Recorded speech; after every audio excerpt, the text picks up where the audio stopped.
Sorry, there was some wind. Can you guys hear me now? I think you guys can. Yeah, I see the sound meter going up because no clue why. Probably some kind of Windows update happened and then my microphone had a bit of screw up.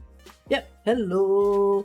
Welcome all. It's a chill night for me. It's freaking warm right now. It makes me wonder how hot it is. Oh, apparently it says 28 degrees Celsius. No, it feels like 31, man. Very warm night for whatever reason in Singapore, even though I'm at home. But yeah, it's freaking hot here. So yes, welcome all. It is another coaching day, another day where I can sit back and let you all do the playthrough for me rather than me playing the game for you. So that's gonna be exciting. Hopefully you guys are excited as well. Alright. Okay, let me open up and boot up myself. Yes. Oh my god, Vocal H, I miss you so much. Can you please schedule a day where we can spend some time together? I will, you know, even as I'm 10 years or 50 years older. Why is my curtain still open? I will still always remember you.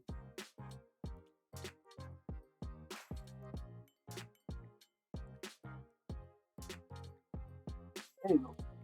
That worked. If any of you would know, even if I'm like out of streaming, if ever, we don't know if that's gonna come, but if like in 2 years or 3 years, if maybe streaming becomes not a thing anymore, I'd still be someone to remember every single person that watched me. That's the kind of person I am, and especially for Vocal H, you're also one of my. I wouldn't say you're just a first viewer of mine. You're a friend that I made back in VR chat, so I missed you a lot. I hope that we can play the same game together as well. Yeah, glad that streaming worked out for me. Somehow it did. It's a bit strange to see it become what it is today. Cause would I picture it like this? Not at all. You know, to have more than 10,000. Something's wrong with my sound system.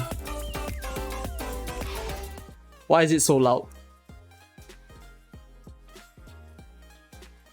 Why is it so loud? Okay, I woke up entering this computer and then I was already thinking it sounds loud. Was that loud to you guys? I think that was loud. Windows updates. Is it because of Windows update? Because my fucking hell.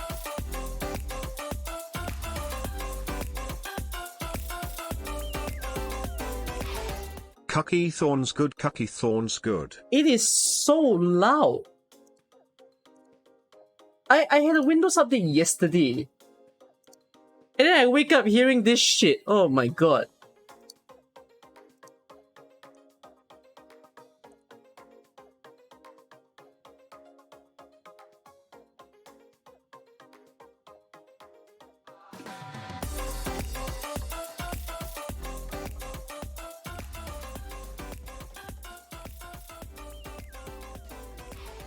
Vocal gifted a tier 1 sub to Bunny Buns. Oh, thank you for giving it to Bunny. 101 gift subs in the channel. I'm trying to lower the sound. It's ridiculously loud.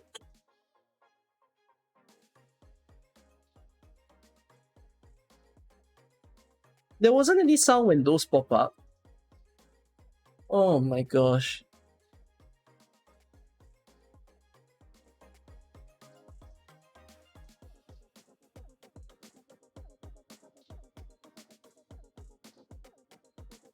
No, I freaking halved my headset volume already after that happened.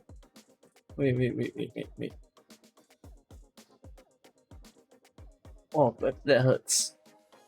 Oh, that set my head spinning early in the day. What?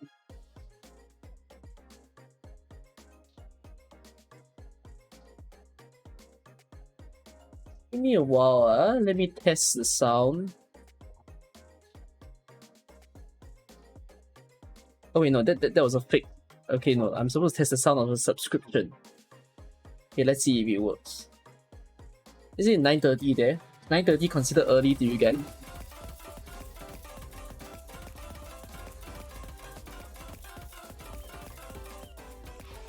Do not fear a man that spams 1,000 memes, instead fear a man that spams a meme 1,000 It's kind of loud. times. Why is it? It sucks. Freaking Windows.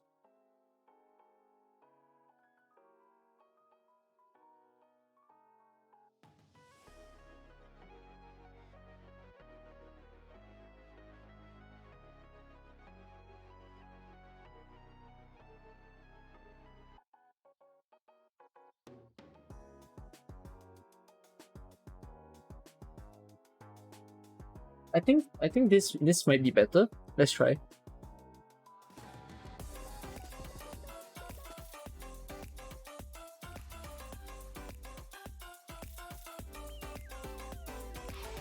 Do not fear a man that spams 1,000 No, the text to speech. memes, The instead text fear a man to that speech is spams a meme still 1,000 times.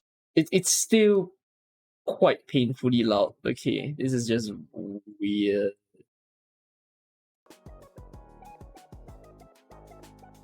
Let me change the volume again.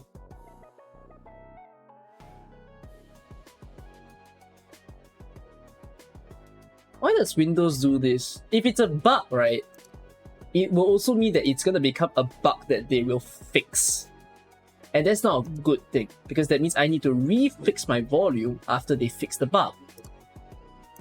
That is bad.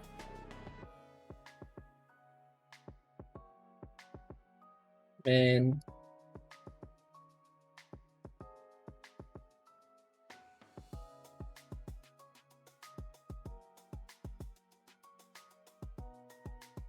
Hold on. I'm just toggling some volumes, then we see whether this makes it better.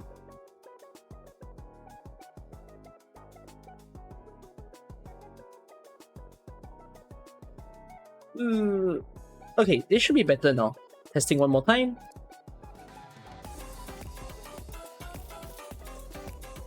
I think it's a decent. Do not fear a man that spams 1,000 memes, instead fear a man that spams speech a is still meme loud, 1,000 though. times. It's text to speech so loud. Oh well. Okay, fine. I'm dropping it. Gifts up. We continue the stream. I think it's not too bad, at least. So yeah. Wait, what did I miss? It's not a window. Yeah, it's not a Windows 11. It was just a Windows 10 update. Oh, Sneaky, who are you timing out? I don't even know who you're timing out. Misclick? Okay, they're not timing out anyone.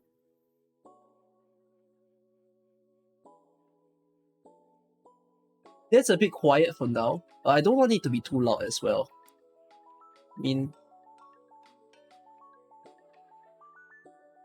yeah, I'm gonna just shift it to around this volume for you guys. I think the music is like nice, minus 30 decibels, okay. Should be good. Is it, you don't think you can join the IS2 coaching? It's fine if you can't join it today, you can always join it the next week. Them, OG, 2-year subscriber. Who are you referring to as a 2-year subscriber? Who is my 2-year subscriber?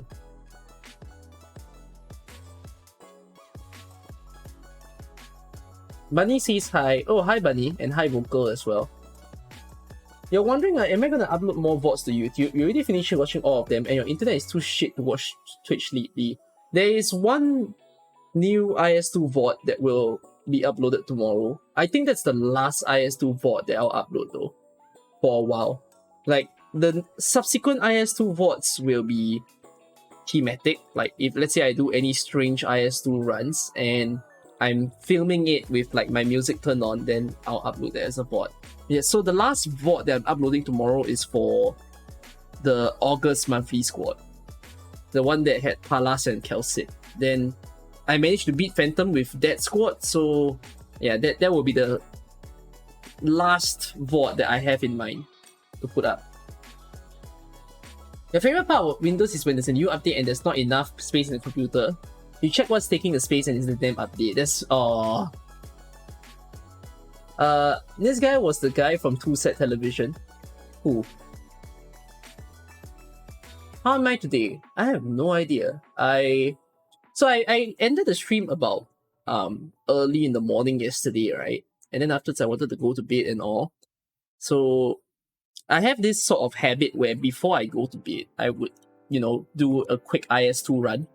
Although IS2 is not really quick if you think about it. It usually takes slightly over 30 minutes, or even over 40 minutes. If you do it super fast, that is. So I played it to the point that now I only have 6 endings left to complete. Oh, I sound loud in my microphone. It keeps peaking. Yeah, okay, Windows, you are weird to me. My microphone never peaked as much as the past few streams. So I'm toggling the setting down now. Man, I hope I don't have to keep changing it. But yeah, I only have 3 endings left to complete. Not 3 endings, 6 endings left to complete. So this one is missing the Puppet Master. This is missing the Puppet Master and the bear. This is the bear ending. This is Puppet Master and the bear. So it's about like equal, about 3 more Puppet Masters and 3 more bear endings that I need to do. And then I'm actually done with this game mode. Like, I've truly completed the game mode. I've already finished like all of the artifacts, right? So yeah, I'm basically game set to make a lot of IS2 videos. Like, the subsequent IS2 videos that I'm gonna do on YouTube are gonna be just like little guides to talk about IS2 in general. And then that's pretty much all. I don't know if I'm gonna do stage guides. It's not really my thing. It's hard to do stage guides because it's always very different from stage to stage, and it depends on the squad and artifacts that you have. But I might most likely the coaching streams that I did, I'll upload portions of the coaching stream into YouTube. Then you guys can enjoy it from there. Is there any other stuff that I've been doing? Not really all too much. IS2 convinced me to do a lot of masteries. For reals. Like, in order to enjoy IS2, I'm just building people and people and people. It's like, I want to see the powers of certain units in this game. So when I say that I've been building people, it's like my Ling right now, I'm trying to pull her to level 70 because I don't like to end a level with a 5. So I rushed ever since I got Ling about the middle of the event. I rushed her trust to get her module, so I've got her module already, and now I'm waiting for Lee. And then the people that I've rushed to build is like, for instance, those of you who follow me on Twitter, you would have seen that I say I built my Leonhardt. I put him to E2, but I've built my Leonhardt to the point that it is an M3 Leonhardt on his skill 2. And I'm so happy to have actually M3 Leonhardt. Because ever since I did this, I've been recruiting Leonhardt every single run. Because it's so fun. Leonhardt has... I'm so sorry for the 6-star AoE caster lovers, but I have to just tell you, in my humblest of opinion, of all the splash casters, I think Leonhardt is the best. And I'm not kidding at all. I honestly think he is the number 1 splash caster. That I'm gonna say, in my opinion, that Leonhardt is more... If we talk about like meta capabilities, I will say that Leonhardt is actually more meta capable than Dusk and Mostima. Although Mostima's module is coming. So by the time Mostima's module comes, it changes the whole story. Mostima will definitely be the best splash caster when they drop her module. But before the module exists, yeah, Leonhardt is really, really good. So, yeah. Would I say 300 pools is enough to get pot 6 of an operator? Based on my experience, no. On average, it's 600 to get a pot 6 operator. On average. 300 will be extreme luck. And 1000 will be poor luck. More than 1000 is extremely poor luck. So yeah, I've heard more than 1000 before. Like my dearest whaling friend, he told me that his Lemmy Shine, he took more than 1000 pulls. So yeah. You're here for Anda's mouth clip. Right. Wait, I'm just seeing what I missed in terms of the messages. Starting today till the end of next CC, you'll be random farming. Oh, why random farming for SMH? I can only shake my head at you. You won't be able to join IS2 coaching because school already starts next week. Would you like to remove your request then, Roman? If you want to remove your request, just like let me know in the stream request channel. You finally did the third ending for the first time today. Let's go! It takes a while, so yeah. PD episode 4 when? I'm hoping to do it next week. If not by 2 weeks from now. Yeah, I've finished almost every ending on every start. No, I don't do it on hard mode, Mango. When you complete a run, and in order to get the little stem to tell you that you complete a run, it can be either done in normal or hard mode. Sadly, there's no different symbol for hard mode. I wish that they did that, but that will also call for more playtime. But I'm totally fine that all of this is to be done in normal mode. Like, after that, like, once I finish every single ending in the normal mode, I will probably start jumping into some hard mode territory. I mean, I already have all artifacts and I've done my 500 ingots. So at this point, it's just hope for the best, hope to survive a few hard mode runs. Yeah, I will probably do a stream where I think about what is the hardest way that I can torture myself in hard mode. Like, I don't know when I'm gonna be okay to do that, but at some point that will happen. So yeah. Let me just screenshot this. I actually wanna put up a post on YouTube to say that I'm IS2 coaching right now. Thank you. Yeah. The hardest boss is Phantom. Nah. Phantom is very, very straightforward. Now, if you look at all of the boss details, Phantom is straightforward because the number one thing that people do not read about Phantom is the second line. The second line is the thing that tells you how you're supposed to kill Phantom. It's literally the hint, which is has a chance to dodge physical and arts attack when not blocked. When not blocked. So if you block him, he has no dodge. That is the hint. That's it. You need to understand, his defense and resistance are really low. It's painfully low. It's B and B. It's not like this guy with an 8. Okay, this guy is D. That's not counted. But like, it's not like some of the bosses that we've seen before in the game where they have S, right? An example of S would be, actually it's Fake Nova. Fake Nova was S. Or Patriot. It's not that extreme, you see. They still have pretty darn low defense and resistance to deal with. So that's why Phantom is a pretty okay boss. I mean, I've not made a video about like how to kill Phantom, but all you need to do is block him. I mean, he will jump. That is not wrong, but you just figure out the jumping pathway, which is, for example, you place someone in front, you got Phantom coming in, pew, he jumps. Then the next person, if you place someone behind Phantom, Phantom will get blocked by whoever is behind. And there's also another thing that people don't understand about Phantom, which is whenever he jumps, right, he spawns the little ghost. So this is something that I realized about Phantom as well. After playing, like, I've completed Phantom on every single modifier. So Phantom spawns this little apparition.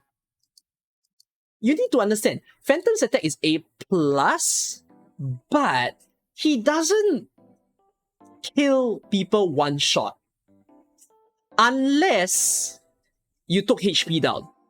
So if you have like sniper HP down or caster HP down, that can one shot your units. And if let's say you have no HP up to counter that. So even if you have no HP down, like, Phantom can't one-shot your units at all. The reason why Phantom looks like a person that can one-shot everyone is because of this guy. This thing is the problem.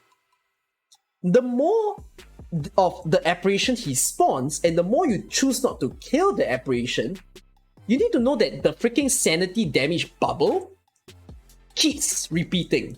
If you have 4, so let's say you make him jump so much, you make him spawn 4 of these things along with 1 Phantom, and then you don't kill any of those 4.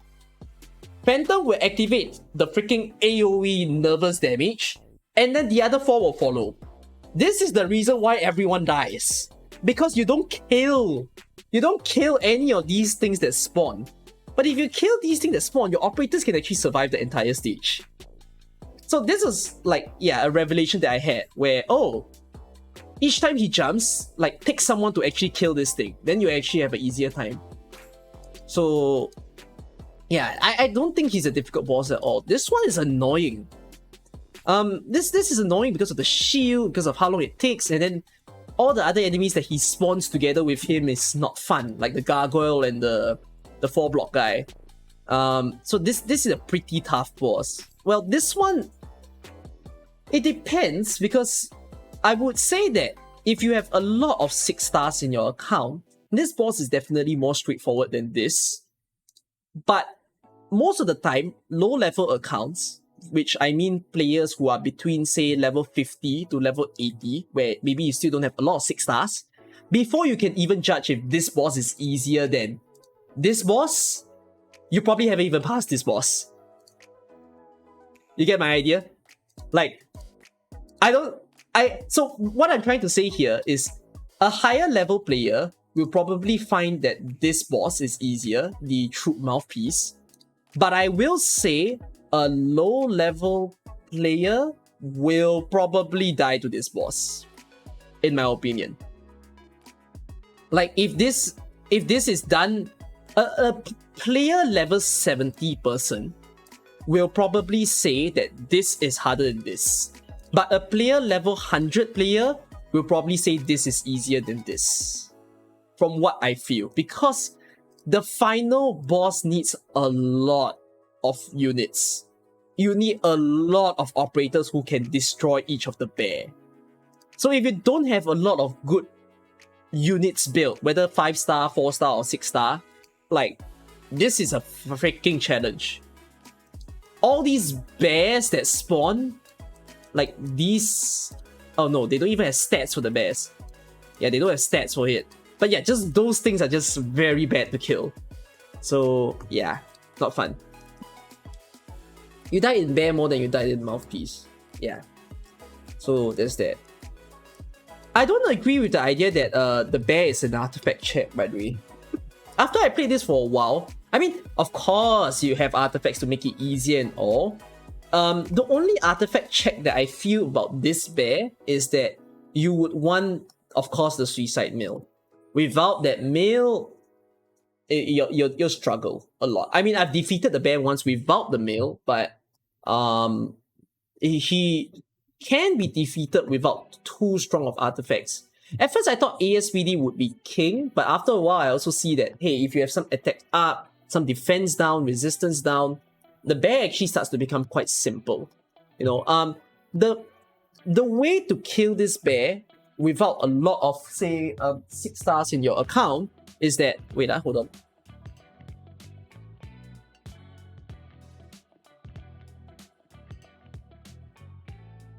The way to kill this bear with an account that has like a lot of units is you just need to debuff the bear.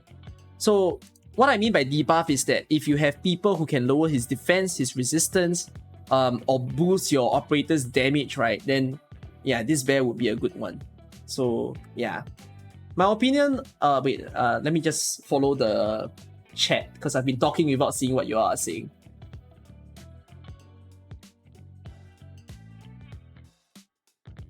Even before the I saw some of you still talking about the Leonhardt and the Mostima thing that I stated. There is a 4th ending, but it's not out yet. And it's not out in EN yet. So yeah. Mostima is more meta than Leonhardt. Mostima has a niche which is very small. Leonhardt is generally applicable, but it's a unit with very low utility. She cannot compete with other sources of arts damage. No. Mango, no. I agree with your point that you said that Mostima has a bit more meta capability because Mostima gives SP recovery to all casters. That is perfectly fine by me, and Mostima lowers movement speed as well. Leonhardt is not like that. Leonhardt is a pure damaging guy, right? All he cares about is I just want to kill.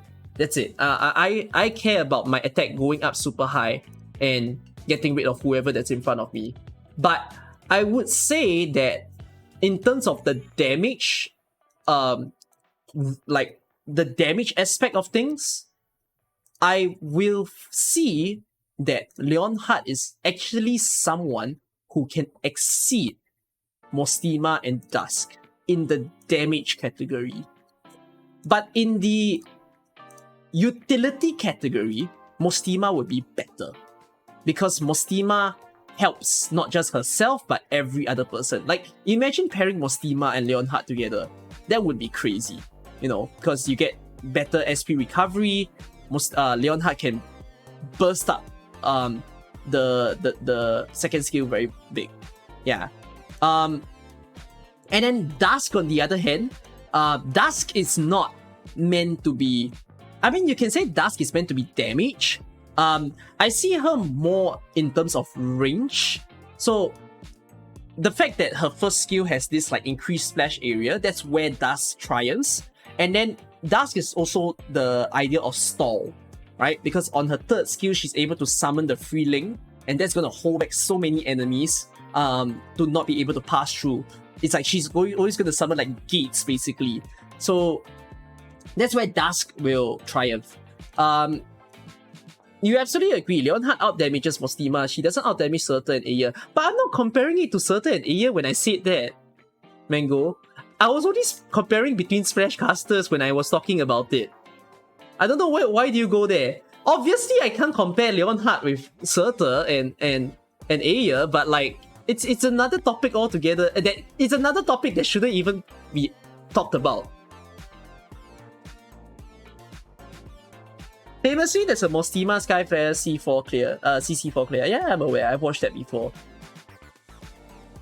It's called Bear plus Victoria Crown without the note. Oh, you mean Bear plus Victoria Crown is with the hardest way? That'll be interesting.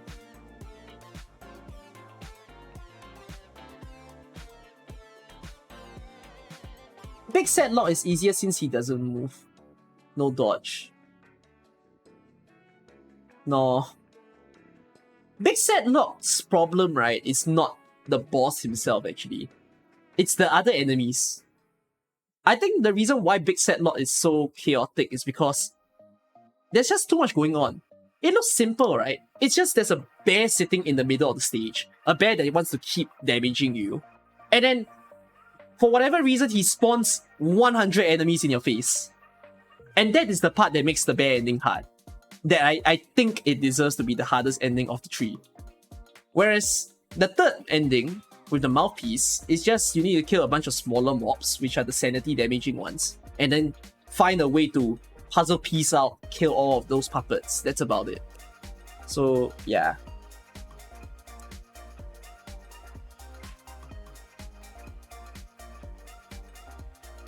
Does lag second in FGO make your IS run like shit? Bad artifacts? No.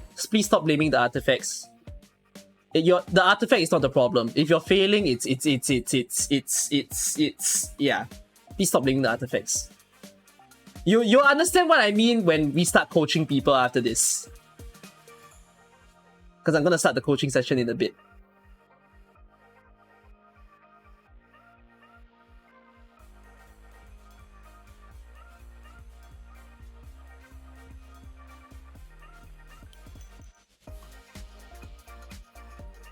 Yes, welcome everyone to the stream, by the way. Thanks for tuning up today.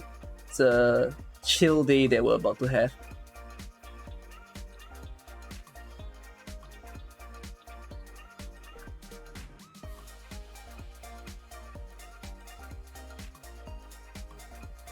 Mostima module is going to be the most reworked module ever. You're hyped. Who has the most reworked module? Let me think about it. Actually, I agree. I think Mostima is the biggest change. Mostima's module basically pulled her from the low depths to a very high end, in my opinion. Passenger was always strong, even without the module. So I don't think Passenger's module only made him stronger than what he was. I'm genuinely saying that Passenger is strong, by the way. Like, I hate the fact that people down on Passenger because they just don't seem to understand where his utility is.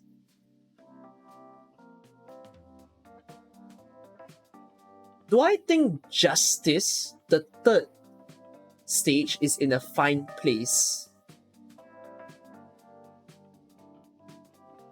Okay, here's the interesting thing, yeah, about IS2, the stages. Okay, let me open up PRTS with you guys. Then we're gonna start the coaching after this. Let's talk about IS2 stages and what I think about the placement of where they are.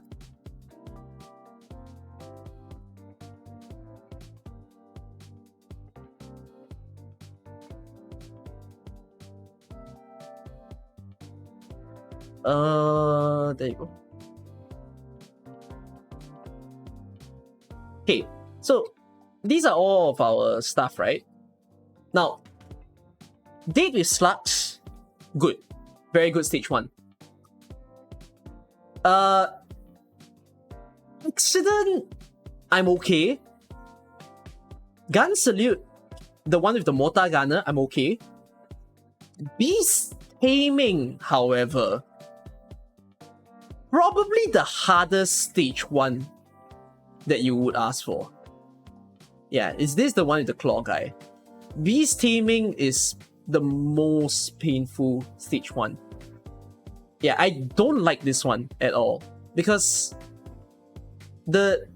your option, especially if you don't have a medic, right, in this stage, what this stage essentially does is that because of the volcano, it actually bends a lot of tiles, right? You get 1, 2, 3, 4, 5, 6, 7 bent tiles.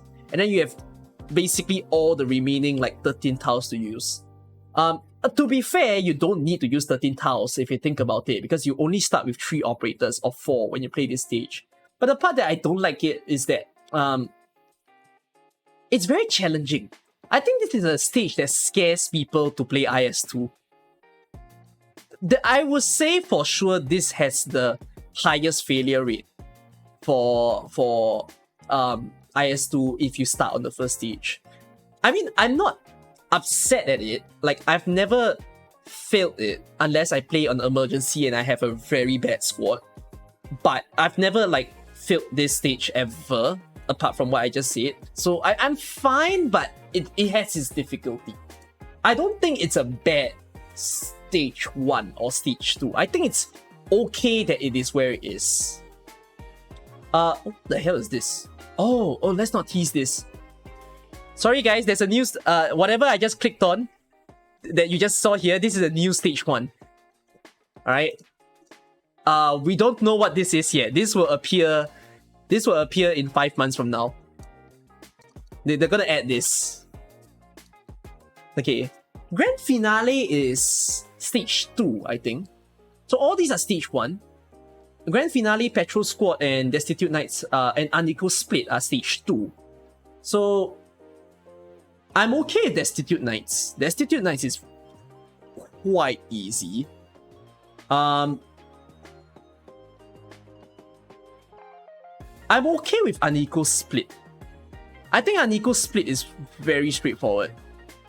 It's just one Crown Slayer at the end, and they don't throw you any other enemies. The best part about Unequal Split is the fact that Crown Slayer spawns last. If Crown Slayer spawns first or in the middle, I think that's a problem. So thankfully, she doesn't. Anyone? Oh, those of you who want the link, right? Let me just send it to you so that you can use it for yourself. All right. These two, however, Grand Finale and Patrol Squad. What do I think is the hardest? Actually, I think they're about the same. I think they're equally hard for different reasons. I don't like either of these two. I mean, I don't avoid them. I still fight in the end. But this one screws you up if you don't know how you're handling the reefs. Okay, I put it as this. If there is an emergency, right? So there's an emergency condition in the stage, Grand Finale is worse than Petrol Squad, I think. This is worse than Petrol Squad if it's emergency. Actually, even without emergency, I also think this is probably the most challenging one. The Petrol Squad is a bit pinching because you need to deploy your operators fast. So, yeah. It basically, there's different difficulty. Okay, yeah, I'm gonna say Grand Finale is the worst out of the stage 2. But like, is it okay for it to be stage 2? I think it's fine. I think it's acceptable that it's stage 2. Oh, this makes me so curious. What is this? Ooh, what is this stage design? I wonder who's the enemies. Okay, this will be the new stage in the future. Alright, let's look at stage 3. Oh, there's also a new stage 3 next time. Oh, exciting. Okay, stage 3 has a lot of options, by the way. So stage 3 has Justice, a familiar face, vintage transport with the crowd, beast fighting. Beast fighting, oh, is that one. Premier, reform. So we have 7 possible stages in floor 3. What is the easiest in my opinion? The easiest will be beast... I'll say easiest is beast fighting. If you're failing in beast fighting, you do not understand something about... You don't understand the idea of redeploying your operators. If you're still failing in this stage, you need this coaching session today. Alright? Because this is bare, like, minimum of AK understanding. You need to know how to redeploy your operators. If you are wondering what is beast fighting, it is this. The one with the snipers spawning at the top and the bottom. Reason being, you need to know, in this stage, nothing kills you. Everything is quite easy.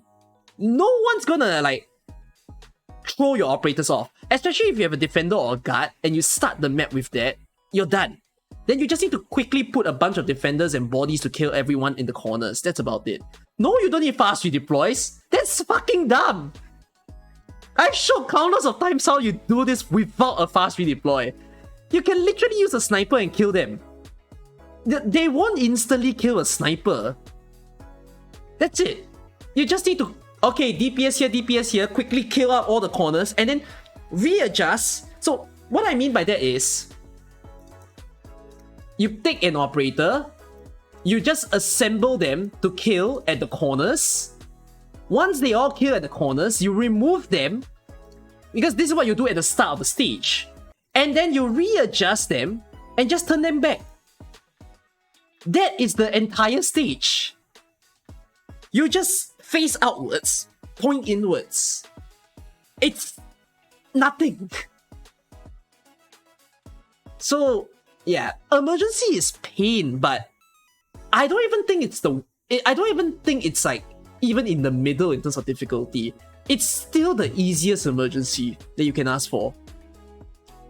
No, in emergency you need to do, okay, emergency you need to up the level a bit. The redeployment idea, you need to like brain level up for a moment. Basically, have baits. If you're gonna put a sniper to kill, you need a distraction. That sort of idea. Or even so, you can just keep redeploying the same sniper. That's it. But yeah, for sure, beast fighting is the easiest stage 3 you can ask for. My second easiest, in my opinion, would be...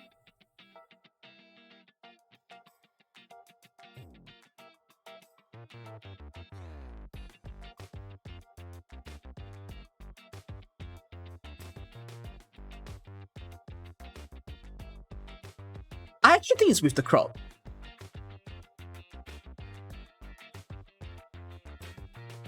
I think with the crowd is the second easiest.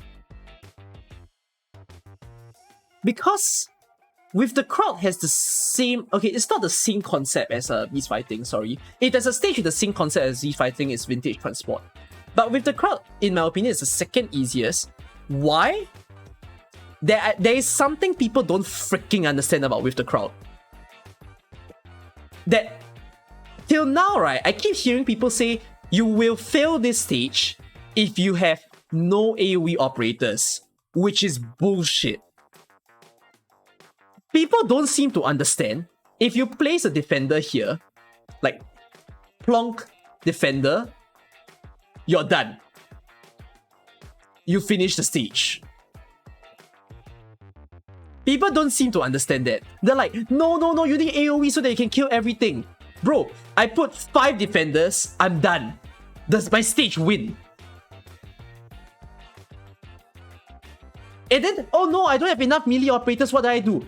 Put a sniper. Put a taunts. Put a caster. That's it. Like, it's not too bad. I've not found too much trouble with this stage. Even, I mean, emergency has its trickiness because emergency's problem is more HP. But I think it's okay. Yeah, so this is my second easiest. I don't think Premier is easy because Premier can overwhelm you towards the end. If you didn't take the time to kill all the enemies in the top here, you would be easily overwhelmed by the stage. So that's why I don't think it's the second easiest. Now third easiest to me would be...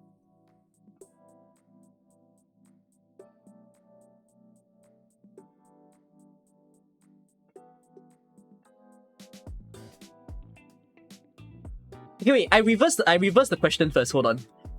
Hardest first. Hardest to me is...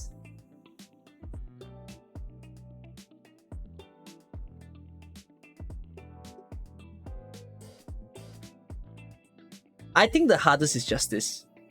It's either Justice or Reform. Actually, even Familiar Face is a bit tough, but I think it's either Justice or Reform.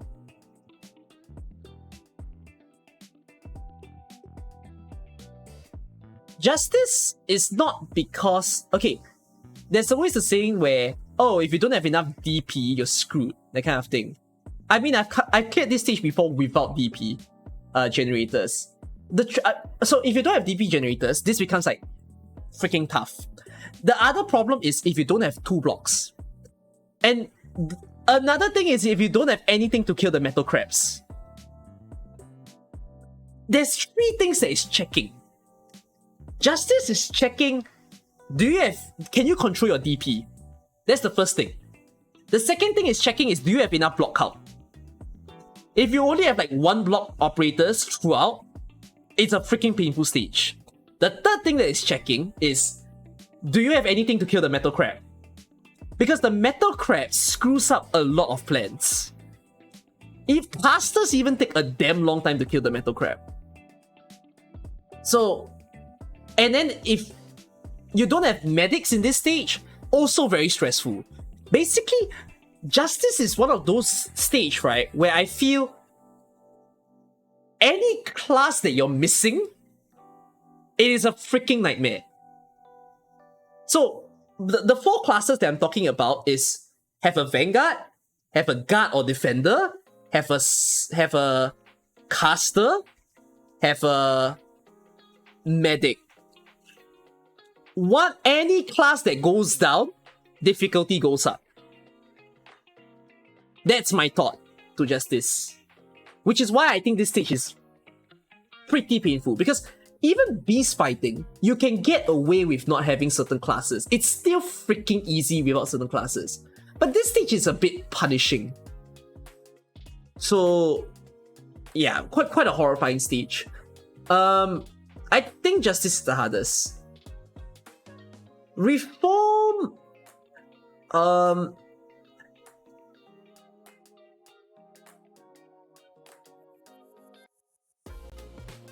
Okay, I'll put it like this.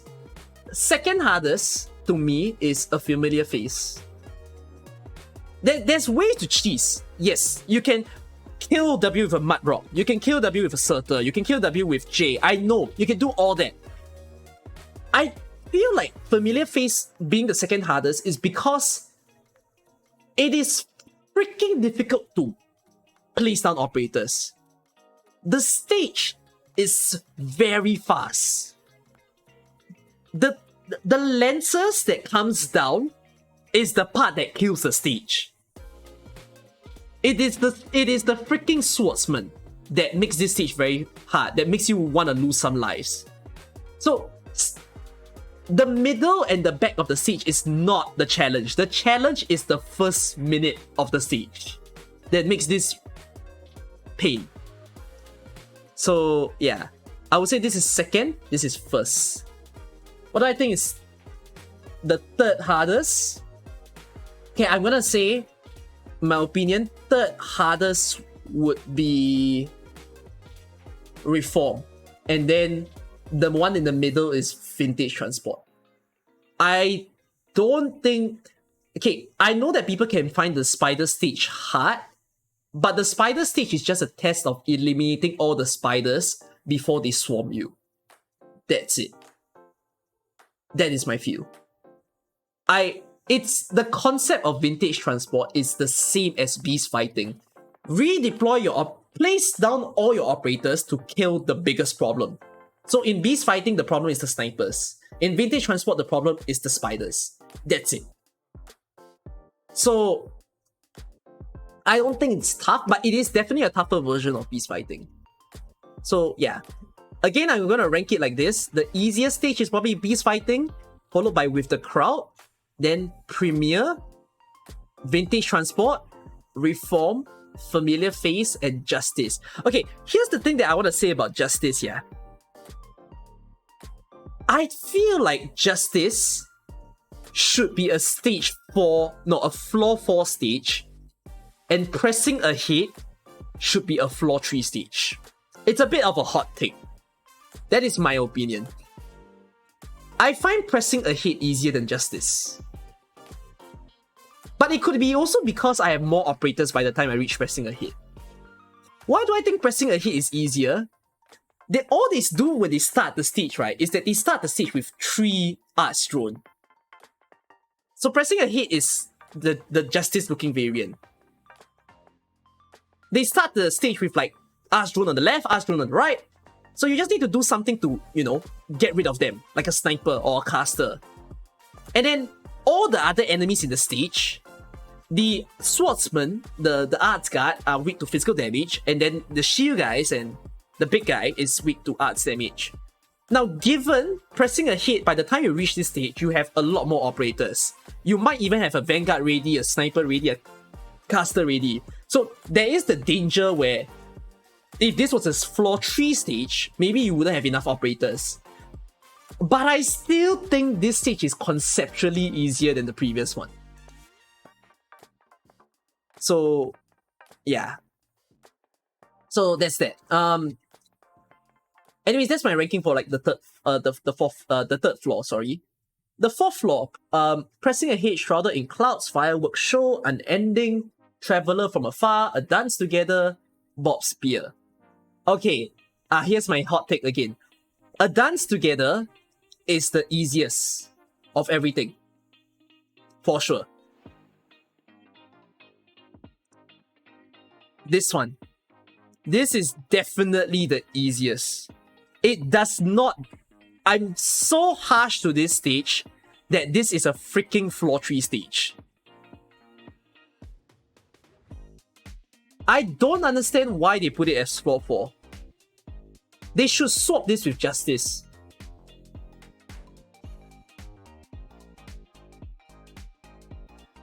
No, it's the easiest because it's the slowest. It's the easiest because things spawn so freaking slowly. Suddenly you have one wave gone and you need to wait 30 seconds for the next wave. You have so much time to deploy and set up. Because all the enemies deal sanity damage. But it's not that scary. You just outrange the enemy. That's pretty much it. Yeah, and the balloons take a long time to fly back to the blue box as well. So yeah, the biggest challenge for that particular stage is just the sanity damaging casters, which there are only 3. So, but it's just that there's just no stress, you know. A dance together is not like Justice. You can perfectly do a dance together without medics, without healing defenders, without vanguards. You just need damage. That's it. That's why I'm rather perplexed by this stage. I don't get what it's doing here. What do I think is the second easiest?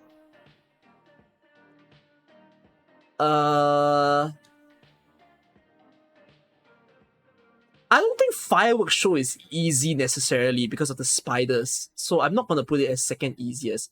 Okay, wait. We talk about hardest first. Hardest, obviously,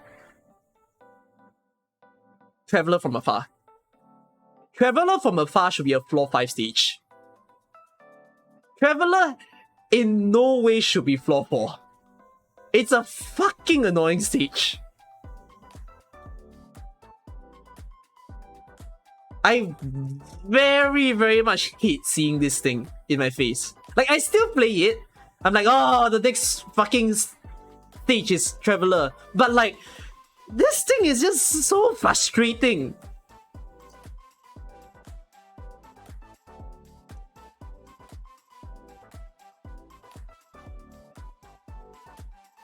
This is Traveler.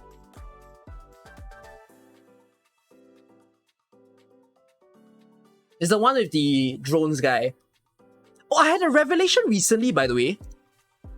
I know that Stun and Bind will throw the flying guy down from his, like, what do you call that? His Roomba. But I recently found out Freeze actually throws him off the hoverboard. I used Gnosis here, and I got a shock of my life that the guy fell off the hoverboard. I didn't know that Freeze actually throws him off. So yeah, but it's quite cool. Still, basically this stage is one of those where if you have a status ailment, so what I mean by status ailment is that if you have a stun, you have someone who speeds shoot at a flying enemy. If you have freeze, you have bind, then I think this stage is easy. But if you don't have any of those, holy fuck. Yeah. Oh yes, you're right. There's another way to cheese the stage. If you have a pool... The thing is, people do not tend to recruit poolers. I need to tell you guys this. If you have a pooler, you take a pooler here, you face upwards, pull, the caster goes down in the hole. And I think if the pull strength is enough, you also might be able to pull the flying guy. So if you stun him, he will just drop. Yeah, if you have Cliff Heart would stun him. Cliff Heart is probably the most meta operator to use in this stage, if I be honest. Because Cliff Heart pulls and stuns. So, yeah. That's what I would say, at least for this stage. But it's still a freaking challenging stage. Is the caster weight 3? Can you put a caster? Oh, you can't... I mean, even if you can't pull the casters down, you can pull the flying enemies down. So, yeah. Let me see the remaining stages. So, Traveler, really straight up, in my opinion, harder stage. What else would there be? Second hardest.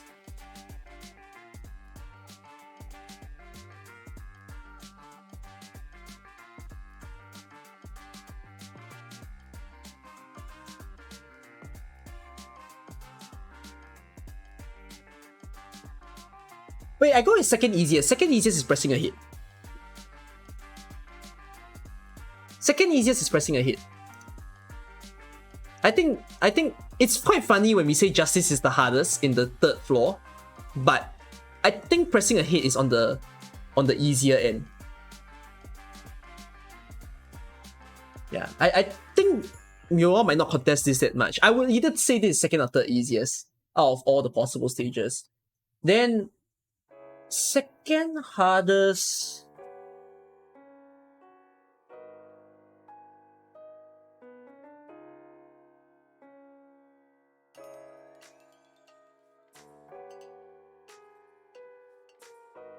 I think the second hardest to me is...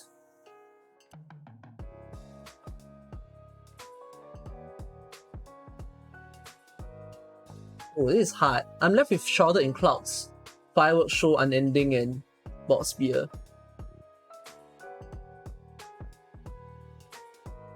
Okay, Box Beer is the third easiest. Box Beer is the third easiest. Why is Bob's Beer the third easiest? Bob's Beer is what I call an isolated fight. So, the enemies never converge. Bob's Beer is just a stage where there are two lanes. The top lane is a bunch of melee enemies, the bottom lane is flying enemies. A lot of people don't seem to realize that B3 is what we call the bait tile. So, you simply need either casters or supporters or snipers to kill the flying enemies, or even a guard if you have a guard, like a range guard. And then have a medic pointing downwards, then you've already isolated the fight on the left side. And then on the top side, you just need someone who is either an AoE person or someone who can tank out all those punches, and then you're good to go. That's your entire board sphere done. I don't think this stage is that bad, I would say. Like, the bombers annoy people, it's just a test of setup, I would say. So, yeah, I'm perfectly fine with board sphere. I think it deserves to be the third easiest. What do I think is in the middle? Because I'm left with Fireworks Show, Unending, and Shrouded in Clouds right now.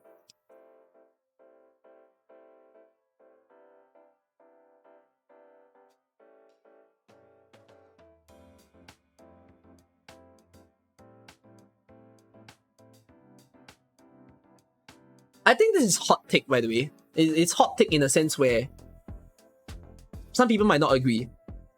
This is a personal feel, alright? Unending is the middle.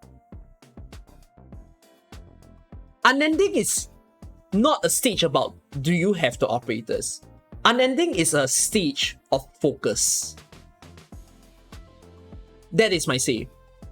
It is not a difficult stage. I've not died to Unending all that much. Unending is the one with the lenses. I know people hate this stage. I know this is... Some people might even say this is the hardest stage in Floor 4. I disagree. Why do I disagree? There is no tricks.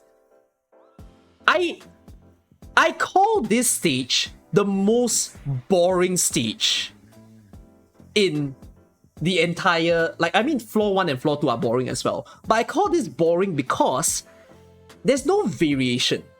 If you don't realize, there's no, like, extra red lancer or more lancers appear. All there is that in movement, emergency mode, movement speed increase. That's it. If Unending, you have very few blockers, he'll kill you. That's the thing. So if you have very few blockers when entering Unending, right, you need to start to figure out how to use your range operators to hold them down. I've shown you guys before a stream where I did Unending with 0 blockers. Right? I showed you guys the idea of using bind operators, freeze operators, snipers, casters to get rid of them instead of like trying to block them. So that's the whole idea to it. But with blockers, then you have an easier time. If you got a defender that can actually hold them down, that would be good. And they improved Unending, by the way. What I mean by they improved is that you all need to know that in the past, in this Lancer stage, these two red things right here that you see, there was no stun towers. I was so shocked when I opened up this stage for the first time, and I'm like, there's stun towers now? They actually decided that, oh, we need to apparently give something that makes the stage feel easier. So, I mean, the stun towers are a bit hard to control. You need to time it properly so that you actually stun the Lancer. Like, I failed a stage before because I didn't stun it properly. But if not, they actually gave you a tool to use 2 times. I do wish that they gave more stun towers, like they added one on the left and one on the right, but I'm still fine that there's actually some improvements to the stage. So that's kind of the reason why I think this is the 4th difficulty. It's not a stage about whether you have the operators or not. You actually tend to have the operators when you reach this stage. All that you need is focus. It is the one stage where you're just like, okay, put everything behind me. I'm gonna just look and stare at this stage. It's one of the stages where even you might want to play in ×1 speed if you are not confident. How do you defend the chest at H9? You want to know how to defend the chest at stage H9, right? I've done it before. This side, these two, range tiles, you need to have people who are strong enough to kill the lancers before they reach here.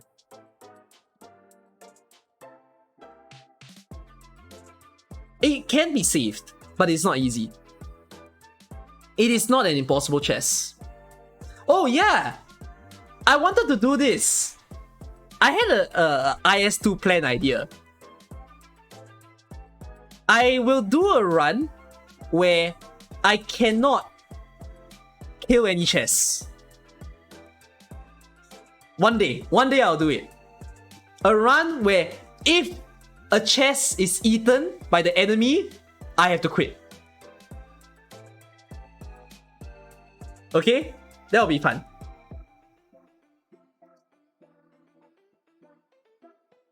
So yeah. I mean, again, personal feel. Alright? Unending middle difficulty. I mean, actually, I would say it's a juggle. Because Fireworks Show is also, it has a similar difficulty realm to Unending. Okay, you know what? I'm gonna put a joint 2nd place. How about this? Joint 2nd place. Shrouded in Clouds, Fireworks Show, and Unending are equally difficult. For different reasons. I think. Shrouded in Clouds difficulty is the Poison Mist. So, the Poison Mist stresses people out, especially if you don't have enough healing. Or self-healers, even. So, if you come in this stage, oh my god, I got no healing defenders, I got no one that can self-heal, I got no medics. Oh, it's a cruel time. Oh, see, Zayf? Yeah. Then, when that happens, you need to fast redeploy every single operator. There's no boss in this stage, by the way. This is the one that there's casters and wolves and spiders. Now, the part that I like about this stage is that they don't spawn too many enemies from the G1 and the A10 box in this version.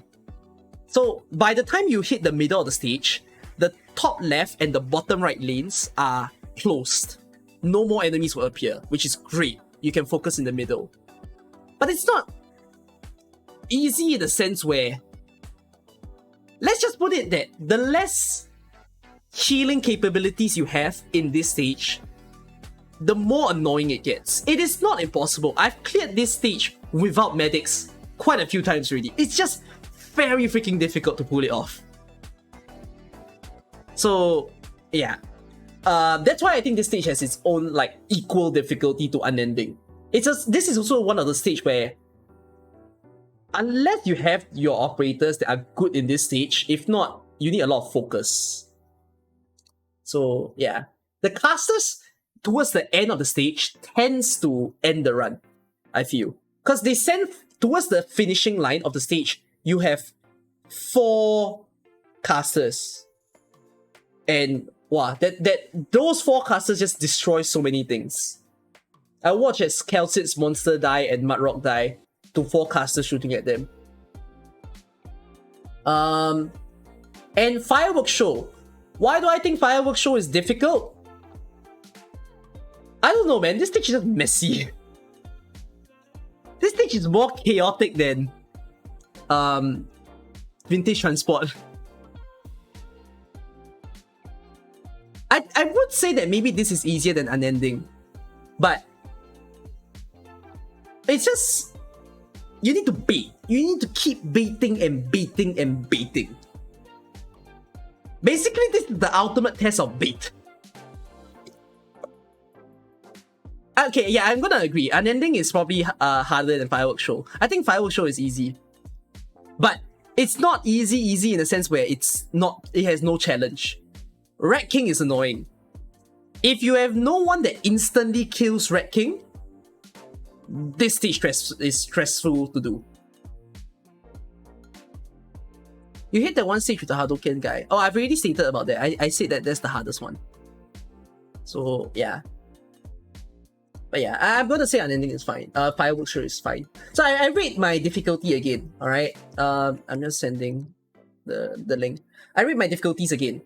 Easiest stage, Dance Together. Second easiest, Pressing Ahead. Third, Bob Spear, followed by Fireworks Show, Unending, or Shrouded in Crowds. Like, these two are joint second. And then Travelers from Afar, way too difficult. Travelers from Afar should be floor 5. Dance Together should be floor 3. Okay. What is this? Are we gonna have an ice stage on the 4th floor? No. No, what's gonna happen here? It's an ice stage in the future, by the way. It's a spoiler. That's the future 4th floor stage. Alright. Checking out another map website. Is that better? Okay, last one, floor 5. Drone Landing Zone, Red Mist, Night of Ritual, Biting Cold, Dangers Abound, Surprise Factory. Okay, let's get this out of the way first. We all know what's the easiest stage. Right? We all collectively know what's the easiest stage.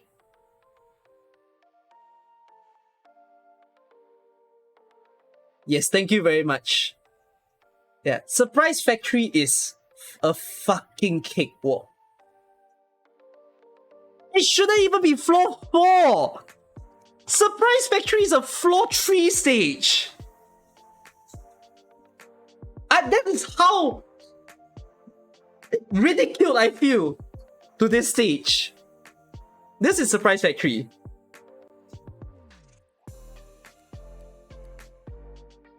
The 2 sanity damaging stages should be floor 3 stages, man. All that it is you just need someone to kill the drones. That's it.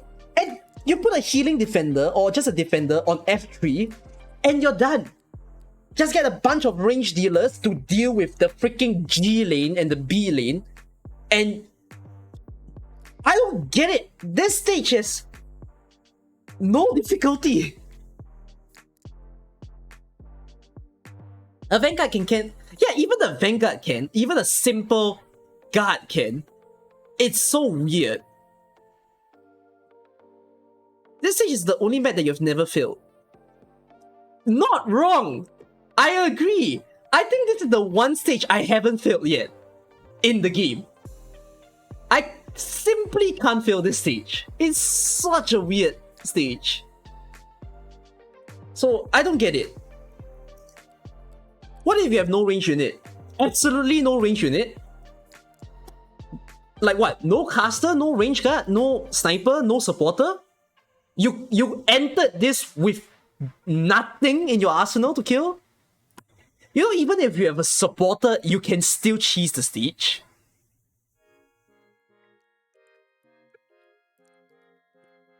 We had ones with only Orchid. If that's the case, then you most likely need to put like a medic and then a supporter, which is your Orchid, to kill all of those stuff. No. If y'all didn't play Surprise Factory enough, by the way, you know all the drones that flies? If you're unaware, the drones do not immediately fly into D1. After they settle on top of the red box, they all converge and stay at E6, and they stay there for a bunch of seconds. I don't get it. They just stay there, and then they finally move. That's why I don't think this stage is hard. There is a convergence point where if you put an AoE sniper here, and you just point it to E6, your AoE sniper, boom, gone. The drone's deleted. basically, this is a counter way to do the stage.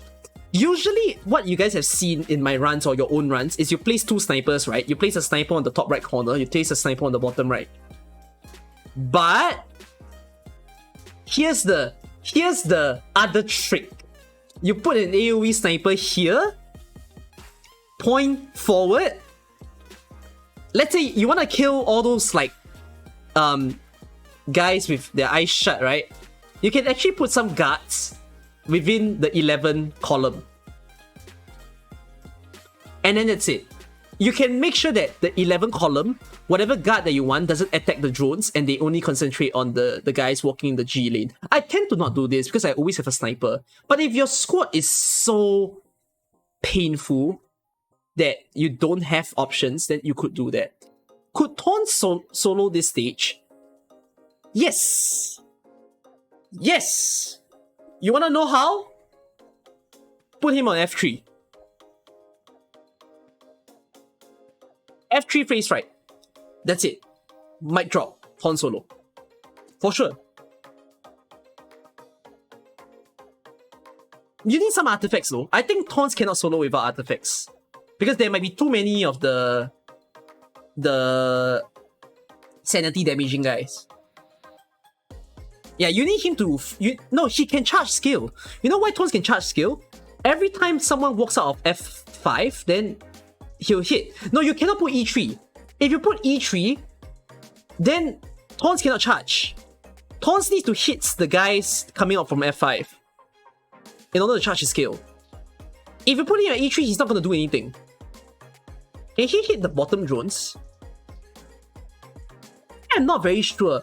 From my understanding, the drones converge at E6. Do they converge at D6? My memory is that they always converge at E6. So I think Taunts can actually solo. Even these like drones over here, like the 4, they all go to E6. 36 is to C6. Oh wait, let's check this. Hold on. Yeah, take a look at this. Ah, they don't really converge. Okay, do y'all see that? Okay, no, Taunts can't solo. Taunts can't reach the drones below. Cannot. He can't reach. Because there are drones at the bottom as well. So they cover about 3 tiles. You need Taunts and someone else then. But if you're... Okay. How about this? If you have Taunts with offensive recovery artifact, Taunts can solo. Or Taunts with Bloodbath. If you have Taunts with Bloodbath, the one that guards gain 2 SP after being after attacking, or you have the supply station, or if you have the offensive recovery artifact, or if you have the gain SP when taking damage, I think all those would work. F4 is a ban tile, by the way. Yeah, actually, the best artifact is the what do you call that? I can't remember. That artifact where you gain 1 SP when being attacked. Because what will happen is the snipers will shoot Taunts. Then Taunts will charge his skill. So by charging his skill, right, then you can actually kill everything. So yeah. But yeah, I can imagine Taunts solo. Definitely possible.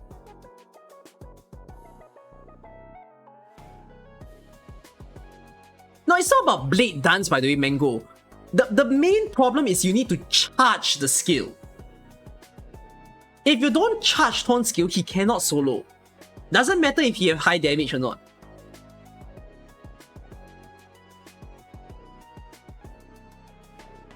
So yeah, definitely Surprise Factory easier stage.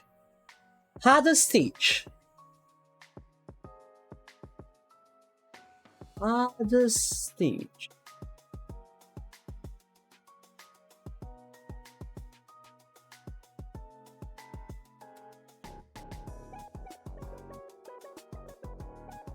I actually think... Okay, this is my personal hardest stage, yeah. Drone landing or Red Mist will take the cake. No, it's not Biting Coal. No, it's not Biting Coal. I'm gonna be so fucking rude to you guys to say that Biting Coal is on the easier end.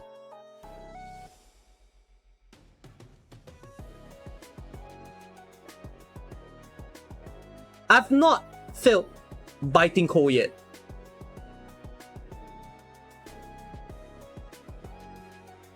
Why is Biting Cold easy? Biting Cold is easy because the enemies are very low. The enemies have low... no, they don't have low resistance actually. They have low physical damage. No, not low physical damage, low defense. So, you plonk 2 snipers at the right side of the stage, you win. It's like that. You just take 2 snipers, you put one below D10, one on top of D10, that's the entire stage. Really? Oh shit, there's an arts flying thing, like there's a freaking ice bomb. Put a range unit on the bottom left. If you still don't understand after watching me for so long, the bottom left is a freaking tile. That's it. You're done. You win. The chess, we're not talking about the chess here, we're talking about winning here.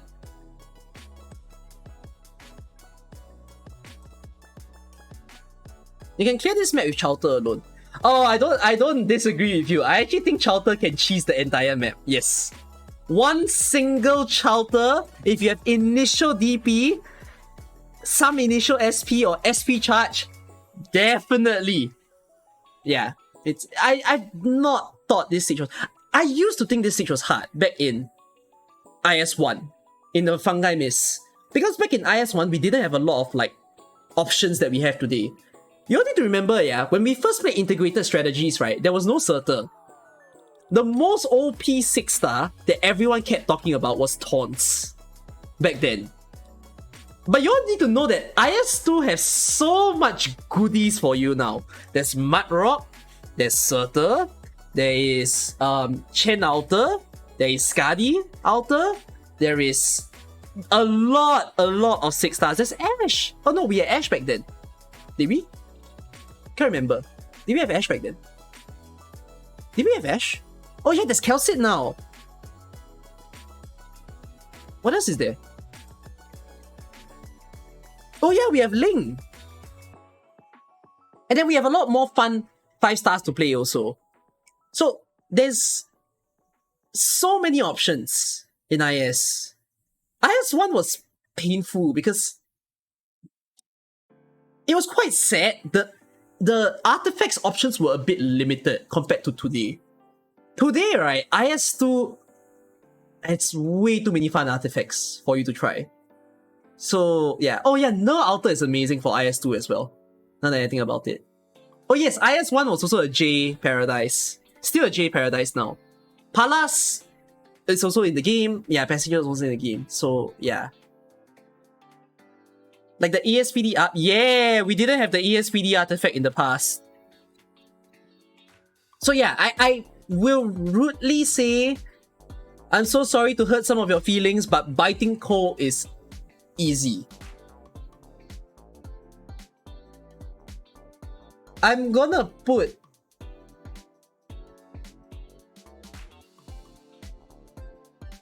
Night of Ritual second easiest, third easiest. Wait, yeah, I'm so rude to say that Biting Cold is the second easiest, yeah. Surprise Factory is the easiest to the point that this should be a floor 3 stage. Biting Cold is the second easiest in my opinion. Night of Ritual is the third. Night of Ritual is the one with the sarcasm, guys. Hey, wait, do I think this is genuinely easy? Wait, let me think about it. Yeah. I'm gonna say Night of Ritual is the second, the third. Because it has its toughness, sad to say. Because if you don't know how to deal with the sleeping casters, right, that is your biggest problem. But once you eliminate the sleeping casters, you're done. Night of Ritual is survivalist, lose some lives. But yeah, I think Night of Ritual is pretty okay. You play a few times, you get the idea. And the thing that I like about Night of Ritual is it's a physical damage stage. It's sad to tell you, for arts damage lovers, Night of Ritual does not like arts damage. It likes physical damage. I mean, I still use casters in this stage, but Physical damage kills things much quicker. So yeah. It's a pretty okay stage. What do I think is the fourth? What's the middle stage out of the 7? So I'm left with Dangers Abound, Absurd Trickeries, Red Mist, and Drone Landing. Okay. Dangers Abound. This was an IS-1 map. I used to consider this the hardest stage in IS-1. It was so bad that when I put it on the difficulty scale of like 1 to 5, I said that this was a 6 out of 5 difficulty. I did a video before where I ranked the difficulty of all the stages in IS-1, and I said this was a 6 out of 5 difficulty. Yeah, I hated this stage. But now that it's in IS-2 and we have so many people to play with, I would say that, thank you by the way, Hoshiko, I would say that it's actually the middle difficulty now. I think there's too many people that can actually cheese this stage.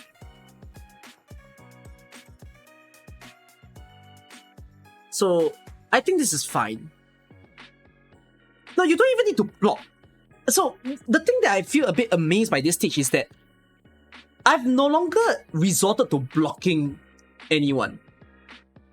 I'm just using range units and killing everything. Yeah, Dangers Abound is this one. That's about it.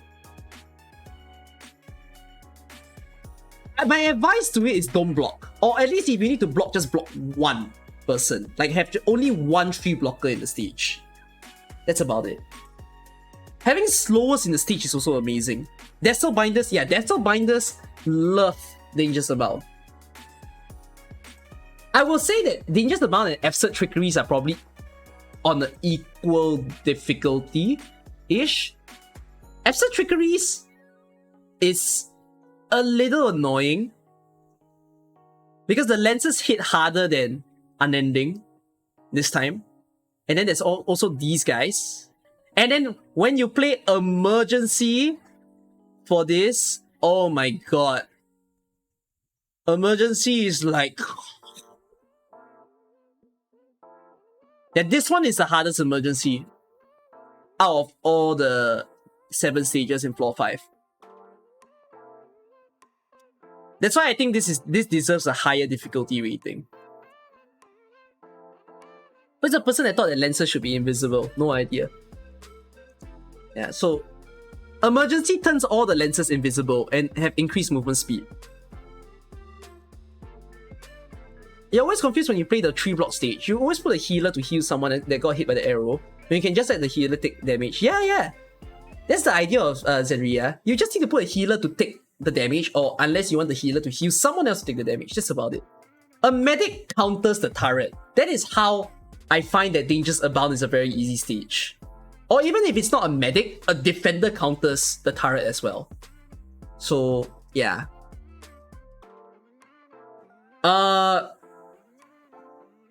I would say that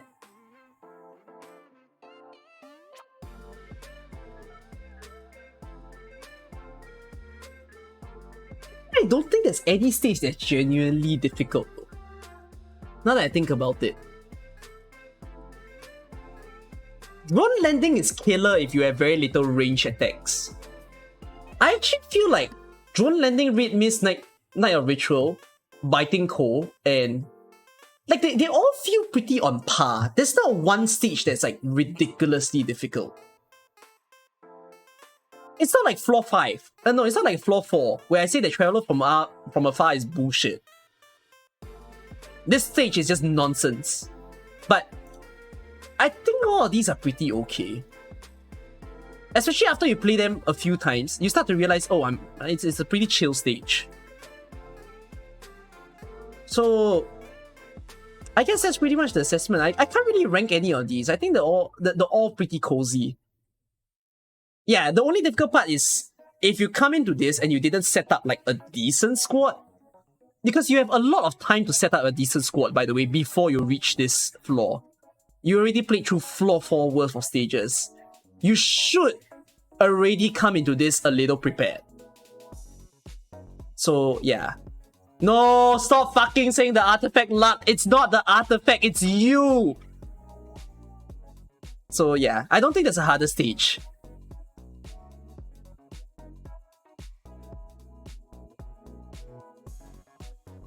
By stage 5, you should have an AoE healer, sniper, and defender. Yeah. It's in...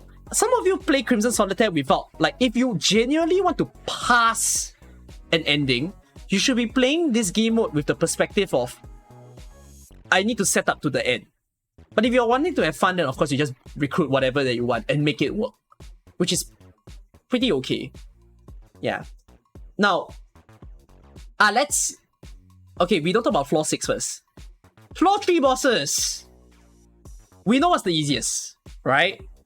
We all can collectively agree on the easiest.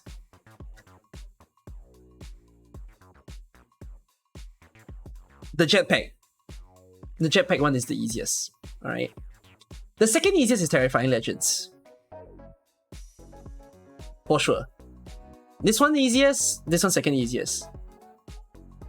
Jetpack is not hard! Jetpack is literally another Crown Slayer except he flies. If you are failing this stage, it means you didn't learn from Crown Slayer stage. Okay.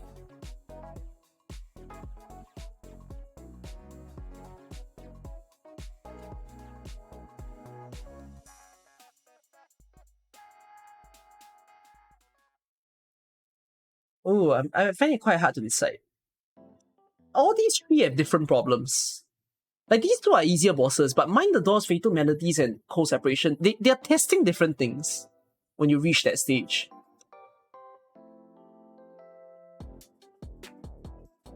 What boss is Terrifying Legends? It's the ASPD increasing guy. It's the one that goes around the map. Definitely one of the easier bosses.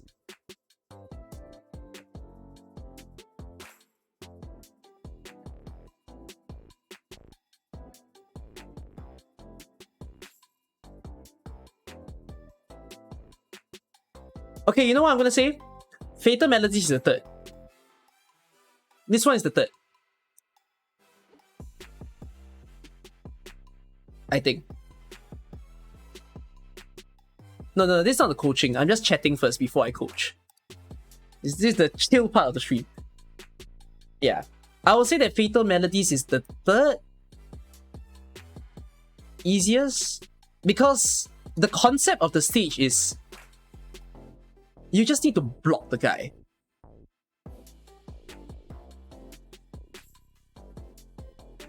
I've not fully struggled with this stage. I even showed you guys how to clear this stage with only 3 stars. I would say. Then, what I think is the hardest? I actually cannot make my mind up between these two. A Cold Separation has its own problems as well. Like, if I had to coach someone, I'd be stressed to coach both of these stages. Like, I've coached a Cold Separation a bunch of times. I haven't coached this yet. But I think these two are just... They have their own mechanical difficulties to understand. Yeah. You all find Mind the Doors easier? Really? What's the Doors one? The Doors one is a stun golem.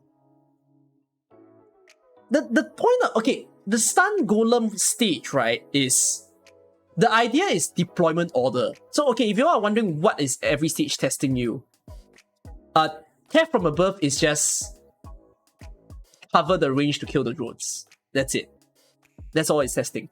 Terrifying Legends, physical damage. Block the guy, dump every physical damage imaginable on the boss, and then arts damage on all the other enemies. That's Terrifying Legends. Fatal Melodies is block the goddamn boss.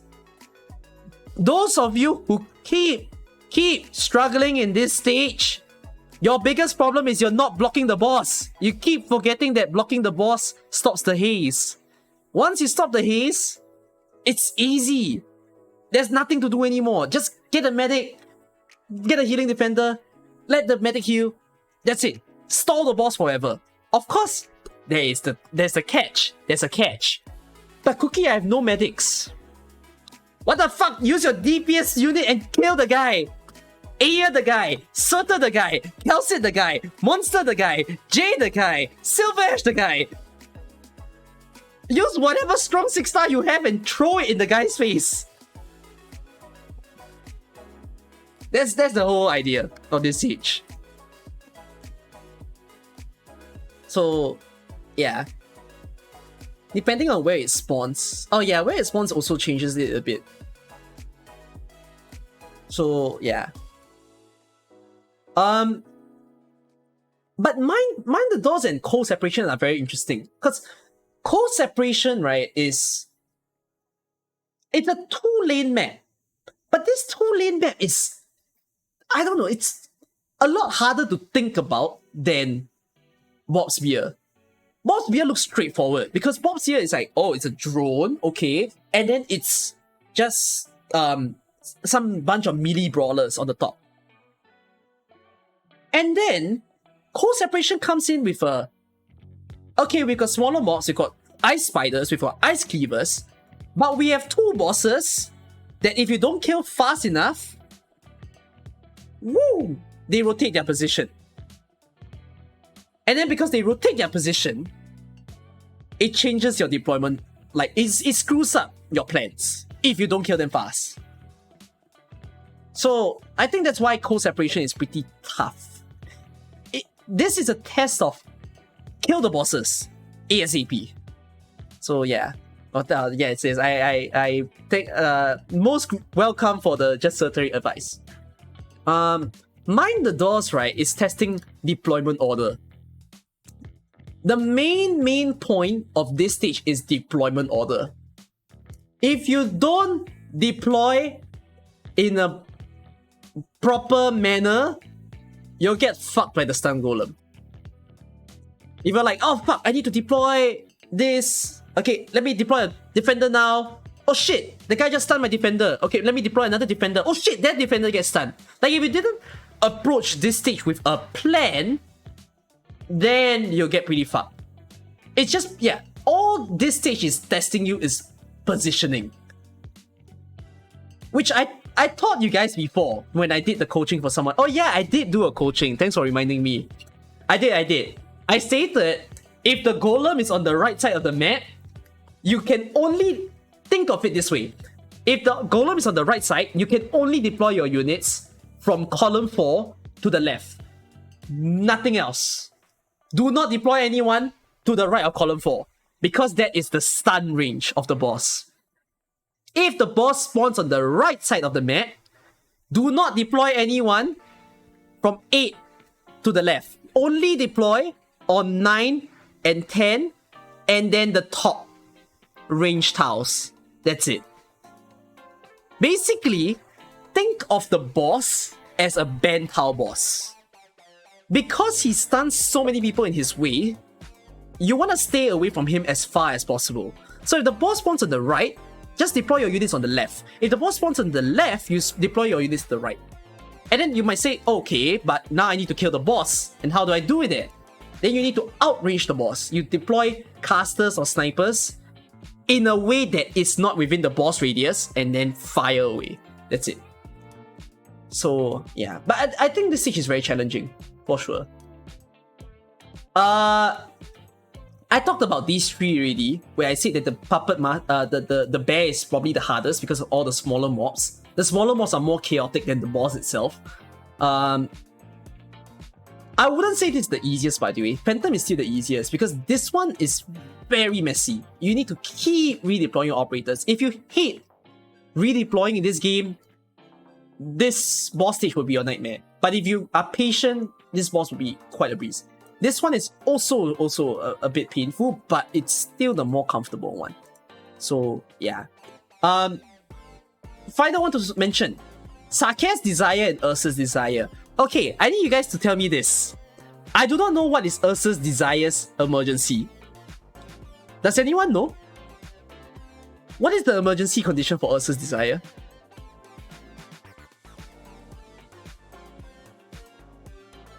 More drones? Oh, so do they spawn 2 more drones on the top? Like, is it on the top left and the top right? So there's 3 in the middle, right? Like, they form a triangle. So the last 2 is like top left and top right? Oh, then...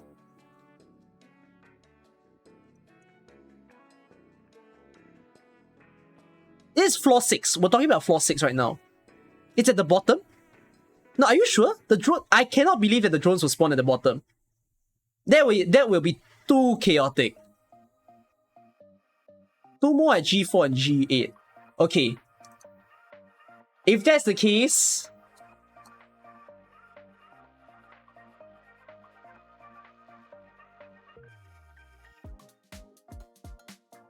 Sarkaz is worse. I think so. What do you think? Those of you who play floor 6, I think Sarkaz is worse. Unless you have the immunity to Sarkaz damage.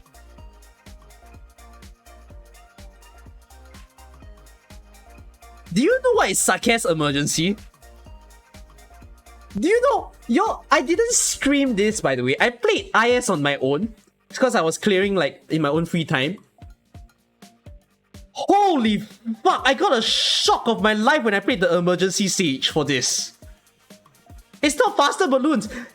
Movement speed increase for everyone. The balloons zoomed. They fucking... I don't know. It's the scariest shit I've seen. They have like 1000 movement speed. And because the balloons zoom, they drop their balloon and everyone in the stage dies. I'm so scarred by this emergency. It's the worst emergency I've seen of all emergencies.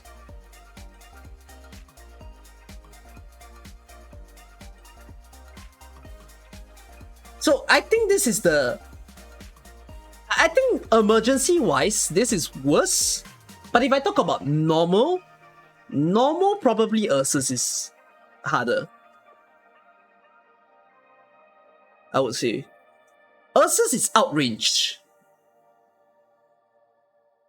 Then Sarkaz is...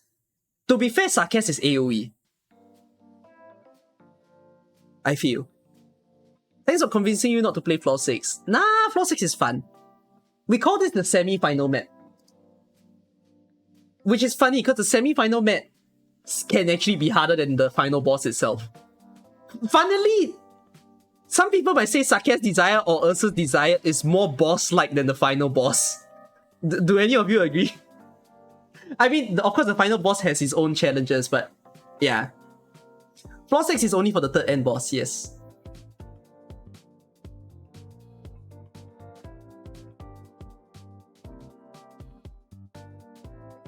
So, I think I've reviewed all of it. Oh, wait, let me... Spoiler again, hold on. What the fuck?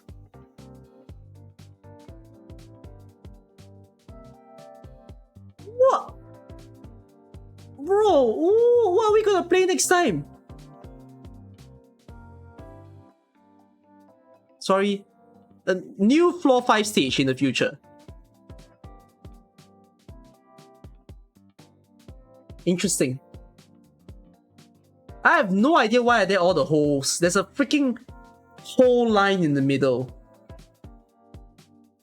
Yeah, I think... No, I don't think it's flying stuff though. It looks like someone spawns at the start of the map. Okay, never mind. Wait. Small teaser. Small teaser, okay? Apparently there's a gorilla herald that will spawn in the bottom left of the map. Okay, that's it. That's as much as I spoiled. No, nothing more. Y'all want genuine reactions. No more spoilers. Alright, wow.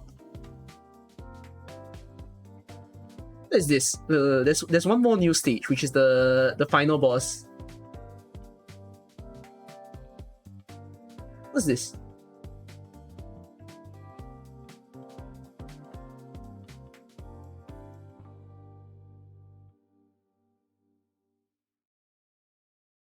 This looks horrifying. This is the 4th ending in the future. Wow. So the boss spawns on the top left, and then afterwards he goes to top right, and then he walks out from the bottom left. This looks chaotic. This looks like it's gonna be a very messy stage. Yeah, it looks like Annihilation.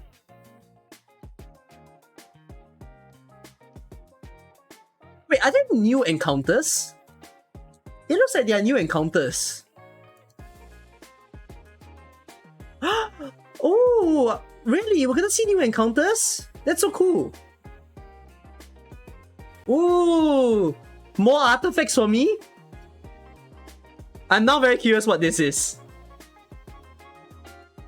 Don't spoil, don't spoil, don't spoil. Let me see one more. What's the last new stage that I haven't seen? What's this? What the fuck? This is like a prison map. Wait, spoiler. Who spawns first?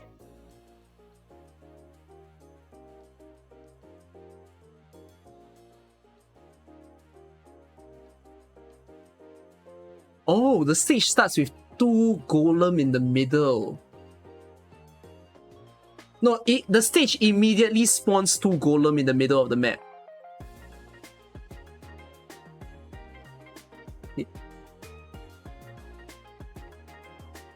I think that's all. Yep, so I've reviewed all the maps, had a chat with you guys. We should get to coaching soon.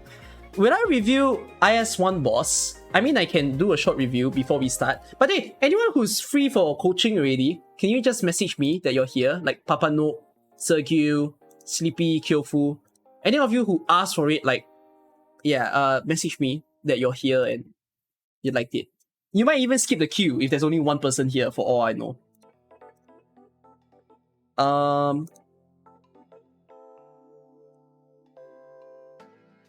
Message me in my Discord. Not in the Twitch chat. You talked about IS1 boss? I didn't play IS1 as much as I did for IS2. So I cannot really judge some of the bosses properly. IS1 had 3 bosses that you guys do not see now. Is it 3 or is it 2? What was the first ending boss in IS1?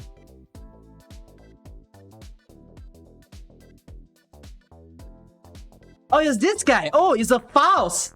Oh, I remember now. Oh, yeah. Okay. This guy is a lot easier than Phantom. Yeah.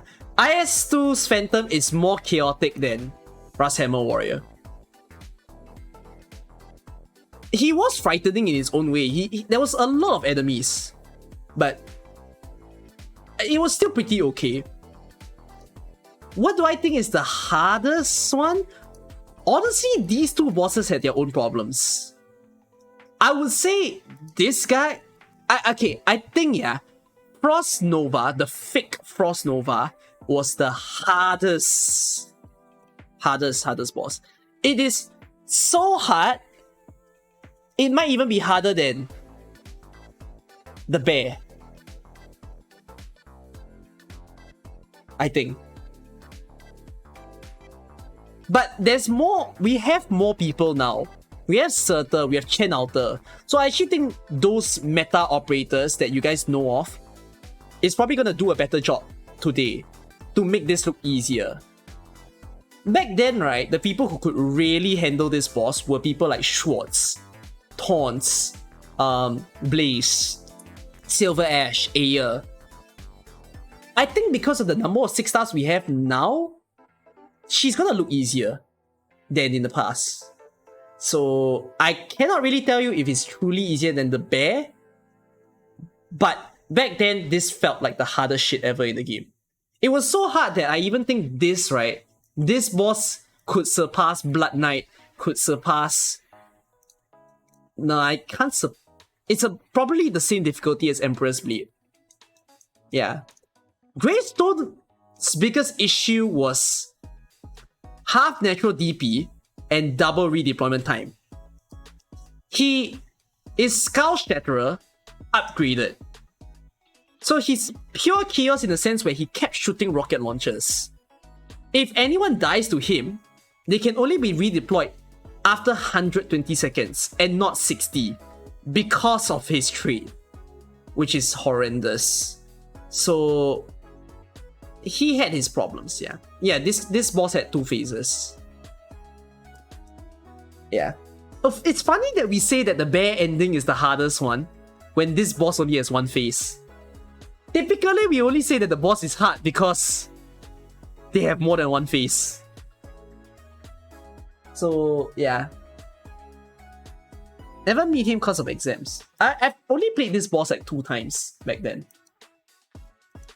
Okay, I think I'm good. That's all the review. Coach time!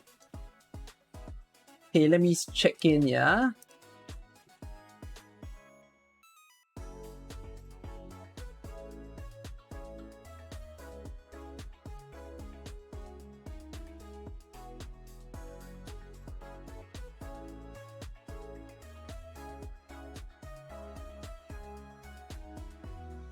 Oh, okay.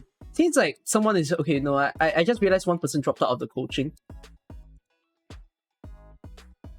I'm just messaging whoever asking for the coaching now. Oh! I realized there's this guy called Shizuku that asked me for the coaching. He doesn't need coaching yet. He needs to play it well. Ramen Noodles, you said you don't want to be coached today, right? So, okay, that's fine by me.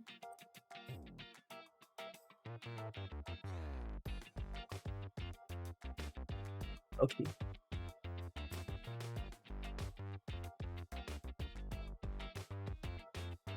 He needs to play well. Can we get coached for second ending? No. I think if you're failing the second ending, all you need to do is just replay it a bunch of times. I failed the bear ending a few times before I actually passed it. Who's the main character for IS1? Kyobi. Not Phantom. Yeah. Hold on, yeah?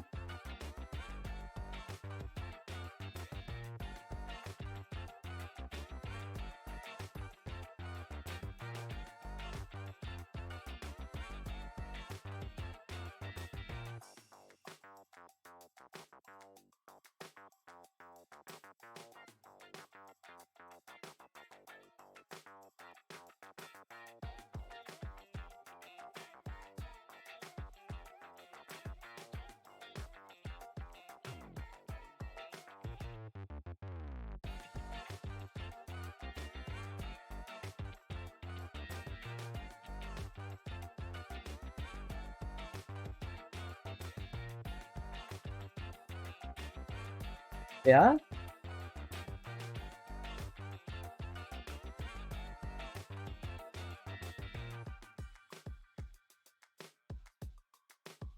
I'm just writing in a YouTube post to mention to people that I am now properly starting the coaching.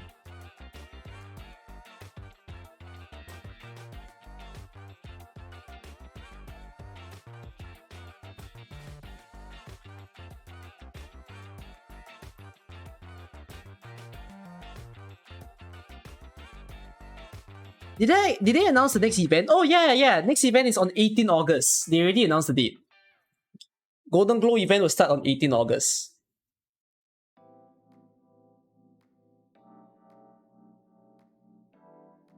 No Relic one. We'll talk about like the weird runs that we can do later on.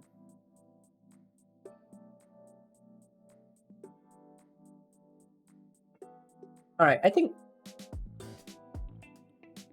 Okay, Sleepy Kyofu is around.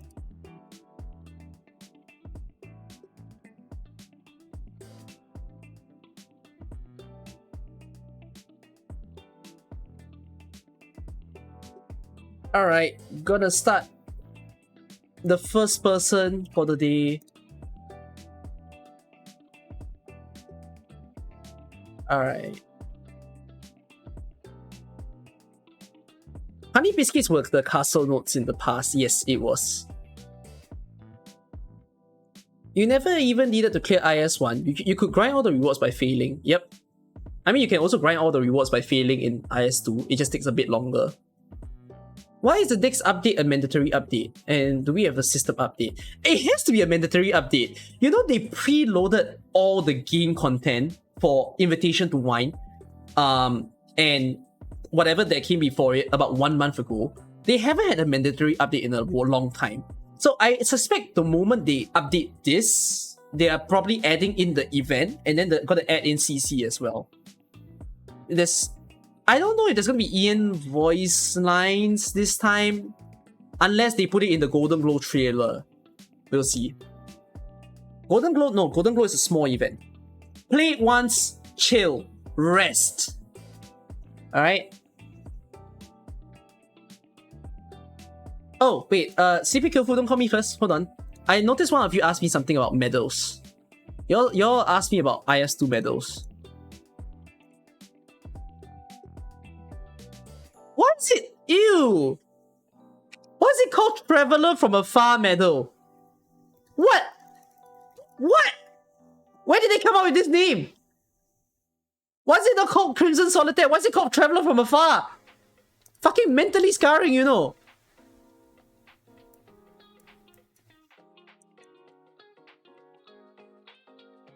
Finish 3 contracts using different monthly squads in the Phantom. Oh no, this monthly squad.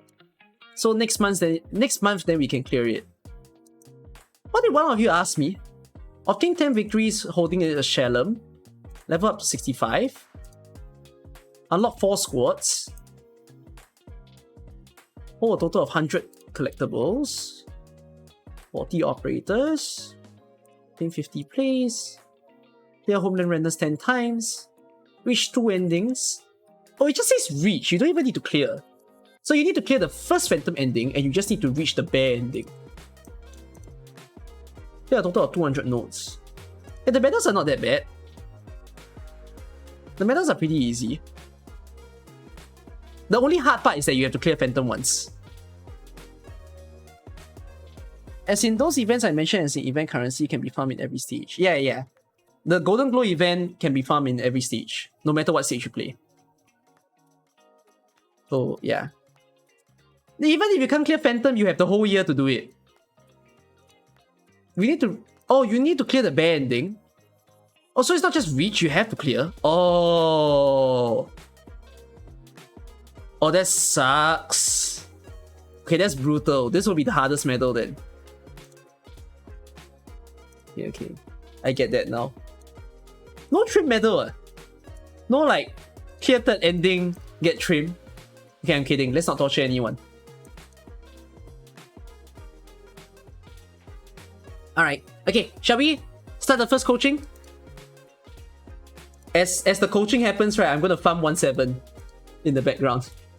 If y'all don't know, by the way, I ran out of rocks so goddamn badly. My rock, I don't know what the fuck happened. I was upgrading operators so much, I still have so many materials. Like, look at this, I still have a lot of manganese trihydrate, I still got like tier 5, tier 4s. My fucking rock supply died! I'm not even farming Orundum is like this. I don't get what the fuck happened.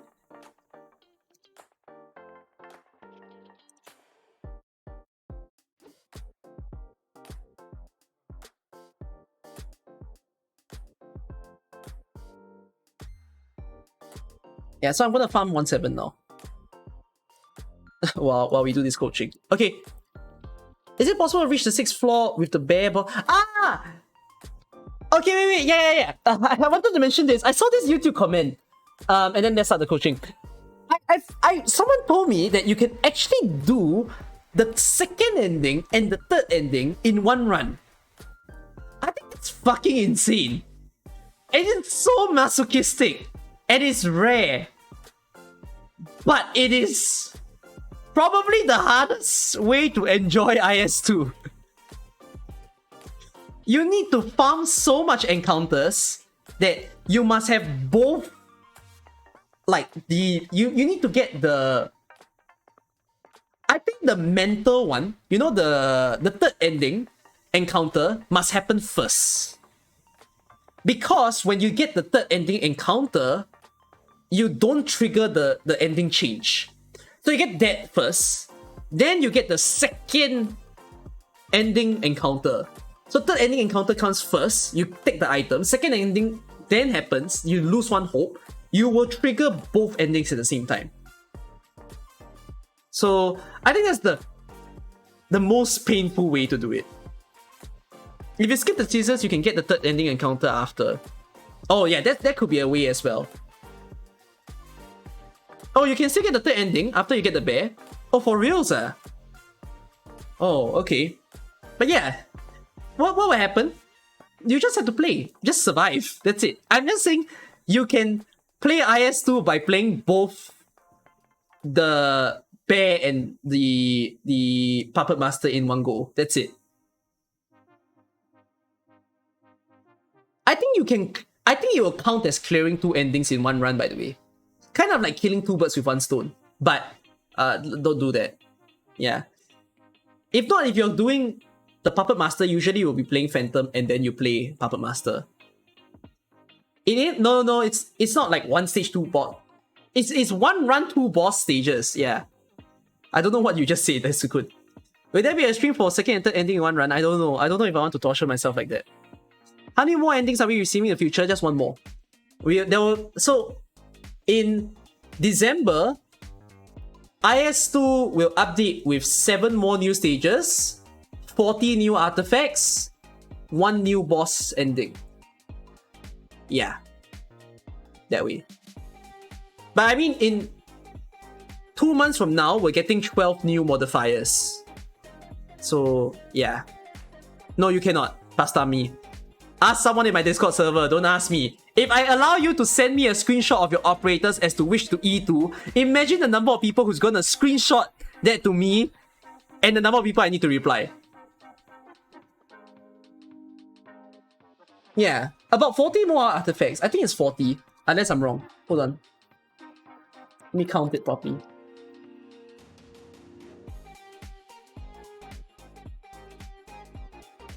It should be 40. I remember it being 40.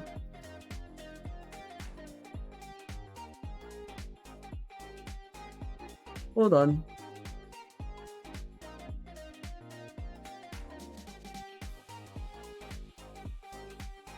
Oh, it's not 40. Oh, I'm bad. Sorry, it's only 22. 40 will be too much. Yeah, but 22 new artifacts. But it's still a lot. I'm looking forward to the artifacts. I need the artifact that buffs taunts, alright? I'm so happy that there's an artifact that buffs taunts. Why is it not in the game mode yet? Basically, there's this artifact where attack is increased for not activating skill. So if you activated an infinite skill, the attack will increase all the way. I really want to play with this. Yeah, and I can't wait for 2% max HP per second. Taunts, mega heal, give that to me. Yeah, there's a lot of broken artifacts that will come in the next expansion, but this will be in December. So, yeah. Alright, calling.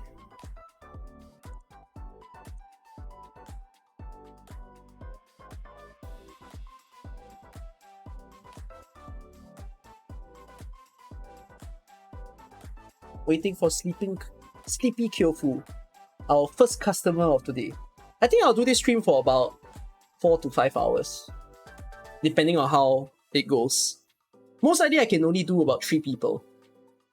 Undusk, if you're fortunate, I should be able to reach you by the end. Oh no, but it depends. If it's like a late time where you are, Undusk, maybe you might need to go to sleep. So yeah. Yes. Hi, Sleepy Kyofu. Hey, can you hear me? Oh, I can't hear you. Wait, no. Hold on. I think my voice settings got screwed up.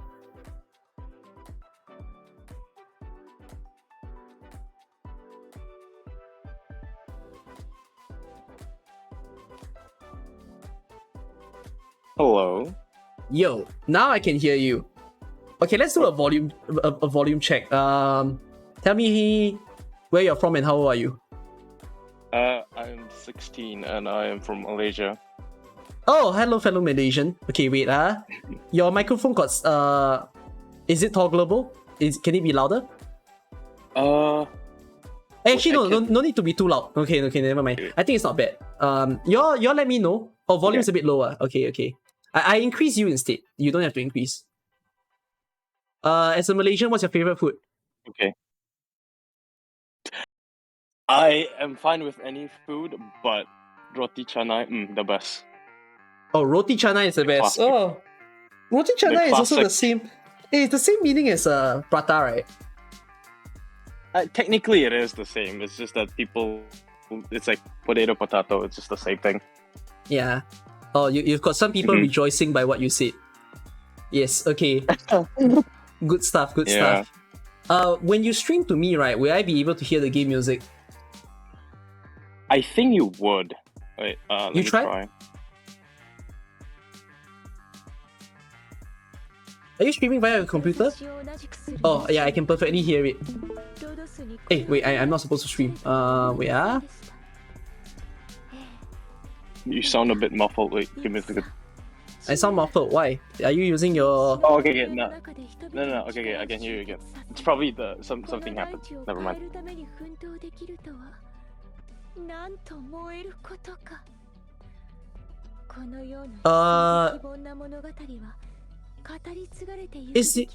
Guys, is his game volume a bit too loud or like the music?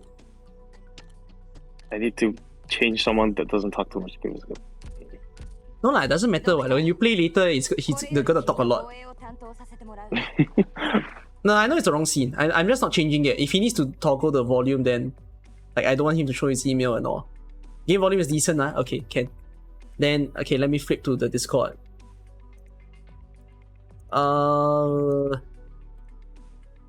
Right. It's an interesting ratio, like. What are you using? The stream or not? No, can hear the stream, but I find the screen aspect ratio quite interesting. Is this your emulator?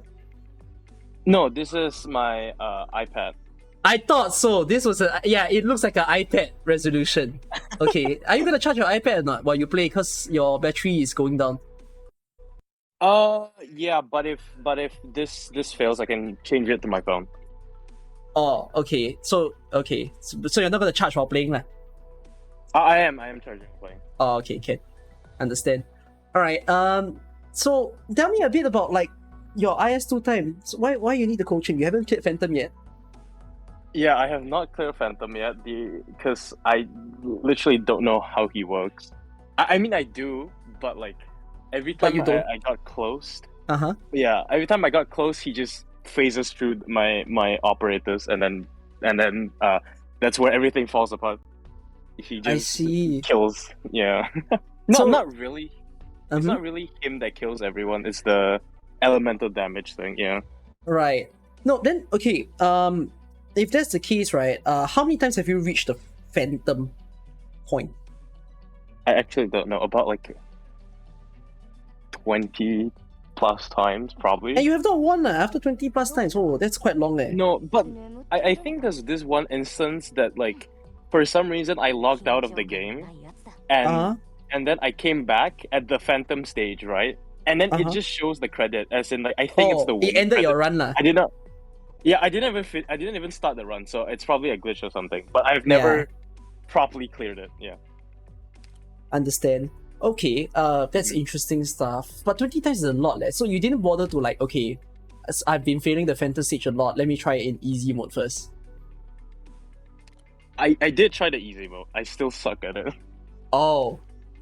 Okay, but like when you say you reached the Phantom ending, you also did reach it in normal, I assume. Or is it only easy? Okay, can. That's interesting to hear. Always on. Yeah. Let's see your account a bit more. Your operators. Wait, no. Before you show your operators, when do you start the game? Around the IS, the last not IS, around the last contingency contract, if I'm not wrong. What was the boss? Was it?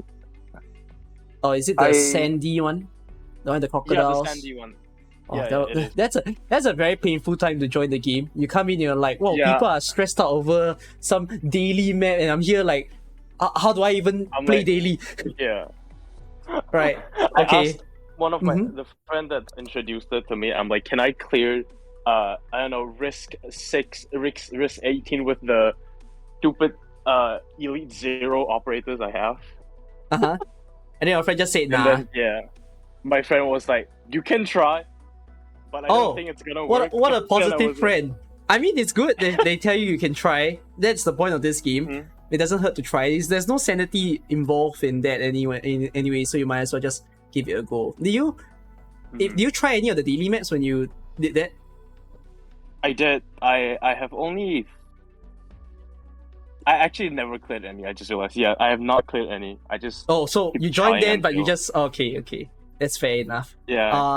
Not all too bad. I mean, at least you're enjoying the game for what it is, lah. Despite joining at a Mm. harsh point in time. You say your friends introduced it to you, so is that why you joined AK? Yeah, actually, because Genshin was very stale. After for a while, and then I really had nothing to play. So my friend was like, "Why not try Arknights?" Right. So then, it's your choice whether you want to do a little comparison. I'm assuming you're still playing Genshin. Not daily anymore. I just logged in once in a while for the event. But why? But Genshin's a good game. It is. It's just that I don't know.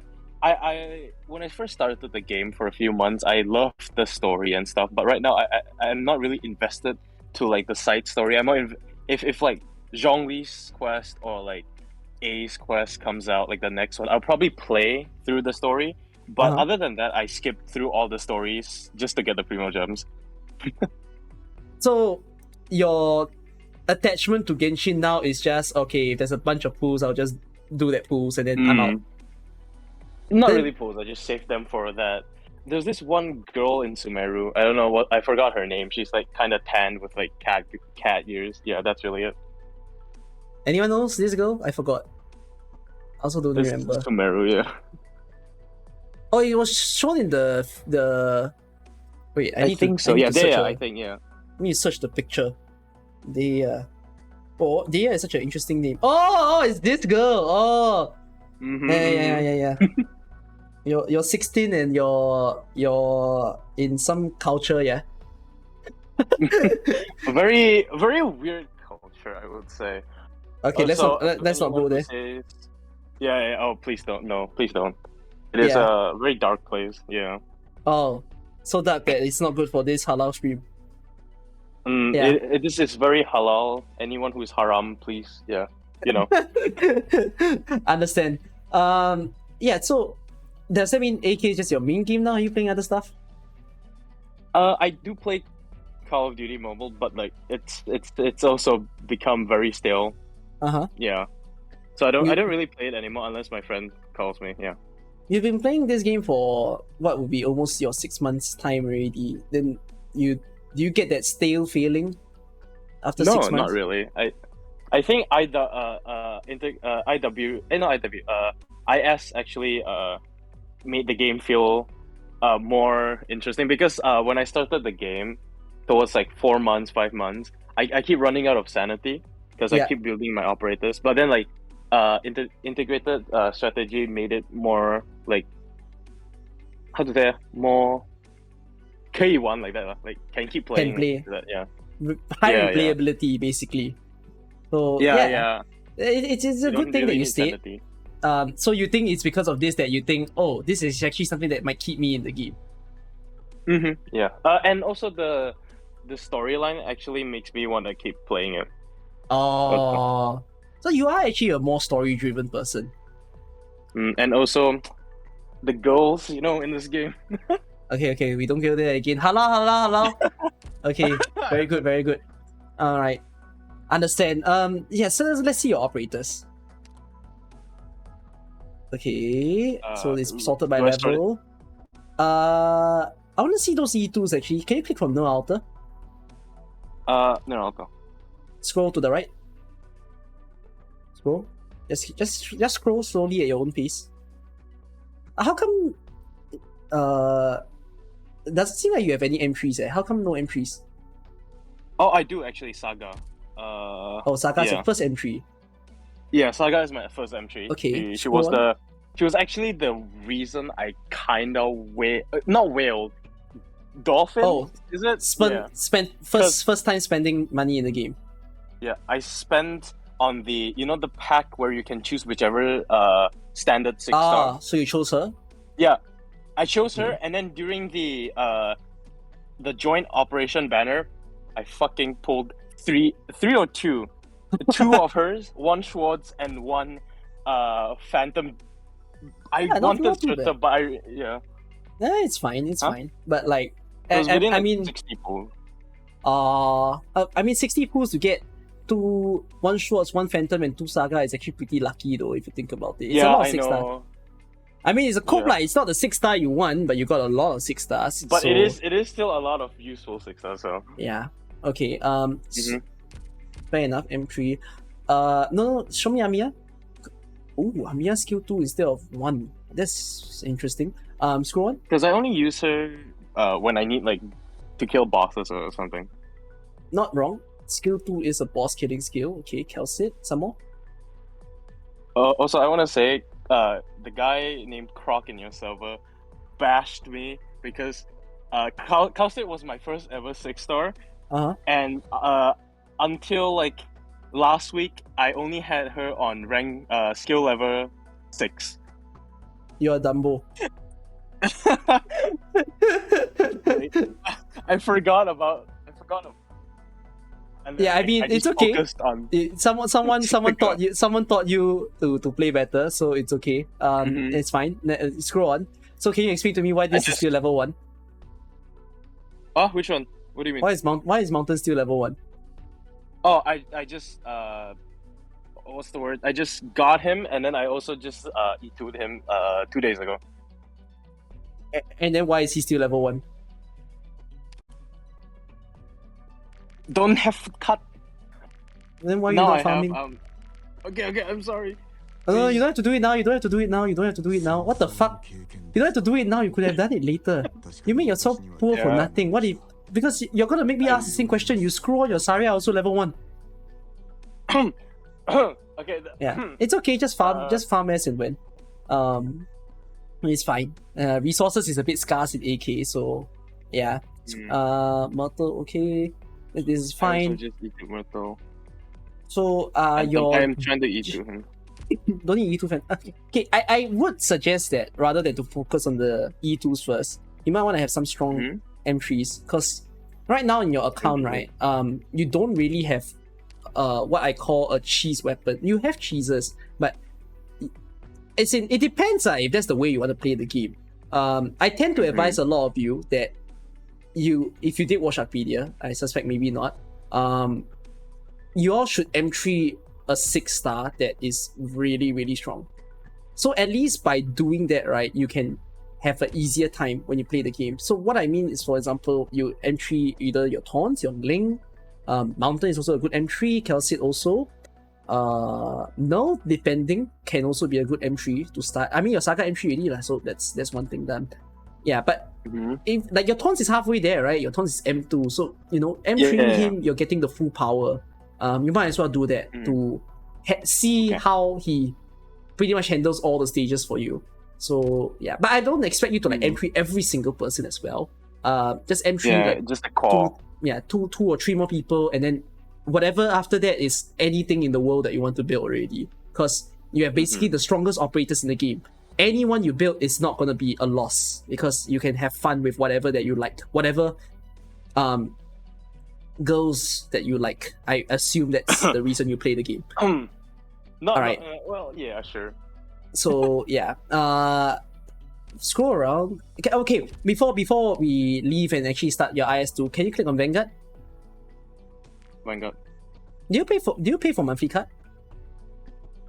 Yeah, I do. Oh, okay, interesting. So 2 Pioneer Vanguards, 1 Standard Bearer. That's nice, and a Charger. Although Charger not very built, it's a bagpipe sitting there, but that's fine. Your levels are very strange. You like your country got what? 4D or like some like lottery system. Got bingo. I just leave them after E2. So Why do you like it? Oh, I don't care. Whatever. Guard. You got range I guard. just got so arts bad. guard. Oh, that's fine. Lucky you. Got mountain brawler. Got red knot. You are missing one guard. Like What guard? no. I strongly advise people to build 2 lords. You have one. You're missing So, another. It I can be do, silver ash if you silver want. ash. Yeah, cause 2 lords really makes the game easier. Palas is an okay. interesting choice. What you built? I realized you built your operators to a high level really quickly. Who's your highest level?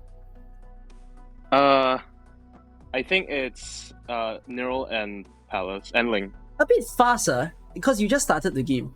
You could have if let's say you shave off 20 levels each, right, for your Nerd Altar, your Ling, and your Palas, then so basically you make them level 40. All the other E2s that you currently have, right, would also be level 40 together with them. It's because you spent a lot of resources on the other. Like, I mean, of course you want to build your operators that you really like, but if you go by, if I want an easier time in the game, then you level it up first, like you even out all their levels. Later on, you start to beef up the people that you really like. The time when I start to say you have a full freedom of just do whatever the hell you want, that's probably about player account level 80. That's when you just like free for all. I love Doberman that no one seems to love. Yeah, absolutely do it because you got nothing to lose. Go for it. Yeah, but your stage, I still think, just an even building would do pretty good. So yeah. Alright, click on defender for me. So 2 healing defenders, or 3 healing defenders actually. Oh, 4 healing defenders, what the fuck? Okay. And 2 protectors. This is fine. Although Sarya's level is bad. Sniper? Oh, why is your sniper very weirdly built? Yeah. I feel terrible for your crews. You know why? Well, yeah, I should max her out. Yeah, I know. You know what happens if you max her out, right? I actually don't know. I just Click on know her. more damage. Click on her. Click on the bottom right. Click on the bottom right. Look at that. When attacking has to increase. Oh.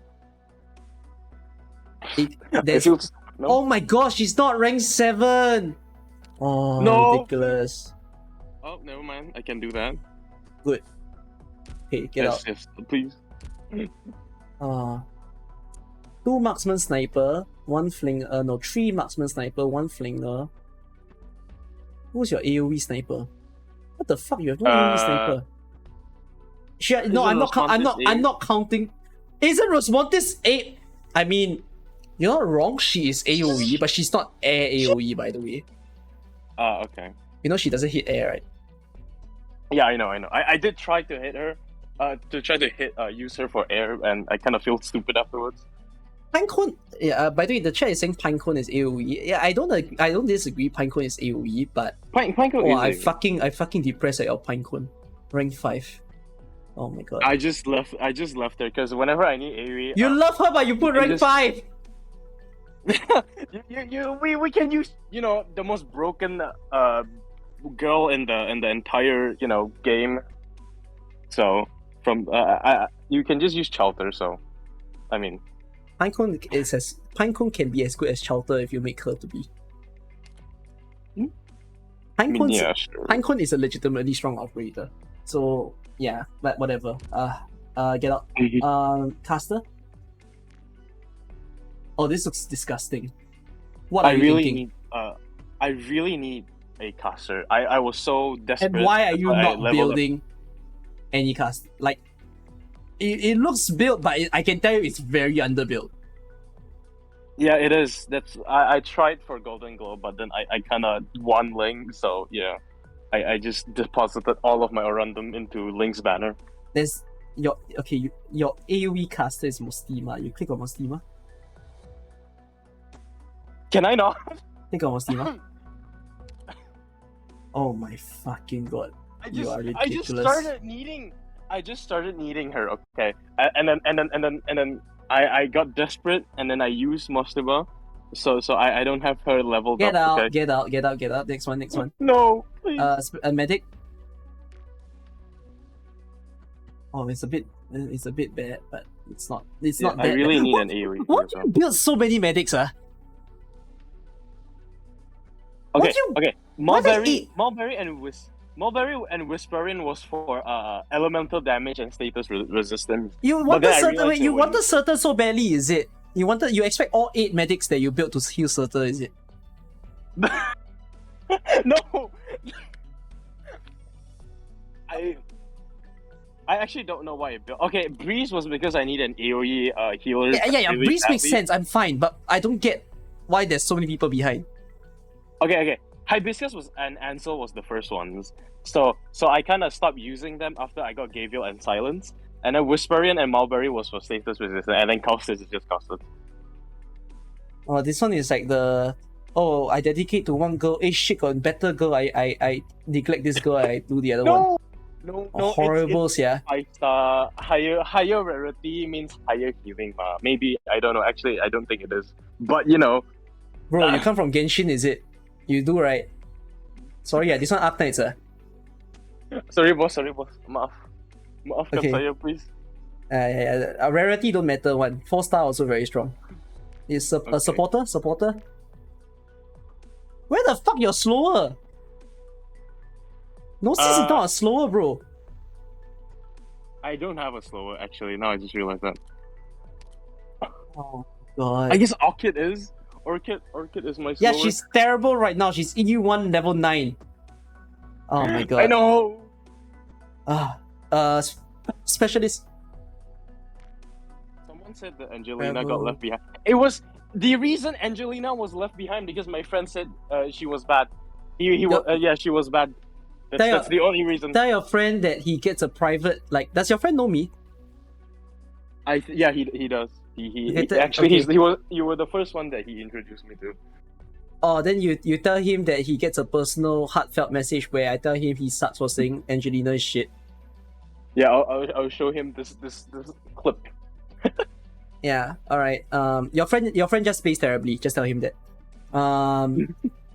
Yeah, gravel phantom. Okay. He does brute interesting. force everything. So Okay.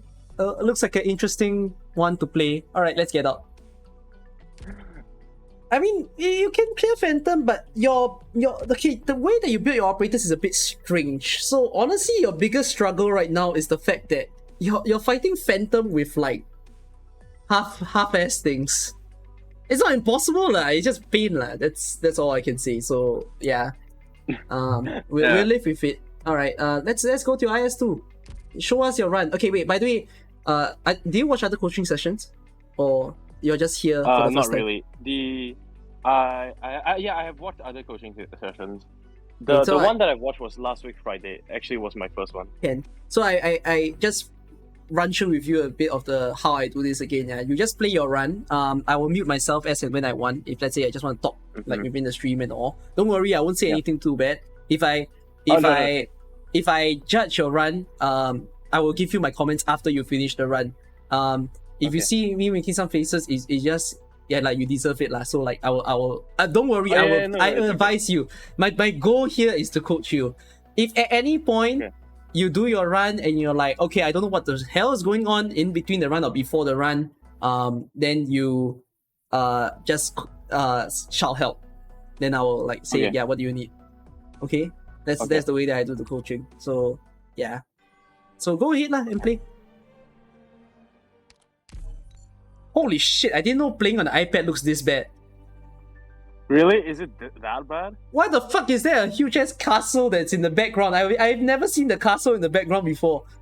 Wait, really? Yeah, what? If you play on the phone, the whole thing will just cover the background, what? Oh my gosh. Yeah. I never really put the background. Usually the aspect I ratio do... strange, yeah? Usually you do what? I usually do as your heart desires, but there's this one way that I did like what the you mean? Puma, I think. Holy fuck! I've never seen such a long elongated screen.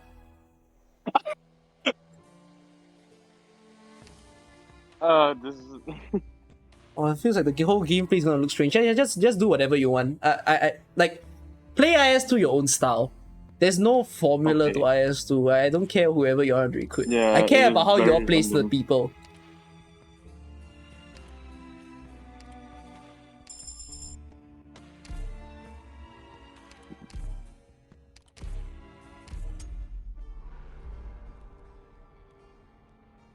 What the fuck is this?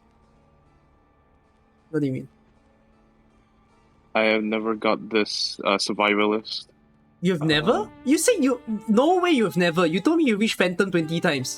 I just started getting these things yesterday. I have never gotten these tags before. How? Wait, guys, swear, no. I don't get it. How? What does hallucination... No. You might not be wrong. I don't know when hallucination triggers. When does hallucination trigger? No, do you usually play easy? No. I always play formal investigation. Actually, I played easy a few weeks, and then I realized I was playing on easy. Then I just played on formal when do you switch? When do you switch to normal? After like 2 to 3 weeks after IS. You sure you never seen this, or you just never seen Survivalist? You've been getting hallucination, but not this one in particular.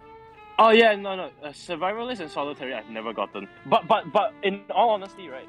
This type of tags I have never gotten it since like only this week I started getting it. That's weird. Okay, but okay, fine. Yeah, I saw someone saying that y'all got hallucinations only a few weeks after also. Okay, that's really strange. Whatever. Then if that's the case, can you just click explore? Just go. Can you play on 2x speed? Oh yeah, I can. No, just follow my instructions. Just play on 2x speed. Oh, okay. Don't deploy anyone. Thank you.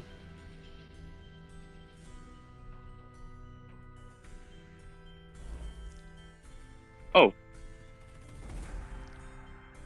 I've never gotten this before. What the hell?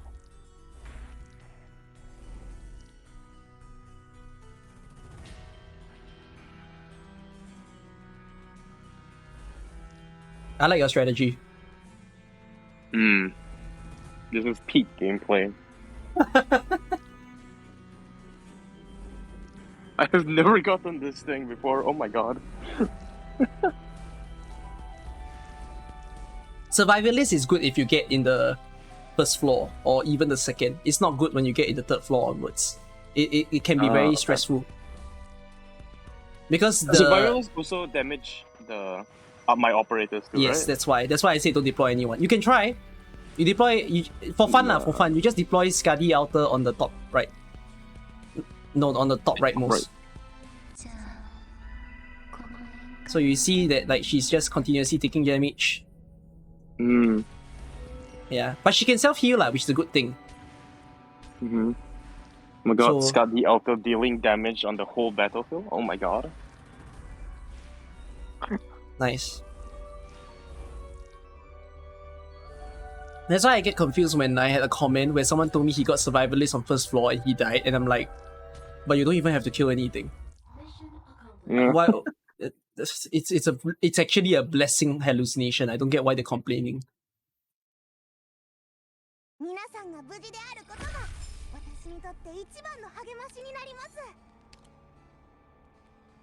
Normally I don't do anything. I just wait. So for like more hope. So. Okay, wait. By the way, do you just recruit a steward that you didn't build? Yes. If your steward is not built right, you could have just recruited the reserve caster. A reserve caster will be stronger than your steward. That steward at E0 level 1 is gonna do nothing. Oh, because I don't really recruit the no, I'm not. I'm telling you now that you should. Okay, I will. Yeah, go ahead.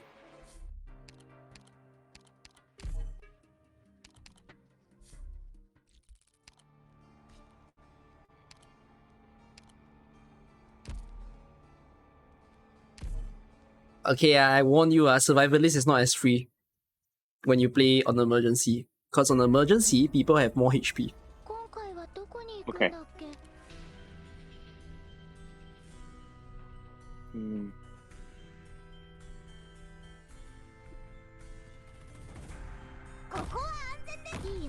Wait.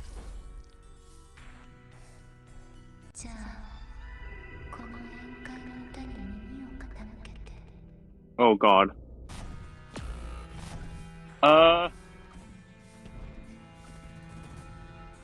This run is already fucked? Okay.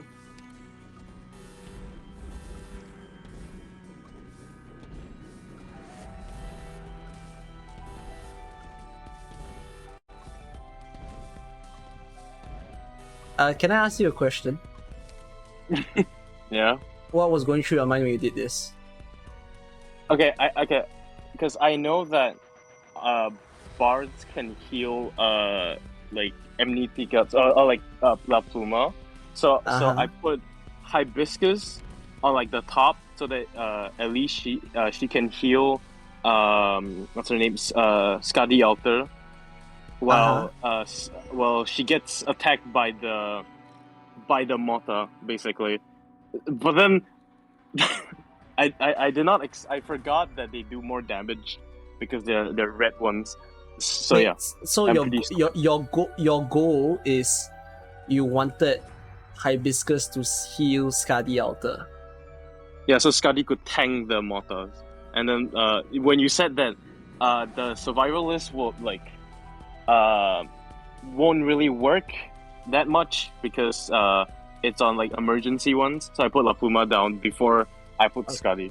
Okay, then my other question is, so hibiscus, you can just play by the way, just let it fail and just exit the run because it's definitely a fail.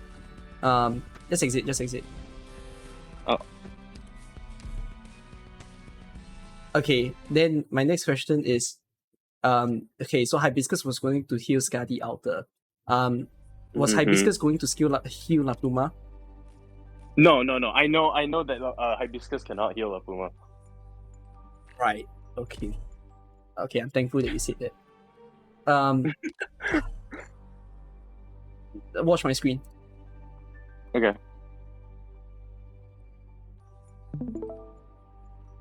Oh wait, I need to watch the real time one. Give me a second. Alright, gun salute. So survivalist, right? If you're unaware, I guess you are because you said you've seen for the first time. So you recruited La Pluma, you recruited Skadi Alter, and then you have hibiscus. Okay, not this hibiscus. You have the other hibiscus. Okay, I'm not gonna put Stewart because Stewart doesn't do much here. So yeah, gun salute, emergency, meaning things gonna hit harder. It feels like you don't seem to be too aware of their bomb radius. Were you? I thought they were adjacent tiles. Okay, so it's not adjacent tiles, it's 8 tiles. It's a square. Okay. Okay, so you would see some problems where you realize that the enemies also come down very fast. You have to do something about it. I want you to also take notice. Do you see that even though your La Pluma and Skadi Alter died, Hibiscus stayed alive and the mortar kept shooting at her? So a consideration that you could have done is, instead of placing your La Pluma over here, what you could do is you place... So you can start... La Pluma cannot be healed by anyone except Skadi Alter, correct? So you place your La Pluma here first to start the stage. So your La Pluma can kill everyone, and then La Pluma can self-heal because she gains health for anyone that comes in her way. Now, when survivalist happens, right, what happens is everybody in the map gets more attack and more ASPD. Everyone, including the enemies, including your operators. So the reason why your hibiscus is so good at like tanking the mortar is because she gets increased ASPD also. So what you could do is you just place a hibiscus over here. You get your hibiscus to fast heal. So once you place your La Pluma and your hibiscus in, right, then by this point you should have enough DP to actually both people, both the La Pluma and hibiscus. Then the mortar will start shooting at hibiscus. Then once this is done, the next operator you can place is you can place the Skadi Alter over here. Then what would the mortar do? The mortar will shoot Skadi Alter. Then you can say, oh my god, but he's going to hit very hard. No problem, what? La Pluma, no, not Pluma. Hibiscus will just keep healing your Skadi. And then your Skadi will have a bit of like extra healing in her, right? So she'll heal herself as well over time. And then she can also heal La Pluma over time. So by doing just this, right, your La Pluma is an AoE operator. She's a Reaper. So she's able to just kill everyone that comes in her way. And then all the slugs, all the enemies will just be killed. Just like that. So essentially, this whole deployment order is mission make Skadi a tank lah, to actually survive the survivalist tech and also survive basically everybody that's coming in. Just like that. Okay. You get it? Yes. Sounds good? Okay. Yes. So, yeah. All right. Restart the run. I'm just gonna do randoms. Wait, can you still see the screen? Yeah, I can still. Yeah, go ahead.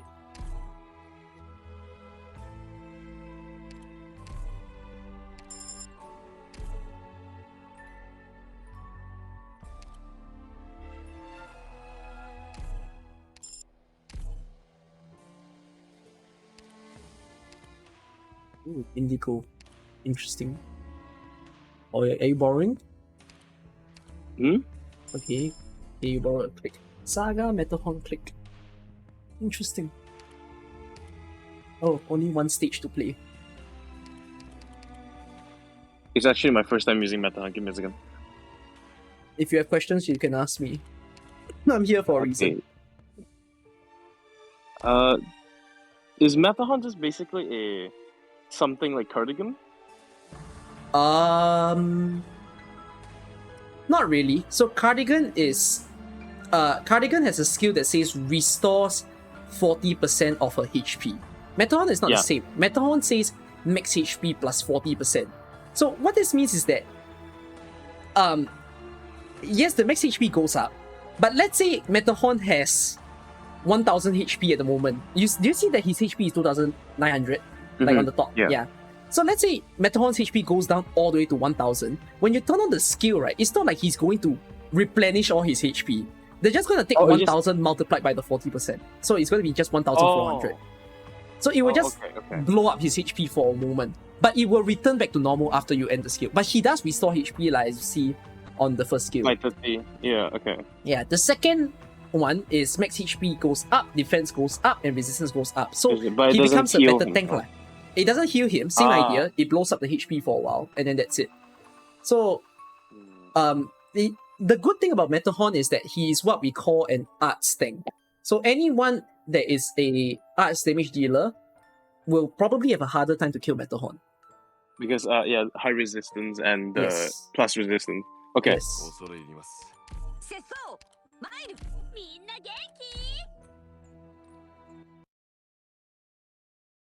Have fun.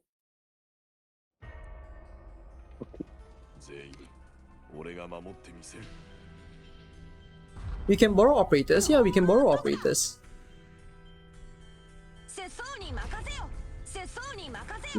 So this will be every Friday? Yeah, it is.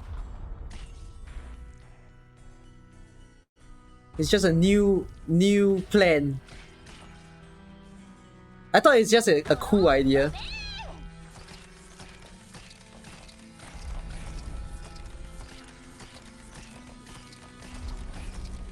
When the skill ends, is his HP set to current HP? I answered your question, Bukino. Right? I believe I did. Do I coach hard mode stages? No. If you can clear normal stages comfortably, it means that you are... The hard mode challenge is for yourself to deal with already.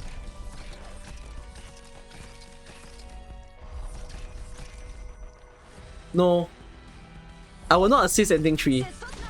If you can reach ending 3, it means that you're playing pretty darn well already. All you need to do now is to figure out a strat for ending 3. Is Paramedics good in IS2? If you have certain artifacts, yeah, it's pretty good.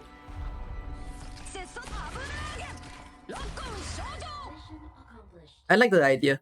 I have no comments. A+. Totally what I would have done. Yeah. I mean, a bit, you held back a bit on Metahorn skill lah. Maybe you could have used that a bit more, but I mean, it's still clear. There's no problem at all.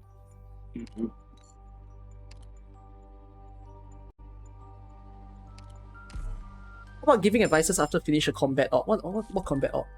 Is coaching only for people who can't reach ending? For now, I'm limiting it to people who cannot reach the Phantom ending. So yeah. No. Only like, yeah, I cannot reach the Phantom ending. Why didn't you lose your life points? You didn't want to try it? Because, I didn't really want to lose my life points because sometimes I leak a lot. I realized that I leak a lot in IS. IS. So a bit of my thought process to this lah. The most this is how I play at least. The most invaluable resource is life points. Which you might say, oh, why life points? Then I can't leak. To be fair, if you think about it, the whole way of playing AK is you try not to even leak anyone as far as possible, right? You know, the 3-star clear stage. So you're already going, like, this is what my mind would have thought of before I enter this store. You're already about to enter a store. They ask you, do you want to lose 2 life points to get ingots? Then, if let's say you happen to come in this store, you have a damn good shop. Wouldn't you be happier if you have more ingots that you can use in a sense? And then, let's say you use your life points. Later, if you get a life point artifact, you can use the ingots to buy back the life points. Replenish. Yeah. A bit of a thought process, but we're doing this coaching session, and I mean, my main goal, if let's say you're struggling with the stage, is to teach you how to do a stage without ever leaking anyone. So try not to be too afraid about losing HP. Losing, like, at least that's for me. I tend to lose my HP like free. But of course, it takes a while to actually feel comfortable with that. You do need to know your stages better. So because my mind is like, I need more life points so that I wouldn't die as fast. Yeah. I mean, the other approach, unless the only reasoning I can accept that you really want to the only reasoning I can accept that you really want to save the life points is if you want to do the Phantom stage and you're gonna leak the boss. So you don't want to kill the boss. So you hold up 30 HP and then you make sure that the boss is the only person that leaks. Yeah. But okay. It's not easy to reach there. You need a lot of artifacts. Yeah. Okay,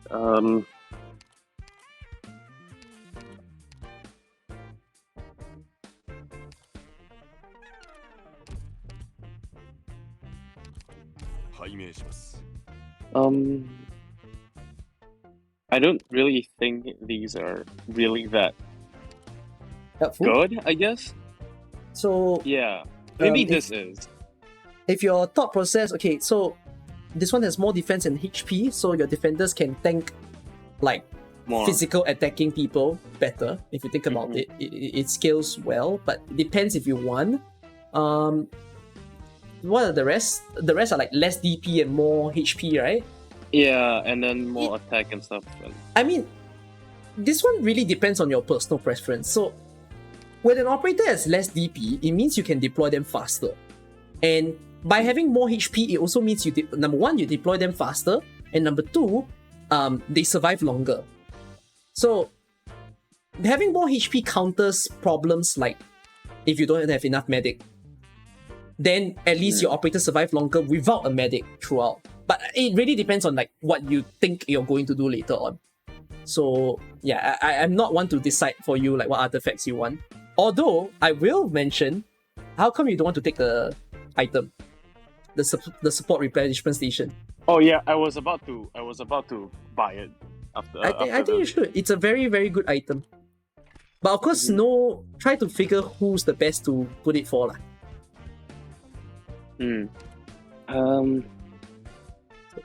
Really free for you. I'm not one to decide what you're gonna do here. I'm just here to see your stages. Okay, honestly, yeah, sure. This one. All the best. Okay. Oh, as best as possible. By the way, you're being coached lah. So if you fail a stage, there's no problem. Like I strongly advise you to be open about fighting. Okay.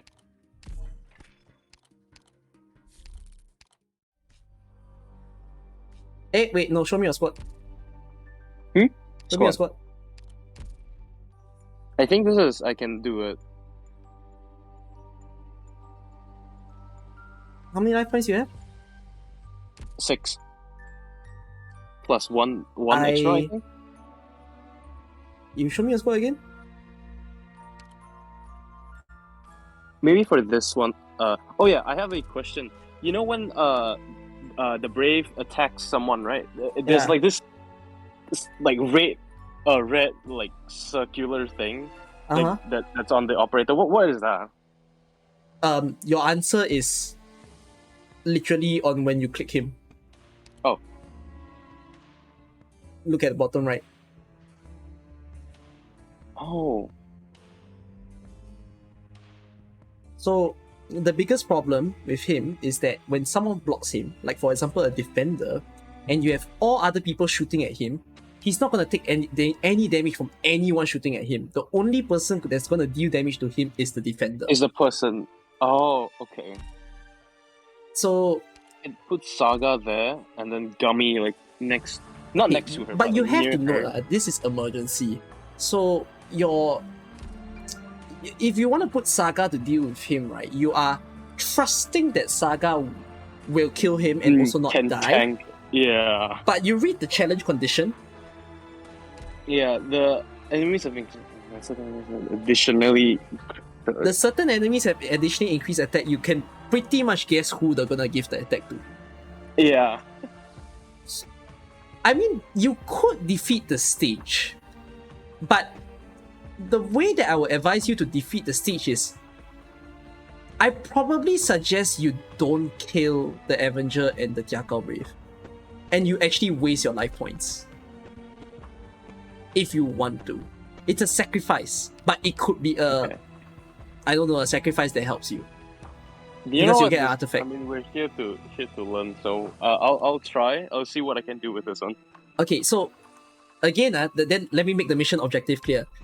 Do this stage without killing the Avenger or the Tiakao Brave.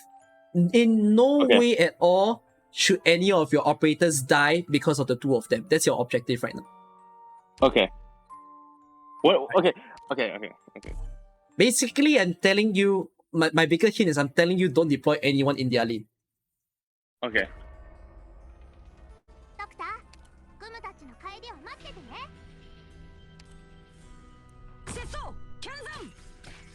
Wait for debuff Saga too. Saga might not be able to make it. Yeah.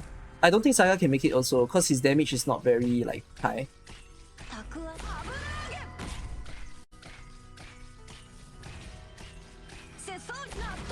Okay, I give you a hint. To be fair, right, a thing that you could have tried is that if you actually want to kill them, if you trust your click enough, click might be able to kill them. My idea was actually my first idea was to kill all of them. So around wait. There's a leak already. There's a leak already. Yeah. There's a leak already. Oh no. It's okay. Give me a second. My idea was to put, why did you remove the station? I know, I kind of panicked. But the station is to help you.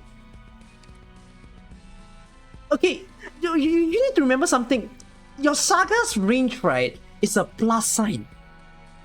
Your Saga can still hit backwards from Gumi. Even if you put Gumi behind the station and you turn on Saga's skill, Saga will still hurt whoever is being blocked there. Ooh. Whatever. Continue. I'm sorry.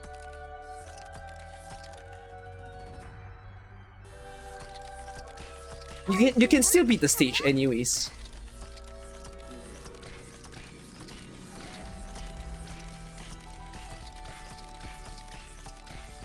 Don't worry. Trust in you to beat the entire stage.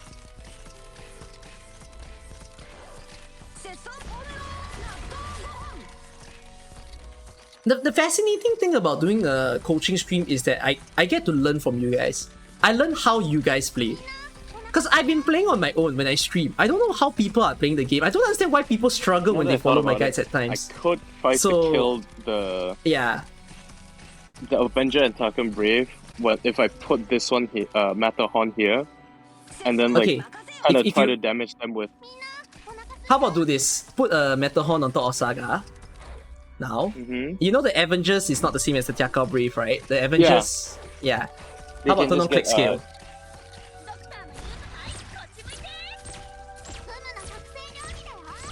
Let click kill that. Yeah. Your Saga skill, yeah.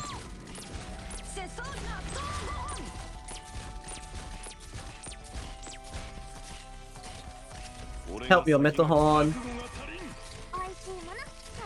Help your Metal Horn. Yep.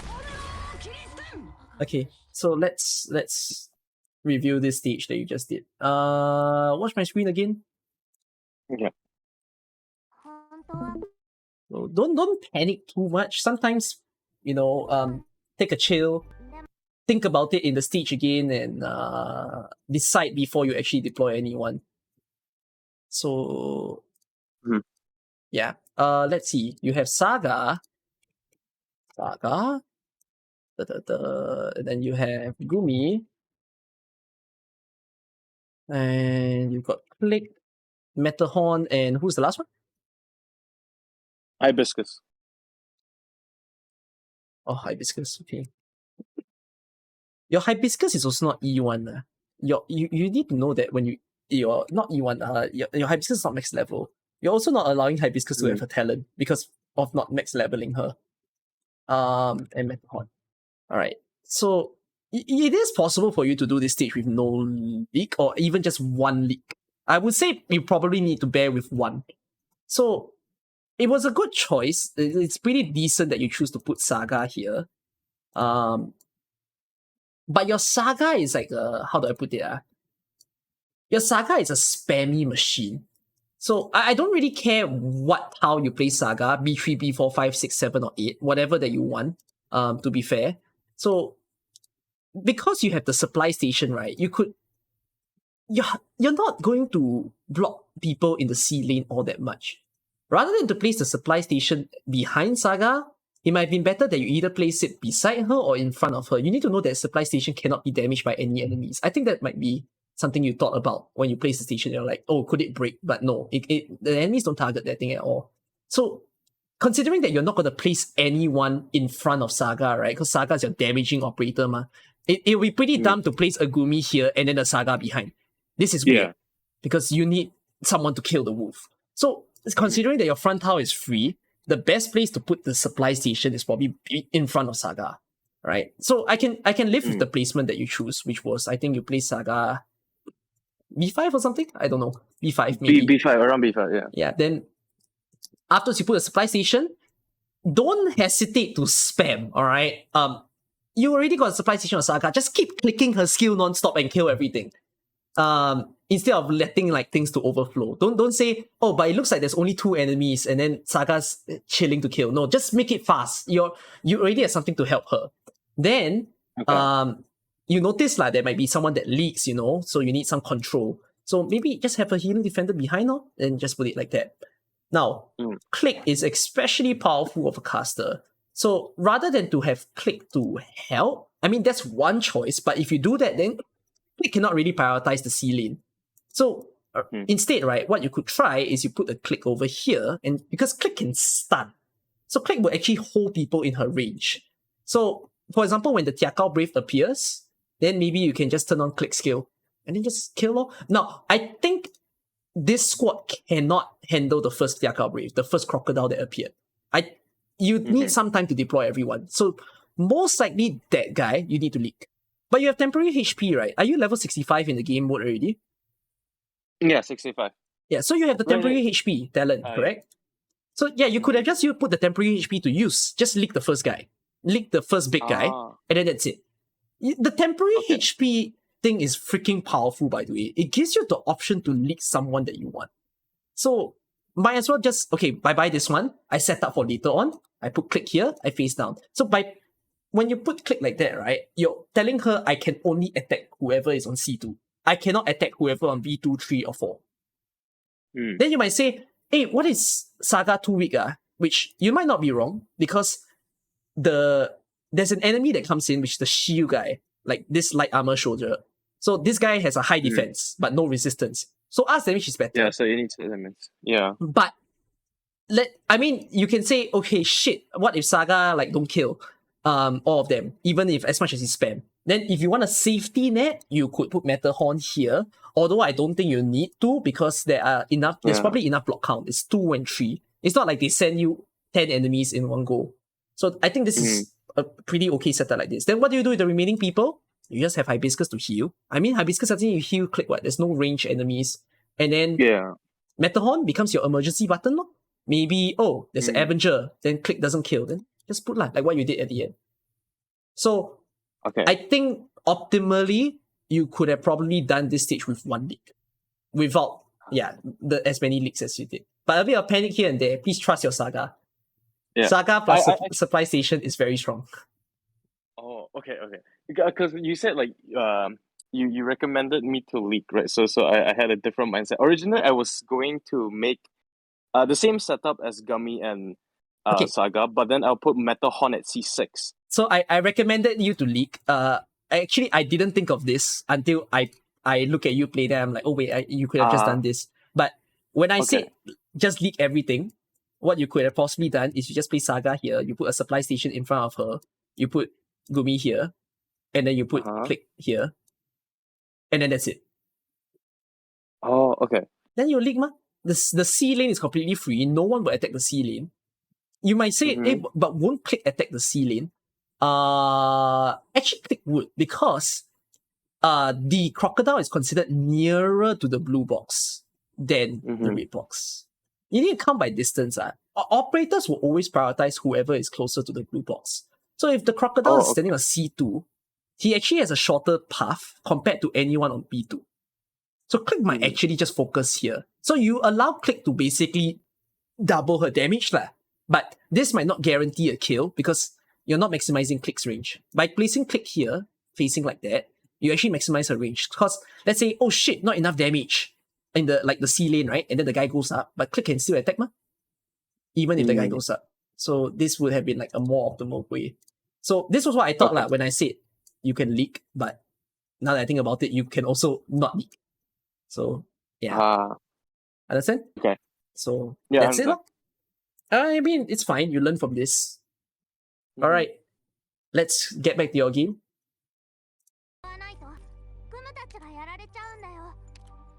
Ooh, this one. Very good expedition. Oh, that's nice. You get hope, so you can recruit more people if you want. Oop. There's a Vanguard now. Oh. Do you always take free stuff? If I don't really have anything else to take, I would take the free one. If there's no specific ones. If you don't have anything else to take, that's your thought to it. No. If like example, I already have good healers. Like example, like Silence or Hibiscus. And when I get like what to say, the voucher thing, the recruitment thing, I would either go for house sits, but if I don't have enough hope, I would probably take whatever is free or take Ansel or whatever I can afford. So I will try to always save up my hope until I have 6 hope, and then only I recruit like 5-star or 6 stars. So are you more comfortable to take the free operators or operators that you already own? Operators that I own. If I don't really have any specific ones I want lah, or maybe like new ones that I've never used before, I also recruit them. So you are open to trying, but you also have I like to fall back on what I already know. Yeah. Okay, interesting. We'll see as you play. Oh, this one.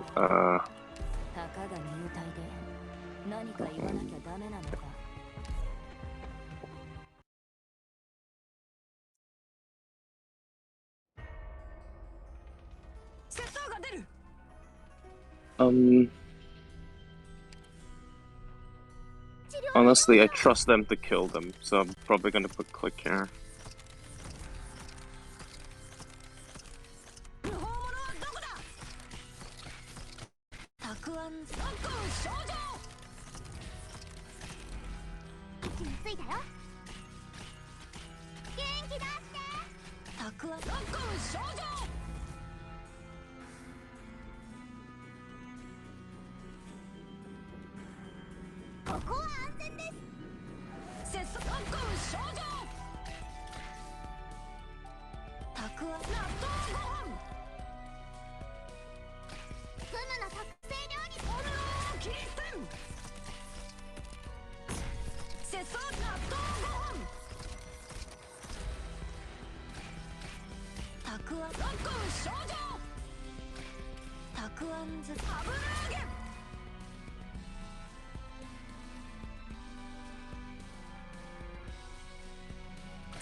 Good job.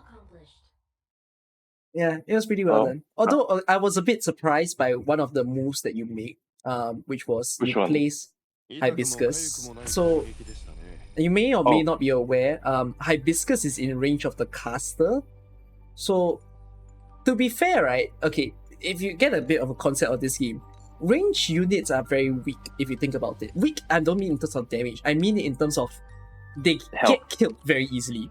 So it is best that you always put the weaker people away from danger. So if you place Hibiscus to the right of Gumi and then face to the left, at least you keep her away from anything that could kill her. So that would have been a nicer move. Yeah. There is also a thing which is you place a scavenger down, which basically goes to tell me you don't trust Click to damage the caster enough. I mean, she could lah, but I still respect that. It's not a bad thing to do, to place someone down in case you think, okay, why not just kill the thing faster? So I don't think that's a bad move, although Click could have killed the casters on her own, because she's actually that strong. Otherwise, yeah, you get the concept. Crown Slayer jump. I think that was great. It's great that you didn't fumble for that, so yeah. Okay. Like, it's nice. Honestly, I don't know what to take. I'm probably just gonna take... Nothing wrong. Again, it's play as you're comfortable. Because like I don't really have any what's the word? Snipers, yeah. Okay. Okay, give me a second. Okay. Oh my god. I hate this one so much. Don't panic. Okay. The problem is which spot he's gonna spawn in. Either the bottom or the left. Bottom left. No, okay. No, don't worry. There's always a way to handle it. I'll teach you as you get there.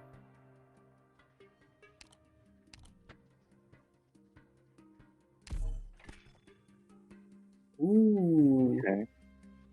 Okay. Oh, 将が摂政、太閤古城、歴々と目にあり。Please don't ever choose click skill one ever again. Oh no, I am never gonna do that. Thank you. バレないように気配を殺していけ。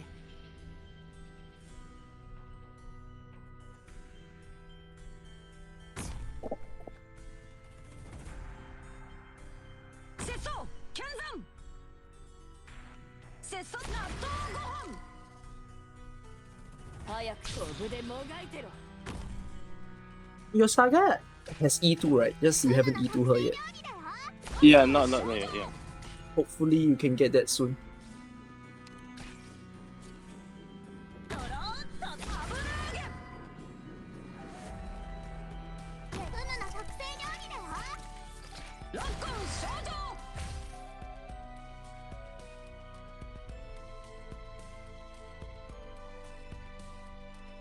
Hmm.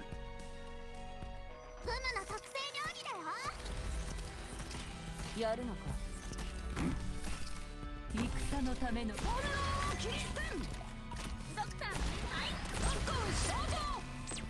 Just look at Saga then. So strong. My favorite doggo. Mm.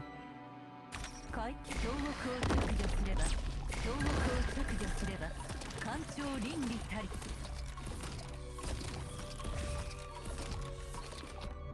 私強力を削除すれば干潮倫理たりたくあん漬け節操はこちらに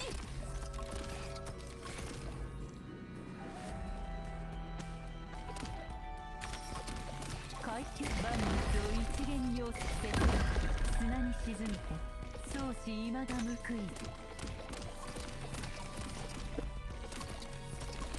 海中強力を削除すれば干潮倫理たりドクター見えた危ないみんな万物を一元に収むるは Not too bad. 奢々楽々の境地にこそあれ Not that I formulated a solution yet, but because you have the supply station, the one that gives SP, I have a feeling if you ever want to challenge yourself very badly, your Link skill 2 can probably do the entire stage by herself. Honestly, yeah, I think another thing about I mean, she's very strong if you gave her the supply station, but it's still not a bad run. I mean, I wouldn't even consider it that brute force all that much. You're appreciating the skills of Ling and Saga, so I'm fine. Can do it with less operators, but nothing to complain. Yeah. Okay, this one I'm a bit like I always fumble a lot with this one, but hopefully I don't fumble it this time. My warning is you have no snipers, so extra challenge.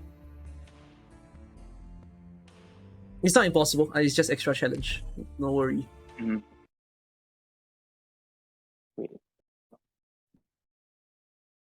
Reform is the worst stage on third floor. It's one of the harder ones.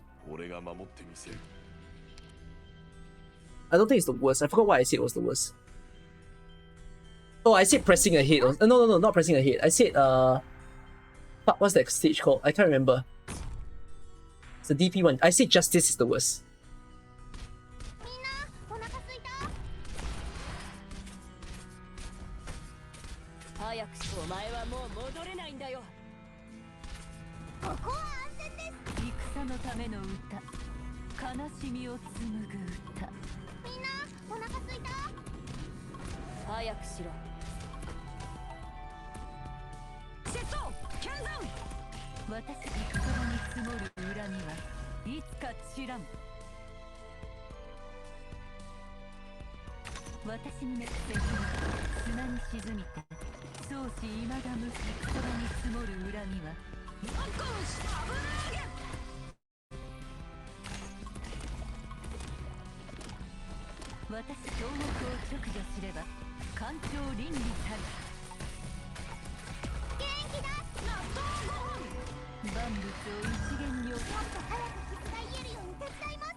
Okay, a few quizzes for you. Number one, Link skill 2, right? You know how she retreats her dragons, right? Yeah, I waited for the left side, the dancer or singer, I forgot. I waited for her and the archer to damage it until it's like over under 50%, and then I use her skill. Okay, good. That means you understand how she works. I was wondering about that because people tend to not think about that. Oh yeah, please take that. Platinum 3? Please take that. Yeah. Thank you. So yeah, it's quite good that you understand that. The other thing that I want to understand from you is the two guys in the middle of the stage. Do you know what triggers them? Two guys. Which one? The two singing casters, the one that deals sanity damage. Do you know how Yeah. they get triggered? The thing that I think I think that they are triggered when you damage them to like around 70%. That's what I think happens. To around 70% HP. I think so. You exit completely. Oh no. Exit wait, completely. No. As in exit your IS2. Go to archive. Okay, right. Enemy. Find it. Then you read what it says. Too far away. No, down. It's below IW. Down? There. Oh. You read what it says. That's a number of hits. Oh. Okay. Basically, the more you attack it, the more you trigger it. Oh. Okay. Wait, no. So, if I attack her a bunch of times, and then it will trigger only one time, or will it stack? No, it can stack. If you attack her 40 times and she doesn't die, it still stacks. If you attack 100 times and the thing doesn't die, you just made it stack 5 times. Oh, okay. Now I know. Okay, thank you. So, basically... I thought it only triggers one. No, but okay, it was not a bad decision to kill the one on the left first. I would have done that because the one on the left moves. Okay, this is a trend in this stage. It never changes. The guy on the left will move first. The guy on the right will move towards the end of the stage. So it's not a bad thing that you try to kill the guy as fast as possible. Yeah. But you need to know that you're triggering the guy in the process lah. By doing that, right, you make the ASPD go up. That's what he does, yeah. He doesn't increase the attack of people. He only increases the ASPD of everyone on the map. So in Reform, right, the stage that you just played, the worst person everyone, that he's... including my operators? No, right? Enemies. Okay. So the thing is that the biggest person that you actually shouldn't be triggering is the sniper. The sniper, when he gets ASPD up, he starts to get unchained more easily, if you think about it. Because once his plate turns red, right, he has increased attack. So while you want to trigger the singing guy, the sanity damage guy, you want to try to trigger him only when the sniper is not around in the map. Because if the sniper is in the map, right, he can start shooting everyone. Okay, there's also another thing I want to understand from what you did just now, which is you look at my screen. You didn't leak anyone lah, but there's a bit of a decision that I found a bit strange. What's the stage called? Premiere. So you had Ling, right? Ling. Wait. Oh no, it's not called Premiere. It's called Reform. My bad. You had Ling. So you can place all the people all around. I'm fine with that choice. But there were two decisions that I think you weren't very sure what you're doing. Number one is you place Ling like this, right? Yeah. What was your thought? Like, why do you choose this? Actually, there was no thought. It was just like... Oh, wait, sorry. I'm not showing it. I could do it like facing the... I wanted to face right, but then like I don't know what happened. I just panicked and then I just put it down, facing downwards. You wanted to face right, but you didn't? I guess. I don't know. My decision-making skills are very bad. Okay. So there are two lanes, correct? A left lane and a right lane. And then your decision just now was that you wanted to put someone here. So when you put someone here and then you put Ling here, I guess. Sorry? I guess my thought was kind of like if it was there, if Ling is facing down, I could put a dragon facing downwards, but I didn't. I kind of faced the dragon towards the left. The dragon facing downwards, like here? No. Ling to the right of Ling. Wait.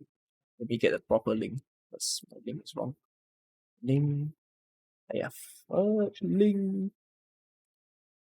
Skill 2. Okay, so if you want to put a dragon where, you tell me what tile. On top of F2. Yeah, this was what I on was top thinking. of F2 here. Not F2. Sorry. F7. Sorry. Yeah. On Yeah, top of facing F7, down. facing down. Yeah. So there's more like attack range for her skill. That was what I was thinking. So that there's more attack range for a skill. So you're So saying you see, if Ling, right? Ling is currently covering F4, F5, F6, G6, correct? yes. If you Yes. put a dragon to her right, that dragon will cover G6, F6, F7, F8. Mm-hmm. Yes, correct. So you're thinking the idea is, Ling covers one side, dragon covers another side. Mm-hmm. Yes, correct. So when that happens, if someone is on the so think about this with me. If an enemy comes in the F5, so let's say you deployed Saga, Ling, and the dragon. Enemy on F5, who will attack F5? Saga and Ling. Saga and Ling. Okay, if someone comes on F7, who will attack F7? Saga and the dragon. But Ling doesn't attack, right? So the other on the left, Ling does attack, but dragon doesn't. On the right, Ling does attack, but dragon doesn't. So if Ling is facing right and dragon facing left, they could. Okay. Do you get the idea though? Yeah, I do. You're allowing more people to hurt the same enemy by facing more people to the same tile. So by placing a dragon here, if an enemy comes in on F5, you let Ling, the dragon, and Saga attack that tile. Now, if you notice, right, there was a lot of enemies that actually leaked past Saga, right, and G6. So if you didn't deploy anyone on G6, you're screwed, right? Yeah. So basically, and as I told you, operators always target whoever closer to the blue box. So the moment an enemy from F7 leak into G6, then Ling then starts attacking the enemy. She's not gonna focus on anyone on F5 anymore because she's focusing on, shit, someone just leaked past and that person's closer to the blue box. Yeah. So by actually facing everyone in to an opposite direction, you make sure that you concentrate the damage in one area. Then that way you won't cause a problem. Because by facing Ling, my thought to this when you did this is, you face Ling down, all you're doing is you're giving her control in left lane. And the D5 tile doesn't make sense also, because there's no one that's going to be here until the guy walk, unless you want to block him, but you probably won't. So, it would have been much better if you just face Ling to the right. Won't the archer be a problem with that deployment because there's not enough healing? Okay. So the thing about... There was a hibiscus. No, there's a hibiscus, but this is a question that someone asked. I understand what's your question. Wouldn't the archer be a problem because he's gonna get triggered, and then afterwards, wouldn't that kill hibiscus, for example? Okay. I actually enjoyed your deployment order, but I don't think you thought as hard as what I was thinking. You place hibiscus down, and then you place Ling, right? And then afterwards you switch scavenger for Saga. You wanted to put a stronger person. So the thing is, by doing this, when a sniper, you think about it this way, because you deploy it in this order. When the sniper goes up the column, the number 2 column, and then goes in the F horizontal row, right? The first person he attacks will be hibiscus. Pew, shoot at hibiscus. Then hibiscus, I'm damaged. I heal myself. Then when the sniper moves even more down, then the next person he'll shoot is wait, shit. You deploy Ling after hibiscus. So I stop shooting at hibiscus. I'm gonna shoot at Ling now. Pew! Then he's gonna hit Ling. Then hibiscus will try to hit Ling. Then you deploy Saga last. Then the sniper will be wait, shit. I was shooting at Ling, but Saga is last. So I shall now shoot at Saga. The last, By the time, right, you make the sniper shoot hibiscus, Ling, and Saga, and even if the sniper gets triggered, the sniper will then be shooting finally at a person who has a higher defense. So your deployment order actually prevented a situation where your range unit might die.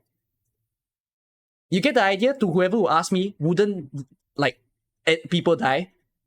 Because he actually placed the highest defense person last. So the sniper's final, by the time he gets triggered, the person he's shooting at is probably Saga or whatever defender he plays behind.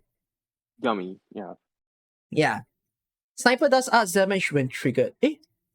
Sniper deals arts damage Yeah. when triggered, man? I forgot it. Wait, let me. I don't I think don't so. think it does. Yeah. It does? Wait, let Oh, me it look. does. Wait, I'm looking also. Wait, it's not. It's not there. It's which Oh yeah. It does. the It does. It prison does. one.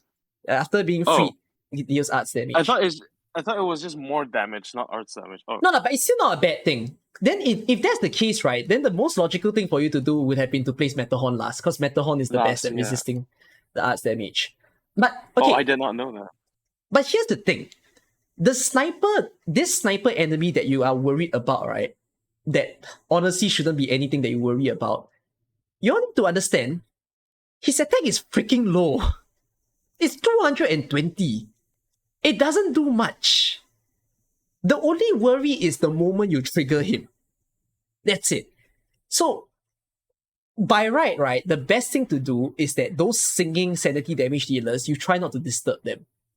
The moment you disturb them, the snipers will go on a havoc and start attacking whatever unit they see.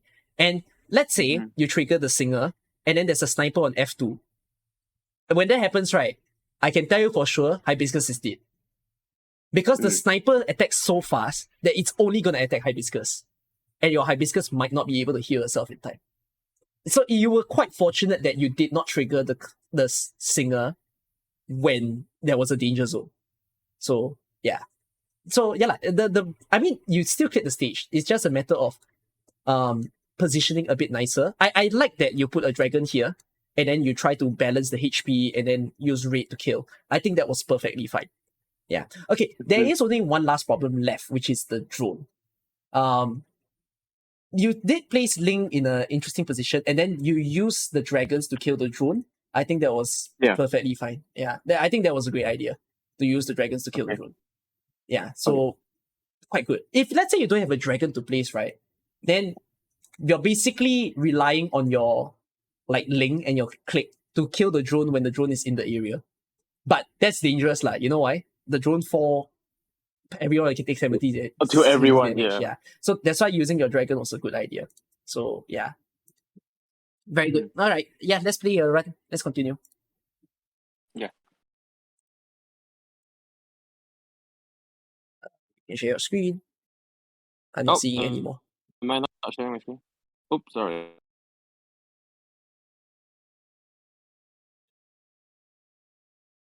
Can you guys see it? Yeah, I can see. Okay, let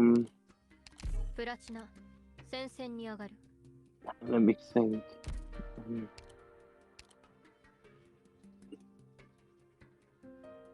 I kinda need a maybe. Promote. Right.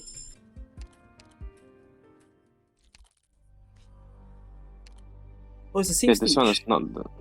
Okay, that I leave it to you to do it. I'm going toilet first. I'm sure you'll be fine. All right.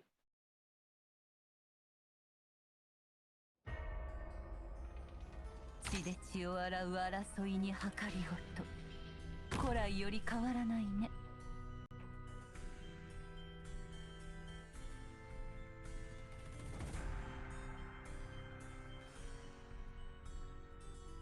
拙僧剣山、お前にかける情けはない。危なげ。グムがみんなを守る。たくあん。危なげ。グムの特製料理だよ。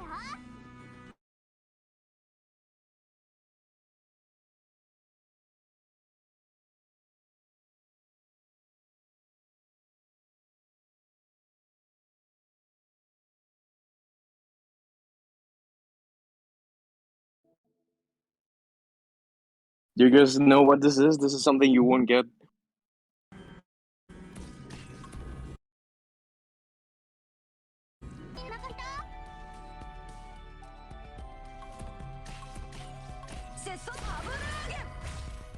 No 6.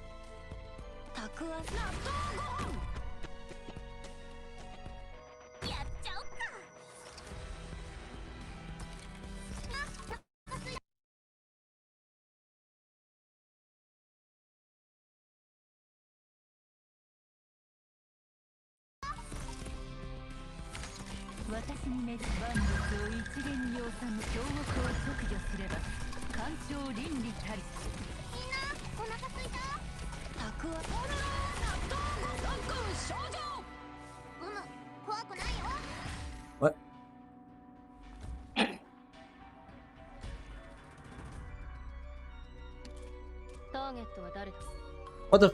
What the frick do you do when I'm away? Nothing. お前にかける情けはない。階級万物を一元に収むるは奢々楽々の境地にこそあれ。私に背負う砂に沈んで。What did you do? No, it was just a picture of someone saying the word sex, that's it.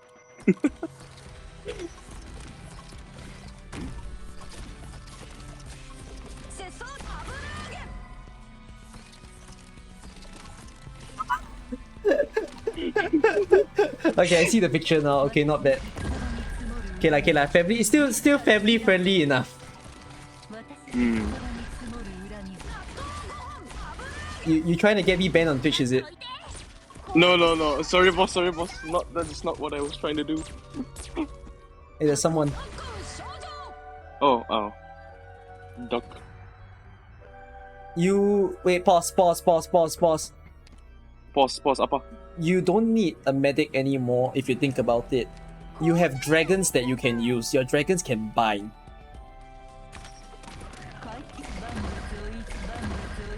But why do you spam? You oh my god, you could have spread it.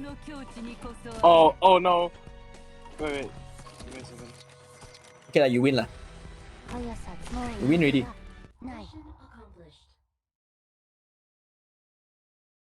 Yeah, that's how you kill a duck, by the way. Okay. Oh, is it lagging? No idea. You say you're Malaysian, right? Yeah. Malaysian internet okay, right? More or less. I found out this week that Genting has no Wi-Fi. That was the most surprising. Well, when he say no Wi-Fi, he even left the call. Yo, your no Wi-Fi prophecy is quite strong, lah. Oh god, wait, give me a second. Let me restart my whoever will say the bear Arknights. ending, I'm not gonna do bear ending coach yet. I don't think I want to for now. If you can reach the bear ending, you're already pretty damn good. So you might as well just replay it a few times to figure it out. Like I said, I failed the bear ending a few times before I figure out what he does as well. No point that I coach you on it. So yeah, we can hear you. What does it mean by a sniper being triggered? No, it's that's specifically Luffy, that's specifically to that enemy that I was talking about just now. That enemy, right, gains increased attack when he shoots at someone enough times. It doesn't apply to all enemies. It's just that enemy that I was talking about. Yeah, okay. Oh, wow. What the fuck? Bruh. Hey, your Malaysian internet very strong, ah. Somolan. What is this? I this is stupid. I hate this. This game is stupid. That was such a good run. Too bad. I am so sorry. Wait. It's okay lah. Okay. Even if you replay floor 1, floor 2, and 3 again, you better have learned from what I teach you. Yes, I will not let you down, please. Okay. I'm perfectly fine. Although I think this might be the last run that I watch. Last one. Yeah. Depending on how long you do it. We'll see. Okay. Oh my god, free beanstalk, you don't want to. Oh my, ayo. Okay, I prefer my doggo more than beanstalk. I tried, but I did not like it. So, you know. You just suck at using it. Okay, man. I don't really know who to use. Why don't you can just select support lah? Select support, bro. You can always search. I don't know how to use. How does? Oh my god! You don't know how to use. I'm coaching you. You fuck! I'm here to teach you. Sorry boss. Bosku, jangan My God. jangan angry. Oh my god.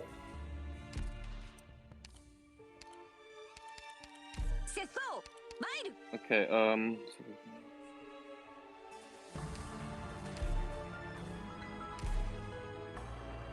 there is no healer.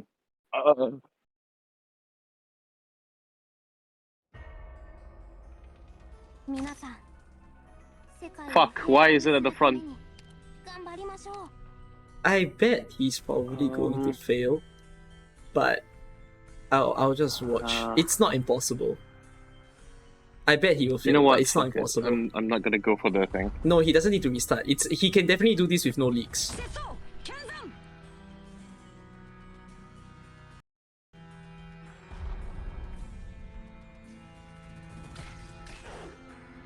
Uh, できる限りやります。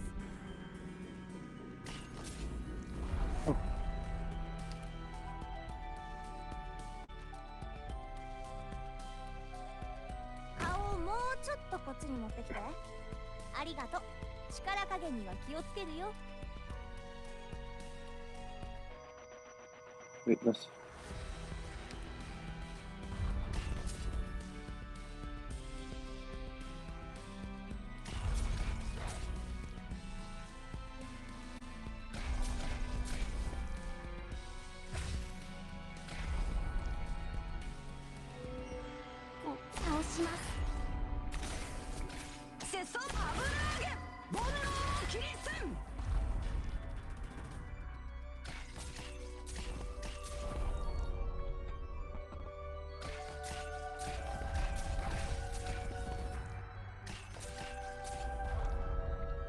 「前線で作戦を指揮するのにも最適のスタイルってのがあるんだよ。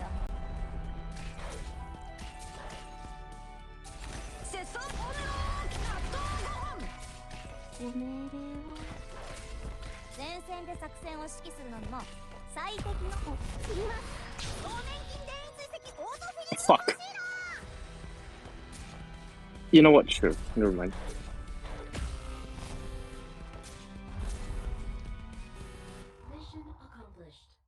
It's okay. It's just not.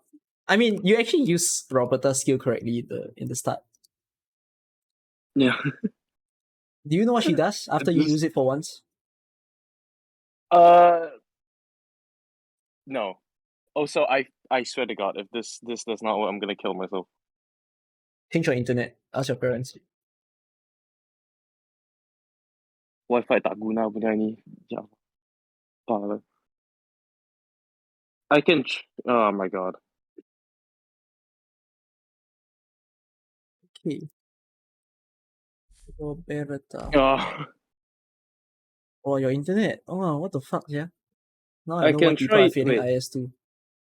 Yeah, Malaysia Wi-Fi is very shitty. Change your internet.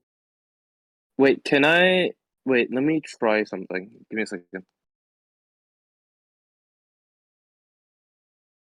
Kind of Ryushiro. I'm sticking for now. To this timing for now. I can't be volatile about it. I'm a student. I'm going back to university after this, so I have to restrict it to this time for now. You hear me? Yeah, I can. Yeah, I can. Okay, give me a second. I have tried using. I'm What gonna is use that? my data, I guess. Oh, hey, that desperate. Might use a lot of those data, leh. No. My one is I think is enough.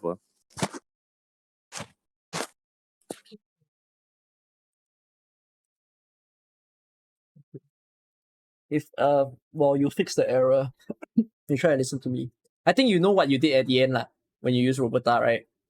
Yeah. You realize that Roberta stops attacking. That's what she does. So Roberta stops attacking, attack goes up, defense goes up. And that's pretty much it. And she can gain a modeler. So Roberta has 3 modelers that she can use.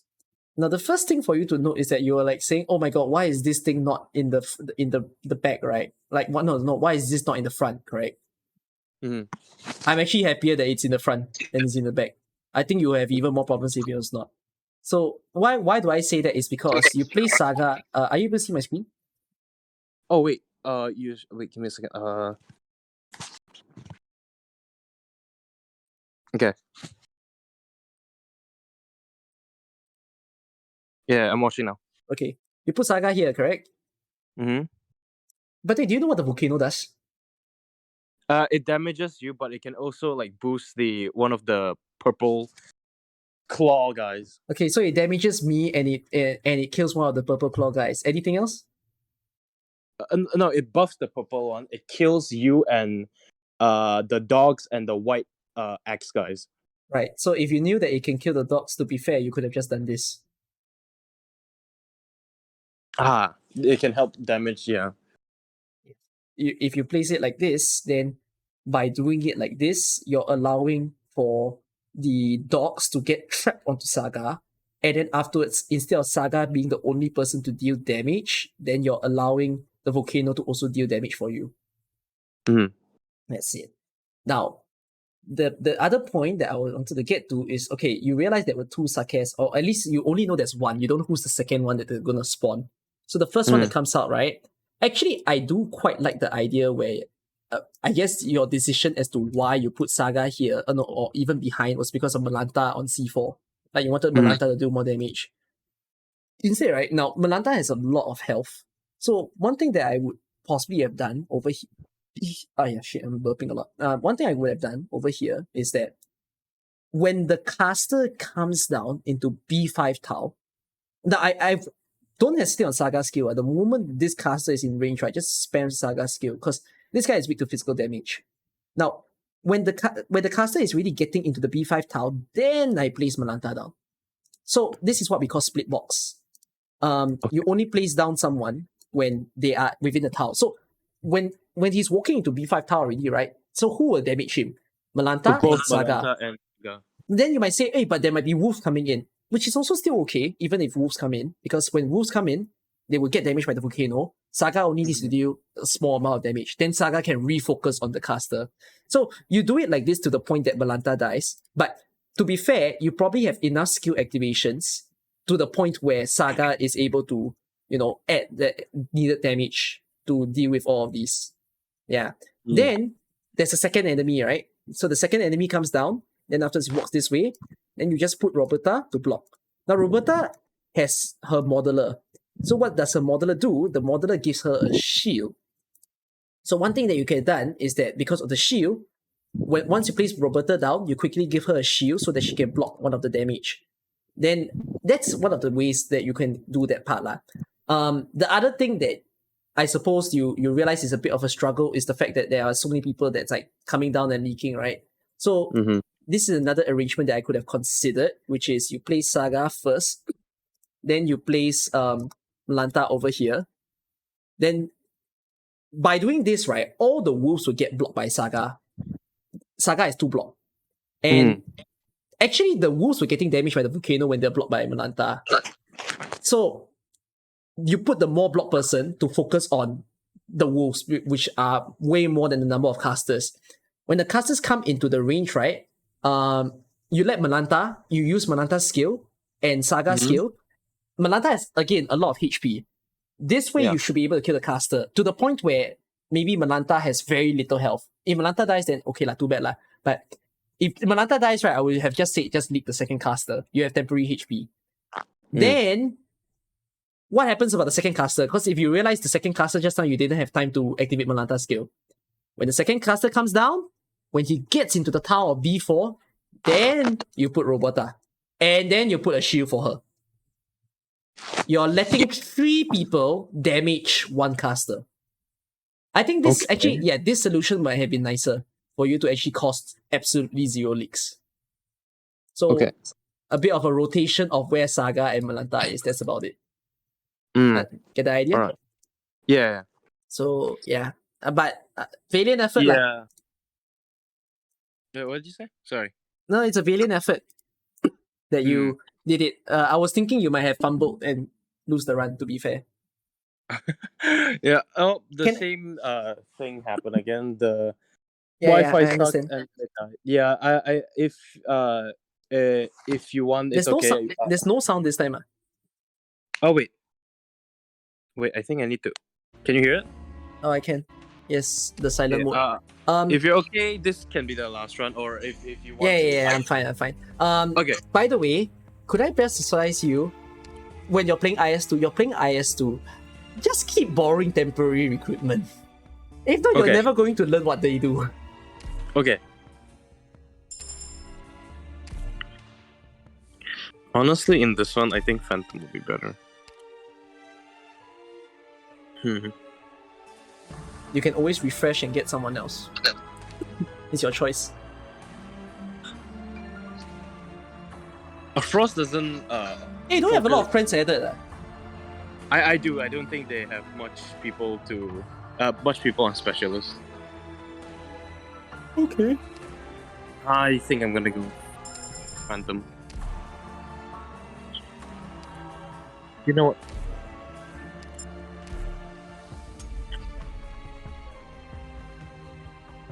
Oh, same stage.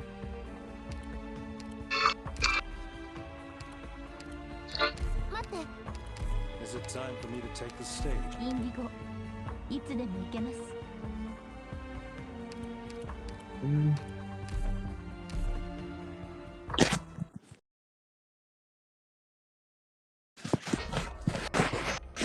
医療チームの皆さん、準備はいいですか？作戦開始後もフローに従って行動してくださいね。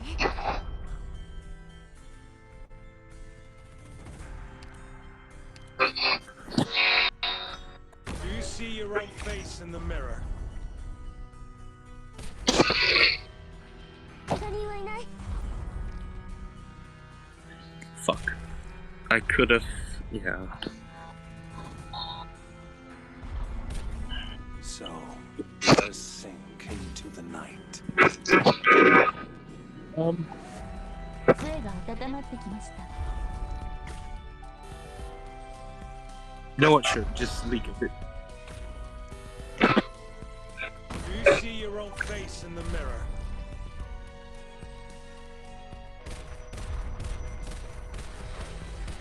天井大丈夫。すぐ治るから。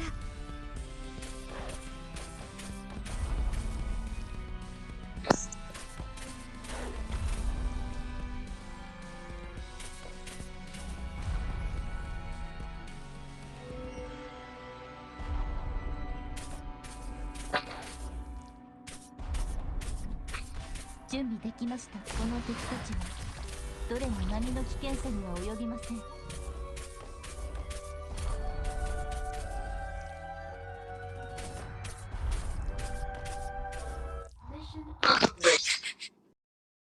Are you watching the stream?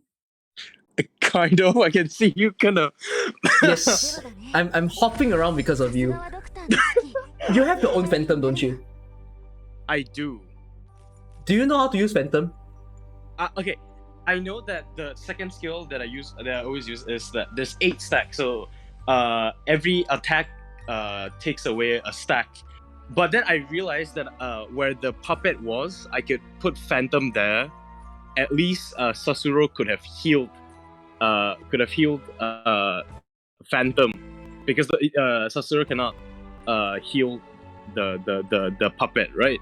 So I kind of panicked, and then I realized I should have put Indigo on Sasuro's place, but then I kind of you know what, I can leak a bit, and then yeah. So you're It saying was a very- basically in general you're saying that you panicked. Yes, Okay, wait. Now. Definitely, No. panic. No. Okay. No, okay. I'm still gonna ask you the same question. You sure you know how to use Phantom? Okay.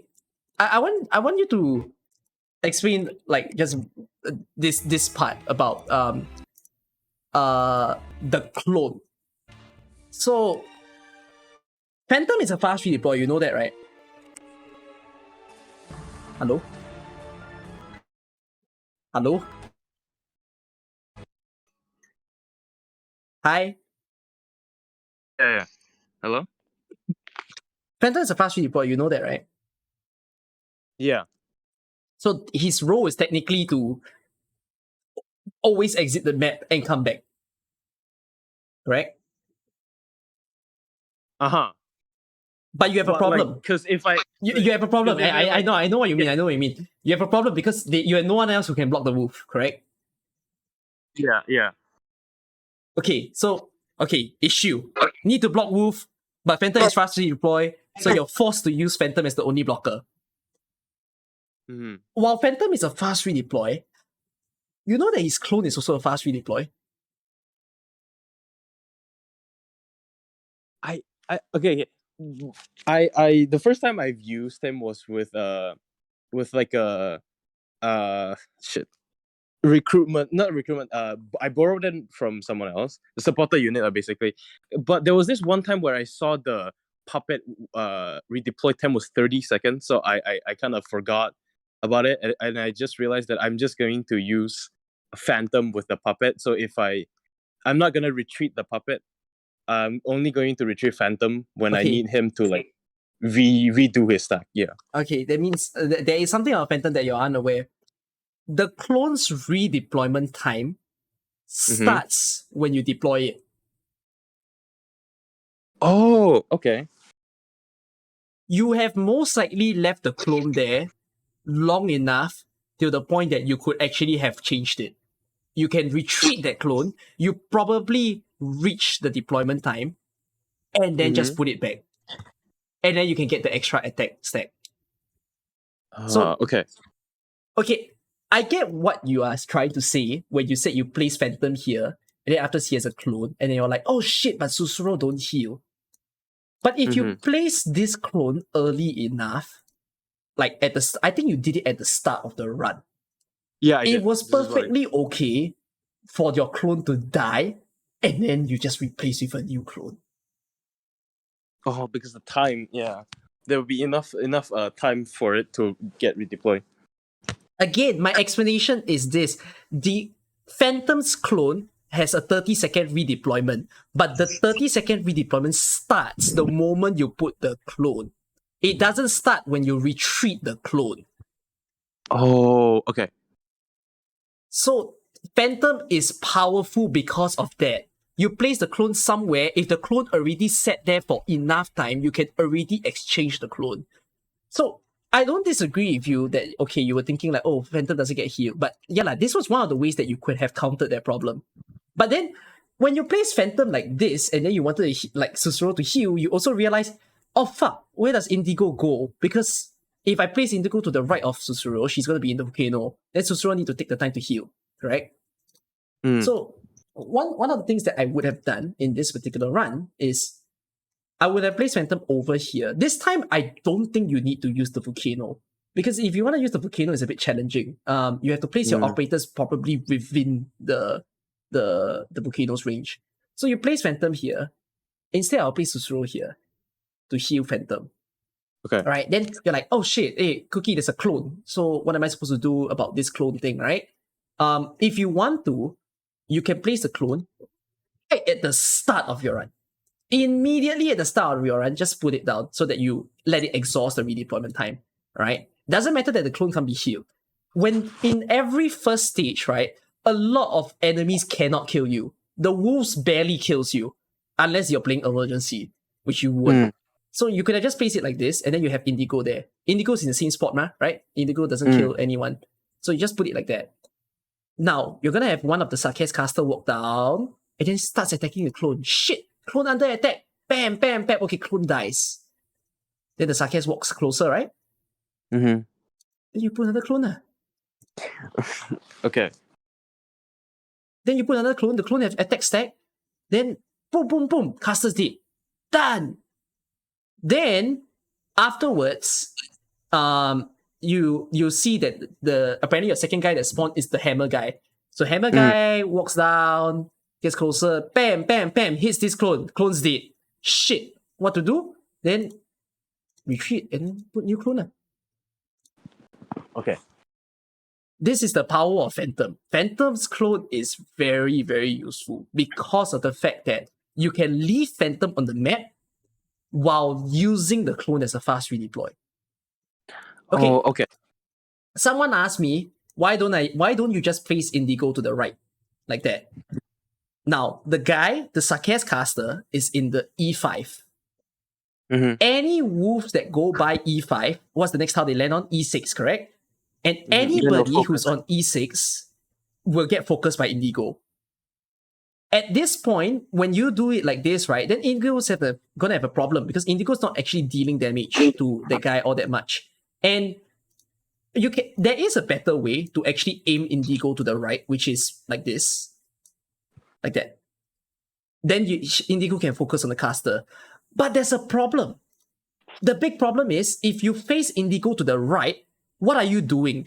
You're trusting Phantom to kill the dogs alone. Can Phantom actually kill the dogs alone if he's E1? I don't think he can. He's still a fast free deploy, and his attack skacks are gone. So it is still better to actually have Indigo to support Phantom and actually try to attack the wolves together. So this is the whole idea where basically, I mean, it's a bit of like, how do I put it? It's a bit higher thinking to use a clone to help you. But yeah, the fact that you took a Phantom, by the way, you had a lot of people screaming at you to take J, but I'm perfectly fine that you take Phantom. It's just you need to appreciate what he does a bit more. So yeah. Wait, take who again? Sorry? They advise you to take J. J. Oh, I did not have J build. Oh, I could have taken. You could have borrowed. Yeah, he was there.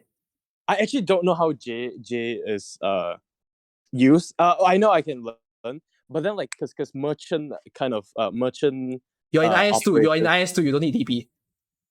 Huh? You're in IS2. You don't need DP.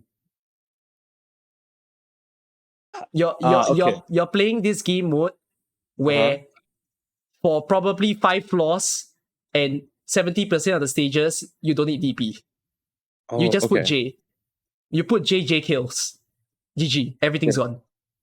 Okay, everyone's saying J is really good. Okay, fine. I'll use him next time. You never watch my stream, man. I do, but I'm still confused. But what's there to be confused about? J's skill on, he heals himself, he heals his friends. Okay, but and very high attack. Not confused, then use him on your own. Then why are you so scared to use him? Boss, I am sorry, boss. And by the way, right, if you have a lot of people who's leaking, you could have turned on Indigo's skill. Yeah, because she basically shoots faster, right? If I'm not wrong. She shoots faster and she is able to bind people by a percentage shots. You could have put that to use. You could have put that to use when, your clone dies and then you use Indigo's skill to like bind. So yeah. Okay, one last major thing. What skill would you like to use on Susuro? Second skill only if like there's a lot of like damage thing, but most of the time I only use first skill. How many times when you play a stage do you click on the first skill? Example, if it's like this, only if like the Sarkaz and the hammer guy comes near to my operator, and I don't, and I feel like the guy blocking the. Okay, no. Yeah, you just need to answer how many times do you think you'll do it? The first skill you can use as soon as it comes up, but the second skill only you can use twice, if I'm not wrong. Twice. No. So how many times? I'm saying if you are using skill 1, let's say you play this stage, how many times are you gonna use skill 1? 2 to 3 times. Why is there a third time? Because I it's 2 times because wait, isn't there like 3 big guys that comes out? No, there's 2. Then 2 only. Can you look at skill 2 and what it does? Skill 2 more like ASPD and then like more healing, like more attack basically, which means more healing. Are you aware that Susuro has the biggest healing in the game if you use skill 2? No, I did not. I just know good healing things. That's all I know. You typically will not turn on a medic skill a lot. Typically. Medic skill, right? Usually you use 2 times, at most 3 times. So the fact that even though Susuro only allows you to use a skill 2 times in a stage, it is more than enough for you to breeze through every single stage. The only time that the skill 2 doesn't make sense is if, for example, you're doing something like Annihilation, where maybe you want to use the skill more, But that also doesn't make sense because you usually only use the skill when there are a lot of tough enemies. And when are there tough enemies in Annihilation? Only like the last 100 or the last 50, right? So how many times will you use a skill? Maybe only 2 times. Yeah. The 2 times is not a detriment. The 2 times, right, it's actually more than enough. You might even only use it once. And when I watch you play just now, you only use the Susuro skill 0 times. That's why I asked you, are you sure you're going to use it 3 times? Because you didn't even click on the skill. Yeah. You could have just saved for a bigger and better skill. Please use Susuro skill 2 more. Alright. I will. Alright. I shall. Yeah. Oh yeah, someone said something legit. You might as well use Ansel if you're only going to use skill 1. It's the same as Ansel. Oh, okay. Yeah. Also, I picked what was the name? Project Red. Yeah, go ahead. What about the bear boss? You heard that in that stage it's better to have healer skill which you can spam. Yes. I mean the bear constantly damages you. You should have something that will heal you quite a lot. How to kill the Unity Cycle guys who kill Poison Haze like the stage if unblocked. Block him! Oh my god.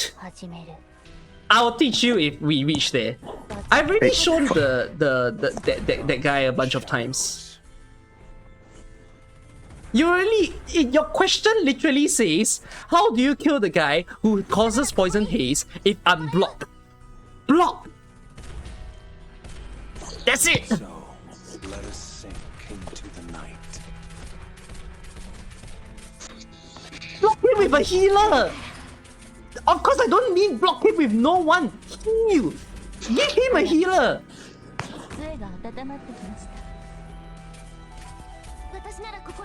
He killed your E2 Mud Rock, you hate him. Use Mud Rock skill 3! Mud Rock skill 3 will kill the boss! Oh my god! I'm pretty certain when you say you use the E2 Mud Rock, you probably use Mud Rock skill 2. Wrong skill, my friend. It's Mud Rock skill 3.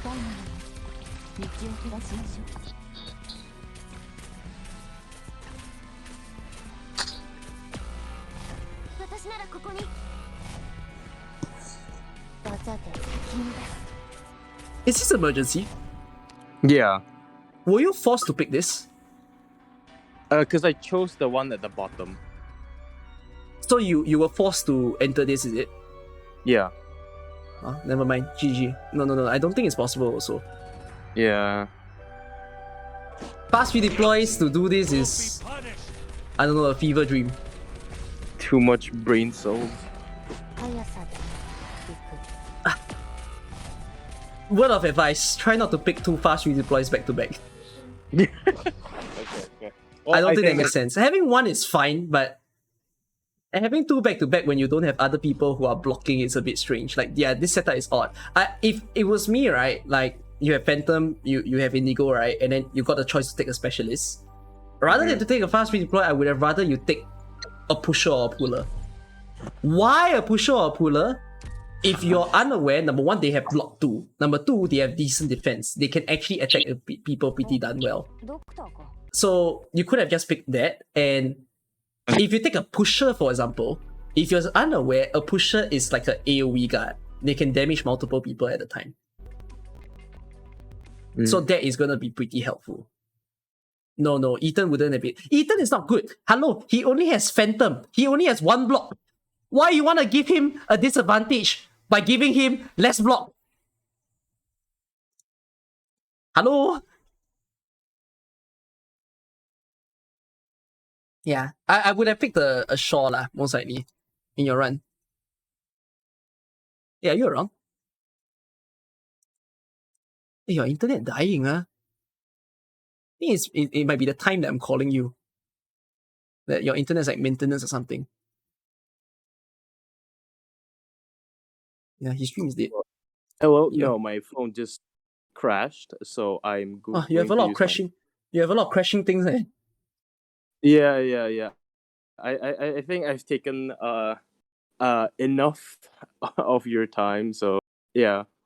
I hope that you'll learn from whatever I teach you. It's still useful tips at the end of the day. Who knows, maybe you'll call for a coaching back unless I scared you off. Hey, your account details. Oh, what the fuck is Apple? Wait, I don't even know if I can show that. What the fuck? I'm watching your screen, bro. You should have warned me. Oh well, I'm so sorry. It's okay. I really don't have anything else to do. Right. But I do want Flametail. So I am What? going to pull. I don't know what will happen. Hopefully there's luck. I don't know. Sound. All the best. Yeah, it's a 6-star. All the best. 2 6-stars, maybe. 1. No one. はじめましてドクターくん。私はパフ。はじめましてドクター。新人オペレーターのジャッキーだよ。前はクルビア I で swear to God, if it's a fucking copy, I'm going to kill myself. 私初めてこんな大きな移動施設に来たんでちょっと興奮気味です。 Thank you. 旅医者の Oh, シャイニングと申します。 Oh, Shining is. what the fuck? Your stream ended the moment you said Shining. Are you okay? Hello. Yeah, What happened? your stream ended when you got Shining. Yo. Are you happy? Yeah. Hello. Yes, are you happy? Well, no, not really, because it could have been Nightingale, because I need a AoE healer better than Breeze. And it's okay, Breeze is pretty damn good. Don't shame Okay. me. Well, thank you for your time. 2 hours. I am so sorry that it took this long. It's perfectly fine. The I Wi-Fi. hope to hear good news that you actually clear Phantom. We didn't even go past floor 3, so that's quite worrying. I didn't even help you beyond that. I'm quite scared, but I don't know. You let me know if you ever need help ever again. Yep. Alright. Yep. Alright. Okay, Bye. then I'll see you. Okay, bye bye. Enjoy. Take care. What an experience. Sifi Kofu, if you're watching the stream by the way, can you say hi to everyone? Just for everyone to drop you some words. Probably you'll hear some kind words, I suppose. Papa No, are you around? Checking in on the next few people who asked for coaching.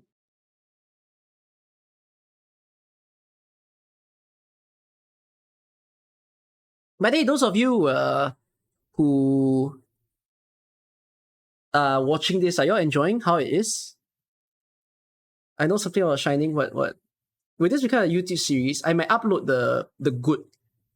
I might upload the good parts, like the good lessons that I teach.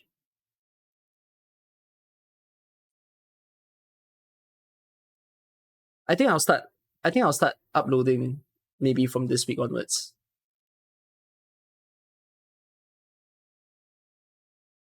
Upload the beanstalk moment. My region is funny, god damn it.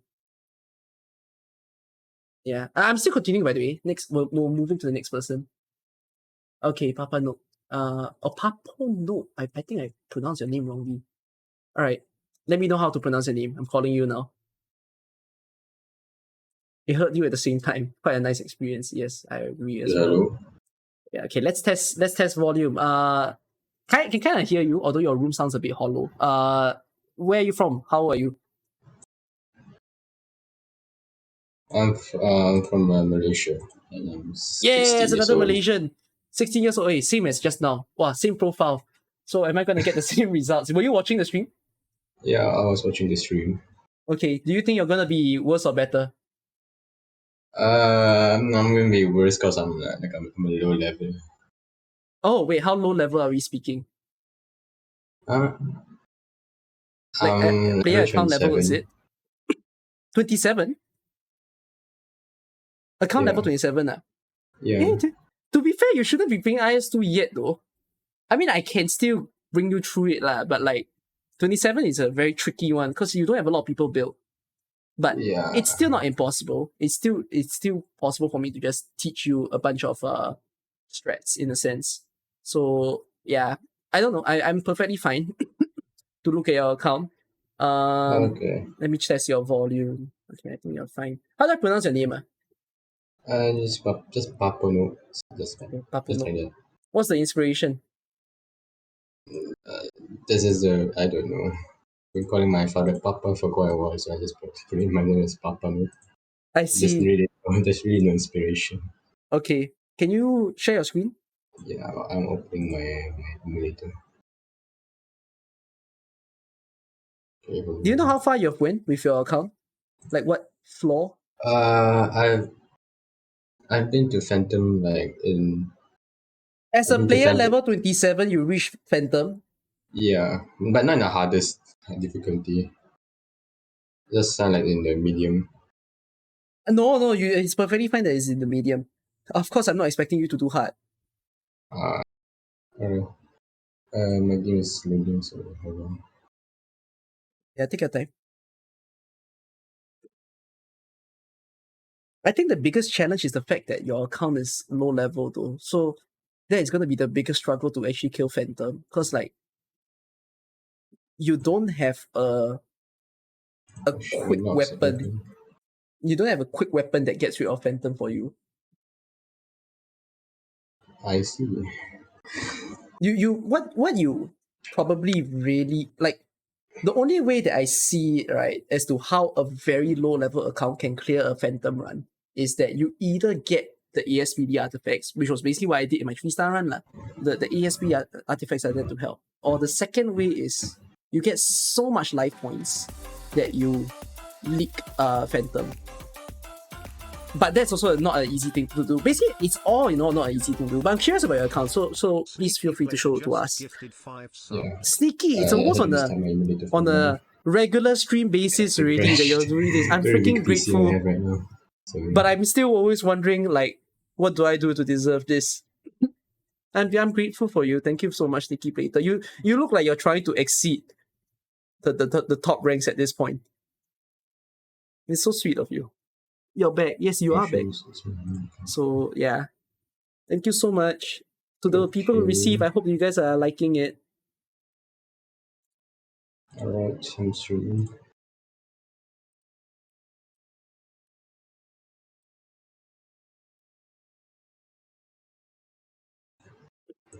You only got to Phantom once or a few times?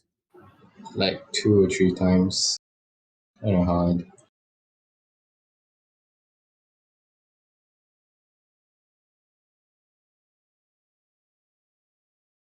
Two or three times is really, really good.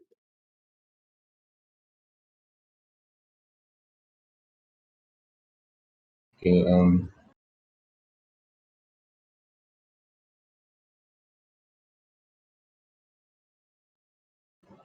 you want to see again?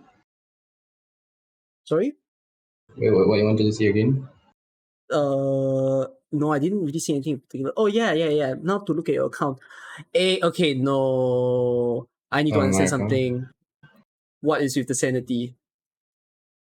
Oh, the sanity, it's kind of hard to explain, but Wait, your screen is lagging on me. that's. Am I lagging? Yeah, Yeah, now I hold on. see it. Yeah, what's up with the sanity? I'm sorry. What do you mean by you're sorry? I don't- Tomsafara 911 just gifted 5 subs. I really don't want to explain, but it's kind of deep. Hype. But, I mean, but you can okay. You don't have to say the exact reasoning, but like, is it like you can go by a general reason? Is it not enough time? it was a glitch. It was like a glitch. What? It was like a village. Yeah, no, it's a glitch. It was in the past, but now it's patched, so it can't work. Oh, okay. Then let's not further explain about that. No, but it's still you're still not explaining. As much as you have that sanity, why is it not spent? Why is it not spent? I'm not. I've been struggling in kind of few stages, so Huh? I yeah, don't. and You've been struggling a few stages.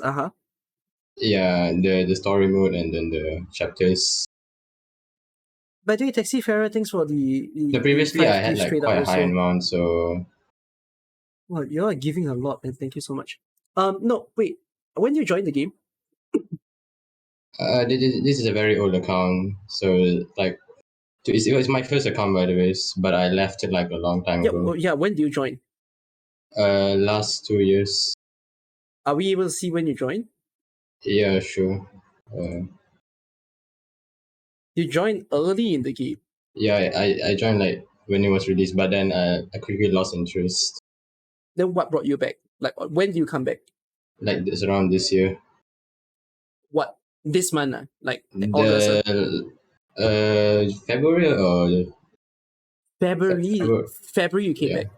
Yeah. Have you been playing every day? Yeah. I got hooked with the new updates, so I started playing my first account. Wait, no, then you're confusing me. If you're playing every day, why are you still level 25? Yushiro Let's say I have like a few breaks in the middle. Subs. And how long will the breaks be? For like a few weeks or so, because I still have my Genshin account playing. So when you come back to play, how long do you even stay for? When you come back to play, how long do you even stay for? So when I come back, Because you take breaks, right? So after you finish the break, you come back. How many days do you even spend? Maybe like a week of me playing Arknights, then a few weeks I just take a break from it and play other games. For a few weeks you play Arknights, so it's you actually do come back for a long time. Yeah, I come back for most of the times, but now I'm actually like back. Wait, so I'm still confused there. How are you level 25? Because if you play, okay, so within the weeks that you come back, right? So in, let's say, a day when you play Arknights, what do you do? What are you doing when you play Arknights? Like usually the new events or the IS2. But IS2 is very new, so you wouldn't have played IS2 since February. Yeah, I've been playing IS2 like this month, so I got kind of hooked. Okay, but like I forgot to mention I also have another account to maintain. So in Arknights, which when I created the second account, I realized I still have the first account. Wait, so this is the second account? No, this is my first. This was my first. Then the second account, what's the player level? The player level is around the same level until I realized I had this account. So I'm maintaining both accounts. So you play the new events, then. But this is my main. Okay, so you play the new events, okay, but like, do you replay the stages? Do you replay the stages? Do I replay the stages? Like what? You clear. So let's say, for example, do you play Invitation to Wine? Wait. You can't enter the stages now, but did you play? I did play. I got until the cruise altar. You got until the cruise altar. Wait, Yeah. so that means you clear until IW 5 or 6 lah. Yeah, I just played for the cruise altar. Okay, once you reach that, do you replay? No. Why do you choose not to replay? Because most of the time I use my support units, and if I replay it, I have to like. Okay, so Ken, then let's say fine, you're not doing Invitation to Wine in the sense where you don't farm this event. Do you replay any other stages in the game? Do you basically, right, my question to you is, do you ever farm a stage? No, not really. Why? Most of the time it's for chips and stuffs. Why do you not farm a stage? I have no idea. Can you click on your operator? Yeah, I do farm a bit, so yeah. No, I mean, of course you would farm a bit, but why do you not choose to farm more than a bit? Because you have a lot. The thing is, I really don't know what to farm for. Do you not want to see your operators stronger than what they are now? I want, and that's when I need to farm. Does that mean you're happy with what they are now? No, but I'm happy, but I will farm sooner or later. I'm quite confused. Why is Yeah. sooner or later, but not now?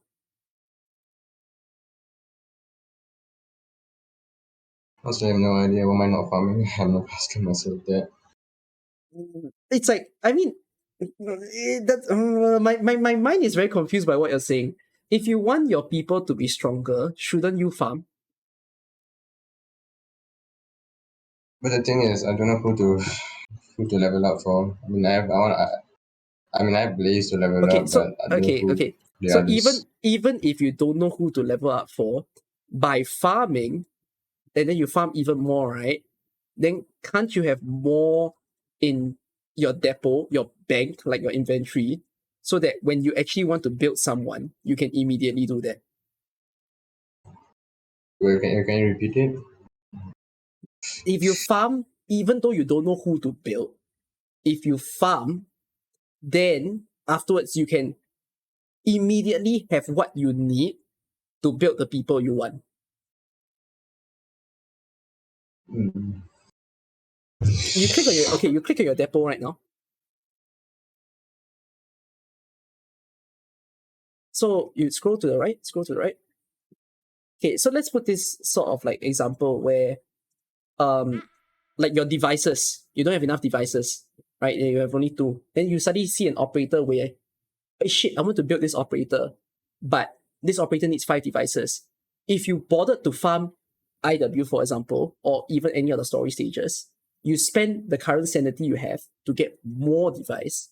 Then the day when you need to build someone, you can easily have what you need. Right?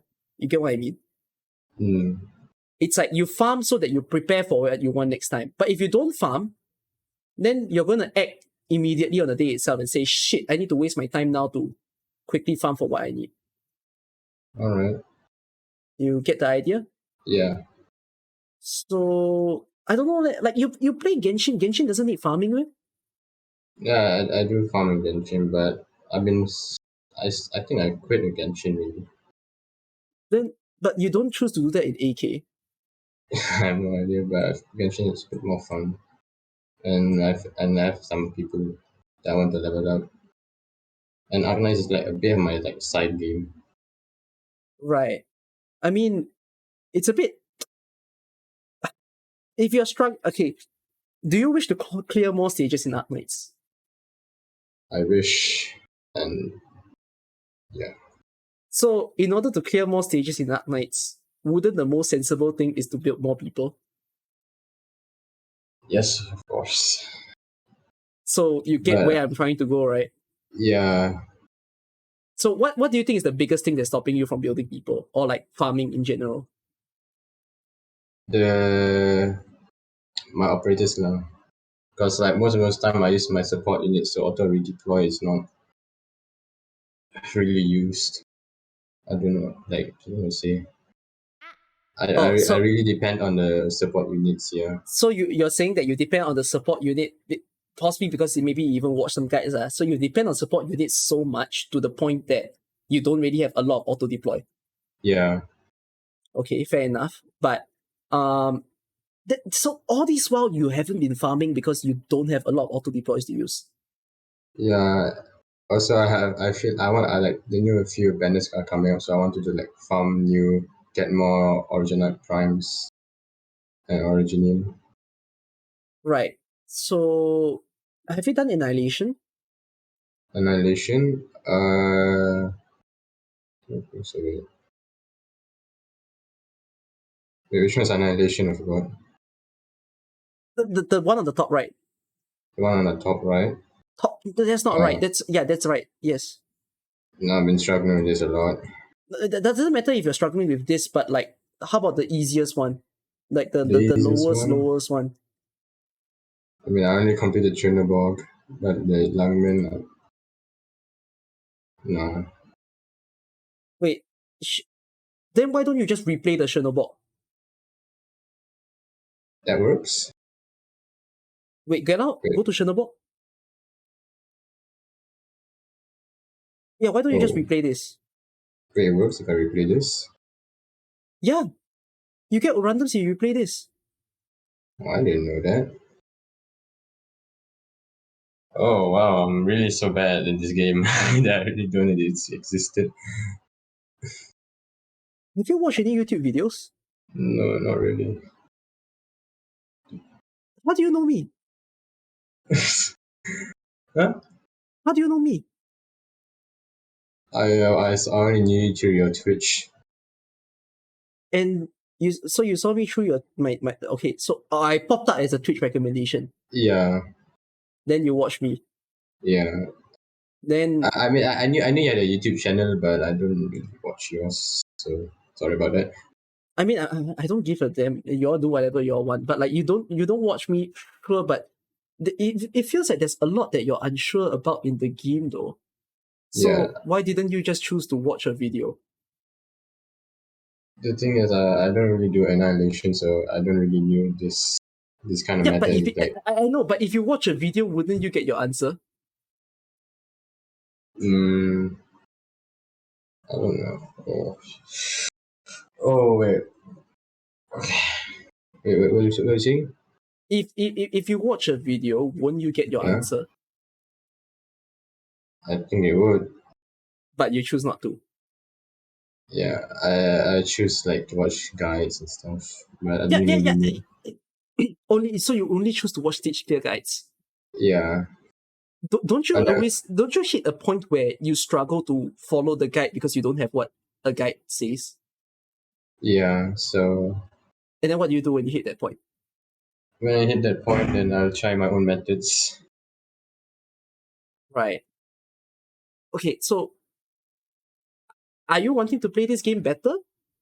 Yes, I want to. Okay, so if you want to play this game better, you need like I'm certain you want to pull for more people, right? Like you want the ability to, pull more 6 stars, 5 stars so that you have more people to use. Maybe someone cool that you see. You should definitely be farming your annihilation. All Right? right. And then wait, I genuinely want to confirm this. This account, right, does it belong to you? This account belong to me? Yes. So you didn't take this from someone else? No. Okay. So if you want to, first of all, you want to get your randoms, you play your random stage. You will just farm Okay. this. Then you need to build your operators, right? Do you find it hard to decide who to build? I decided to build my blaze and my Saria to keep me moving throughout the story mode. No, but so okay, you build your Saria and your Blaze. Are you gonna build them even more? Yes. So you need materials to build them, right? Yeah. And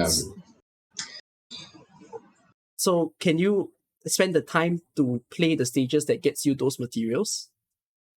Uncle is hopefully. killing slowly and tenderly. Yeah. Wait. I need to get this. You go to invitation to mine. Invitation to wine. Yes. Oh.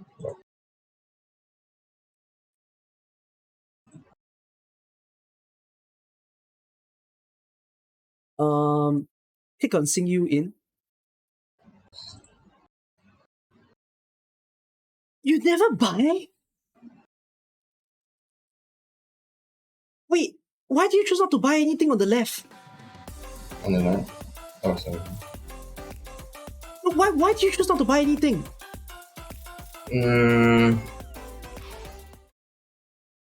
Because I have no idea why. This. But like, how do I say this? Okay, in your own personal life, don't you want money? Mouse and I want money. Yes. So even you might not spend all your money, but it'll be nice to have more, right? Yeah. So isn't that the same idea here? Kind of. If there's more that you can easily take, can't you just take that? Okay.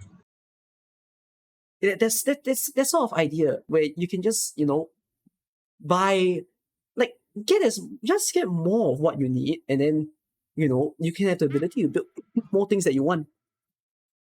So yeah lah. I mean the main advice that I'll give, right, for your playtime is you need to farm more. Like, if not, you're always gonna have a account that you feel is just sitting there. What? If you want to clear more stages in the game, the goal is to have more stronger people. And to have more stronger people, you need to play more stages, like the same stages that you already cleared. You farm, you use what you farm, you can build the people you want. That's the whole way of playing AK. What other games are you playing? Like apart from Genshin and AK? Because you said this is a side game. I've been getting into like Tower Fantasy and maybe with some Valorant, CS:GO, and all of that. You're very into shooter games. I see. Yeah. But I mean, even as I advise you like this, will this encourage you to play AK more? If I get my waifus in the banners, that is. Because right now, I didn't get my Ling at all. Uh-huh. It's fine. She'll come back. Well, I pulled so much for her that I only got 3 pots for Lee's. How much did you pull for her? I pulled like with all my money, with all my Originum and all my headhunting permits, and I got And 3 Lees. do you know how many you pulled? Like 50, around there, 60. Wow, 50, 60, you got 3 leads. To be fair, the odds are very, very high. So I mean, like, if you beat the odds to get 3 6-stars in 60 pools. You didn't spend any money, right? No, I'm free to play.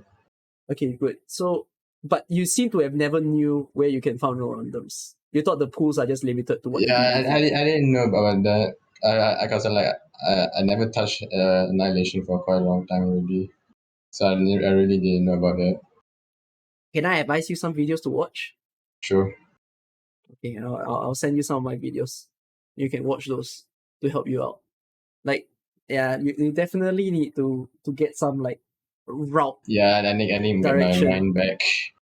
Yeah. Honestly, I know you enjoy Tower of Fantasy and all. I mean, I probably love the same games. Like, I have nothing against shooter games. I play shooter games as well. If I had a lot of time in my life, I would play Genshin also. But AK is still a very, very comfortable game that you can play. Although I feel like the way that you're getting through right now, it can definitely feel a bit like strange. Like, AK isn't a very good game because why my unit's not as strong as what I watch in the video or stream. So it's really for you to just push your account now, make it even like bigger than what it is. All right. Okay, I advise you to do this because you have a lot of money. Can you buy the D32 steel? The G2 steel? Yes, it's very hard to get this thing.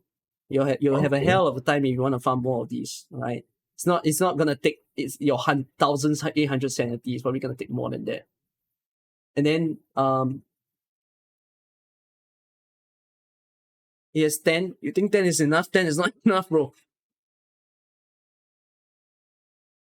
Oh, what happened? I have no idea what happened. Your internet. Buy the refined solvent. Fine solvent? Yeah. These things are hard to come by. Really? Listen. Yes. Okay. You'll run out of them faster than you imagine if you actually play the game seriously enough. So I just buy all these mats here? Yeah. Just buy Alright. those. Your polymerized gel.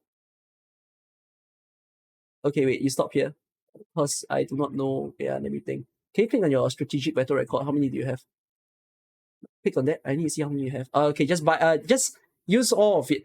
Yeah, click on Use max. all of it? Just use all. You know what happens if you play the IW stages more? Well, You yeah. get more of those things. It's so that you can buy more stuff.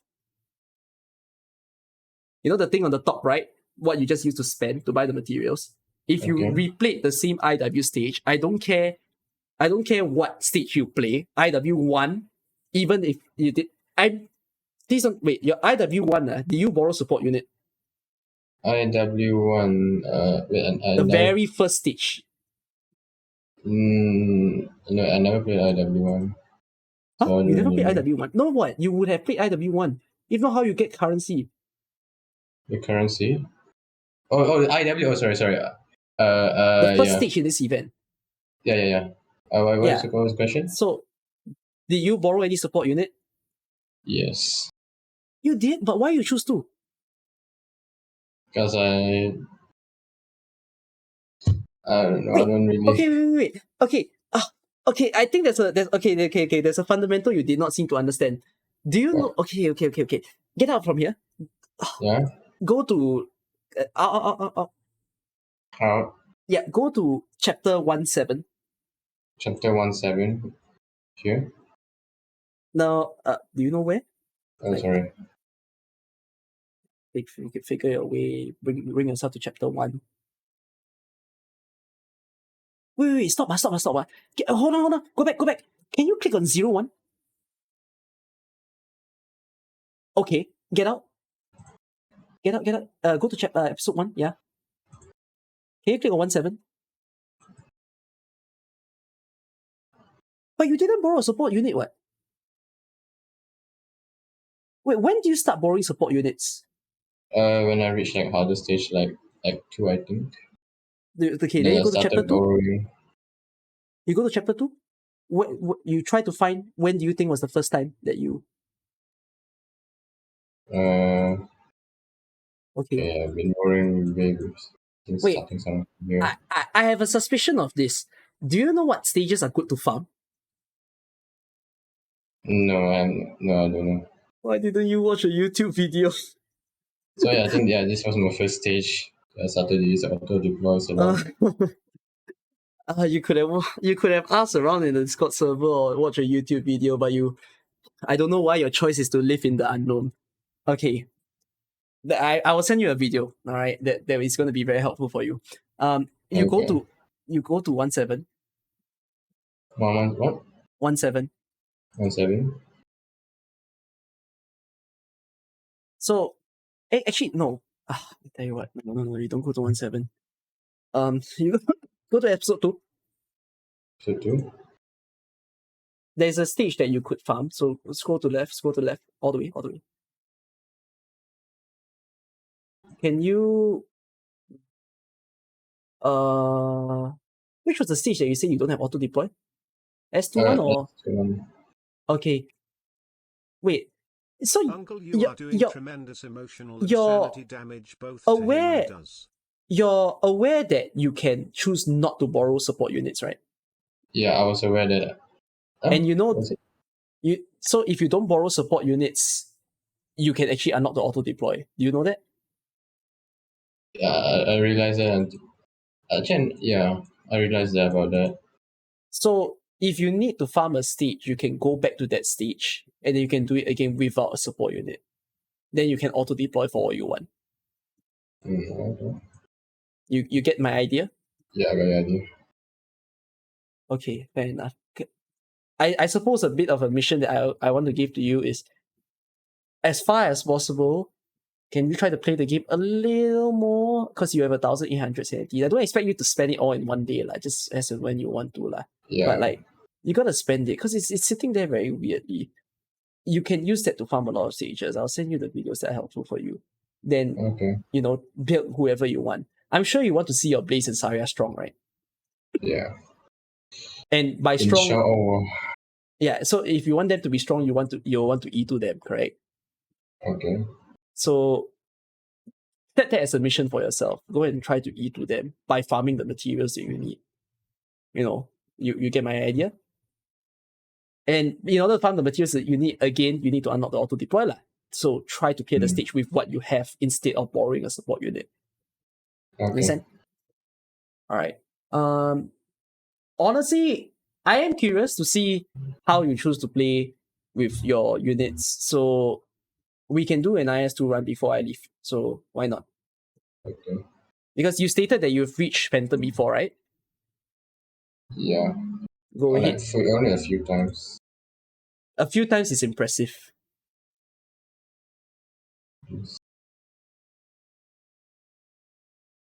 Go ahead. All the best.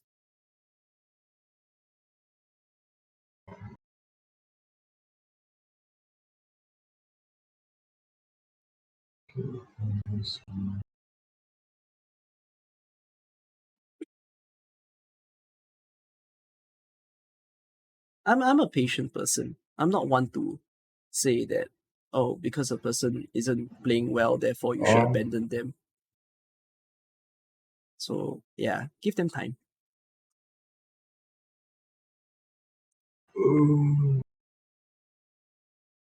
Take you.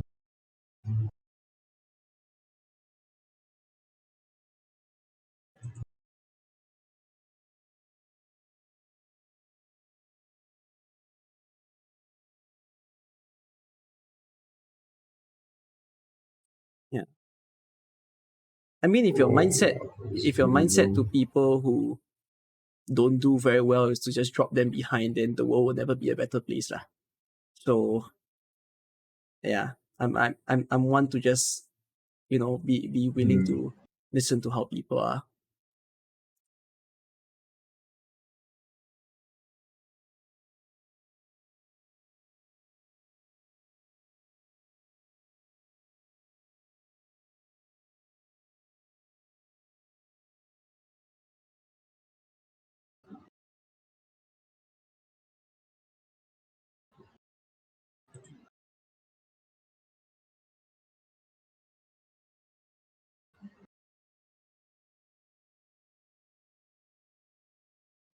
Run, you ever need help, just let me know. I'll watch and then I'll just give comments at the end of the run.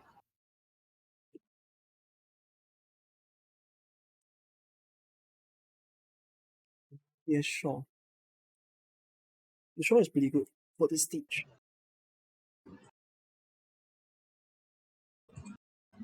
He wants to stay in this game. He didn't say that he want to leave. He did say that AK is his main game. So, no, not main game, side game.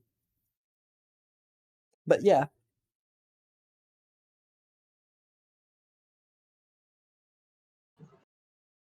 It seems like he doesn't want to play because he's getting walked by not understanding. I don't know. I'm a bit confused why, like. Eh?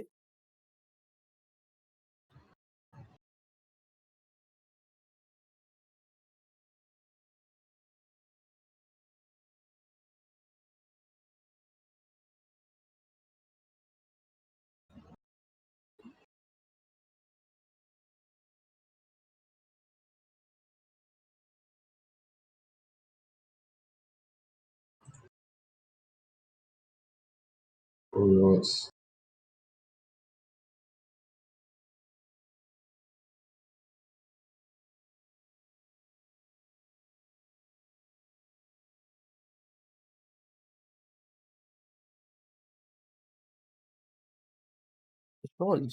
The show is there for winter.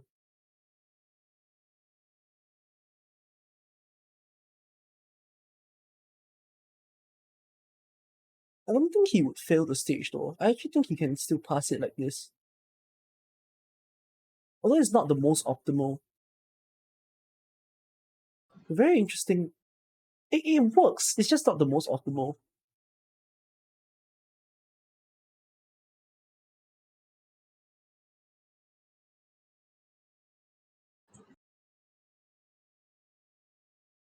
Oh my lords, what the fuck?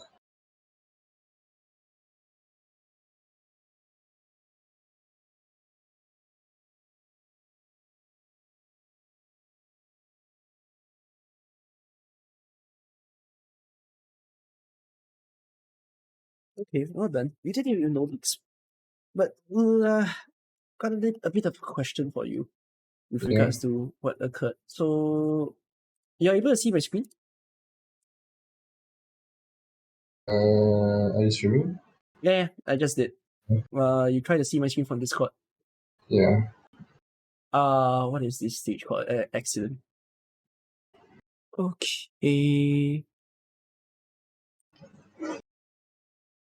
Let's see. Yeah. All right. Okay, so you got Exia, you got Shaw, and you're using Exia skill 2. Very, very nice skill choice. And then there's a Shaw. You know what's Shaw's class, right? Yeah. Like, the fact that shift. she's able to shift. And then afterwards, you have a Vanguard as well, which was the reserve Vanguard, right? Yes.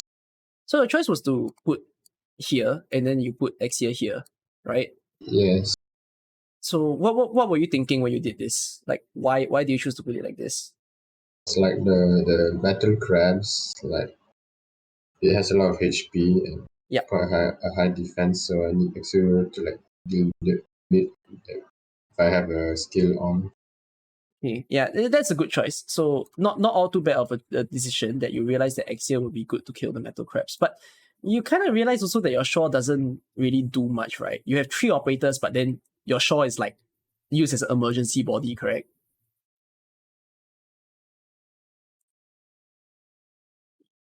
Papo? Oh, is it? Sorry, yeah, you're, as in, when you were using your Shaw, your Shaw didn't really do much in the stage, if you think about it, correct? Yeah. Like, you use her only as an emergency. When you feel like there's something go wrong, then you put your Shaw. Yes.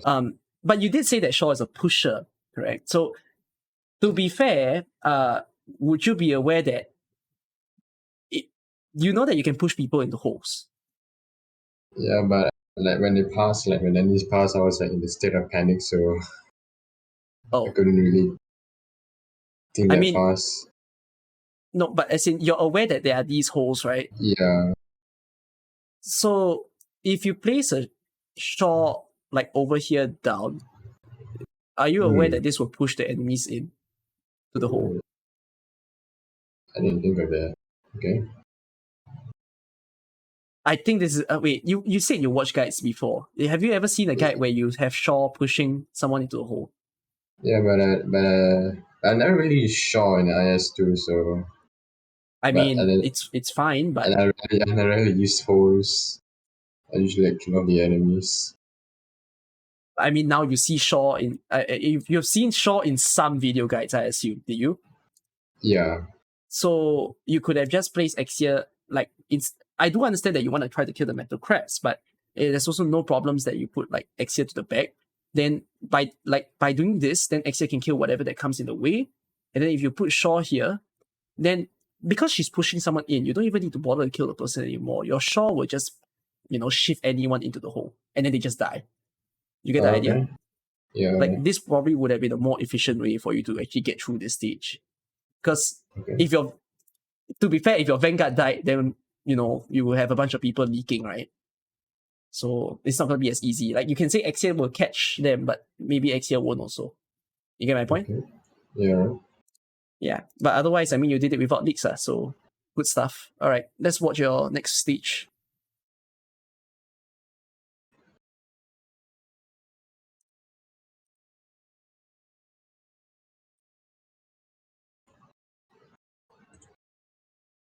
Hmm.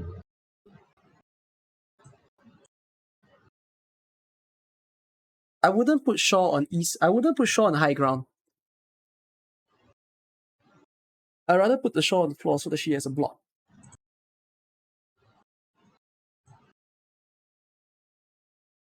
Is 5 rest good? Do you know what res does? Yeah, but is it? But with this amount, is it good? Wait. As in, if you know, can you briefly explain what res does? Is it resistance, right? Yeah. So, But is 5 plus good? No. do you know what resistance do? Like, should I just all I know is just like resistance to like some damage and whatnot. You don't know But it's what you 5 don't know. Wait, you don't know what type of damage. arts, wasn't it? Okay, good. Yeah, it's arts damage. But So it's 5 plus okay, good enough okay. for. So if it's +5, what it does is that it's basically saying that all the people that you deploy will get 5% of their arts damage. Like so, if any arts damage dealing enemy attacks someone, they can block out 5% of that damage. So I'm not one to decide whether it's good. It really depends on whether you think you prefer that or you prefer, the 3 life points, meaning you can need 3 more people somewhere. Yeah. Because Okay. it's very situational. It's like, what do you want to do? That's the point of IS2, right? So, yeah. Actually, I don't trust myself in the limited decision making. Mm. Guys. Oh, oh, no.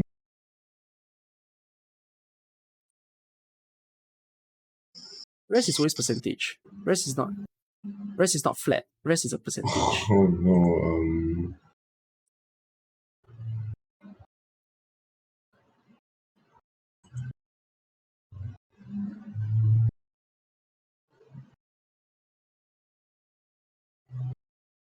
Hmm.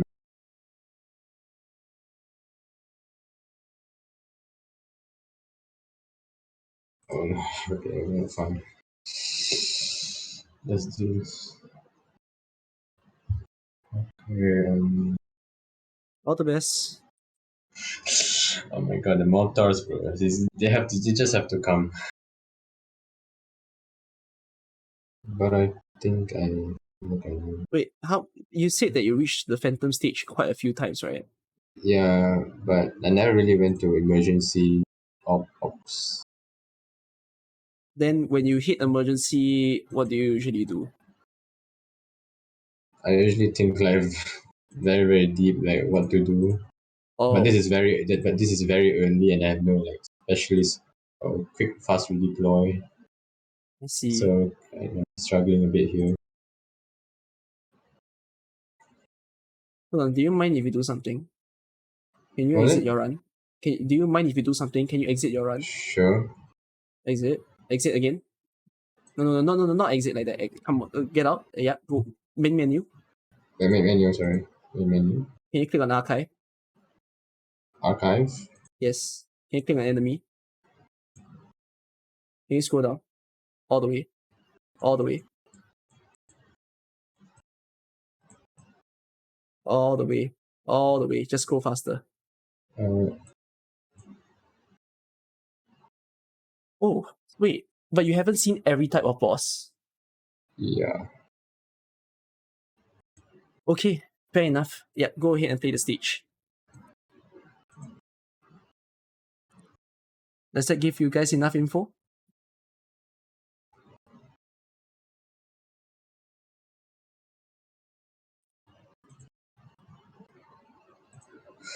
Okay, I don't know what to do here. But let's just go. Do you need help?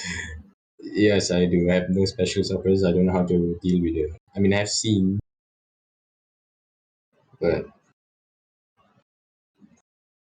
Okay, wait so let's let me think about it for together with you, because I'm also trying to figure. Right. You're quite lucky because they started the stage with no spiders on the side, right? You see it's only slugs. Come, let me share my screen. alright. Give me a while. Oh, yeah. You can see my screen. Okay, you have seen this time.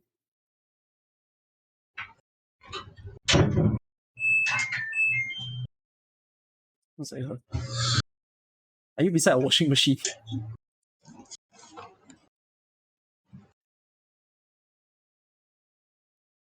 Alright, so you can see my screen, right?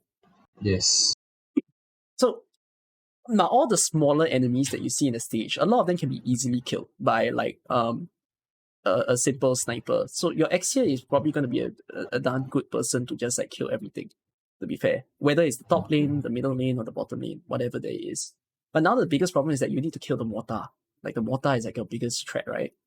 So what you could possibly do is you can hold your X here. When the mortar appears, you could consider. There's two ways that I can think of. One is you place a scene here. Okay, no, maybe not even there. Okay, place a scene over here, facing down. So what you'll do is this. Axia will handle all the smaller people getting into her way. By placing scene here and facing down, okay, you have a problem because you place scene last, right? Then the mortar is going to shoot at scene. Then what you do need to do is you need to find a way to make the mortar gunner not shoot at scene. The mortar gunner should shoot something else. So scene is a supporter, can summon drones. You can always put a drone over on D9. You block the mortar gunner, and then afterwards, that will help you to ensure that the mortar gunner shoot at the drone, and then afterwards, scene can also attack the mortar gunner with the drone. Okay. That sort of idea. Then, okay, what if the drone die? If the drone die, just put another drone. Then, must you do anything with Shaw and the Vanguard? maybe you don't need to. If let's say you run out of drones, you can always put Shaw on D9 again, or the Vanguard. Then that way you can kill the Mortar Gunner. You have enough DP because it's quite cheap, right? Your Exia is 13 DP, your Scene is 10. Your DP will come up like very fast to allow you to put someone else. So give it a try. Yeah.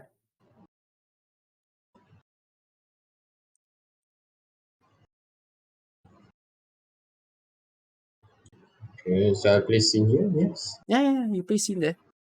Okay. You can, so you just go ahead and put a drone. And because your drone is the last deployed thing, right? Then the Mortar Gunner will just attack that drone.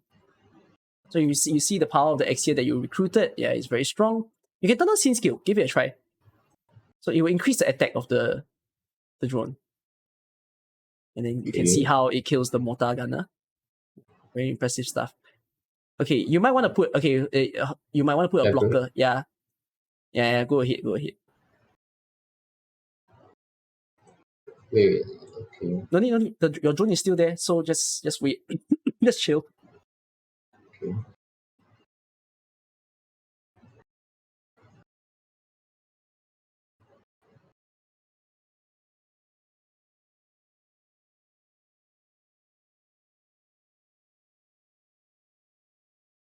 Okay. So you see that it's getting blocked. So yeah, just get the skill. Then you know the drone attack is up. Very easy to kill the Mortar Gunner. Okay. Yeah.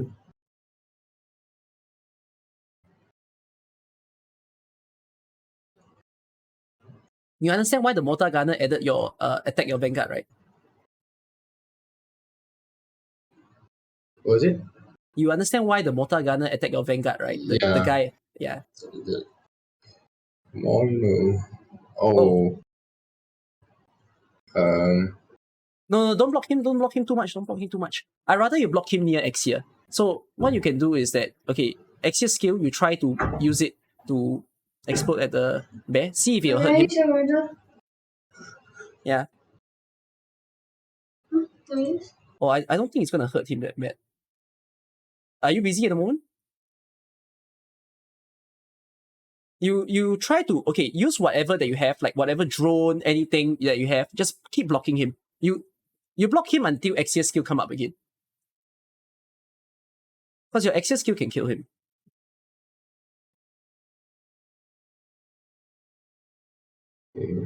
Just keep blocking him. You know, if not, he's gonna go into the blue box. So got a drone ready, just put. And then use your Exia skill. Yeah. Okay. Get the idea? That's good. Okay. Thank you. Yeah. And then, you got a free artifact thanks to what you just did. You get 2 artifacts because you just did it in emergency. And you killed the bear.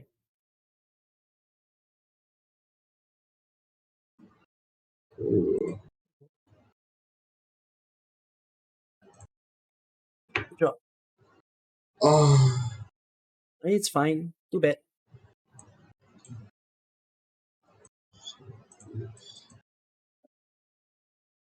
Let's go loose.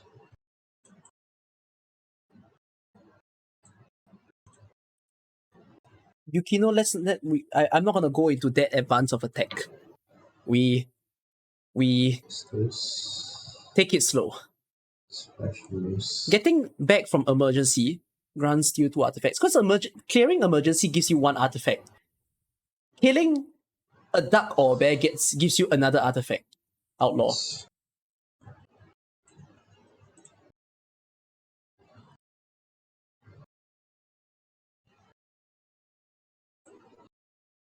Just another Vanguard. Not a bad choice. Yeah.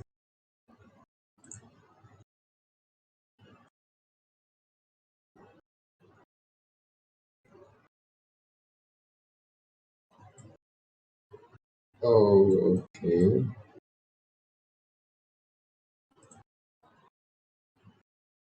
Oh, okay.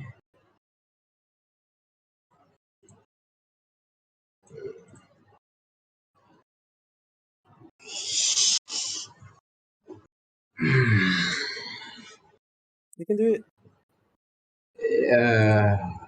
Inshallah. Oh boy. Oh boy. No stress. If you've seen the stage a few times, I'm sure you'll be fine. Yeah. You know, this should be a bit more easier.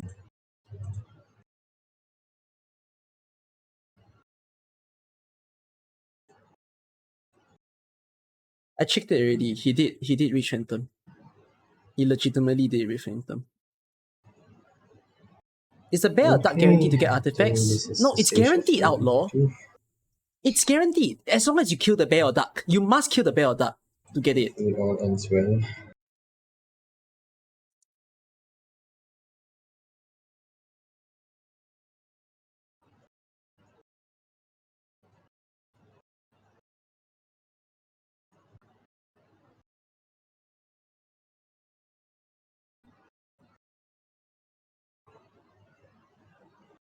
Please.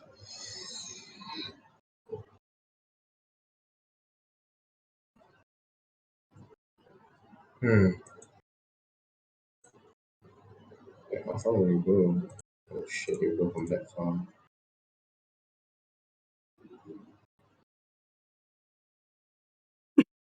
My only confusion is he's played this a bunch of times. He's unlocked a bunch of floor 3 bosses before.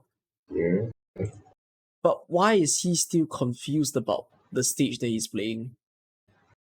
Because if I play the stage a bunch of times, I would be like, unless, I don't know, he doesn't register a stage in his mind, I guess. I'm not very sure.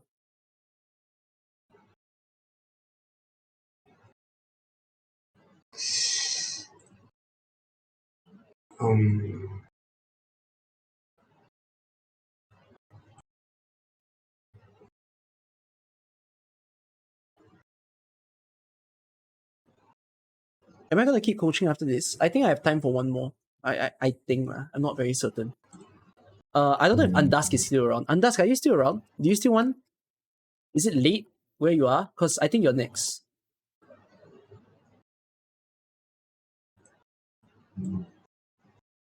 Okay. I need to check my Discord, but I'm screening Discord to you guys.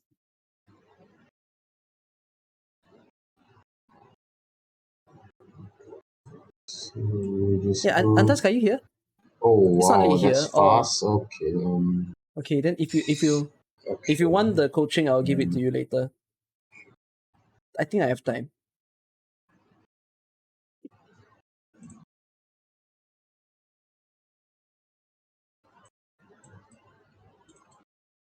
Fuck you, man. Die.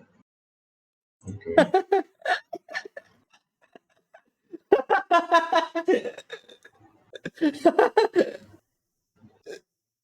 Oh my baby god. Oh my baby god. Oh baby god. Oh baby. Oh baby. Oh baby. Okay. I'm gonna need to pass for this time. There. It's fine. One league is not too bad. Yeah.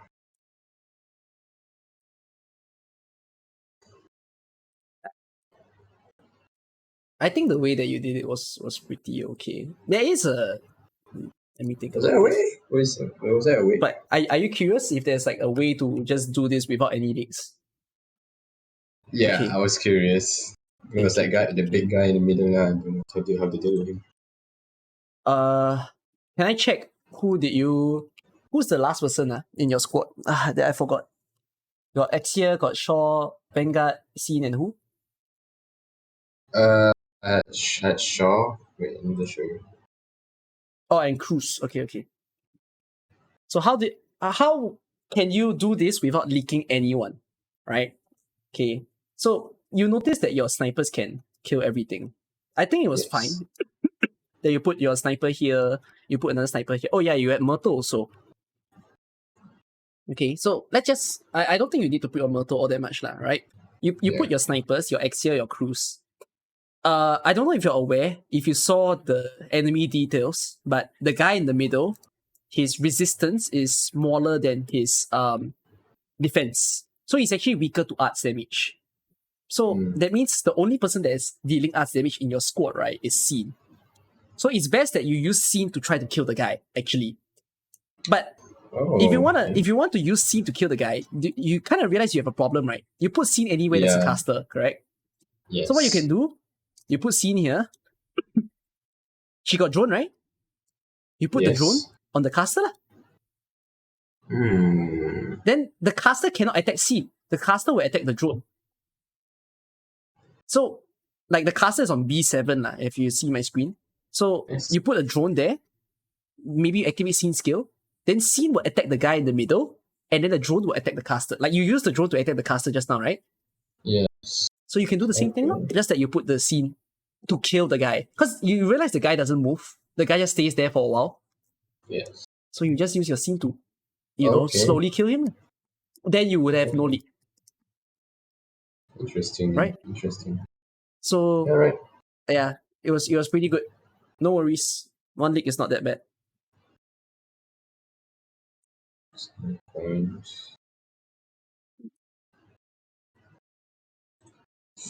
Oh my baby.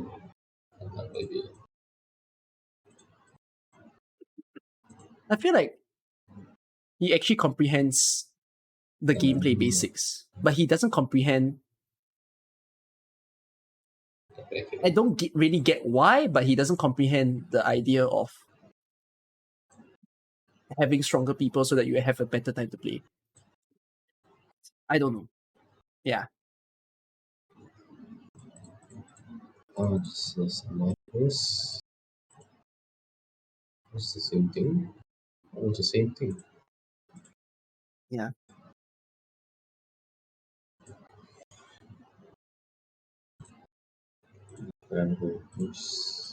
What's this PRTS map? Where? Wait a minute.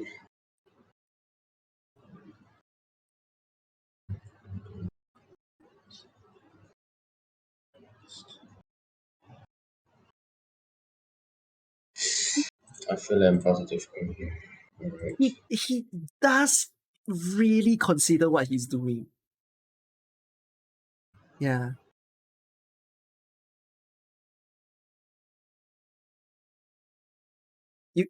You have to give big kudos of the fact that he managed to reach the Phantom ending while rudely speaking. I'm sorry if I offend any of you. While rudely speaking, some of you have not even reached there yet. He's level 25, by the way.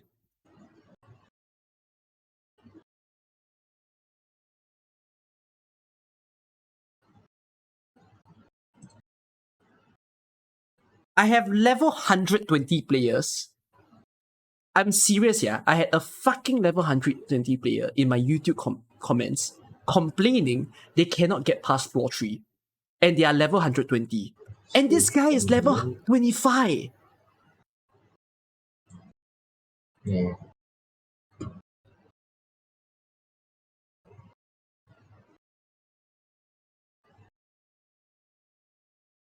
It doesn't make sense. Why does those guys who are level 120 cannot fucking play the game? Oh my lord. Hey, ayo, you're not getting past. You're not getting past. Wonderful job. Oh yeah, now she's getting attacked. Yeah, you know this guy, I feel bad for his account, but you know now that a level 25 has just shown me that he actually reached the ending of IS2.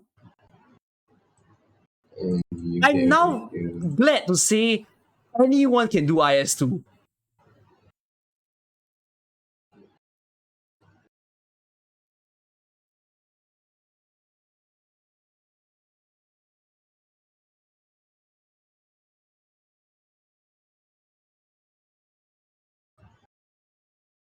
Here comes the big guy.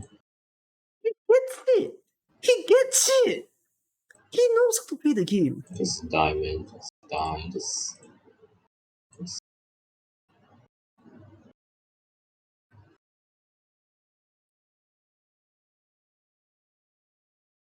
No, do you think you'll be playing the game a lot?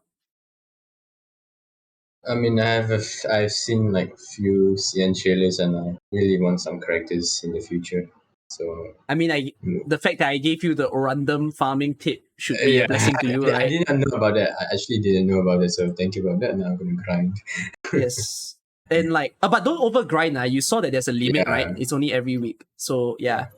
But I don't know. You know you're playing the game really, really well.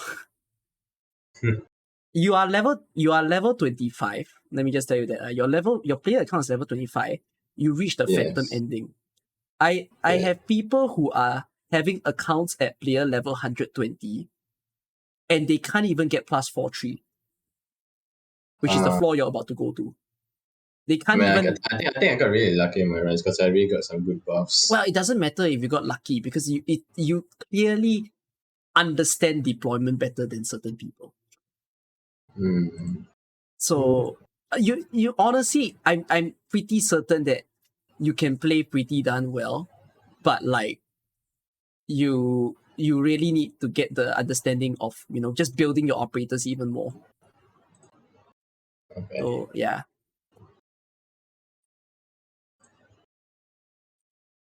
Ooh. I don't think he's trolling in a sense. He didn't beat Phantom. He reached Phantom.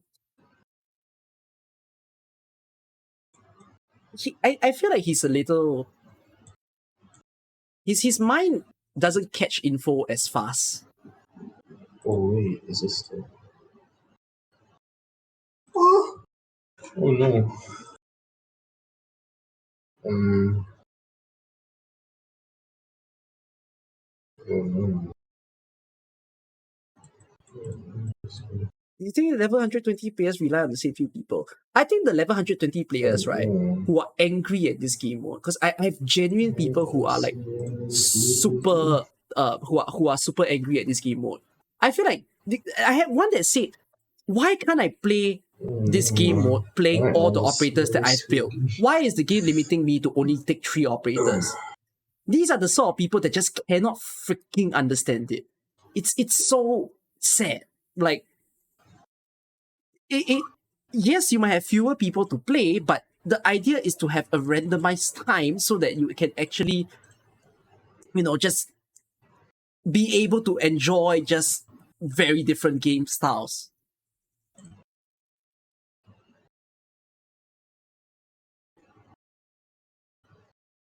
I don't think his run will end. If he actually understands Exia a lot, I have a feeling he might have recruited Exia a lot. If he has he actually does seem to have a very good understanding as to how Exia works. I have my guesses. He's going to use Exia whenever a metal crab appears.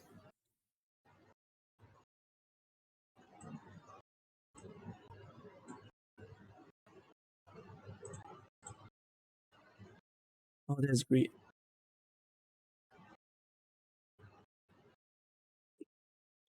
I think It's not a healer. there'll be a caster. It's not a healer. Okay. No, but I have a feeling he has some basic understanding of beat.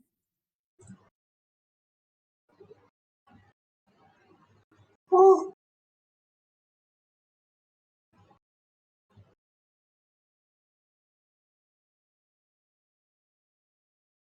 Ooh, but he has a problem to kill the metal crab. Don't Oh die on me. no! Oh no! Don't This you could- dare this die stage- on me. This stage could be done. Oh. This stage could be done a bit Where differently. did this come from? The biggest problem is the metal crab. Ah! No, everything's falling apart. No. Oh shit! I thought I had a pusher. No, I thought I had a pusher. Everything just falls apart. He figured out. He figured out that he can push him. You figured out that you can push him. I forgot Towards I the had a end. pusher. No. It's okay. It's okay. So, Shaw, you're so long forgotten. I'm sorry, Shaw. Oh my god. Oh my days. yeah, I mean, it's okay. It was a valiant effort. Yeah. I mean, let's take a look at the stage together. So Look at all that. Look at my favorites go by. Ah, that's okay. Don't worry. You played well. Alright, so shoot. Oh what the hell? I can only have one. Oh, whatever. Let's get Beagle. Right, so you started the stage with an Exia, correct? And then you place your Exia Yes. here. Well, it's not a Yes. bad choice because you do need something to try to kill like the sniper that's on top. But that's also a bit of a problem because you towards the end you also see that, oh wow, if I just use the hole, that could just push everything in, which is very true by the way. You put a Shaw here, and then you put a defender here. Anything that comes down the C lane will be pushed into the hole. So that could have been done. But then now you have a bit of an issue like, okay, so I push people in the hole, but what about the sniper here? So you could put your Exia here like that, so your Exia will kill everything here. Then you might still be saying, but the D9 is free. So you can just put your Vanguard operator here. No? You ask him to do the killing for you over there. Okay. And then actually if you didn't realize, right, at D2 there was someone that fly down. You can just put like your Exia over here. No, not Exia, your Myrtle over there. Okay. And you got Cruise also lah. So maybe add more damage, put Cruise there. Maybe add more damage here, put Scene here. And then there are some casters, so you might need to distract the casters because you got no medics. So yeah, by putting wait, who's the person that dashed you? Oh, you don't know what he does? Yeah, I do not know how to stop him at all. I can He show you. just dashes through. I'll show you in a while. But by the way, if you didn't realize also, the DP generation, what you use to deploy your operators, is cut down. So you have a Myrtle, right? You probably should have started the stage with a Myrtle first, so that you can get some DP. If not, you cannot deploy everyone that you want. Okay. Right? You wait. You look at my screen over here. The enemy that you're talking about, it's the what is this guy? Wait, you find him. The enemy that you're talking about is this one. Have you read what he does before? Oh yeah, you're still sharing your web. No, so if you didn't see it before, right, it says it at the bottom, can only be blocked by units with at least 2 block. So the reason why he ran through was because your Beagle was already blocking too many people. Exia is 1 block. So no one can block him because there's nobody in that line that had 2 block. So he's just gonna run. You get the idea? Okay. That's why. Okay. But if your Beagle was blocking nobody, then it would be fine lah. Your Beagle will actually block this guy. Oh, so Right. a beagle can block him. Yeah, because your Beagle has 3 block. Okay. If you don't know how to tell the number of block that a person have, you can see it from here. It says it here. I'm learning. Yeah, like in the operator. Hey, wait. Oh shit. I realize I'm fuck lah. I'm not showing you the correct screen. Can you look at my screen? I'm watching your from your Twitch. Okay. But I show you on Discord also. Yeah, you can see from here, like the number of blocks. Defenders always have 3 blocks, so yeah, you can use a defender to block him. All right. Get the idea? Okay, I got the idea. Okay. I would hold the time for yet another coaching. You can continue to watch the stream also. But very importantly, I'm sending you videos. I hope that you'll watch it. I would appreciate it. Yeah. There's a few that you can watch. So the first one I send you is the beginner's guide. The second one I send you is the Arcadia. Like watch both things. Both things will help you a lot. So hopefully you get to understand the game much nicer. And then once you build all your operators, I think you'll be enjoying not just Arknights but even IS2 a lot more. Just understand, you've impressed a lot of people on the stream over here, including myself, that you're playing. Is it getting to Phantom really that hard? I mean, I know it's really hard lah, but I just got it for like two or 1 times now. But you got it. Be happy that you got it. Yeah, I got him. Yeah, quite a few times.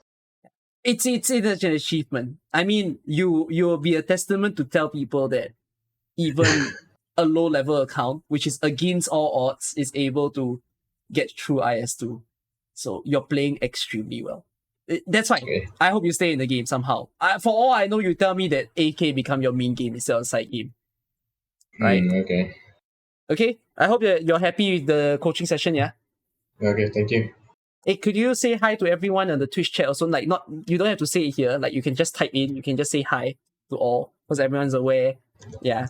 All right. I say goodbye to you. Okay, Papa No. Oh, that's goodbye. it. Yeah, XMC. Yeah. Bye bye. Thank you. I like that. It's skill, not luck. Exactly. Yeah. Like it was great.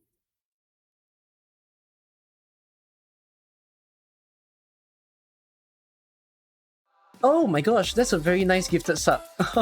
Thanks, you'll save.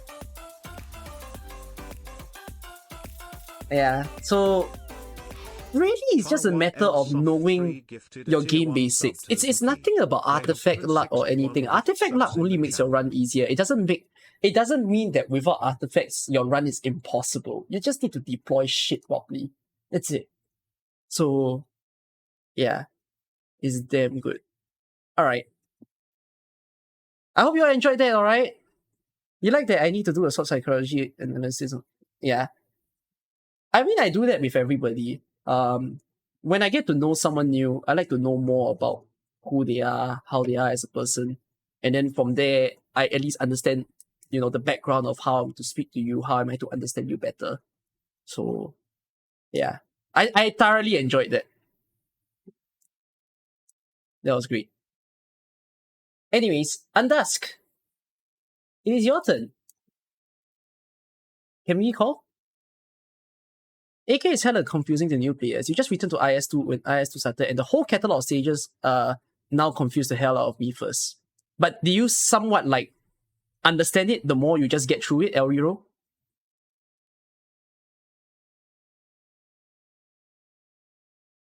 Started using LD player after my reputation. You love it, but it crashes somewhat often. Do you choose the right settings? By the way, if it really crashes all that much, right? Feel free to if you use Facebook or at least reactivate your dead Facebook account for all I know. LD Player has a damn good support system on Facebook. You can just message them and say, hey, LD Player is crashing a lot for me. Can you fix my problem? They'll help you. LD Player is damn helpful with their customer service. That's why I really like them. So, yeah. Shall we head to one last person, I think, for the night? I'll save all the rest of you for the next stream because it's almost 3 a.m. where I live. Okay? Each coaching session is more than an hour, so this is gonna take a while.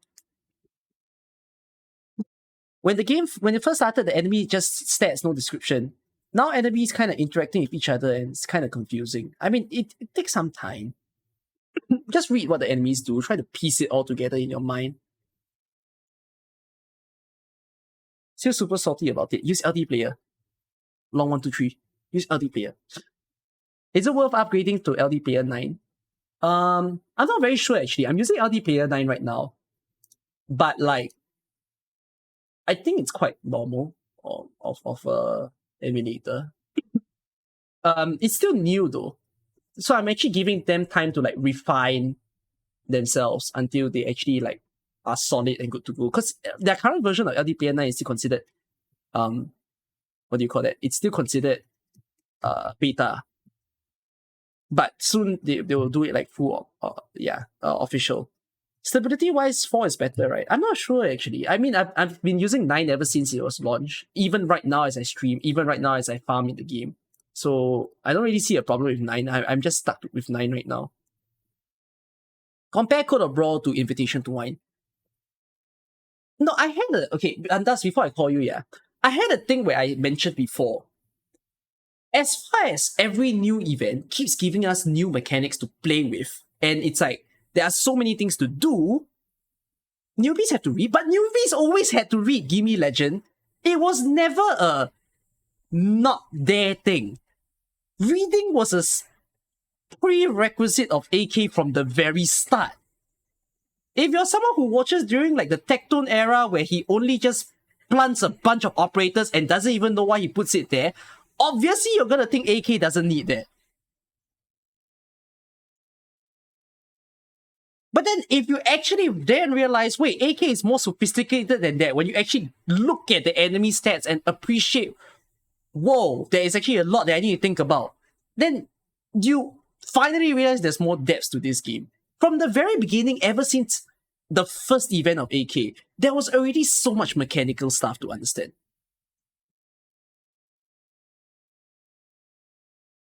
Like, AK is not a drag and drop game, you leave your operators there and then that's it.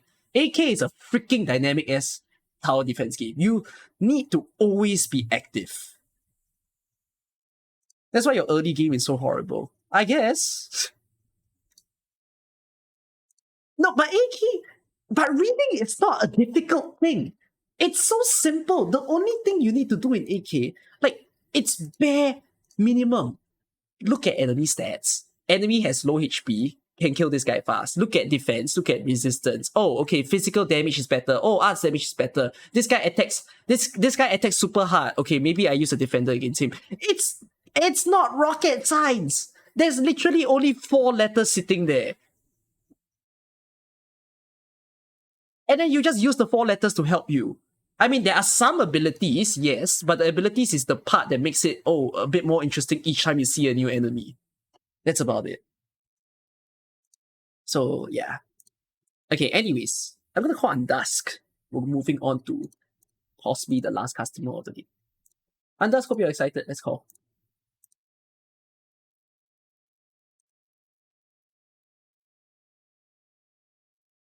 Yo. Hi. Whoa, that's a very excited hi. I've I've been awake for a little bit too much this morning. Oh, wait, where are you from? And how old are you? I'm in Canada. I'm on the West Coast, so it's oh my gosh, just before fellow noon right now. Canadian. Yes. Wait, so what time is it there now? It's just before noon. It's gonna be noon in like 7 minutes. Right. Have you had lunch? I had a late breakfast. I had some curry for breakfast. Oh, curry sounds nice. Wait, curry for breakfast? Yeah. Is that even common? No, I just had some butter chicken left over from a couple days, and I was like, well, this is easier, and I want some rice right now, so. Cool. All right. So from Canada, I do it as per usual as well. Age? I'm 23. Oh, you're a little older than me. I'm 22. Yeah. Oh, okay. I thought for sure you were like older than me. I'm not gonna lie. Well, how old do you think I am? I thought you were around 25. Not that much older, but just a little bit. I feel like a really, really old person. Okay, fair enough. But are you new to Arknights by any chance? Shall we take a look at your account? Well, I've been playing. I started right around Break the Ice when it started, so I'm just before 2 months old in my account age. Ooh, okay. Whoa. But you've been playing every day ever since then? Yes, I play every day. I make sure I'm so paranoid about sanity overcap that I fixed my sleep schedule. Oh no! Please don't be paranoid. What are you paranoid about? I don't sleep all day. No! Oh my gosh! No! You don't have to be too stressed out. Once in a while, you kept the sanity. It's okay. I enjoy it. I when I picked up Arknights, it wasn't because I liked originally it wasn't because I liked the characters. It was because I like strategy games and I like planning. What games have you been playing, by the way? Just check on that. Currently I play a lot of Final Fantasy 14. I do ultimate raids and Savage race, world first race. Well, not this tier, but I've done it before. Oh, that's quite a few. And mm-hmm. I played StarCraft eons ago, but StarCraft being an RTS game, isn't it? Yeah. My childhood era was full of RTS games. Yeah, I guess that's why you have a inkling or a draw to Arknights. Yeah, I when my partner is the one who got me into it, and he was like, I think you'll like it. It's a tower defense game, but it's got catgirl war crimes. And I was like, yeah, that sounds pretty good, actually. That's exactly how he pitched it to me. Okay, that's quite a way to promote AK. Is he still playing AK? Yes, we both play together. Then, is he someone that I happen to know? No, he. I don't think he doesn't like. He's not on a lot of Discord servers for Arknights, like, because like he kind of got into the community because I got into the community, like, because I like to watch a lot of like videos and stuff while I'm like painting.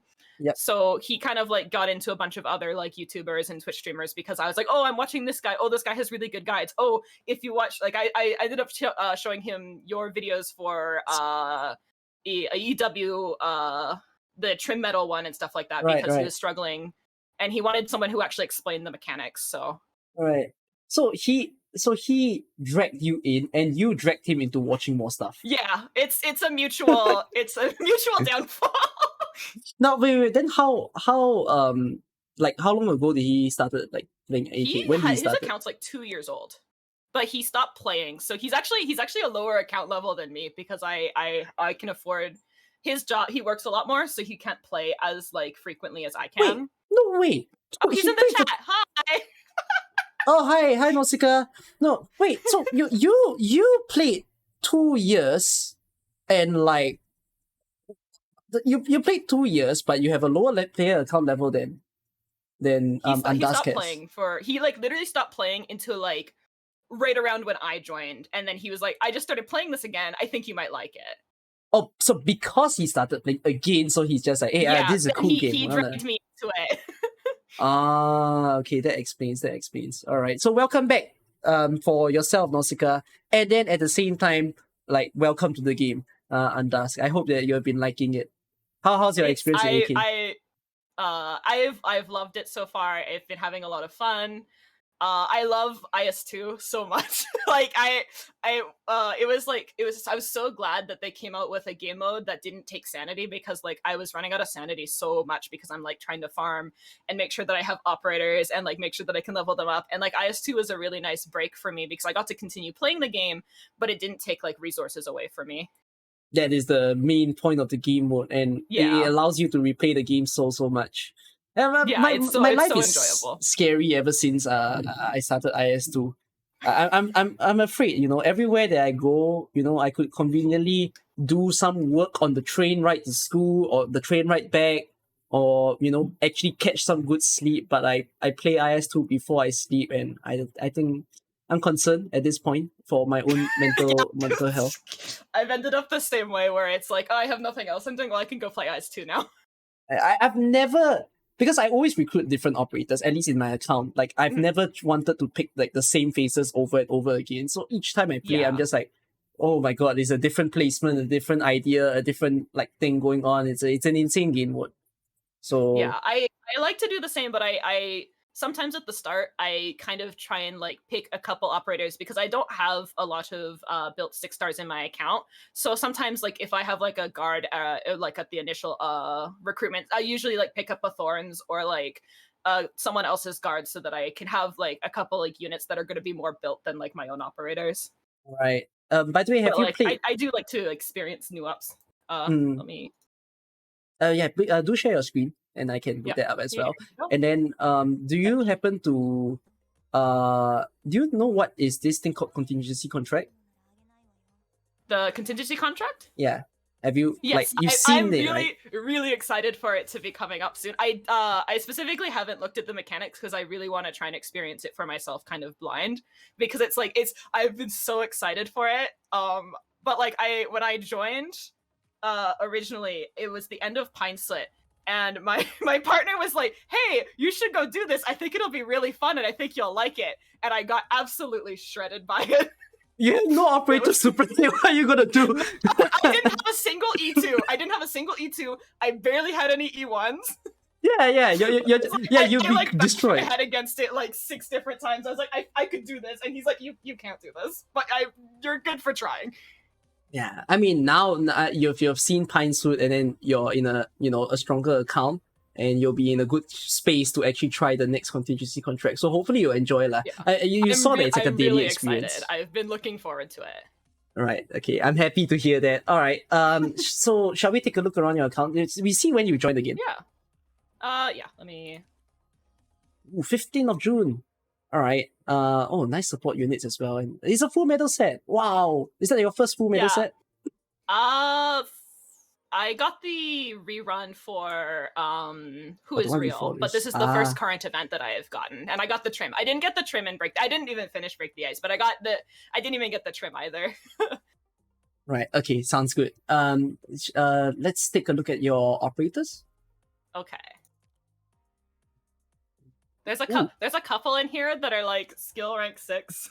Please no bully. I'm trying to get them to 7. I just don't have the resources. Oh, will your boyfriend come and find me if I say anything that? No, he'll think it's funny. Oh, okay. Then I feel safe now. Yeah, okay. he won't. Yeah, he'll think that if you bully me, he'll think it's funny. Don't worry. Okay, fair. Can we take a look at Exia? Yeah. Wait. Exit first. Are you sorting by favorites? This is sorted you're by not. level. Okay. Then click on Exia. Then just scroll. Yeah, you just scroll want at me your own to- pace. Yeah, I'm just taking a look at what's up. Oh. I've been trying. I ran the stage to try and get the mat to upgrade her at least 20 times, and it just won't drop. Oh my god. I have been trying so hard. What are you even needing? It's the oh no, wait. Is it it's the devices that I've been like trying to get. But you can get them from IW, couldn't you? I forgot that it was available for IW because I was getting the rocks as well because they were a guaranteed drop. Well, what were you farming during IW? I don't remember the number. It's the one that drops the Ori Okay, rock. the Ori rock. Oh, is it the 7 or 7? I think it was 7. I think it was 7. So you kept farming the Ori rock cluster, the rocks Yes. basically. You didn't farm the other one, the white color one? I don't think so.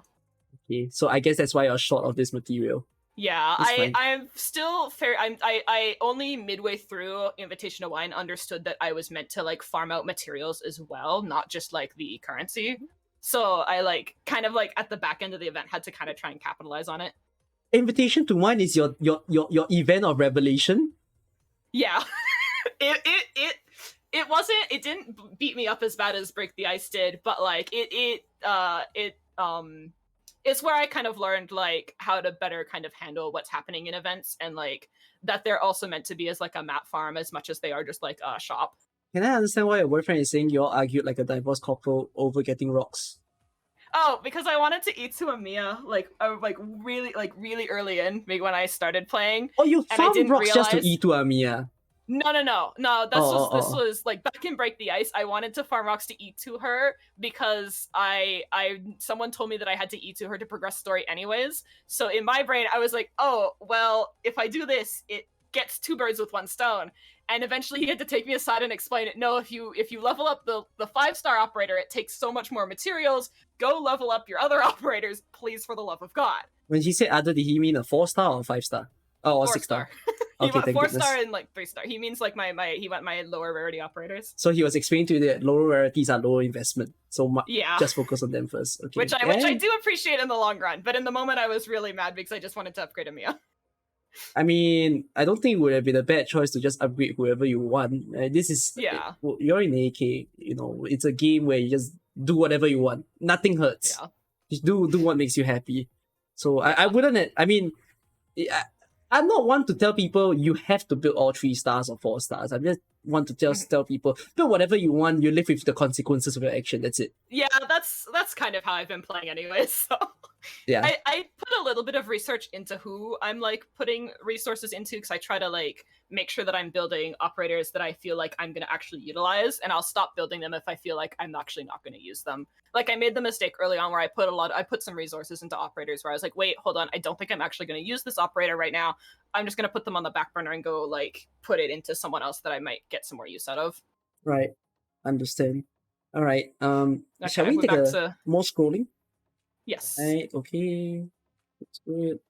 It's good. Do you happen to have a favorite operator, by the way? I have a couple favorites, but I don't have them. Like what? I love Ifrit. Oh I yeah, love I her mean design so it is in your much. profile picture. Yeah, she's my I just like her design. I think her story is really neat. I don't usually go out of my way to read like do you want me to keep scrolling while I'm talking? Or You can. I don't yeah. mind. But I went out of my way to read like the comic that she's in just because I like her character so much. The comic is in the official manga? Yes. Right. Okay. So some good ranks, some not good ranks. Yeah. Fine. Okay. Oh no, this one is quite hurtful, but it's okay. Whatever. I'm sorry. We live with it. Again, it's a matter of just living with your consequences. You know very well what to do. I think it's not something you're unaware Yeah, of. I'm aware of my weaknesses of like having a couple that are still like at E1 but have like rank 4, rank 5 still. And I'm trying to remedy it. Right. Do you think you'll still be playing the game for at least 6 months? Yes. Okay, then I suppose you'll look forward to the Rhine Lab event when it happens. I was so excited when I saw that it got announced. Yeah. So it will be a very, very, in-depth time to review a lot of the Rhine Lab character story. So yeah, I'm really excited for it. All right. I'm quite happy to see this. Can I just look at Vanguard? Yep. Looks good. Guard. Okay. Defender.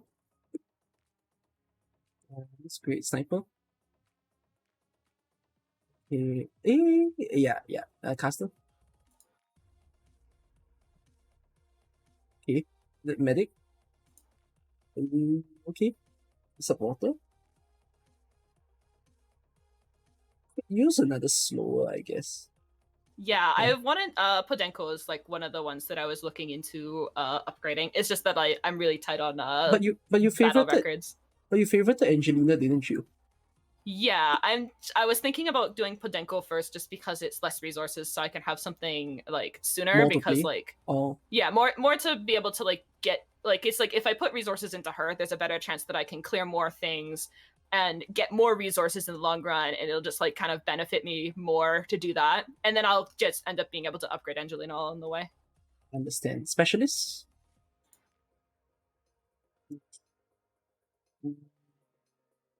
I don't know where's the puller. Lacking a puller, but okay. Yeah. Doesn't seem too bad. It's pretty solid. I think you'll have a decent time in the game. Wait, do you have any M3? It was only Aya, right? Yes, it's only Aya. I only very recently was able to upgrade the training room. And you realize that M3 for 6-star is very expensive. Yes, but I use Aya always, all the time. Myrtle's the next one that I'm gonna do. If you do a 4-star, you realize that it's less investment as an entry. Yeah, I know. It was I had all the resources, so it wasn't like I had to farm for her. It was one of those things where I happened to have what she needed, so I was like, okay, well I use her anyways, and I really like her, so. All right, I think it's honestly a solid roster. It's definitely good to go. Nice to play with. Okay. All right. So how's your experience in IS2?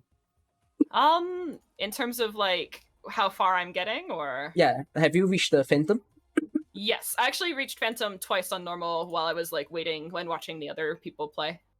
But you haven't been able to clear. Haven't been able to clear it. It's like I have a vague idea of where to kind of position operators, but I think like what's getting me is sometimes I'll fold at like floor 3 on the boss. But like I feel like I can consistently get to floor 3, and if I pass floor 3, there's a really good chance that I'm gonna make it to Phantom. And so I think that like my shortcomings are mostly like positioning and kind of like just general game sense because of lack of experience. You're perfectly fine. You're new to the game. So there's still lots to learn. Yeah. So all good. I'm very excited to see how it goes. So anytime that you want, if you wanna go ahead, we can begin the run. Right. I think you get the drift also, like you've been watching my stream. If you ever need help anything, let me know. Yeah.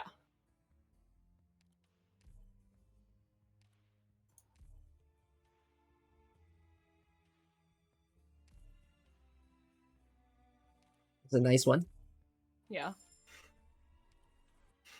I feel like seeing all of you play, it's quite an exciting experience of its own.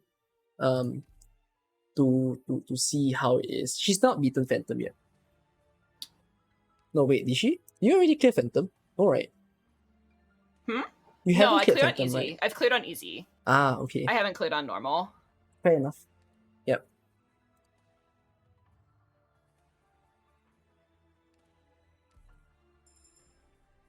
You would describe seeing a player play as a mind-blowing experience. It's very interesting. I've never Even on easy, I think I've only cleared felt with the that attack speed before. relics too. I'm not gonna lie. Maybe one without. Then, I mean, we can do this time or session at like doing this without any attack speed as far as possible. We try to avoid them. That's the harder way to I'm learn. not turning it down. Yeah.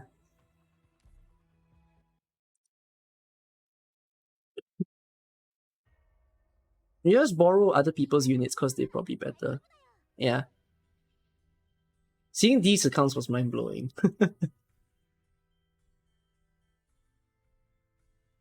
Aya is the only damager here.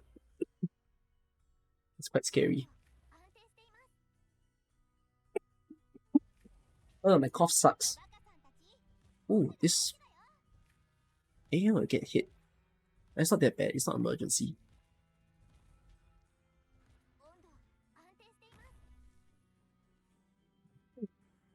Yeah, it's all operators deployed, so there's no repositioning or anything. It's literally just trust Aya, the end of it. So nothing wrong with this. But that is the closest thing to a normal account of the day. What was the first one? Oh, the first one was like waifu builds. The second one is SMC's account. I'm not sure if you're still around here. But like, yeah, that one was more of a unsure as to how to build. This one is getting the drift of where to go. So that's good.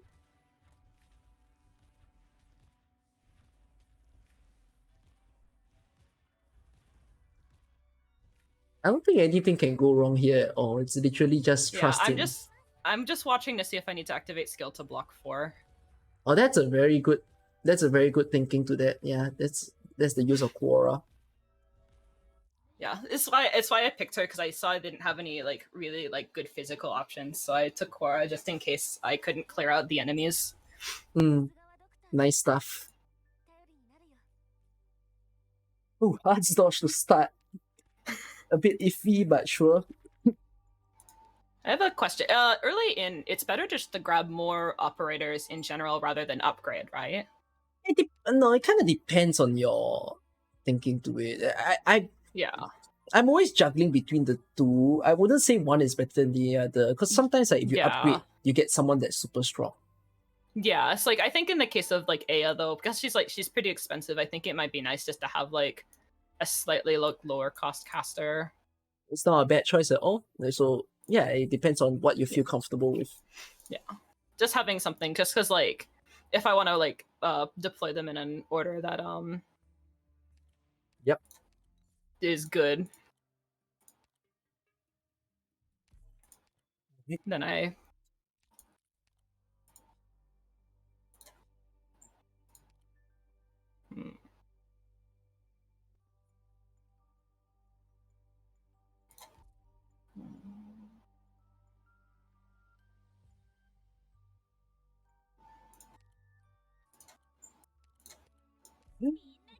Your click skill.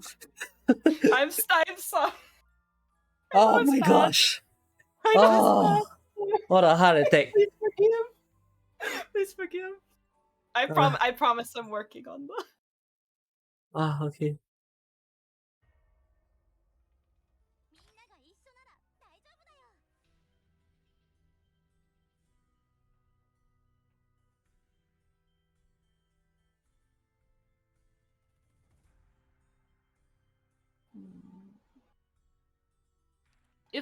If I were to put Click in the top, would Click be able to actually kill the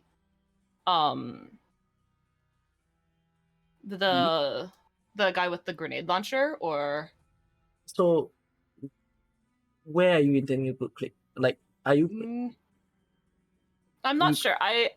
Because I don't really have like unless I can place Korra last to bait it out, but I would like to actually be able to kill him so that she's not taking sustained damage. I don't think it will be too big of a problem because of like I have Cicero, but no. So, wait. You okay? Tell me the steps that you want to take, and then I'll tell you whether it works. I want to place Click in a place where a Click can kill where one of them can kill the enemy that spawns in the center that has the like grenade launcher, rocket launcher. The first person that you're deploying, is it Click? Mm-hmm. And then I'm gonna deploy I want to deploy Korra last so that Korra takes the damage and that they can kill hopefully without. Oh, so does that mean you're planning to deploy everybody? Then Korra is last? Or are you gonna deploy like Click and then you're gonna deploy Korra after this? I think I'm they're pretty high like in cost. It's like I'm not sure. I just wanna I'm worried that like I don't think it's gonna be a problem that I don't think it's gonna be a problem if Korra's taking sustained damage, so I can probably take my time in deploying her because I have Cicero. And I think Cicero could probably keep my casters alive if I deploy them like after taking a couple hits. Wait, so hold on. If you place can I understand? Are you wanting to place your casters to the right side of the map? Maybe one of them to try and like take out the enemy. Okay, then are you worried that the mortar, like the grenade launcher, will hurt the caster?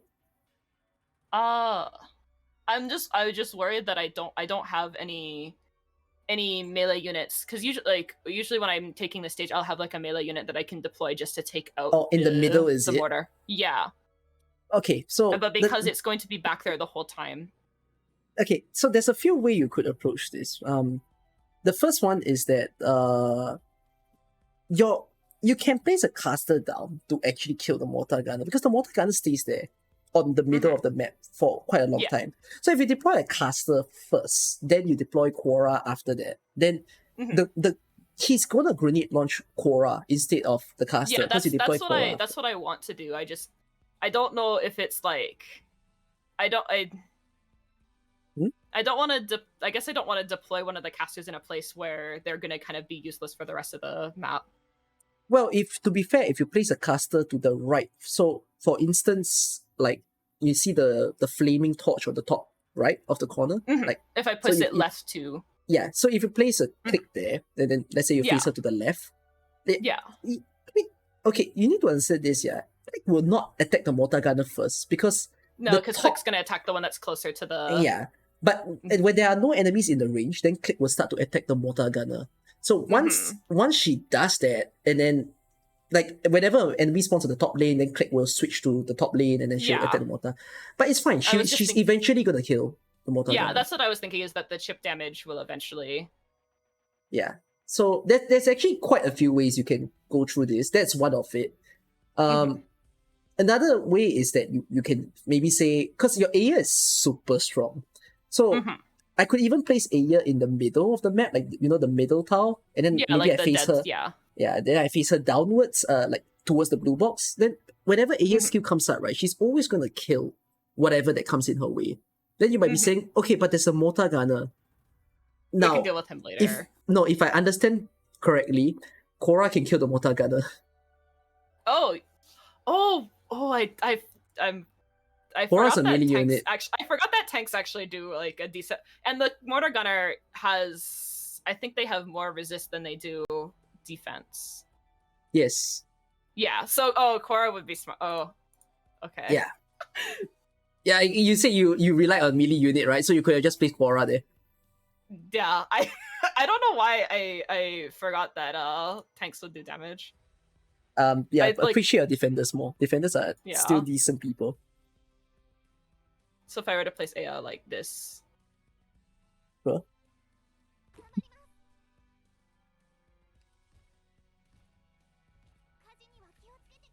So you place Korra now. If not, your Aya is gonna get fired. Like that. See? Yeah. You can deploy anything else. It's like you can deploy a Click to assist Aya or something. Like it's gonna fix itself.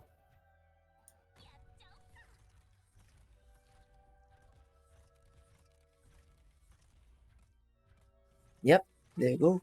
Oh, because can the mortar gunner not reach those back tiles, or? He can, but the thing is he's being blocked by Quora, so he cannot attack anyone but Quora. Oh, okay. I didn't. So if the unit's being so if a ranged unit's being blocked by a melee unit, they won't attack anything other than the melee unit. Yes, like now you see he's Oh. attacking Click, but then he's got blocked by Quora, so he can only attack Quora now. Oh, okay. I didn't know that. That's very okay. helpful. You're here to learn. Yeah, So- that's this is why I signed up. Yes. Your Click is a so you notice there are two lanes, like up and down. Mhm. But you face your Click to the right. So when you Yeah, face your if I Click to the face- right like that, yeah, she's not assisting the bottom. Yeah, if I facing oh. Yeah, Oh, it's my okay. He will not take your treasure, so it's fine. You can just Yeah. use Click skill and like, Yeah, I was gonna use click skill when he's in range to stun. yeah. I might be able to. There's no point healing anyone though. I mean, No, I know, but Cora might be up in time, and I think I might be able to stall more that's true. if I have a healer out. No, not a bad idea. Try to stun him. Stun him within like Aya's range. The Aya can deal some damage. Oh, he's not even getting. Oh wait, no, he can't be stunned. By the way, Oh, I he just can't- remembered. whoa. Yeah, he can't be stunned. Oops. But I He have spins Aya. around Oh, three not Aya, times, I have Cora. He's wait, no, don't put it there. Just put it like in the middle, in the way, cause he spins around three times. Oh, Yeah, so just put it. Nothing wrong. Okay. At oh least wait, you I put her out of stop. click range. Oh, wait, I put her out of sister range. So. It's fine. I forgot he went around twice. Yeah, there's perfectly no problem with just using a body, quickly blocking him and all. And just use click skill. Let's make it quick. Definitely you can kill him. Definitely. Yep. See? And you got 2 artifacts through your hard work. Congratulations. I will always take emergency. Well, unless I really think that I can't do it, but I will almost always try to take the emergency out. You should. There are people who play this game mode and avoiding battles at all costs, and it doesn't make sense to me.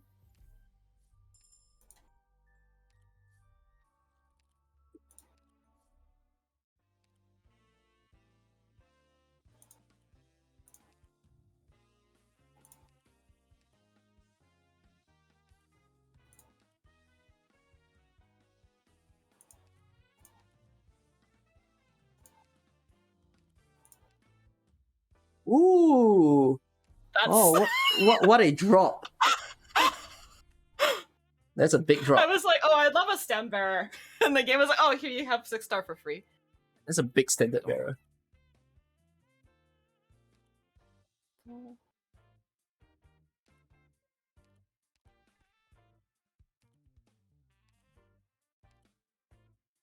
If I were to get this would apply even to this store, right? Not the current Oh wait, no, store, that's but in the I future. don't know why I misread that. You know how this works, right? Or are you Yeah, so unaware? so whenever I get the medic drop, if it's from the shop or if it's from clearing a stage. a drop, it's automatically going to be the elite version, which that's the one that lets me Recruit anyone. Recruit anyone, yeah. Anyone at all that you have in your account, that is. Yeah. Oh. That depends if you want it. See, I don't think I have a lot of healer. Like right now, I only have Cicero, who I can only use the skill twice, anyways. So. Yep. But it might. I think it might be useful later on, though, if I were to get like Mulberry. So. I If think you- I'm gonna get it. Sure thing. I tend to get that when I have Calcit. I avoid that when I don't have. Yeah. And I don't have Calcio, unfortunately. Yeah, But... but I mean, it's still possible to like use that to get your medic skill to be much faster. For instance, yeah. like there are some medic skill. For instance, Mer has a skill 1, which is auto recovery, and it's like a charging skill. So by speeding up, you're allowing the skill 1 to pop more, that kind of thing. Mhm. Yeah, it's always these kind of considerations, whether or not you think you want or don't want.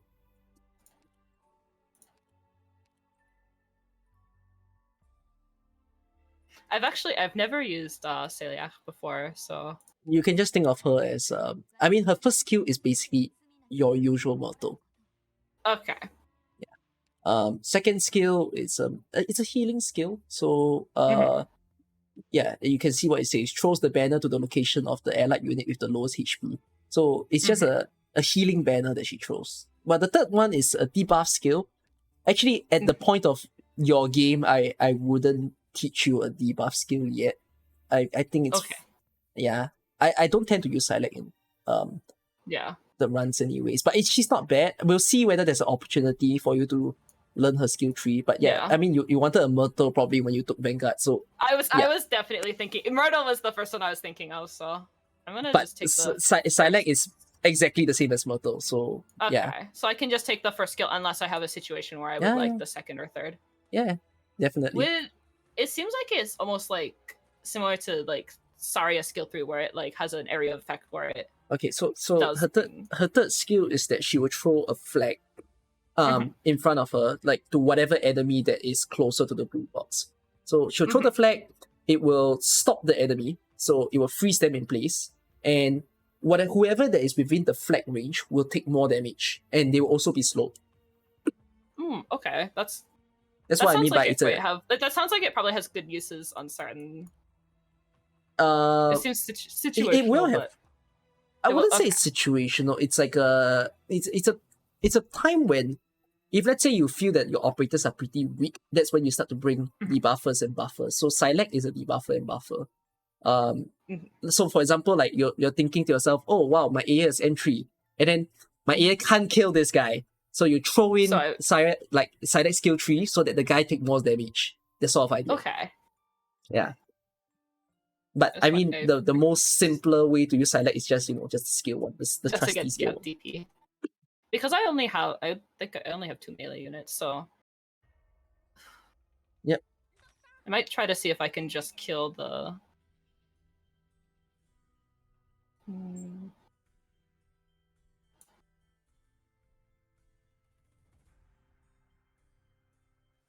I'm gonna. It's okay. Oh.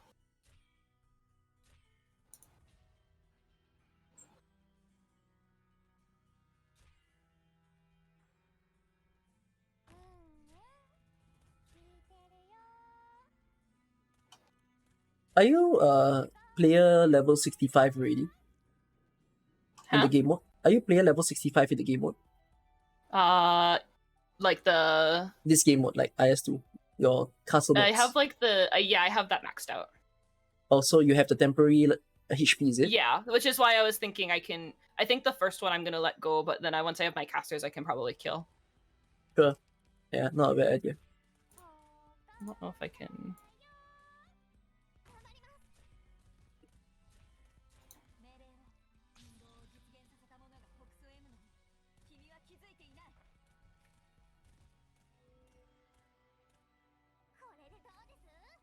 Don't feel bad about leaking. Just put the temporary HP to full use. Yeah.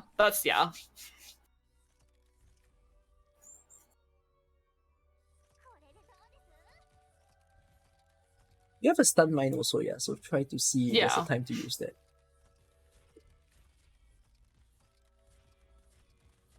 I think I can.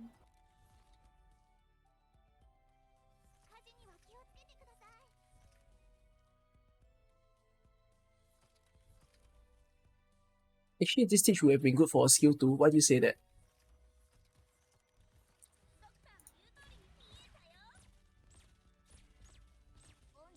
The skill 2 is only a healing skill, isn't it? It doesn't like slow enemies or anything like of that sort.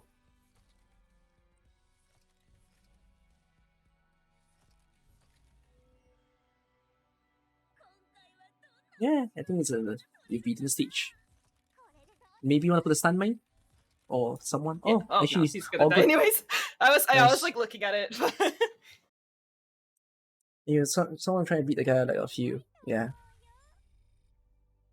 Well done. There's definitely nothing wrong with it. Okay, I thought maybe because one of the guys was I think they're called Avengers have higher resistance but lower defense. If I had put Cruz in the middle, it would have been better to do more damage to them, but I think they died anyways, so...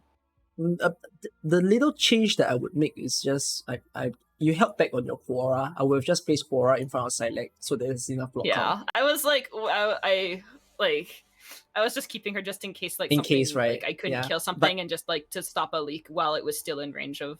Your operators were still pretty strong, lah, so you actually didn't need Yeah. the block count. But I would have done it just out of safety.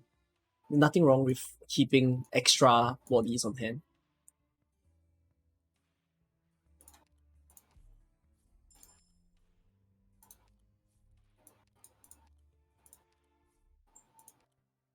Is it gonna be? Oh, no promotion. Yeah. I might take more HP because then I can use it if I get, like, events that need it. Sure. If you like that. Yeah. It's like, it's both, like, safety and it's, like, a resource, so... Mm-hmm.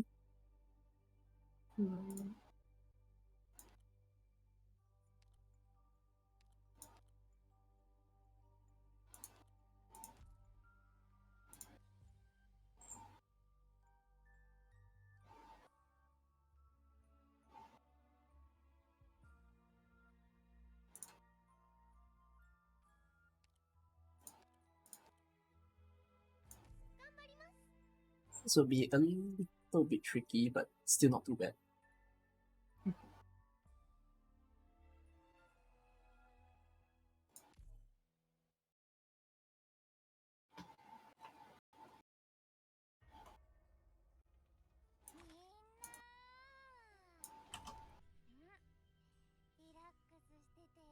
It's more of a general scenario rather than the stage specific. You wish they would show the treasures on the emergency map in that preview. Too bad. Welcome to roguelike.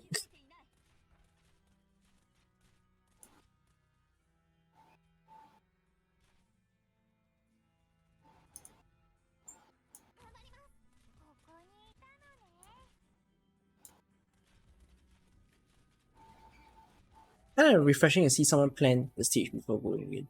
She's considering before she actually steps to the stage. Like, she's taking her time to, see why she plays operators a certain way.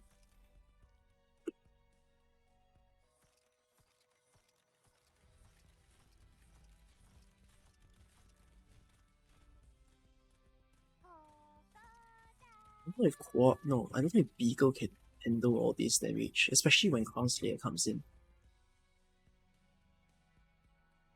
Do people not plan? Yeah. Many people out there do not plan before they play the stage.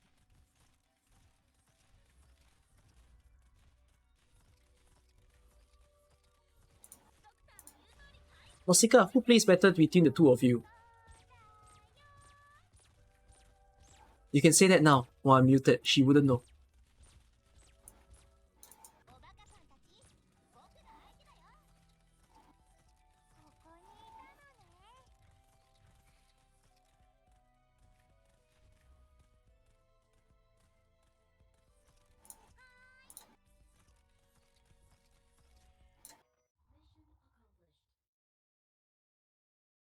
That was pretty good. Thank you. You understood it all pretty much. A bit hesitant on Aya though. A bit hesitant on Aya. Yeah, I was thinking about it. I think, like, if I put my defender one back, I think I might have been more confident on it. But I was more concerned with, like, blocking it so I'd still get the bonus. Retrospect, yeah, we will see as, I could have done this and that, but even so, it was all fine. So yeah, you got your elite voucher, your medic. Yeah, I got a medic, so I got you, the elite voucher. Okay, wait, so I have a... Holy shit.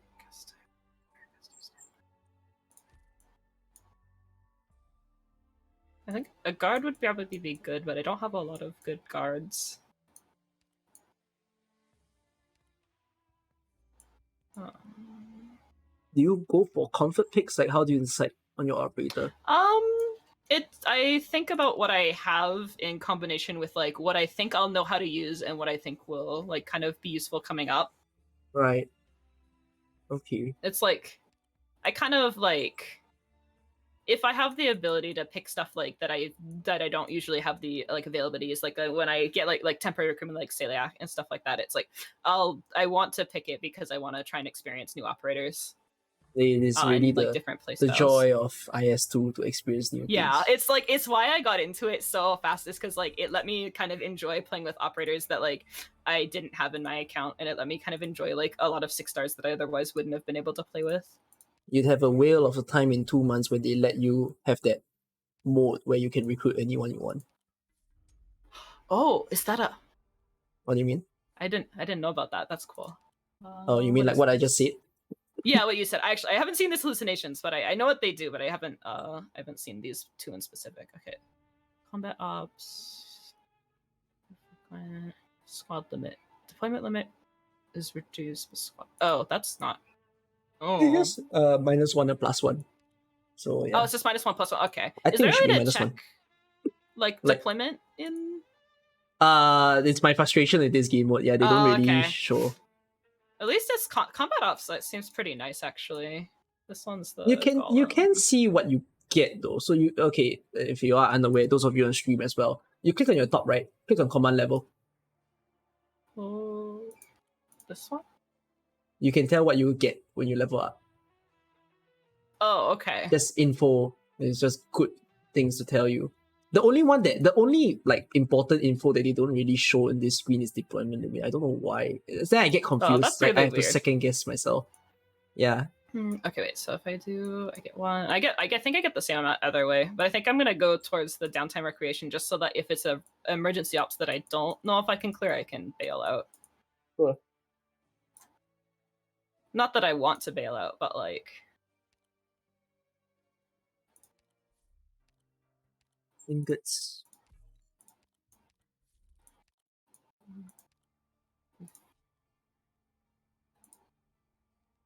Wait.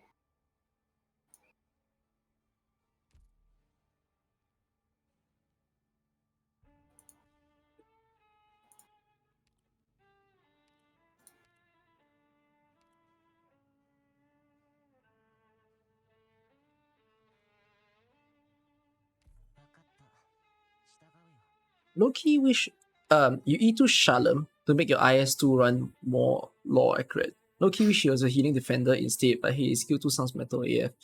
Arts, he's a arts defender, so oh wells. You see who was the boss? Yeah, it's the golem. Ah, okay.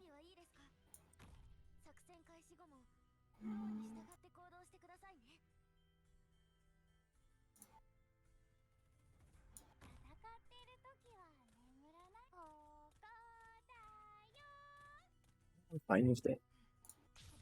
I would do that as well.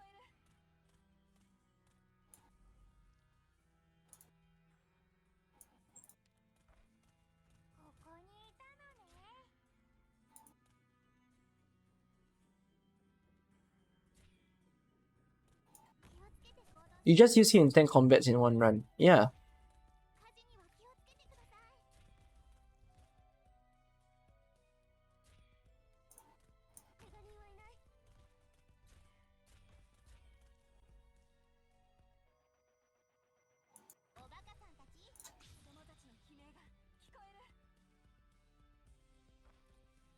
It's a very decent setup.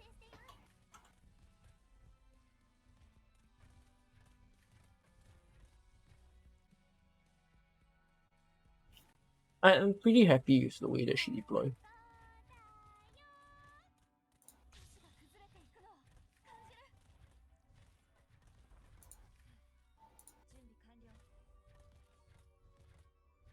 Maybe a little change I would have made is that I probably would have redeployed Cruz. Because Cruz is the main person who can prioritize the flying thing.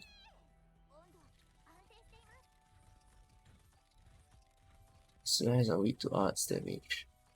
That balloon is coming down. It's gonna fall on click. It's fine. Now that guy on the bottom right, that thing, is gonna move. Oh, it's gonna attack Gary. At the end of the day, I don't think it's gonna be a fail all that much, because... Oh, that's... Ooh, hoo, hoo, hoo, hoo.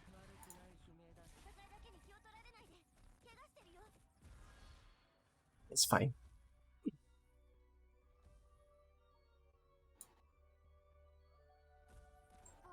I think it's a pretty decent run that you did. I don't know if you got caught the weakness of the enemies that's around. Like so do you know the weakness of the puncher and the big shield guy? I think I'm pretty sure the shield guy has low resistance, but I think the puncher, I don't remember. I have pretty bad memory. That's why I always check the stage before I go in, because You should. chance that I forgot. Yeah, but it's pretty much just arts damage. So Aya is pretty much the shredder, and it was a nice positioning for you to put Aya facing to like both lanes. So Aya I wanted her to be able to, because I wanted to put the defender there to stop them from like being able to like hit the objective. Yeah. And I wanted to make sure that Aya could reach both sides, because I know that she's absolutely my strongest unit right now. Yep. The balloons that like those sanity damaging balloons, they're not really a huge threat all that much. So it's pretty okay. I knew that like if I put Click there, like Click would hit them in between hitting. Like while like Click won't prioritize, at least she'll do damage to them. Right. Do you know what's Irene's talent, by the way? I not off the top of my head, I don't actually. Right. So interestingly, my god, right. It's Yep. See, like I put him there because I wanted him both to hit the dancer and the drones. Yep. But I forgot that he's a drone prio guard. Yep. Exactly. It's an interesting idea for you. You could have maybe do something about Irene's talent. I think I utilized it a little bit by accident. Yes. I kind of want Exu, but no, I think I want Exu.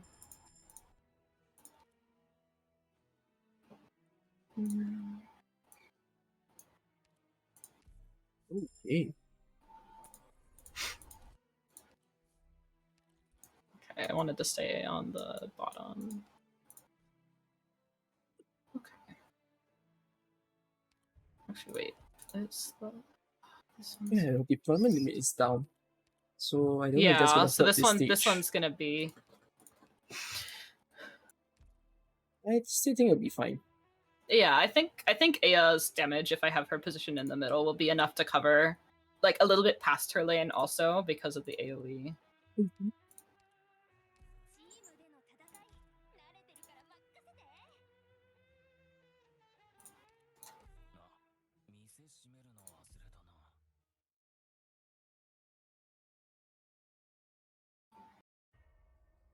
What is the mode where you can choose anyone? So in 2 months from now, right, they will have this new tab. So we have like the normal operation, we have monthly squad, then there's going to be a new tab, which is, it's called Deep Investigations. They might change the name. It's basically a scenario.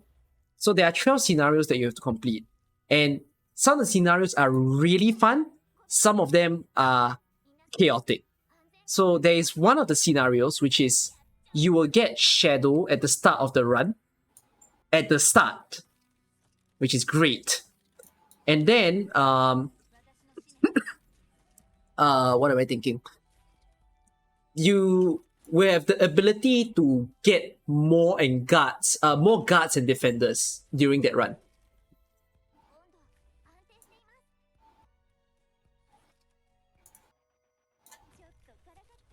No. I'm talking about the one where you can recruit operators more easily. So guard and defenders will spawn more. Temporary recruitment will spawn more. Shadow is given to you. So you get to play with like operators that you want. There's a lot of different modifiers. There's one about how there will be no shop in your run and you'll only get battles. Oh yeah. There's one where you shall only get emergency battle. And you will never get shop ever again.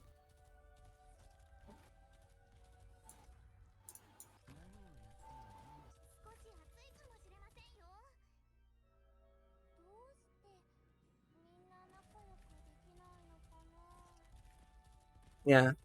Yeah, there's a boss on every floor modifier also.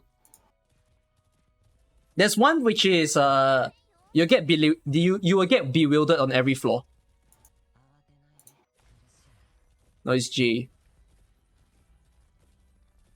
It's J. I don't know why the guy is calling it something else. And then there's another one where you get blind on every floor. So I'm very excited for the modifiers. It's gonna change up the way that you play IS2. It's gonna be so fun. I love this game mode. AK is an amazing game.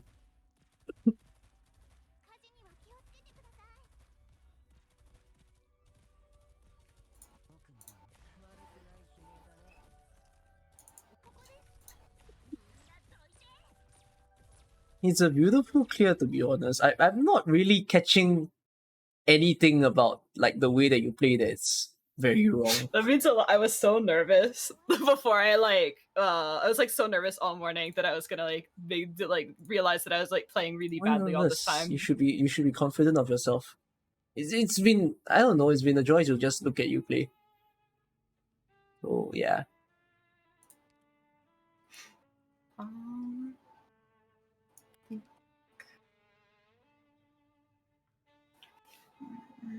I have to dedicate days for the coaching each modifier. No, I'm not going to coach each modifier. Those modifiers are for fun. It's not difficult to clear the modifiers, by the way. Oh wait, are you talking about the current modifiers or you're talking about the scenario-based thing that I'm talking about in 2 months?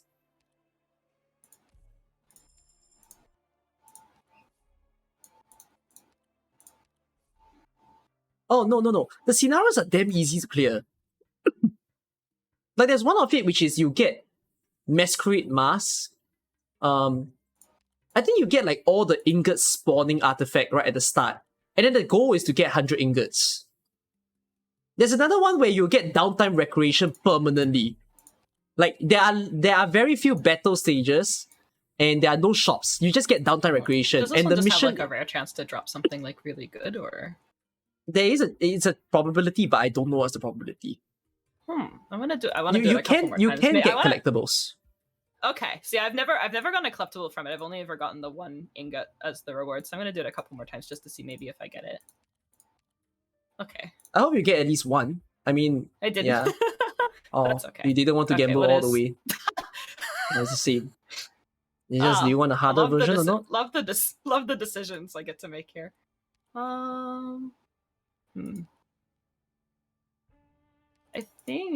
I think I have a good enough operators. I think I can probably handle it. And Silek will save you since she's in the stage. Yeah, she's got. Yeah, I just upgraded her too. Yep. Yeah, I think I will be pretty. Good night, sneaky player. We shall be back to gift subs next time. What? I feel like. Wait. Why do you watch me on a alternate account? Because this is the one that also spawns the guy behind us, and like theoretically I could use that to stun him if I didn't have an operator, but you could use it to stun him, but it's only gonna damage him when you use the skill. Just to know. I'll still have to deploy someone else, so I think I'll just stick with this one, especially because I won't have a lot of DP. So I think. Are you gonna place like Silek on the guy that might fall behind? That's what I think I'm gonna put Silek back there so that she can handle when he drops. It's perfectly fine. Silek can kill because your Silek is level 90 and E2. Yeah. Oh right. Yeah. She's like max.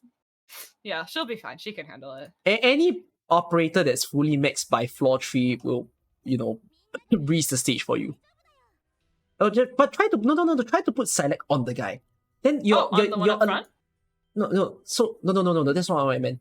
Like, you're saying that there's one that might fall behind, right? You know which tile he's gonna fall on?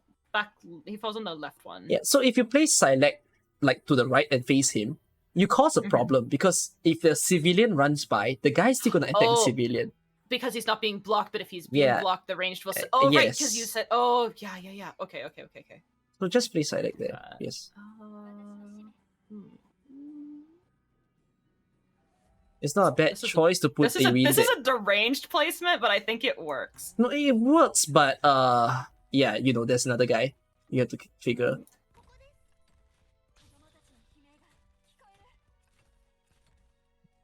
Spawn the medic for Irene. Yeah. I can. I don't think another guy falls for. Oh wait. There will be Actually, no, another that's guy. why I can't.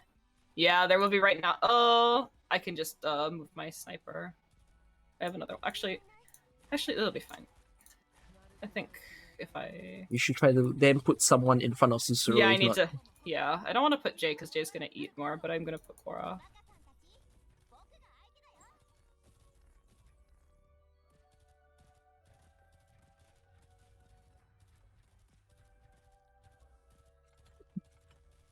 Metal crabs are very problematic, by the way. Their defense is super high. Yeah, I thought it was the resistance that Oh. was high on the crab. Well, both are high, to be fair. Okay, well we have.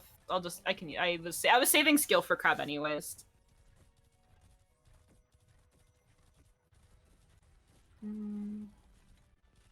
Uh-oh. There's that guy. There's not enough block. Oh, yeah. Ooh. No, yeah, too many people are blocking. She has 4 already. Uh-oh, it's gone so far past that it's even gone to Susuro. You don't have enough deployment limit. Your area is the thing to help you. You can turn on so you can turn on Susuro's skill, but your Silek probably killed the guy on the. I was waiting for her to see if she could. When she killed, I was gonna take her. So yeah, you can take her out. You can take her out. Yeah.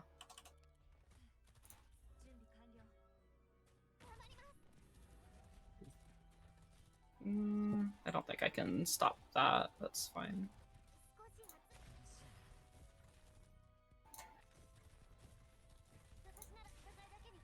Oh, blocked in time.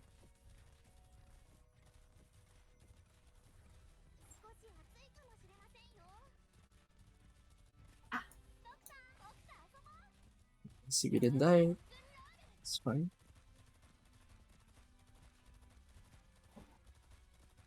Oh my gosh. Whoa. They're so intensive on the block count on the top. Oh my gosh. Oh, he can't block anyways. I don't know. I was like maybe like because like I don't need a healer because we're like at the last like stretch. Of things. That's causing a problem though because Oh, thank goodness. I even if Korra died, I had a feeling that Aya and Exia could still kill, which is why I was like, oh, I could probably stop that one guy from leaking. And then I like when I took that, I forgot that it's a 2-block, and I was like, I like in that moment also forgot that Jay isn't a 2-block. Perfectly fine. Do you play this stage a few times already? Have you played this stage like quite a few times? I would imagine so, right? Yeah, I feel like I do something different every single time I'm on that stage. I mean, you do something different in every stage as well, but yeah. Okay, so we take a look at like what was done. So you can watch my screen. Let me screen share that to you. Let me also share that to everyone. Yeah. Remind me who you have. There was a Silek. There's a Silek, Susuro, Exu, Aya, and you're screen sharing Discord, by the way, and not I'm dumb. browser. It's okay. I heard an echo. I was like, oh, that's me. Then Susuro, Cruz and Exia, is it? Yeah, Cruz and Exia. Exia. Is that it? Like, is it 8 people or 7 people? There. Oh, there was Jay. There was Jay. And then anyone? There's 8, 9, 10, 11. I have 8, 9, 10. I have 11, so that was 1, 2, 3. You have 11 operators. Who else is there? Oh wait, I didn't have space right there. Popcar wasn't there because I couldn't bring her with me. And so is it these? Aya. Okay. Yeah, I think that should be. Oh yeah, Aya. Yeah, Aya. Aya and Click, right? Okay. Yeah. Okay, so let's take a look at this. Now, I think your deployment limit was 6, if I remember correctly. I had. Let me think. I had 6. So yeah, I think it was 6. Yeah. So placing Aya, not Aya, placing Silek here would have been like pretty fine because Silek generate. So this is the proper move. Then you decided that you place Arene here so that Arene can actually like kill within his lane. But you then have an issue because by placing Arene there, you do need to have him to have a healer. So because you place Exia after that, you wedge Susuro in an awkward position where Susuro is in the front when the medic is usually in the back. Yeah. So a bit of a varying thing that maybe I would consider is you can place your Exia like right over here first instead, because your Exia has skill. So when you and this guy's range is not like far per se. He can't hit Exia from where he is. He won't hit Exia, but he'll hit the civilians. Yeah, the civilians. Yeah, I get that the civilians is the worry, so we still have a look at this. So you have Exia there, then afterwards, you're still gonna have let me see, yeah, you have Exia here. So Exia here is probably gonna pop quite fast. You can just use that to eliminate the first guy and whatever enemies that come along the way. Deployment limit 6. I'm just thinking how to juggle this. This part is a bit strange. Okay, so I think what I would consider to do is you kind of want Exia to prioritize this guy, actually. If let's say you're not going to put Arene there to block. So a consideration that I have is I'm going to have Aya over here. This is very far in front if you think about it. It's like, whoa, Cookie, what are you trying to do? But I place Aya to the point where she's even like covering the areas of the blue box. Now I can have a medic over here. And then whenever some guy flies down, Exia will shoot at this guy, Aya. But if let's say there's someone in the bottom lane, then they're going to focus on that. Or even someone in the middle lane. Right? After that, I'm going to place a Quora right over here. So essentially what I did, right, is that this lane, the C lane, all the enemies are very far from the blue box. Whatever enemies that comes and enters in B, Aya will attack that person first, and Exia will attack that first. Then they will switch, like, after the bottom lane is done, then Aya will start to reprioritize and say, oh, I need to attack whoever at D or C, right? But you still do have a problem where maybe you might prefer to have some block count. So I can have like Arene over here, just like that. Okay, actually instead, right? You know what? I'm going to put Exia a bit deeper in, like that. Okay. Oh, I was thinking you put Exia back there because then Aya will kill them, like spawn kill them, which will force Exia to prioritize the one that lands on D9. In a sense, yeah, Aya can spawn kill whoever that comes out of B. That's what I thought you were like going to do. It is an outcome that could happen, but yeah, I'm gonna place like my operators like this. So you might say, oh, Cookie, isn't it dangerous that you put Exia down like so close? But you need to understand that like usually when you start the stage, right, a civilian already spawns in the C lane. So the guy is not gonna hurt Exia. The guy is just gonna focus on the civilian first. Then by doing this, right, you do it in such a way where you concentrate all the damage within the D, the C, like basically all within these 4 like available boxes for the enemy to walk in. Then what is Arene doing here? Like, why would I put Arene like this instead of at B9? His skill will hit D9 also. To be fair, if you want to put B9, I'm also okay. Because Exia is in range, Aya is in range, and then you allow Arene to attack. So basically, right, when I arrange all my operators like this, if you realize, all 3 of them are facing each of the possible enemy spawns. Like Exia can hit D9, Aya can hit D9, and Arene can hit D9. Then same thing, C10 all covered, B10 all covered. So by covering all grounds, you are just like firing away all the possible damage. Then you might be saying, wait, is there not a problem if a civilian comes in and like there's a parachuter? To be fair, your operators are probably going to kill the parachuter pretty darn fast. Yeah, I don't think he's going to live very long. Yeah, and you might then say, oh no, but what about the that guy running down and all? Wouldn't they also take a long time and then they might attack the civilian? The thing is that by placing all my melee operators so close to the red box, I'm immediately forcing them to be blocked. So they cannot attack the civilian. Yeah. Yes. I think that's like one of I think learning that today, I think has changed like my perspective a lot on like these maps in specific, because like I like try to take into consideration like the other like rules of placing operators, but I didn't realize that like if an enemy was blocked, it wouldn't hit targets outside of the one enemy it was blocked by. Yeah. So you have a deployment limit of 6 as well. And then select there's a guy that spawns at the back, and usually, or if not all the time, there's only one guy. So you retreat select, then you can always have, an assistance. You either use your click or your cruise, and then you just use click, add extra damage, kill that metal crab faster. And then, basically, it's the whole concept of this is just concentrating all the damage in one zone so that you kill everything as fast as possible. Yeah, I think because like when I placed originally, because I kind of panicked and had to place Sister in a bad spot, it kind of made everything kind of fall apart a little bit, like really quickly there, because I couldn't find a way to kind of concentrate all of my damage. It kind of got spread out a little bit. But it's perfectly fine. You learn from this sort of idea. Yeah, that's a thing that I think it's been something I teach even in the past coaching sessions, where angle all your operators in the same tile. That way you ensure that you kill whatever you want fast. So yeah. Alright, not bad. Don't worry. Let's move to and it's emergency, so you receive a artifact from that. See, I'm like I don't know if I want to recruit another guard because I know that the guards that I have aren't very good. I mean, you can always pick the left one, because it's Vanguard and Guard. Yeah, well, I was gonna pick the left one anyways because there's the chance like there's like more. But it's like I still think like a guard will still probably do more damage than a Vanguard. Like, I mean, it would. Yeah, even like they Solitaire would still be. Yeah.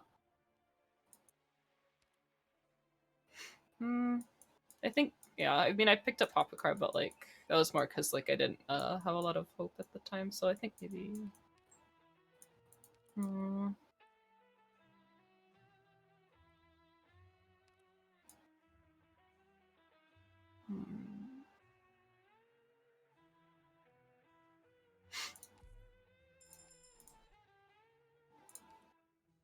Oh.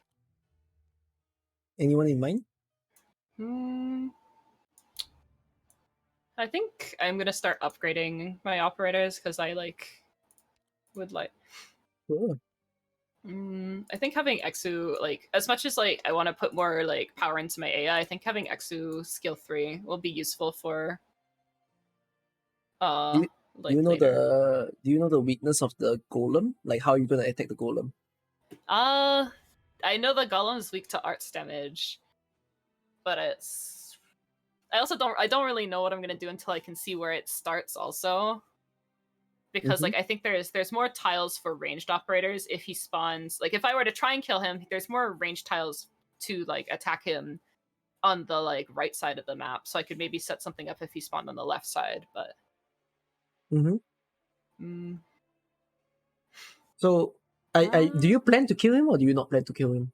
I think it depends on where he spawns for that. Oh, so there is a chance that you might not kill him.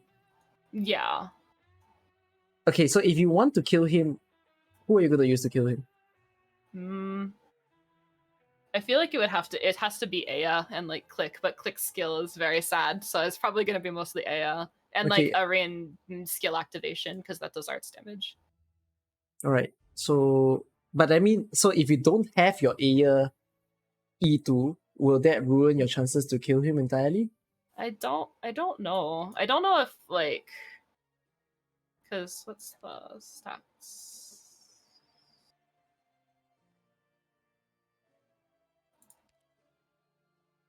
It's not that the stats difference isn't that huge, and I don't think.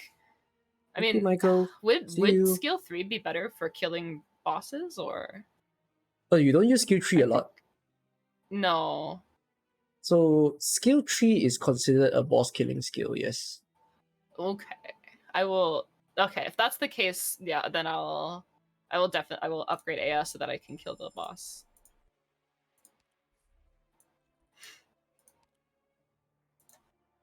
Double check.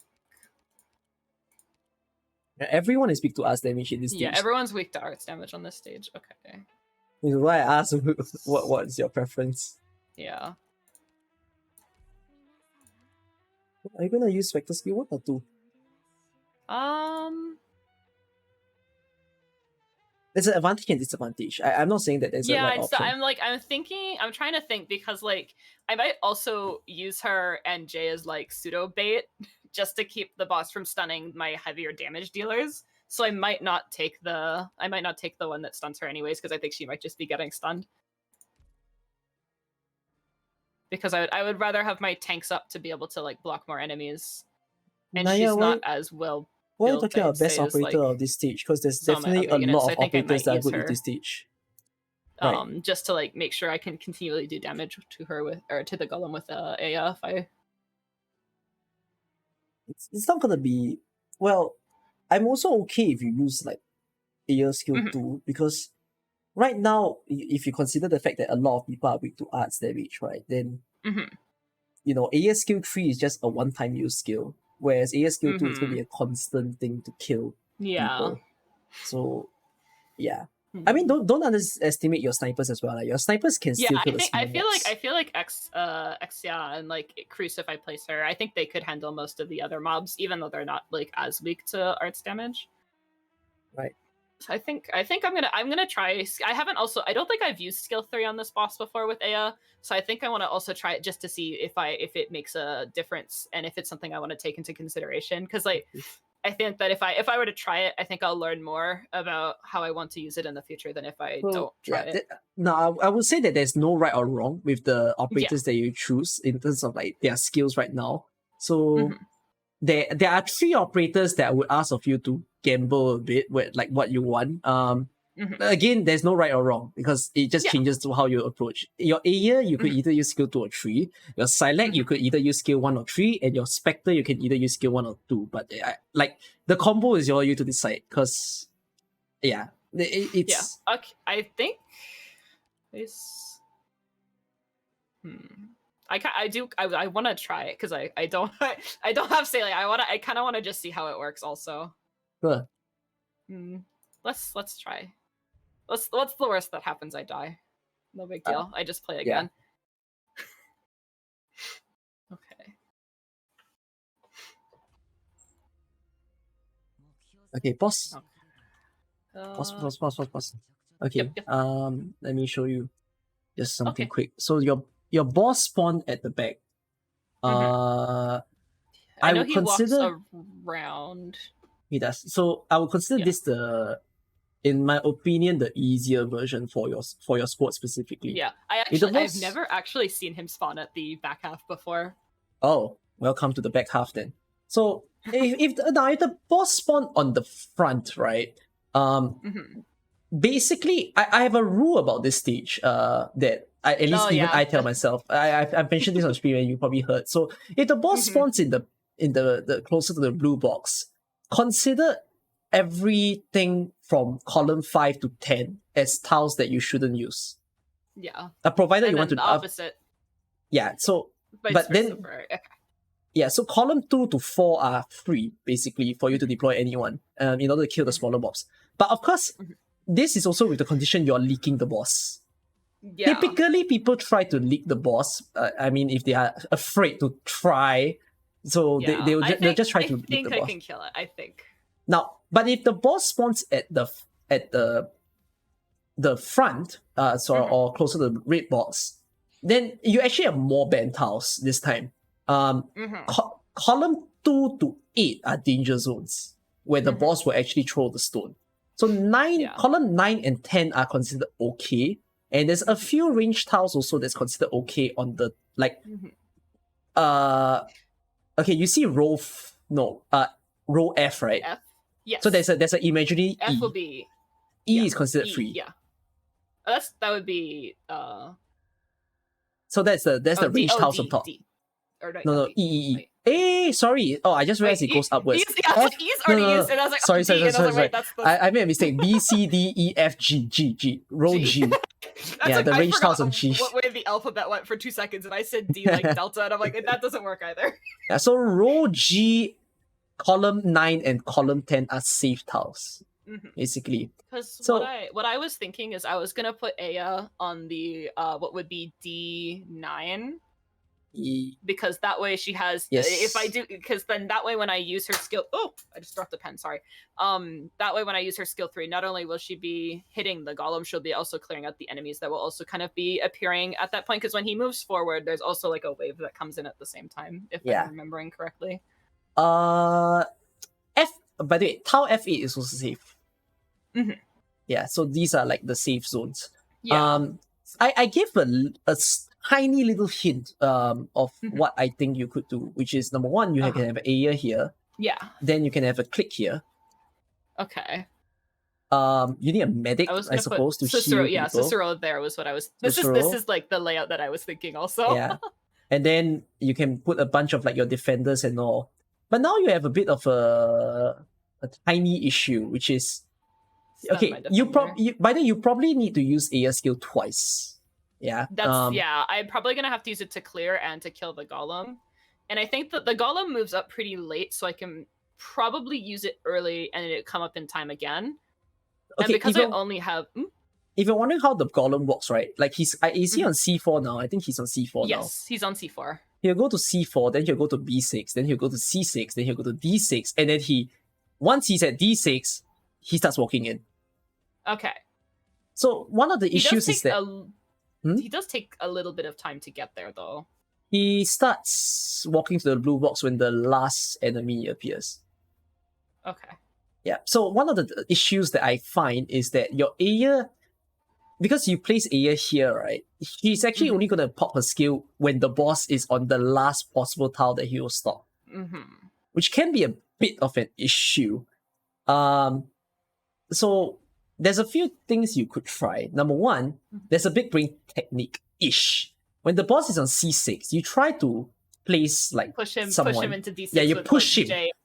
You push him into range. That's also what I was thinking, is pushing him into range with Aya, but the problem is if that's my last deployed, he can also just stun that and then move out of the way. Yeah. Now then you have a Silac on skill 3 that you chose to bring as well. Yes. So your Silac, as I've mentioned, can actually throw a flag. But this flag that she can throw, right? Wait, let me just choose the proper Silac skill. There's a range that it can be thrown. So okay. Let's take that. Let's take this. So if you take a look at this, she throws the flag kind of like in front of her per se. Wait. Oh no, the flag can be thrown anywhere within this like tiles. Within that range. So when the flag lands, right, it affects like a square. This range is not like saying this is a debuff zone. It's saying where she can throw her flag. Where she can throw it, and the debuff zone is 8 tiles around it, or is it? Yeah. So for example, you need to note she throws the flag at the enemy closest to the blue box. So let's say there's only one enemy that's at C7. Yeah.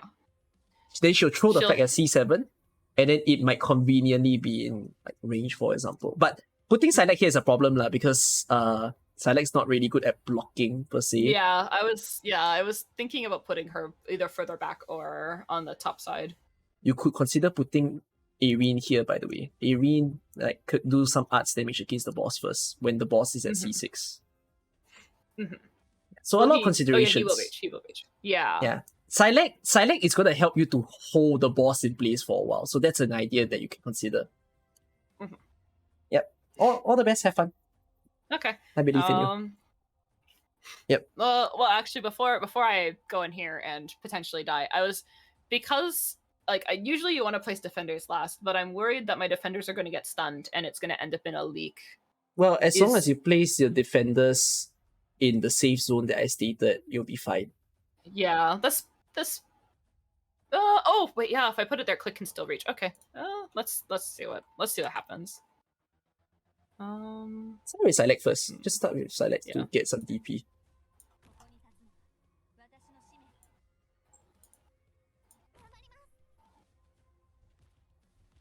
Hey, that's really good.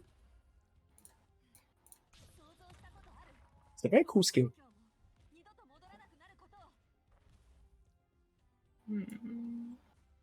Consider retreating Silac if you want to switch for other operators. Yeah, I was gonna retreat her and put a defender in that place later.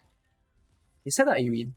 Just set up Irene first, because if not, the boss is already coming. Yeah, because the boss is gonna start moving, yeah. So cool.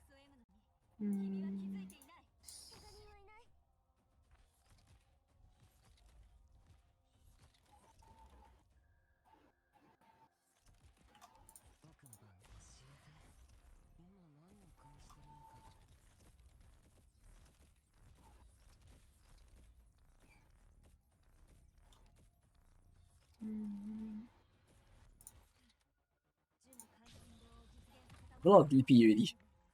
Yeah, I know. I'm gonna swap her for.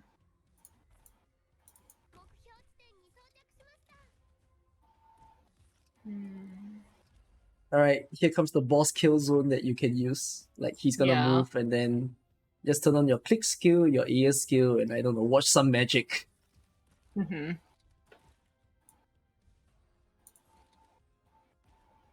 No need to hold him, no need to hold him. Don't, okay. You'll be fine. Okay. Look at that. Yeah, I think he's. Don't worry. It's perfectly fine. enough. It'll be fine. That's so nice to look at.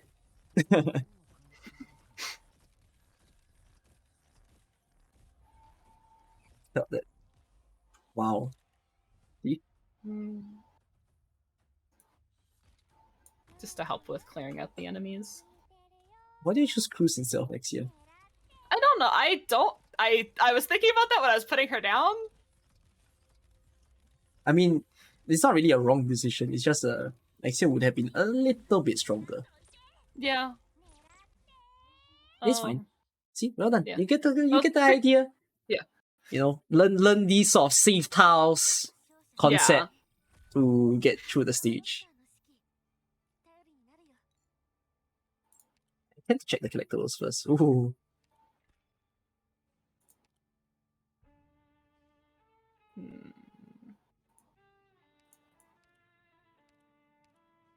I feel like I spend the most of the time in IS2 looking at what units to take, because I always I feel like there's not a lot of units that I can upgrade and get anything out of it. So Do you ever think like, damn, I wish I played this game earlier and I have more things? Yeah. No. I have been literally kicking myself because I knew about Arknights when it came out, but I just didn't know enough about it. I didn't even know it was a tower defense game. But even if I knew that, I probably would have picked it up when it came out. But I didn't, and I've been beating myself up over it. Might take. But I let you hear this also because someone asked what's the golem stun range. If do you have Saria by the way, Undusk? Yes, I don't have Saria, but I know what Saria's range is. So it's Saria's. That's what I used to. Yeah, it's Saria's skill 2 range. That's the golem's range.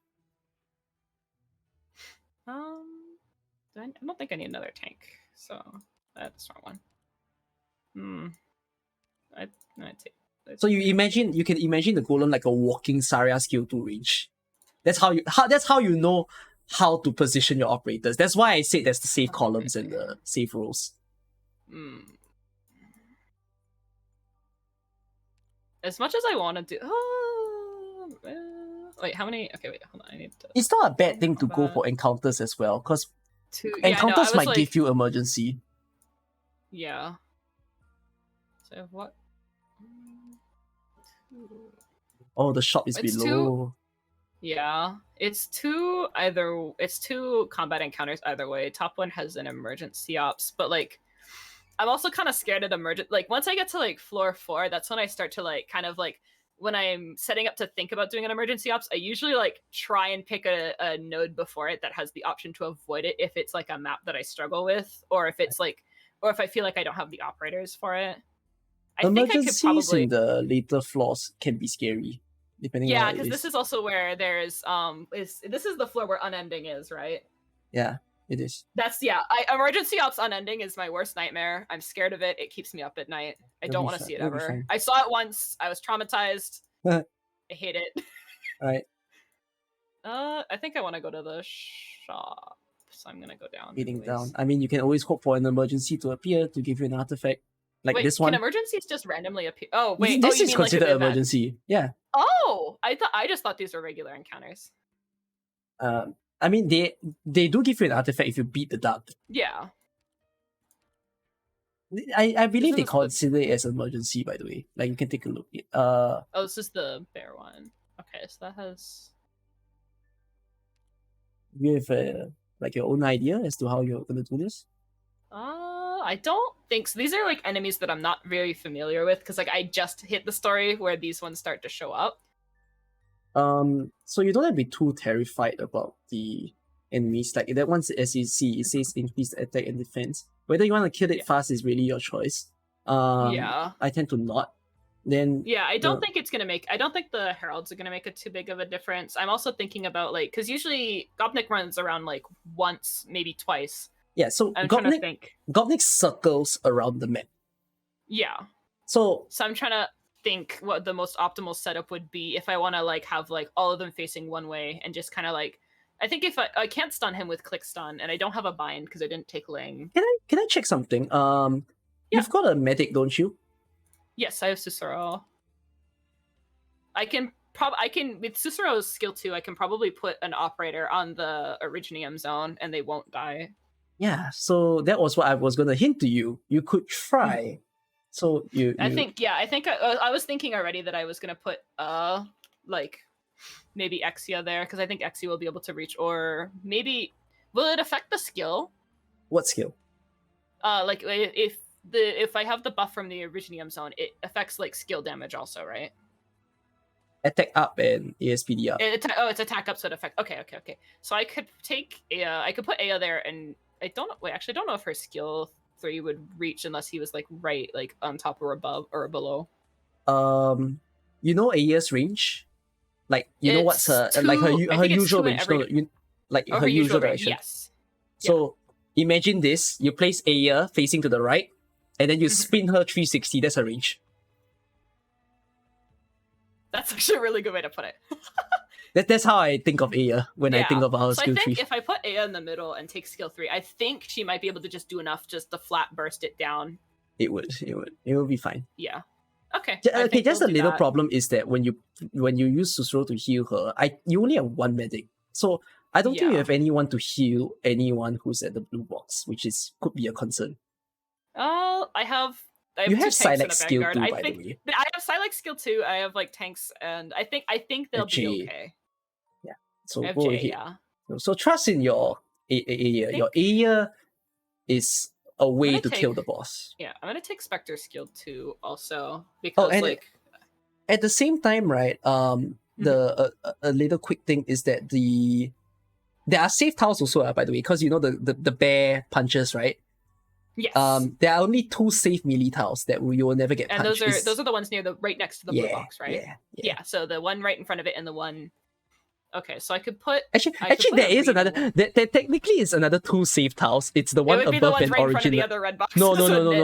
Above the original tile and below. Oh yeah, true. No one goes there. I could put like Sele out there if I wanted to. But you need Silex. You probably use Silex to heal. I need her near the blue box probably. Yeah. So yeah. Go ahead. I think if I put Silac and okay, well I actually haven't done this map very much, so I think I maybe done it once before. So one shot wonder. Hopefully you can. Oh yeah, and fun hint. Not hint because people don't realize this when they play the stage. There's a range tile on the bottom right. Oh, there is. Yes. Interesting. Okay. Please don't place Aya in the middle tile without. No, I know. I'm gonna put Susuro out first.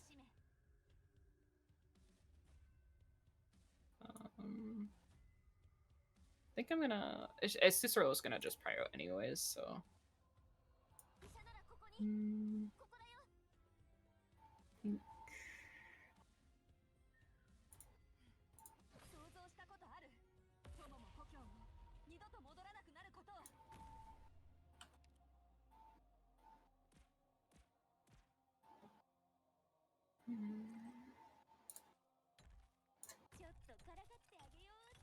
Red League 1. Oh.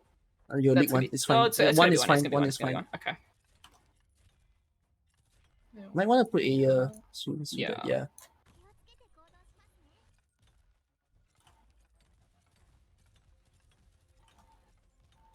Okay, consider this, yeah. If you want to stall the bear, you can always just throw a bunch of people at him. That's what, I was gonna deploy here and I'm gonna throw a bunch of people. Yeah. Quick click. Just put click here. Oh, you went out of deployment. Actually, I don't have, I might, Go ahead. Don't hesitate.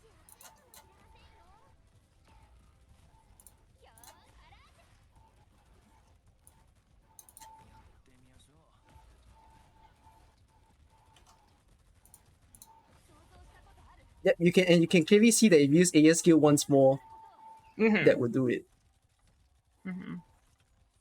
But you need to stall for time. Aya's skill is taking some time. Yeah. I want to help clear. I don't want to. Yeah, I don't want to leak these guys either. The top has a problem. The top. Ooh. Ooh. It's fine. Okay. Don't need you anymore. I'm gonna.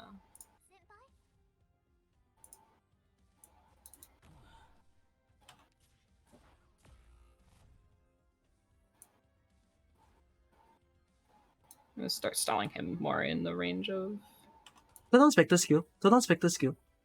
Just let Spectre hold him, because Spectre is invincible. Oh, right, Spectre can't die. Right.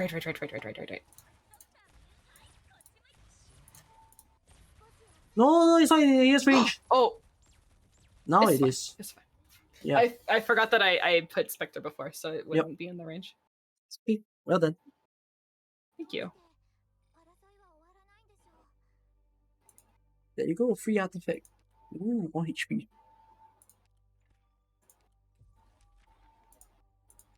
I think upgrade Exia here. Yeah, I don't like. There wasn't actually any other operators I was really thinking of with seeing the sniper. I think I just want Exia. Right. Okay. Hope, I guess. Yep. Yeah. Fireworks show. Oh. This is the one with Rat King, isn't it? Yeah, it is. Oh. Okay, wait. I have Aya. Yep. And his shield is weak to Art's damage. Right?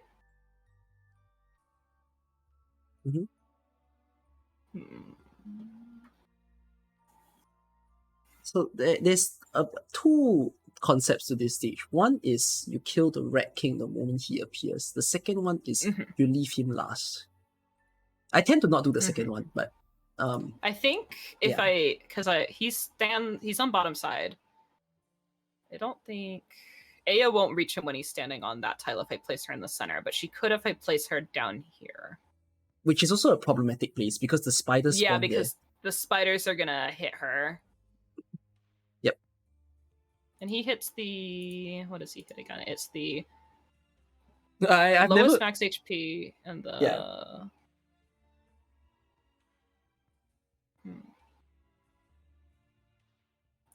Because of one of his skills, it's kind of a boss where you try to spread out your operators. Yeah, because he has the one that hits in like a cross shape, and then he has one that hits like the surrounding 8 tiles around an operator. Yeah.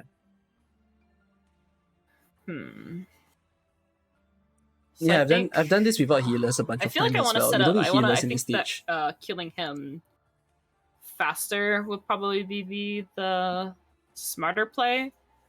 Because I feel like if I leave him for too long, I think I might also get overwhelmed by like I feel like I run a risk of like dying to slugs also by accident.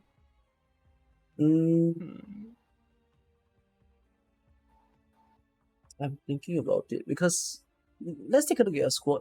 Like if you want to kill him fast, who are you gonna use? You see, it would be I think Aya. I don't know if I could get Exia in range. So I think wait, what skill of Aya are you gonna use? I think overall, I feel like S2 would be better for the map to help out clear out enemies, but I think if I want to focus specifically on killing Rat King, I think that S3 would be better. Right. No, so that's a bit of a trouble. So your artifacts has nothing to do with arts damage, am I right? I don't think so. Okay, so the small tiny warning I would say is that if Aya is M3 on skill 3, it barely kills Rat King. Oh, okay. So I think I have to take S2 here then, because that'll be more consistent damage anyways. However, you have Silek. So it is a gamble, but Silek might do the little bit of missing damage you have from Aya. And that would be with Silek skill 3, right? Oh yeah, someone Or- pointed out you have the 15% range unit attack, so maybe that will help you as well. But placing Aya down will be a challenge. The biggest challenge is the fact that spiders will keep walking by her and she might explode to death. Yeah, and I think she might explode herself. I think, and even if I place like Cicero if I were placing her in the very bottom left, like range tile, even if I put Cicero above her, there's a chance that a spider will explode and take out both of them also. The tiny suggestion is, how about, just save Red King for last? Yeah, I think with the, like, as much as I think I want to kill him faster because like he does continual damage and I don't have a lot of healers, I think I'm gonna have to kill him last regardless, just because of the operators that I have. You can either kill him last, or you can maybe even leak him. But leaking him is 2 health, if I remember correctly. So you have to think about that. I would like to keep as much health as possible. Oh, sorry. No. I was told. No. I was just told. No. Red King is 1 HP. Oh, okay. So I can just kill everything else and just let the rat. Yeah. do whatever. Okay. Okay. That's a good tip. Thank you. I'm assuming someone in chat said something. Thank you. Yeah. I'm thinking about where to place my snipers. I think I want to put them in those middle tiles so that they can probably kill the spiders before they reach. Yeah, you need to figure a way to kill the spiders before they even get to you. So yeah, I think consideration is that you still need to heal, right? Whoever that is there. So okay, this is just something that you could try if you look at my screen. Yep. I won't piece out the whole thing, because I leave it to you to just I see think what I'm you want to do. I'm putting something I'm trying to cook something out in my brain. Nice. So this is fireworks show, but you know that fireworks show you need to beat some stuff at the start, right? Yes, that's what Jay's gonna do for me. Well, thanks for saying Jay is a beat. So shit, this is the wrong stage. Fireworks show. Wait, it is the right stage. Sorry, Jay, but I need someone to. Do you have 2 defenders, by the way? Yes. Who's the other one? I have Beagle and Quora. Oh, Beagle. Okay. You already have Beagle on there. Contrary to popular belief, spiders deal physical damage. They look like us damage, but it's physical. So defenders are actually better. So this is just a somewhat of a setup that I could imagine you trying to do, which is you place the defenders like this, and then you place like maybe another defender here. So what this does, right, is that when a spider comes in and the spider is at C5, the spider will be attacked by crews like that. But then now you have a problem where the spider might come here, right?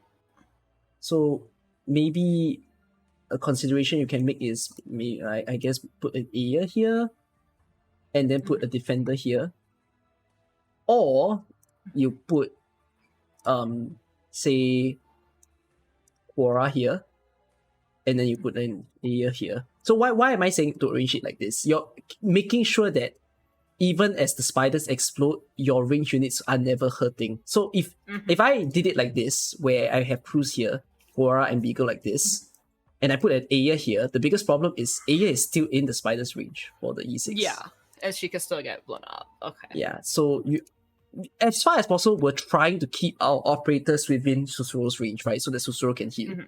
So yeah, there's a few thoughts to it. Like if I put Aya here to help with this lane, then I also have a problem at C5. So you need to figure.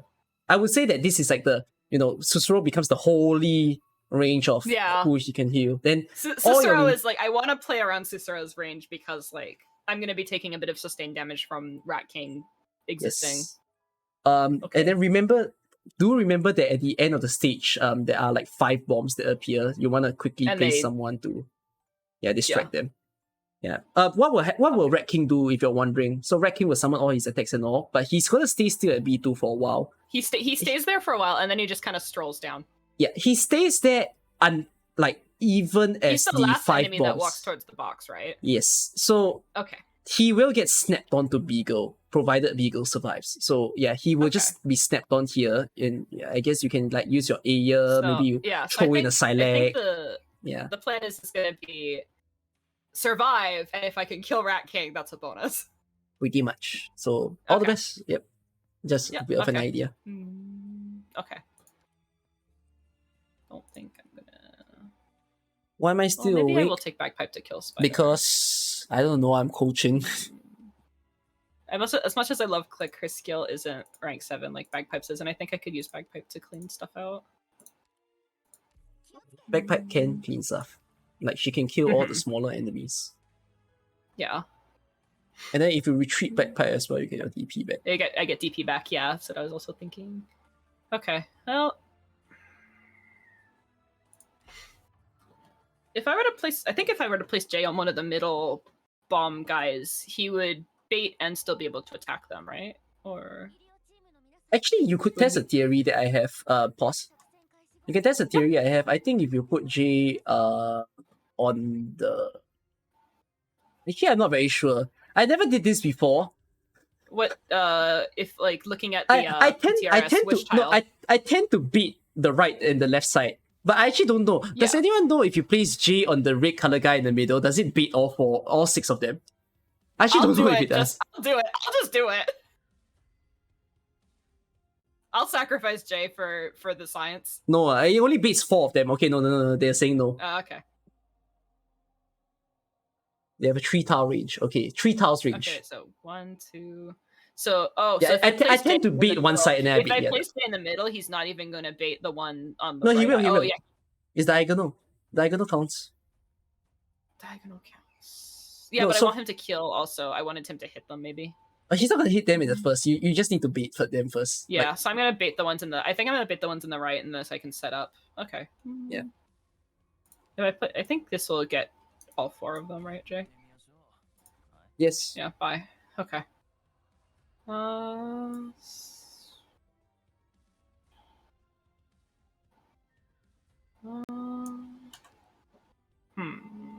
Those guys have extremely low defense. Anyone can kill them.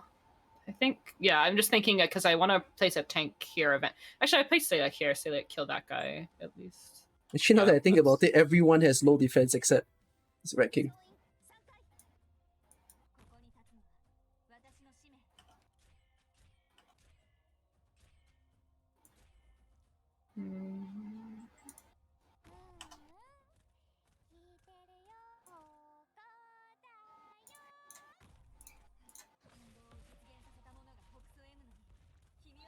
Oh, what a good defender. Barely any damage.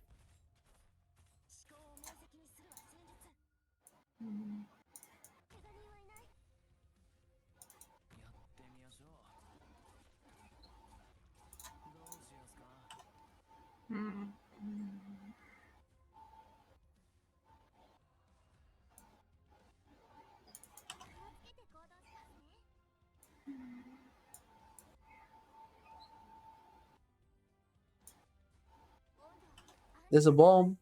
If the bomb hits Beagle, it will hit Aya, yeah. Okay, I'm not gonna have enough time. But you'll live though. Okay. Okay, your top lane, right, is a little strange because where are you gonna put your Korra? I'm gonna put because if I put her there, if I put her in the tile that's like above Beagle. Oh, but no one can reach there. Oh. Basically, your Aya, to be fair, your Aya doesn't need to help 2 lanes. You can make Cruz settle 1 lane and then someone settle another. Yeah.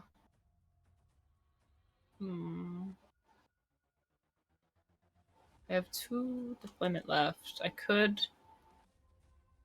deploy Exia up there to handle the spiders. Or I could put Jay out. Oh, I should have taken Jay with silence. Yeah, but to be fair, Exia can probably kill... If your Exia is pretty damn strong, she can probably kill the spiders before they even reach her. Yeah, so I was thinking I was going to put her above Aya, and she can kill the spiders up there. Yeah. Or I could put... Maybe... I don't know if Korra would do enough damage to take them out on her own, but I'd also be placing her probably out of Cicero range. There are some people in the chat saying you can even put Korra and just trust her to kill the spiders. Which she would, because the spiders have no defense. You know what? If I place her here, it's not gonna. Yeah, I don't think it doesn't matter. Yep. Okay. Go Korra, kill. Oh yeah, she's fine. Okay. Defender power. Yeah, and the Rat King is going to hit. Oh. So you'll be fine, right? You can handle it, right? The blue one is the tornado, and the red one is. Yeah, so you can handle this, right? I don't think anyone's gonna have lower HP than. Actually, can't check HP. Well, Cruz is the most HP. Next in Yeah. line is Aya. Yeah. Hmm.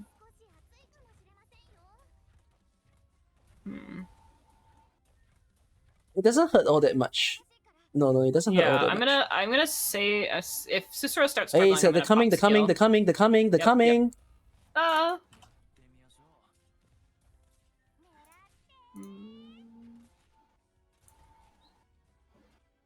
That drone takes a while to die. You probably want another sniper. If I face backwards, I think that might be smarter to actually No, kill it. the drone will stay still, but it Oh, has just more it stays still. Oh, okay. Oh, I didn't realize it stays still. Ooh. Oh, Yeah, that's what I meant by it's a really, really thick drone. yeah. It's okay. Okay. Then, if you don't There's want just- any health leak, you should kill the boss. Yeah, I'm gonna. Okay, what can I do? Axia's not doing I'm gonna leave anything. you Axia's there. not doing Okay, anything. I'm gonna leave Korra. Yeah, Axia's not doing anything. Salak's not doing anything. We put Bagpipe here just to do damage for now, and then I'll put Arene here to do damage as well. Actually, I can just kind of dogpile melee units on him until I have Aya You back could. up. But there is a interesting thing for you to note. Do you know what that shield does? Not 100% though. The shield gives him extra HP until you crack it. Yeah, okay. But the only way It's to weak crack to it, arc damage. yes. No, the Okay, yeah. only way to crack it is arc Only way. damage. Okay. Well, Arene, you're gonna have to do a lot of damage here, buddy. Arene, you gotta put in. Oh, you're not in healing range. Yeah, kill. Arene, you gotta kill. Yes, there. Korra's not doing I'm anything. gonna use skill. I'm gonna take you out. Oh, that's gonna put her in range for. If I put her here. You can put her behind Red King. Oh yeah, because then she. Okay, yeah. There we go. Okay, put her here. Once Spectre gets stunned, I swap you for Jay. Up the defense of free throw. Oh, okay, that was fast. Yeah, once his shield cracks, he's very fast. Yeah, it's just getting it to.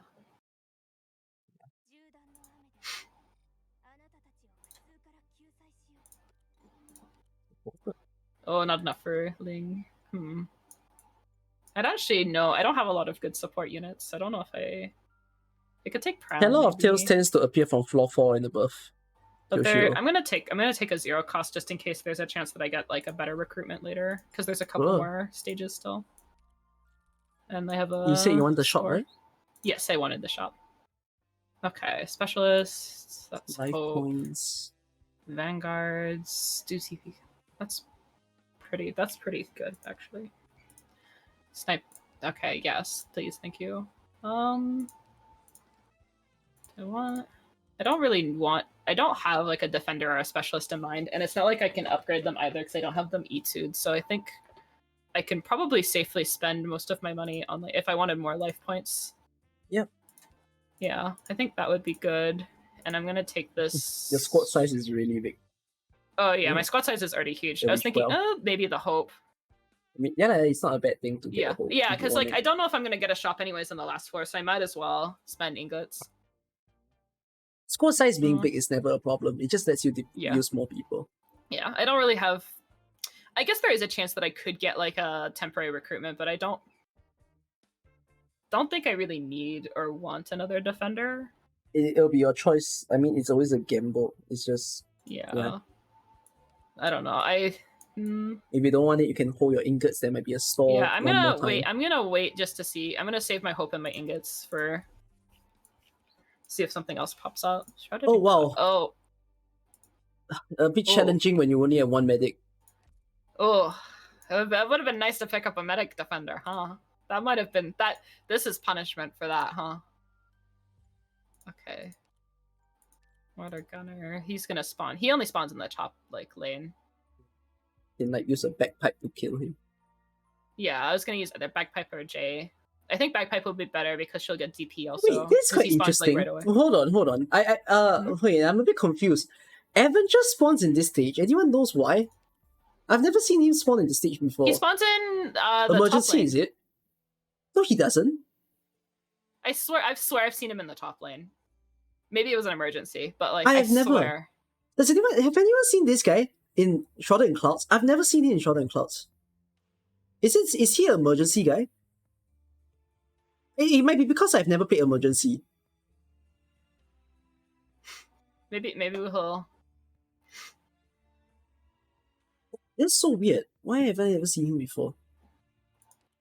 I feel like I've seen him. Maybe I'm wrong about where he spawns, but I a lot of people are saying it's the last enemy, but I've never seen it. That sounds about right, because I feel like he only showed up, like, when I remember, like, when I'm thinking of when I saw him, he was, like, really, really late into the stage, and I was kind of shocked that, like, an Avenger showed up, because he kind of just hit my guys, and it was not fun. Yeah. Okay, casters... So there's actually a secret boss. I never knew there's a secret boss. The Rat King's not a problem. I'm scared of this guy, though. I don't think I'm actually scared of him, but... I'm scared of him because it's a poison haze stage. I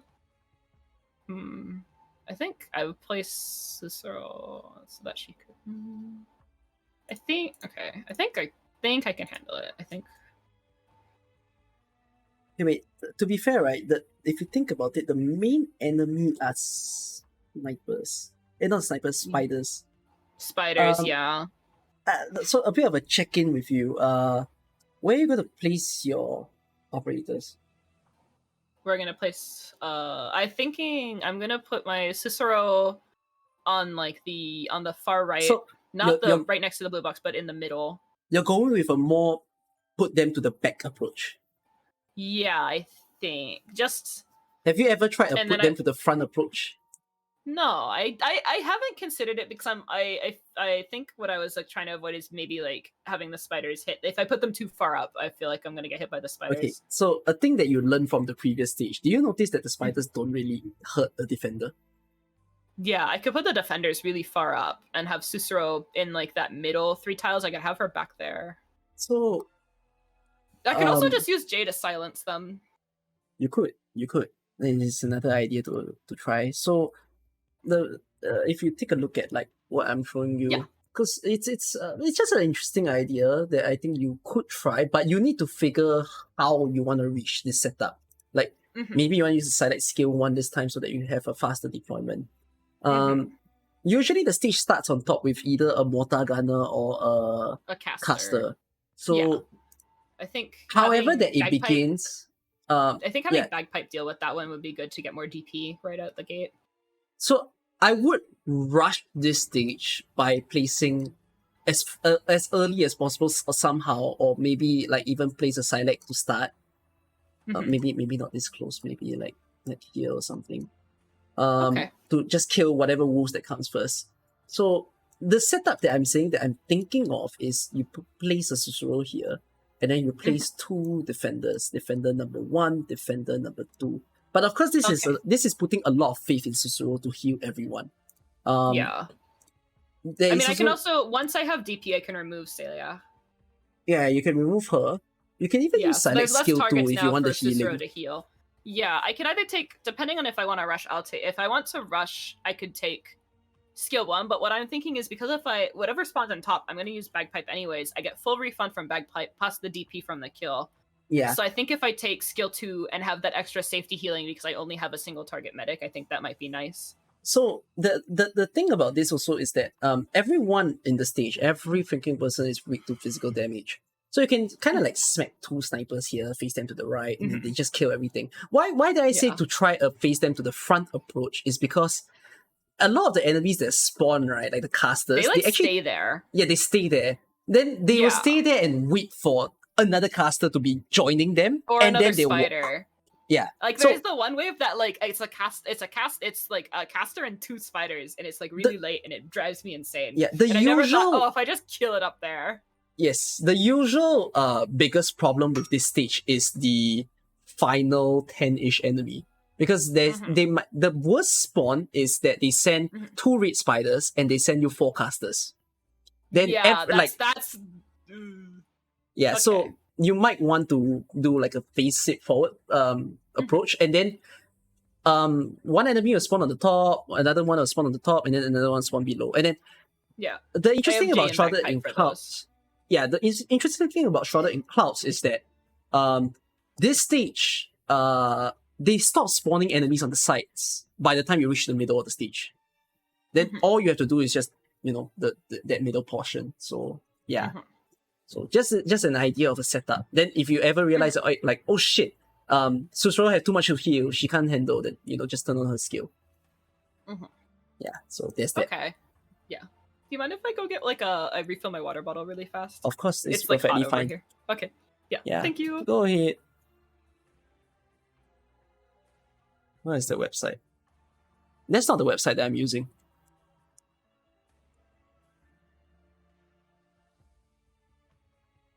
There you go. Oh wait, it is the website that I'm using. Oops. Somehow I thought it wasn't. Honestly, Andask is doing perfectly fine. She gets the idea and she's very willing to learn the process. So I don't see it going badly at all. I feel like she's an extremely fast learner. So yeah. I guess the biggest challenge now is just, how do we kill Phantom? Actually, even as I look at this squad, I'm really just scratching my head and thinking, what am I gonna do with Phantom?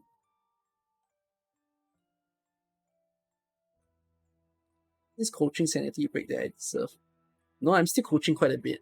I'm still teaching you guys ideas as I do it. So yeah. Wait, Avenger doesn't show up in this magnet. I think the Avenger is in emergency. I want to believe that. I don't think it spawns in normal. I've played this stage so much. I haven't seen an Avenger yet. Okay, sorry about that. Perfectly fine. It can't be a case of I played IS2 with 20 endings cleared and I haven't seen the Avenger. I take J Silence just in case, but Cool. I actually took click skill 1, but I wasn't planning on using her. I just had her there because I had an extra squad point. Okay. So... on my Discord server, Just Raccoon. Do you need this? Do you need the coaching?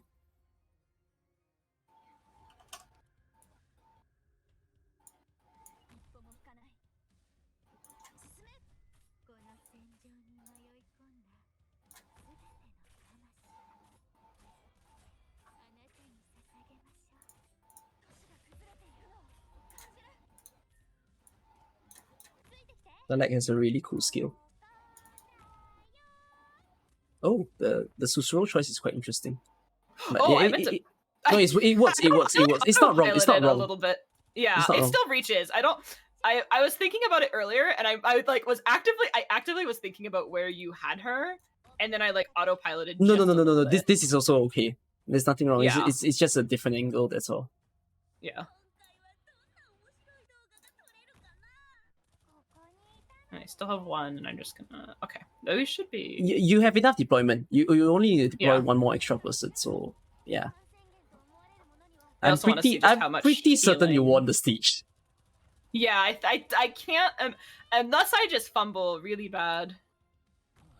You're around 3.5 to 10. What does that mean? You're around 3.5 out of 10. Do you just read yourself?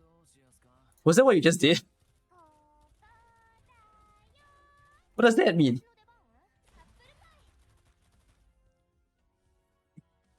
Can't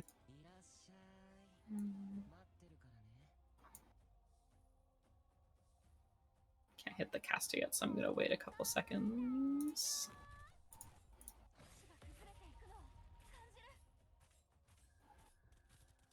You're around 5.6 out of 10. You only know how to read Robin good. Hey, that's a good skill already to have. Don't see that as a bad thing. Oh, you have stun mine also. Yes.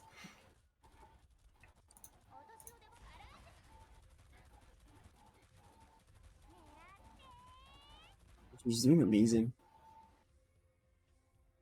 I guess you learn a new placement type, right? I actually really favor this because I feel like waiting back here lets the enemies set up so much. Yes, And it you becomes, let like, the enemy really- take control.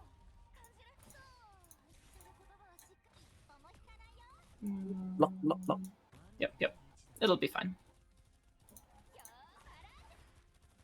Hey, there's some. Oh, I thought there was some extra. There was just a spider hiding behind the caster. Why is everyone rating themselves? Well done. Thank you. This is like probably like the best that I've also performed. Like I feel like I'm doing pretty well. I don't know what I want. My most important feeling that I will need is that I let you take away something from this. Yeah, I'm definitely gonna like go back and like clip the couple of times where you're explaining the stage just so I can like look back at them. I mean, once you play it for a while, a lot of the time people play AK with the, just put everything behind, put everything closer to people. Oh, it would be nice if this was earlier, but it's still not bad. It's still not bad. I You don't have think one I've more actually. floor. I don't think I've gotten that item before either. Okay. Oh, I love that item. Here we go. Yeah. All right, we have 1 combat, 2 combat, 3 if I go bottom, and it's 1. A lot 2 of if I times go people like to put top. No matter what, I can operators towards the still back get the at the blue trader, box, and if I go but- bottom, I get a safe house, which I think that's just a better anyways, because then I can. I think that having maybe I kind of want to play on the safe side and have a little bit more HP for a phantom just in case like the worst comes to worst. Right. But also there's a chance for like other like elite HR and stuff like that. So I think going bottom would be. What is this one? Oh, this is the one with the lancers. Yeah, so This a lot one of people I like to... feel like I struggle to set up on this map because the choke is like on the top right, but I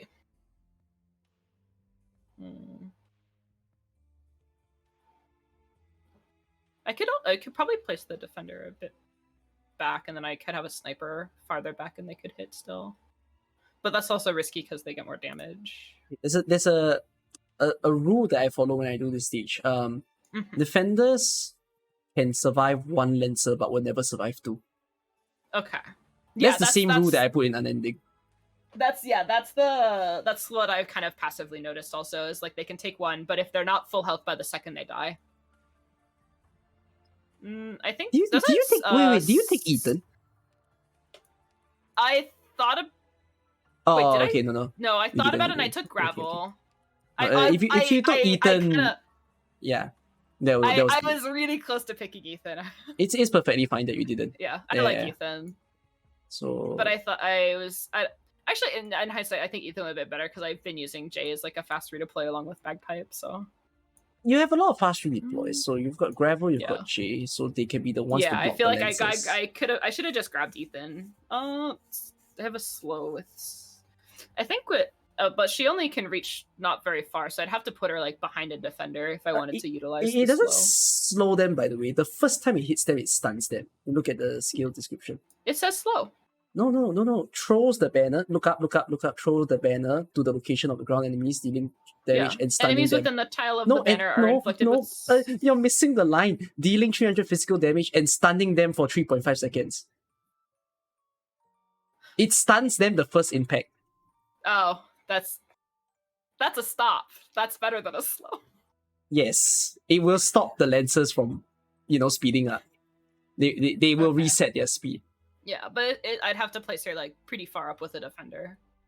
You don't have to. There are tiles that Silac can sit comfortably. Like the box on the right. No, there's a box on the right. Like, I don't know if you can see him. Yeah. Oh, no, I know. Yeah, it's like where the enemy can't walk. Okay. Oh, I could put... And then I just put a defender. If I push her to the left, she can hit the corner diagonal tile, but she can't hit it past it. So I could put a defender.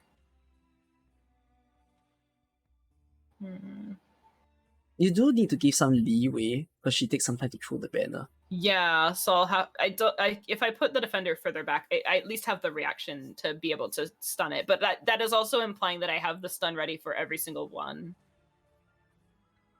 So I'll probably have to use... I probably have like a defender back there with the stun, and then I can just place a defender further up, and she can probably live, and I can put Cicero with her. And then I can use Bagpipe to kill. There's a guy that like walks out and he stands like right next to the spawn. I can use Bagpipe to kill him and get like more DP. The only point about that guy that stands there is that if he's on the map, he just increases the attack and defense. That's all. Mm-hmm. Of the enemy units, by the way. So yeah, Yeah. that's pretty much it. You can just, it's just a game of using all your range units to kill them all. Yeah. I can also use Spectre skill 2. I don't think I'll have issues. I don't think I should have issues with this stage. I'm gonna take Gravel just in case, though. Sure. Okay.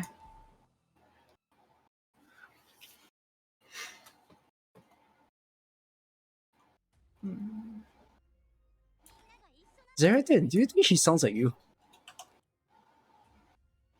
I would love to save that box, but I don't think I can. She sounds a bit like you.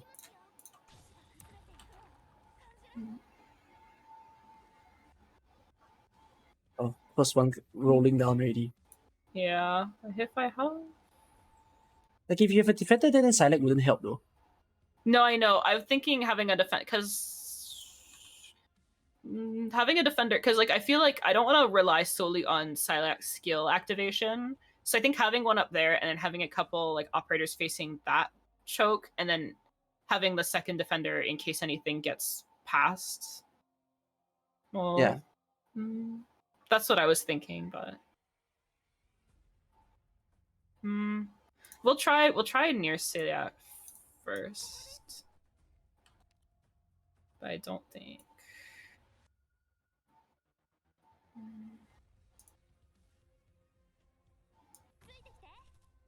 You'll survive.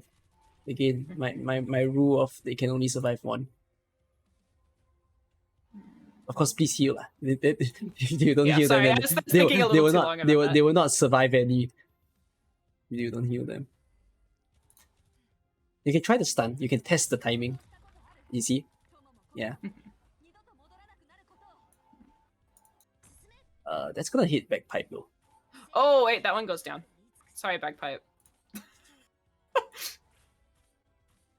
Yeah. That's fine. She might be able to kill it actually. I think she No, will. but there's no point. But there's no value in killing it. Yeah, there's no value. Yeah. Yeah.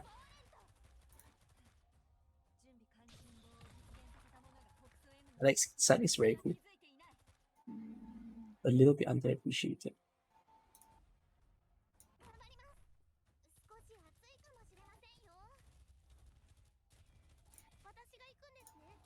Increasing the defense will help to lower the damage. Yeah.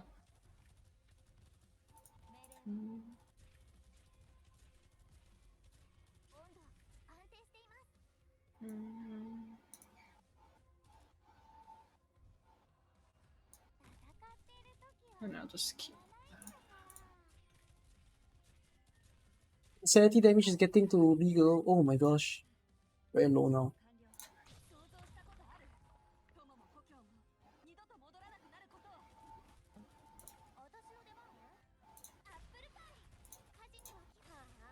Oh. I didn't think Exio was gonna get both in time. Now there's two, by the way. Yeah, this one I'm gonna slow, and I think I use Gravel. Well, when Silac throws her flag, she will slow the second guy, so yeah. Oh, we just kill. Never mind. Yeah. I think this one. We'll use.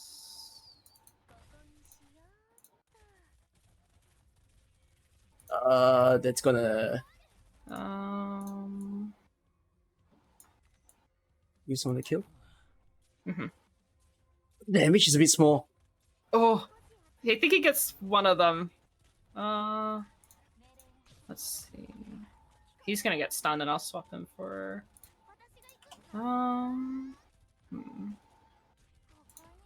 That's. They can only survive. Yeah, they can only survive one. Block. You need to do something about the tree. Yeah.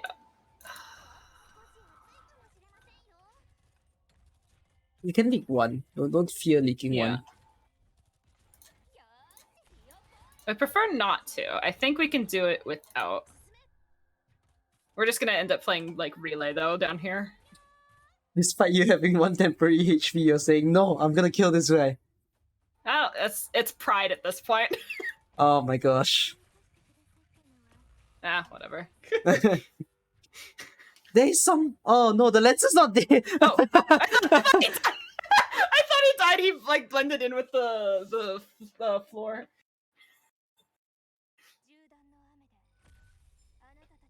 Nice one.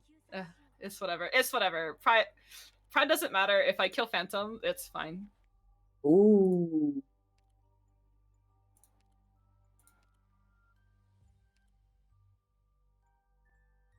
Oh right, this was a temporary recruitment, Cicero. I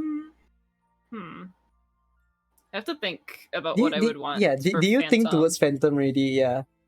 I don't. That's the problem. Is I don't know.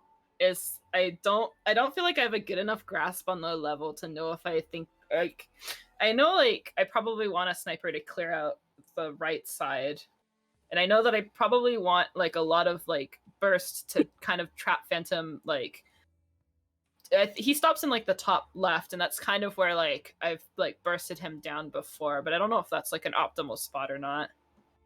The tiniest warning I give is that X is a very dangerous sniper to burst the guys on the right. Yeah, because of how many attacks she does. Yeah. Yes. Yeah, it will be. Yeah, that's not an optimal. But okay, I mean, you can use access skill 1. Access skill 1 will take some time to kill each guy, or you just use access skill 3, and then just whenever it activates, just let her blow up whatever guy. But he's gonna constantly activate some people, so it's pretty much the main way that you can handle it.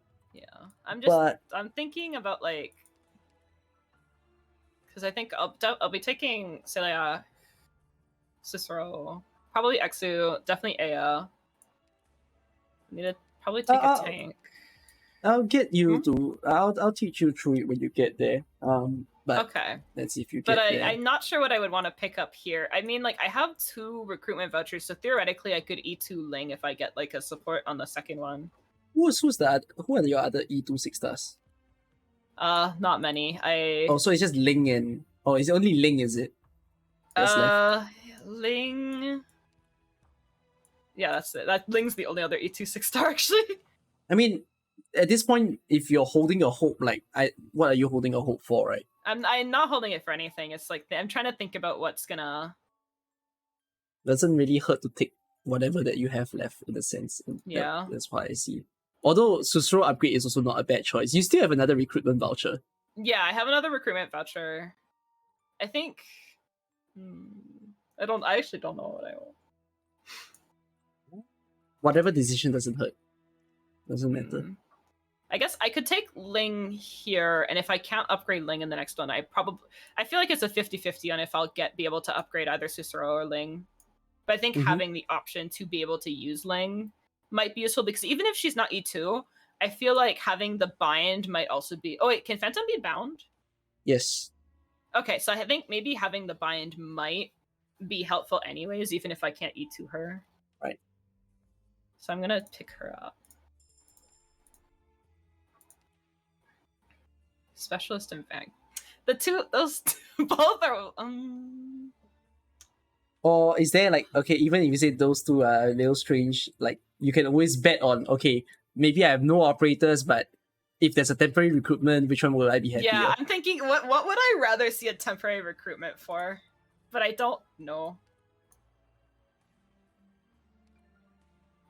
I don't actually know, because like it feels like I have enough DP generation from like Celia, but I don't know, and I have Bagpipe.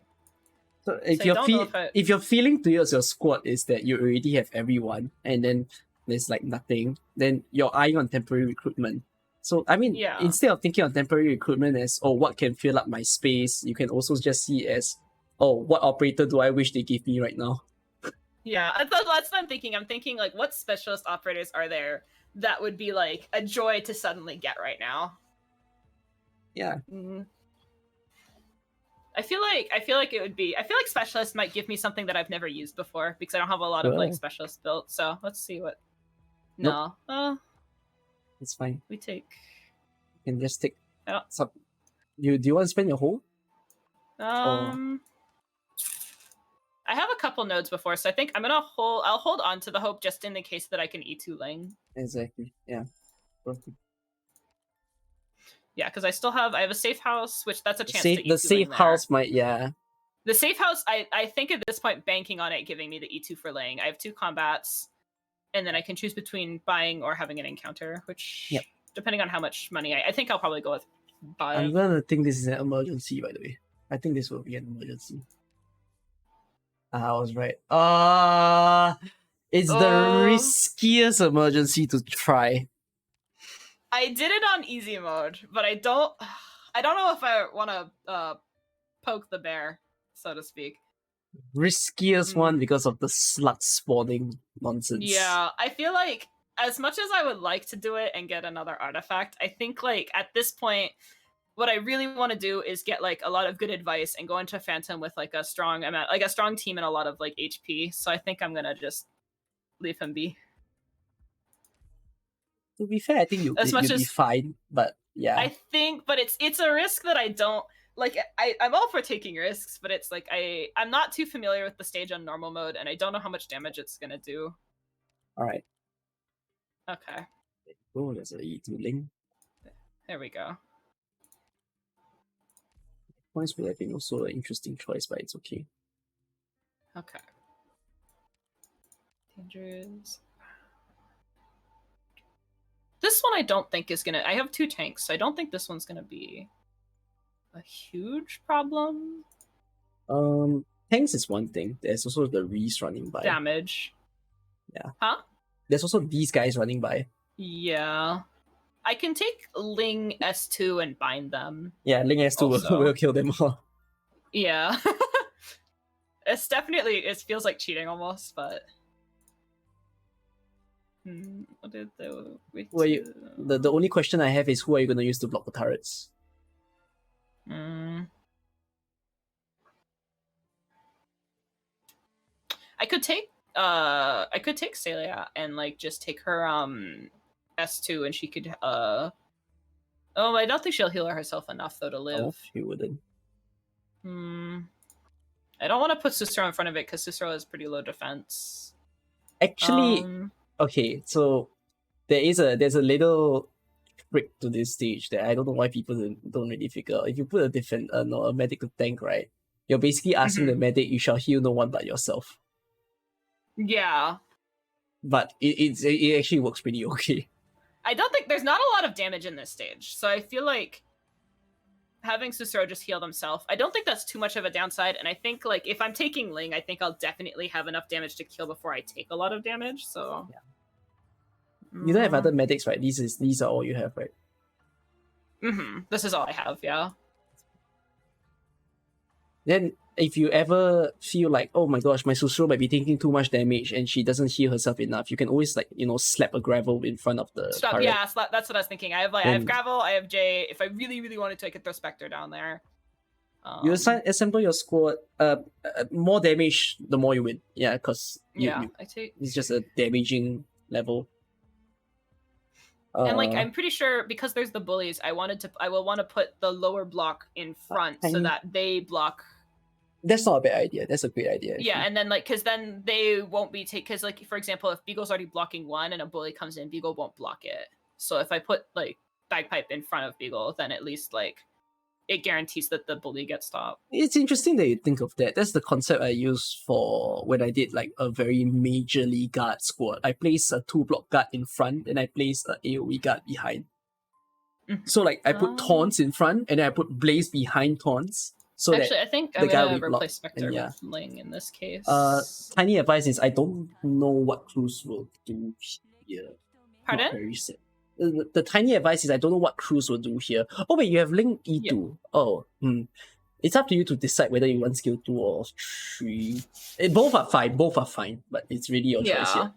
Yeah, I but I feel don't know. I think in my brain, I feel like the safety is having the bind for the wraiths, because I feel like the bullies I think I can handle. I'm just worried about the wraiths running by while my operators are hitting other units. But I think if like Ling can bind them, at least it buys me time. It's a legitimate worry, so I'm okay with that. The only operator that I'm not very sure about is Cruz, because Yeah. I think everyone has high defense here. You might check that. Everyone has high defense. It's resistant. They have low res, so I can Yeah. take click if I wanted to. I need a toilet, so I'll be right back. I think you'll pass. I don't Okay. think you'll struggle. I at think all. I'll be So, fine. yeah. All right. This is in before Okay. I like fall over and die, but I think I'll be okay.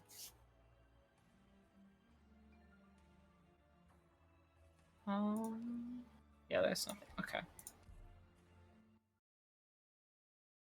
Oh, I probably should have swapped Celia's skill back. Whatever. Not.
I think it's pretty safe.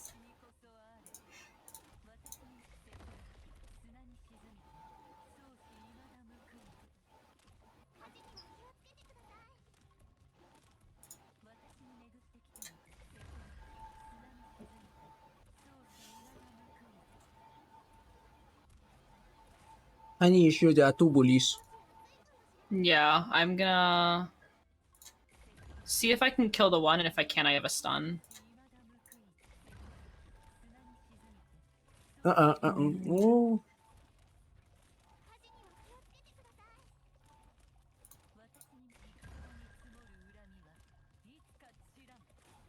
Very worried about the Reese. You can't block them. You can't block them. I know. I don't think I can kill those two, but I'm gonna just get these ones instead. Oh, I didn't find that one. The Reese are the toughest one. Yeah.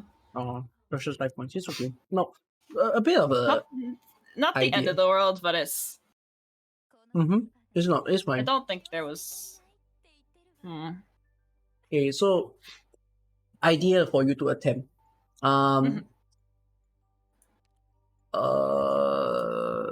What's this stage called again? I can't remember. I think that's It's not absurd trickeries. No, it's. Is it? I don't know. I'm thinking.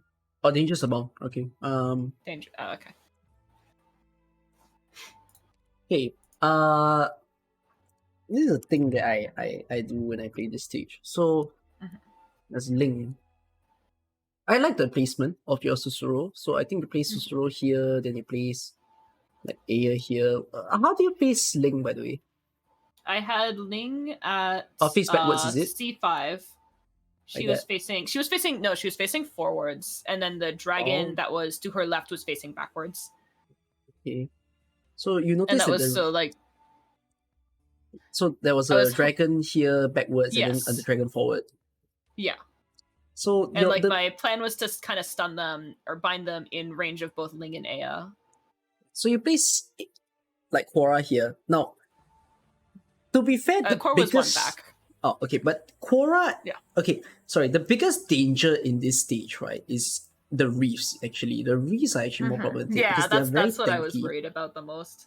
So there's a rule that I always mention over and over again during the coaching time, which is your operators will always prioritize the enemy closest to the blue box. So when you place Quora like this, what you're allowing is for the bully, the 3-block guy, to run his way all the way down to the B lane. So your casters will keep prioritizing the bully because the bully is in front of the So reefs. if I place her further up, like if I place her in the D row instead, that way when the wraiths get by, your casters will abandon the bully end. Yes. Oh, okay. That makes sense. Okay. So if you placed, say, like, let's put, for example, maybe you put I'm thinking where even. Maybe put Aya here, maybe put Ling here, maybe put a dragon. So maybe you put a dragon facing to the right in front of Aya, and then behind Ling you put a dragon facing to the left, maybe something along this line. So what you're causing is that, okay, you still need to put the defenders in like the healing range, right? In case they lose too much HP. So I can put 2 defenders back to back like this. So Aya, wait, no, this is weird. No, I guess like that. Ish. Yeah, something along this line. So if you place it like this, then you're simply allowing actually no. I think Susuro doesn't need to be this far back. I'll put Susuro here like this. The reason why I had Susuro that far back is because it gives me the 2 extra tiles to place dragons there. I get what you mean. But rather because you want to try to maximize the range that your operators can kill someone. So what I mean by this is that if, let's say, you place, for example, if you place Aya here, how many tiles can she cover? She's only going to cover 6 tiles. Cover 6. But instead, if you place Aya here, she covers 7 tiles. So you're making her cover more walking distance than an enemy has.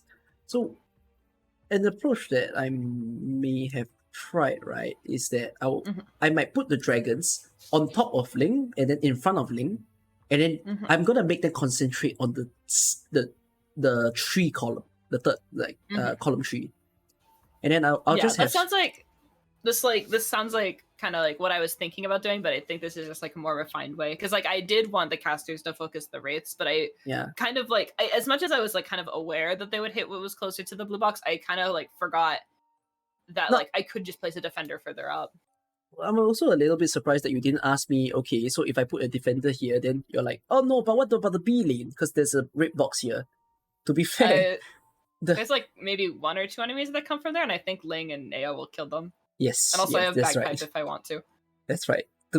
Yeah. So there's a typical ingot spawn area that I think a lot of people think, why would they put an ingot there? Because it looks impossible, which is you just block all the bullies up top because they always spawn from the top, and then it's only it's like wraiths spawn from the top, and then there's like 1, maybe 2 enemies that spawn from like B1 and D11.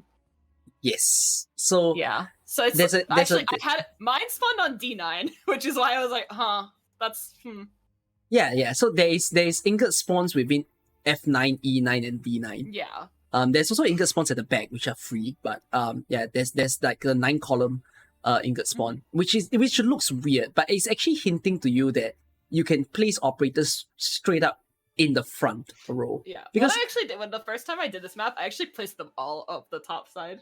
The only problem with placing them all at the top side is that there are enemies from D11 and B1, but it's very few. And if you have a very good guard, for example, then you place them in the B row, then your guard can easily kill them.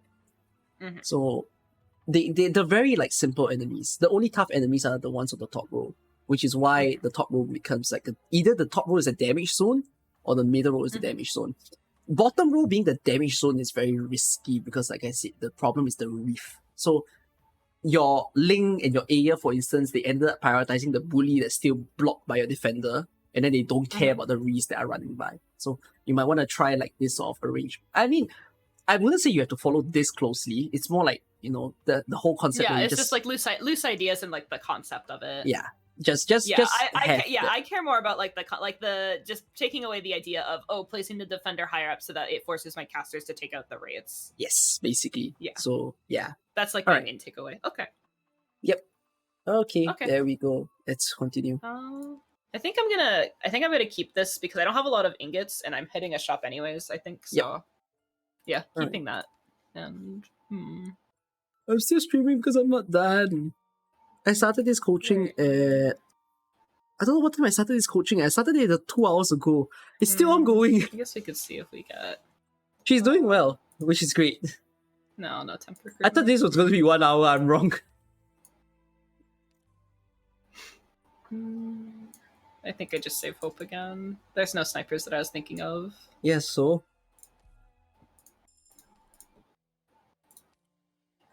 Guard or specialist?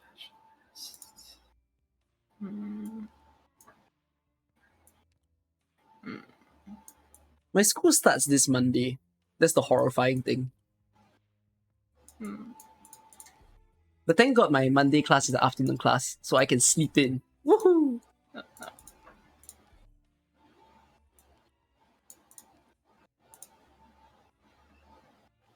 Oh, all the best. Enjoy this.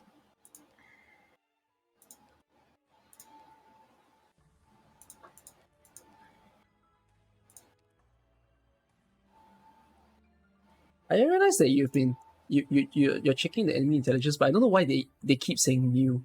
Do you look at enemy intelligence before you came here? Yes. I think it might be because like I play cross device, like I play on my phone also, so it might just not be carrying over. I wonder. And sometimes I don't always check because sometimes I remember like, oh, I like if I played against since I like just did like the Frost Nova stages, I usually remember what this guy did, but I just wanted to double check that I was thinking that he attacked the frozen targets with more damage. Right. Okay.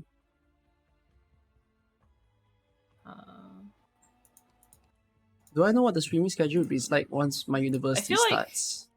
I almost feel like this map's deceptively simple. I maybe it stated that I'm simple. streaming Maybe every I'm Friday overthinking and it. Sunday for now. I don't know about the other days. The other days will be as and when I feel like it. So, yeah.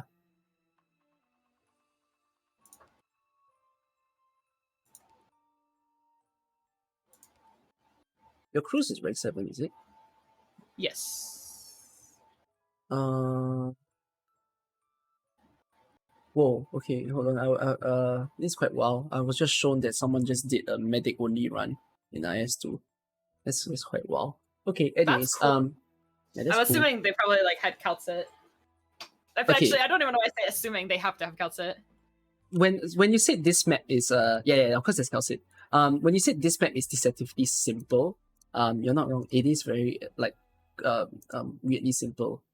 What is my hint this time? My hint is a very small hint. What's this stage called? Biting Cool. You have X here, you have Cruise, correct? And they are nicely built. Yes. X here. Oops. You're yeah, done. that was what I was thinking. Yeah. Yeah. Okay. Yeah, that's all you need to know.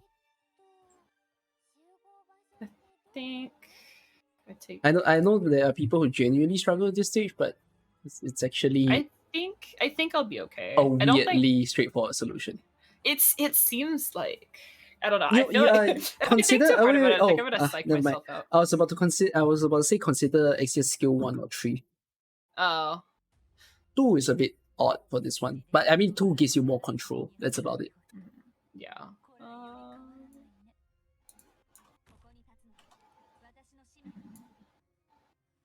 No, wolf at the bottom. Wolf at the bottom. Ah, that's fine. You're stopping DP from generating by doing this, by the way. Yeah, I know. Hmm.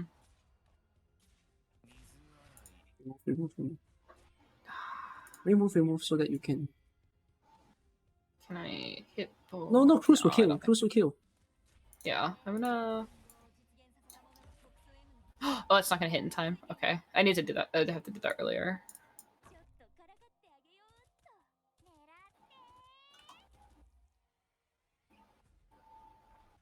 It would have been better if you put your Cruz below first because your Silex is already attacking the top. Hmm. Yeah. Hmm.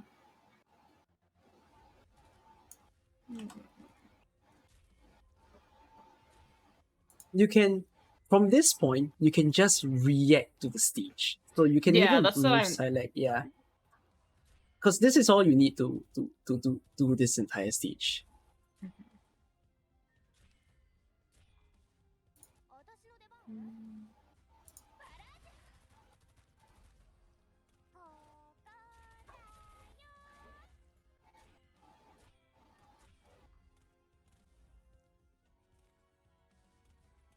Does whatever she's doing right now make your does whatever she's doing right now make any of you genuinely surprised by how straightforward this stage looks?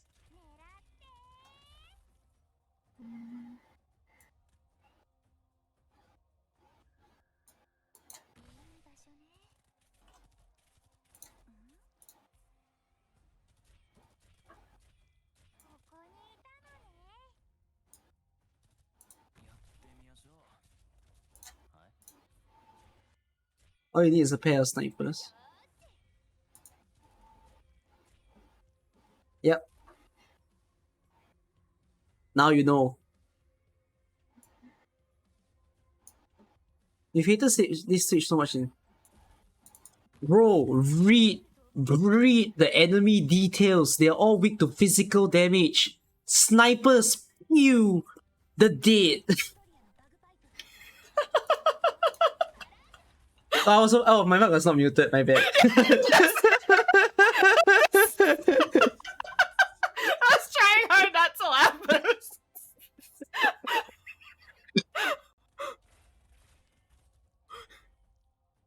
You're humid. It's okay. Those guys are a bit tougher. You might want someone to kill. Swap to... I think kill spider and then swap. Five.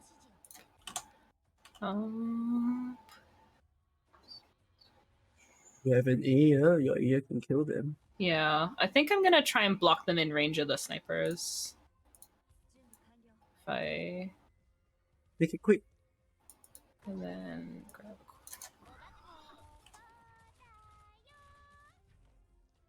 The moment they get iced, yeah, they're gonna hurt. Yeah.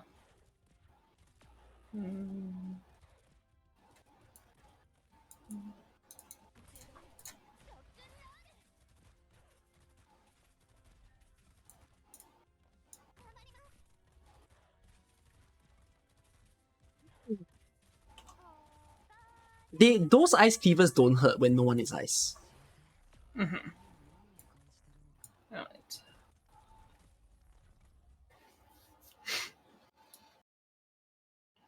You've always tried to tank them and use guards. Yeah, that's everybody's instinct to this stage because you're like, oh my god, I must block things. But it's not. This stage is just a shooting range. That's it.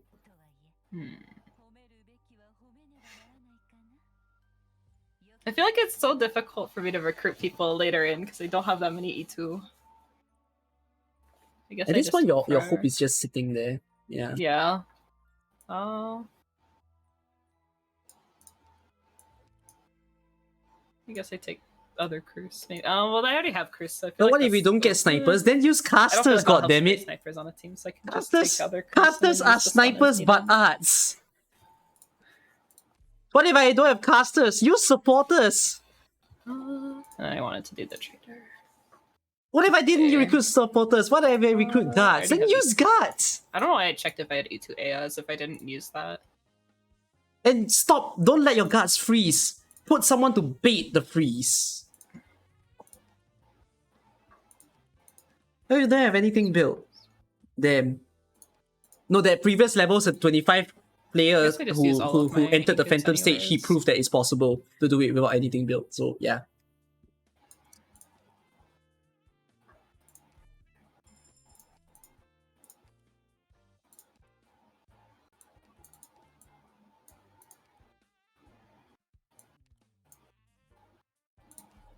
What's BSL? Black Snake Legend. I'll What just the get heck is everything. BSL? There's no point in saving ingots, I guess. Or Big Set Lock. Whatever. Okay, Oh, here. we're here. Now,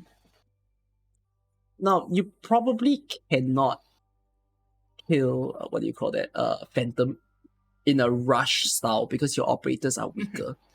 Yeah. You have to take this the slow way where Phantom will probably walk around. Yeah, Uh, that sounds about right. I wasn't expecting a rush kill. Do you know what's your deployment limit? Do you see?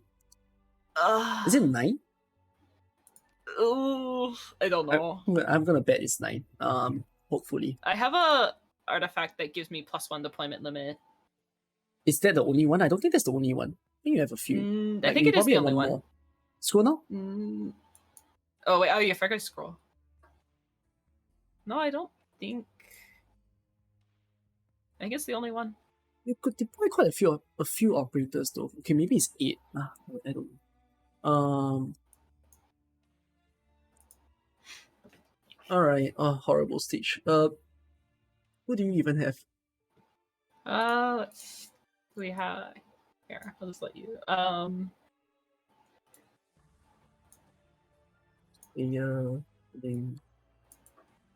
Yeah.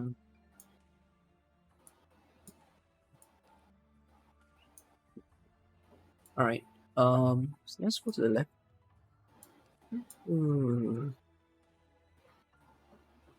Oh, people are telling me that your deployment limit is 8. Alright. Thank you, chat, for paying attention when I don't. Yeah. Oh, I'm what so is sorry. that? What is really that loud. That was my thing? water bottle. That was my water bottle. I'm so sorry. I was taking a drink and I went to put it down and it hit my nail. I'm so sorry. It went bing. Alright, this is tough. Okay, I cannot No matter what, I think it's gonna be fully- close. Yeah, I cannot fully like how do I put it? I cannot fully like handhold you throughout the entire journey of this. But Yeah. I can give you a sort of idea of what you could do. Okay. That's so you better have than Ling. nothing. Yeah, Yeah, I have Ling. I'm hinting on the bet that you might want to use Sexier Skill 3, I think. Just let it let loose and let her Yeah. kill whatever she wants. Then Mhm. actually no, Exia. Fuck, like this is all this is very risky. Do you think it's possible to clear? I think it's possible. It's just you Okay. probably need to It's focus gonna be a difficult. lot. Yeah. The goal that I kind of have for you to set is that you need to somehow reach this point of the stage. So your deployment limit is 8. So if you see this, right, my Ling, Aya, and Exia are 3 now. You can set up dragons, right? Big dragons. So put a big dragon on G5, put a big dragon on F6. So you put set up the G5 dragon before the F6 dragon. Why? Let and have Phantom. it facing to the right, or No, so the G5 you face to the right and the F6 you Yeah. face up. you face up. You Okay. concentrate That's what I was over thinking. here. Okay. Then your Mhm. deployment limit will be 7 once you finish this. So Mhm. if you caught on what I said about Phantom cannot be Phantom will be damaged if no, he doesn't have any more dodge if he's blocking in being blocked. Yeah. So you might want to place like somebody and get him to jump so that he gets blocked on G7.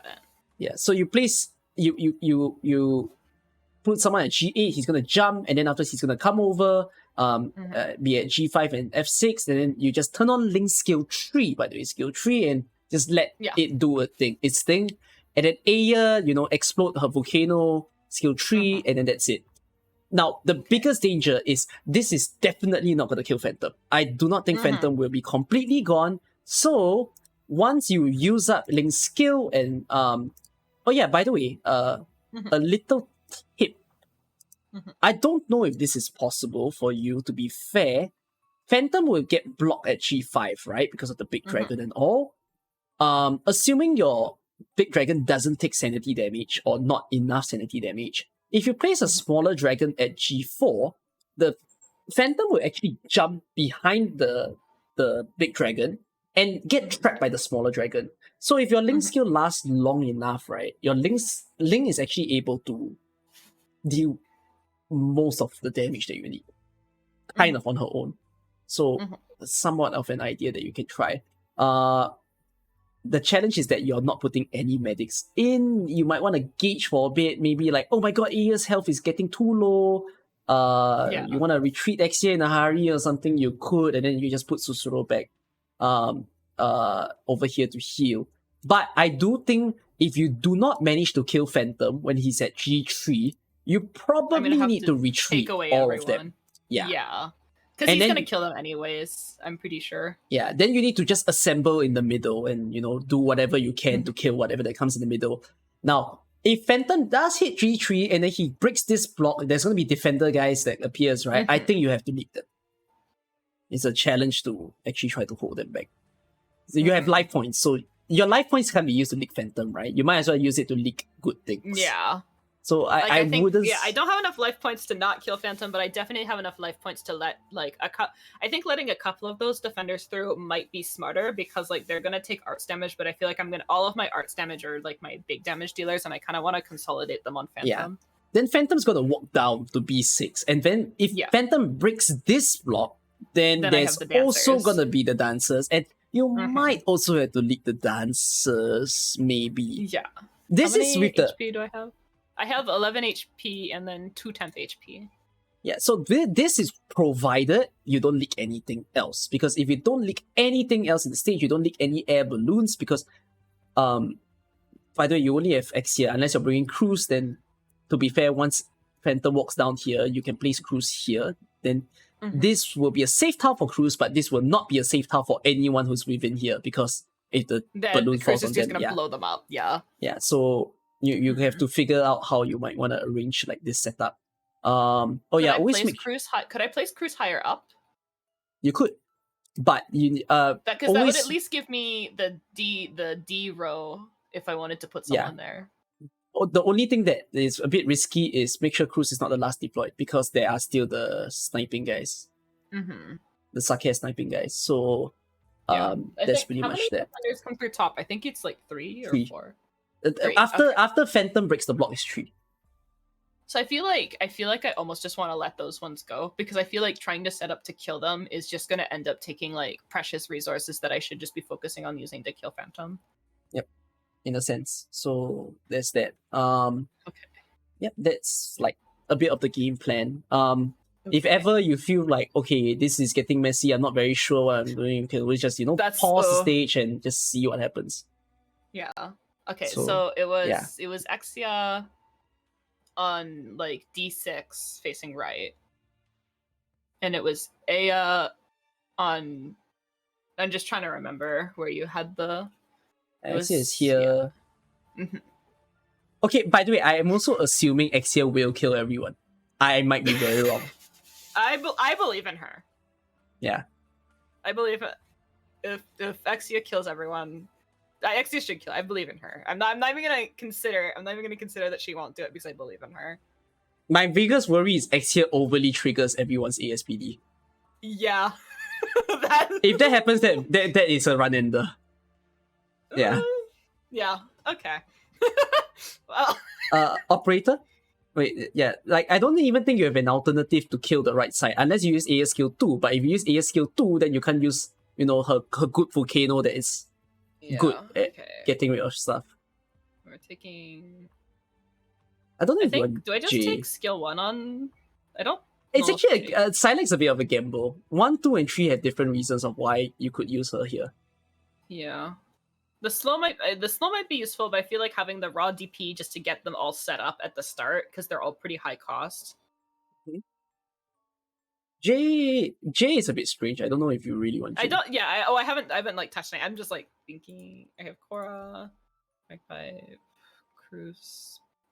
Okay, who can I replace J with? You might want to assemble everyone is dead, so who am I gonna use to kill the middle squad? I guess Spectre. I think Spectre skill 2 would be. So I think Spectre skill 2 would be like a nice like safety just because she can't die, and it gives me like 10 seconds to think about like what can I do to. No, please use Axial skill 3. Axial skill 3. Do I? I don't know if there's. Do you take Beagle? Maybe you want to use Gumi instead. You can use Gumi so that you can have a healing option instead of a. Yeah, that's it. Yeah, I was thinking Gumi instead of Beagle.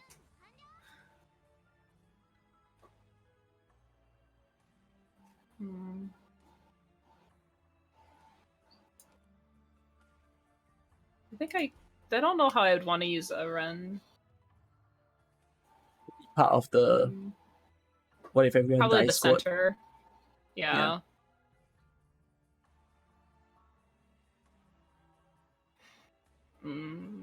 Why are people saying Why are some people saying replace Cruz with Cooler Cruz? Do you hire? The Cooler Cruz is the normal Cruz. Base Cruz is the Cooler Cruz. Okay. Fair enough. I don't know. Base Cruz gets the job done. All right. Sure. You don't need to improve what's already perfect. Not wrong. Oh. I don't know if I want to change anything else with this team comp. I think. Then you're riding with it. We can just play and react to the stage. I think we just ride and die, huh? Okay. Yep. Oh, sorry. Okay. Well. All the best. Hopefully, I can. Scream help believe. I think I can. I think we can do it.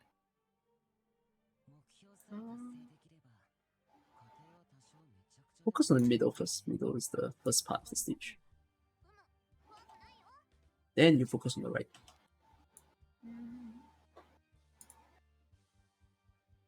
Middle, focus on middle, because Silek cannot activate a skill now. Was it? It was Ling on the left and then Aya on the right. Yeah, but you might want to just put a melee unit to block I need to first because so that I can actually. Yeah.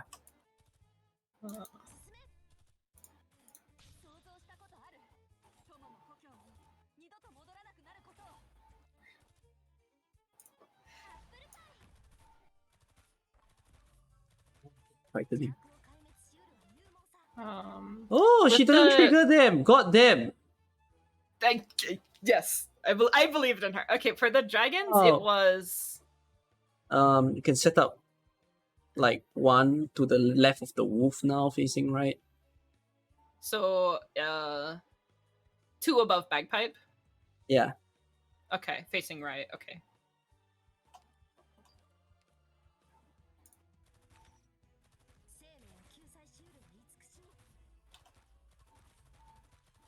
The single takes 20 hits to activate. Exia just nice killed them in 4 barrages. So is Aya facing right also? Yeah. Yes. Okay. Should I put a second dragon first or upgrade that dragon first? Your choice. If you upgrade a dragon first, you give it extra defense, so it could survive. I think I want to give it defense so that this guy doesn't go through it.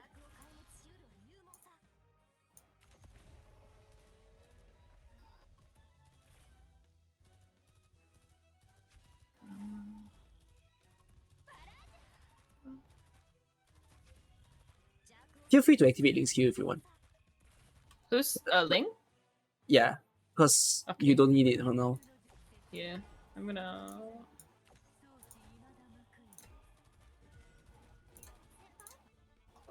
Don't activate Aya. Aya takes longer to charge. Yeah, I know. I was just.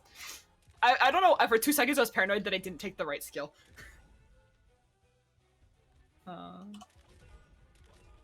Activate Silent. You're gonna retreat her very soon, and then you'll not have the DP that you want. Okay.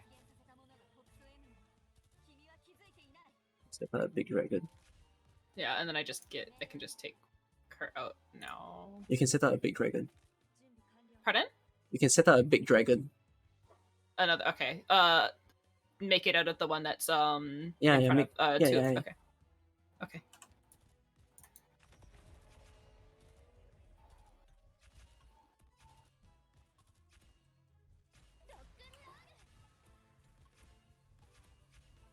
It's still not popping when the guys are around. That's risky. Oh, why are they targeting Aya? I think he hits 2 at a time. Okay, that's 1 down. It's fine. That's. I should have placed Cicero faster. It's fine. It's less damage output. That's all. No, don't activate. Don't activate. You're saving that for Phantom. Yeah. That guy's gonna sanity damage the dragon away. You might want to put someone behind the dragon to hold. No, like a bigger person, because there are 2 people. Prepare your gravel to make the Phantom jump. No, to make the Phantom jump. The Phantom needs to jump. You have to do one thing at a time. Pipe. Anyone. You just need to make the Phantom jump. Yeah.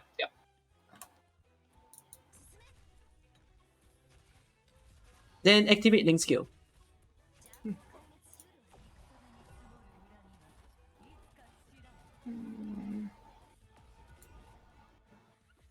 No, you might not. There's no point focusing anymore. Place a smaller dragon behind. Oh, this is getting really messy.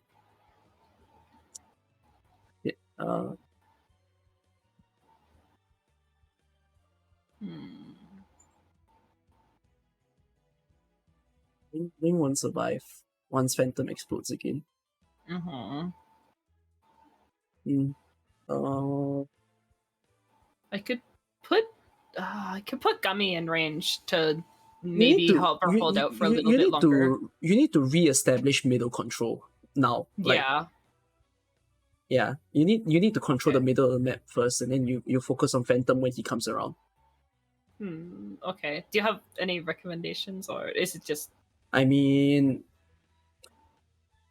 okay, for now, right? You can just use a smaller dragon. You don't want too many leaks, so use a smaller dragon on the red color guy that's shooting at Link right now. Yeah. Make it quick so that you can kill, and then start like retreating. Retreat Ling. That will retreat all her dragons, by the way, and then. So I need to make sure this guy dies. Retreat Ling. Yeah. You can even put a Silac in. Okay. By the way, band tiles.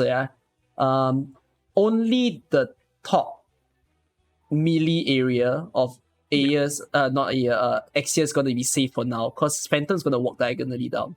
Anyone in his range is probably gonna die. So yeah.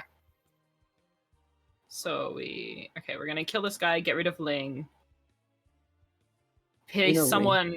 Once Phantom passes by, I guess I could probably place like Spectre or someone to hold diagonal from Exia. In a sense. Okay, let's that guy die. Retreat Ling. Now you need to establish middle control. Yeah. If I place it diagonal to Exia, like top left, that's gonna be safe from Phantom. It's still an explosion range because Phantom is still there. Okay, so it will only explode once. Like you might want to wait for Phantom to pass, then that area is safe. Okay. So should I use gravel then to just hold that guy there for a couple seconds? You could. That's not a bad choice. Although that guy attacks 2 people at once, so Axia is still gonna be under attack. I could place Gummy diagonal from Exia then. Because I don't know if I want to lose Exia right now. I feel like because then that's just gonna leave a huge gap for the aerial units. Yeah, sure, go ahead. Okay. But Exia, oh my god, Exia will be dying once Eventually, Phantom she'll goes down. eventually die. I would just like her to have like just because she's the only thing holding together right side right now. Yeah. I guess I can't. I keep gravel. No, I can't keep No, gravel.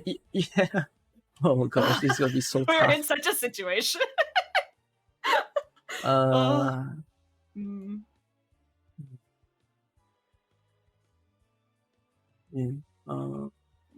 We have like 20 enemies left.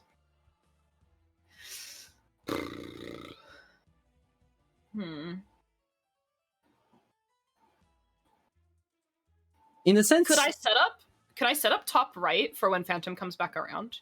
not the best region because there are still those guys spinning There's on still the right. those guys. Oh yeah. I was thinking because I wanna get Aya back out there because I think Aya, and I don't know if Ling is gonna be back up in time, but I think Aya might be my last chance. I think the biggest problem right now is the sanity damaging guy in the middle. That guy, I'm not very certain who you want to use to kill because he takes a while to actually die. So there's a good chance the current sanity damaging guy, the one paired with the range attacking one. Yeah. I think you may even need to leak that because there is a person who could kill him, which is Spectre. But you must set up Spectre already, which you've not done that yet. I mean, you can try in a sense. Right of gravel. Yeah. Right. Or I could remove gravel and place Spectre right there. Okay. The idea is that if you make Spectre block him now, he's gonna sanity damage Spectre, and your Spectre's not M3, so your Spectre's not gonna like immediately damage this guy because he needs a lot of attack. Actually, the best spot to play Spectre is behind Gumi so that you give her time to activate her skill. But your issue, but the issue is Phantom is still there. So that's the thing. You need it's some like gamble that you're trying to make, whether or not you can kill the guy or kill some of your operators. I'm not in the best position to decide this. It's like because you need to figure out okay, just know certainly you're losing 3 lives on the left side of the map, and you might lose 2 on the right side of the map. That's 5. Which gives me 4 to work with. Okay.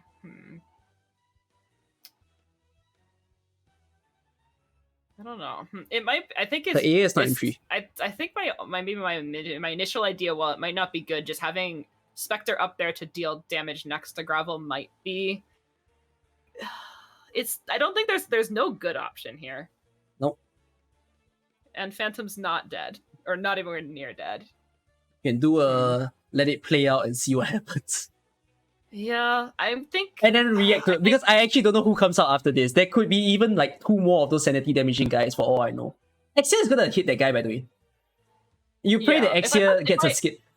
How about this? Because you might want some DP as well. Just put Silac on top of Exia for now. Okay, just right away. Make sure Exia is hitting the guy, then you put Silac. Yeah. Okay. Okay, yeah. Yeah, she's because Exia's skill will pop. Yeah.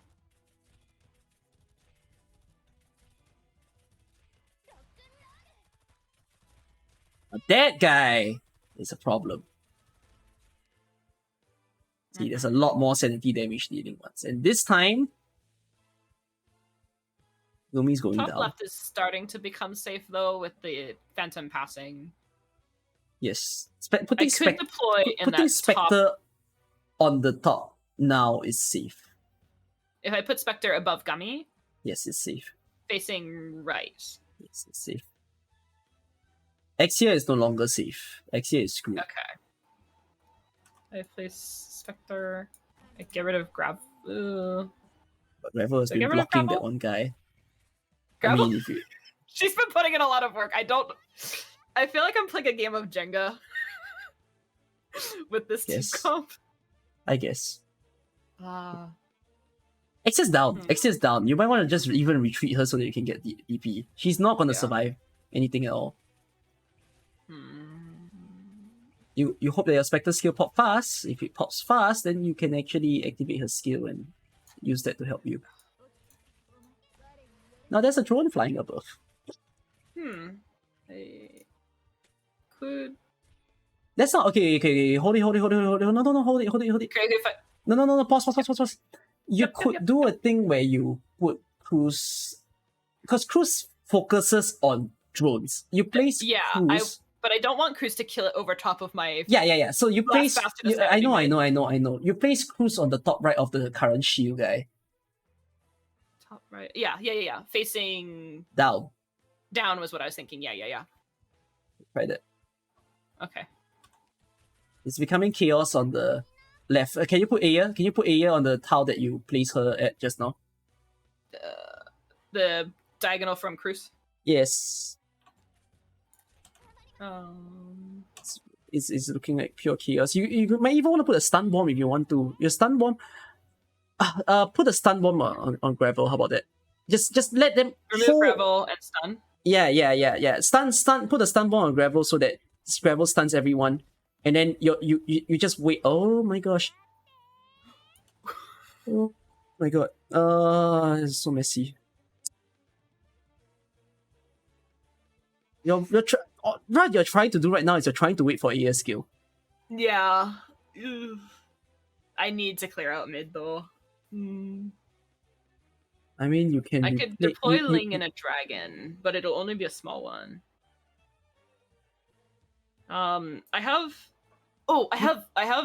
Arena also with drone. He can prio the drones. No, but you don't want him to prio the drones. Yeah, I don't want him to. Yeah, that's. You can just place Quora back in the spot that you put.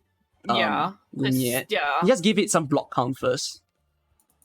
You can set up Ling in a similar manner to what you did just now, and then you can also give it a dragon. Just give it a dragon. Just give a dragon to the front. Where the red color sniping guy is at. On him facing up? Yeah.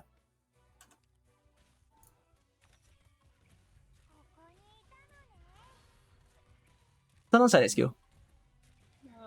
You need DP.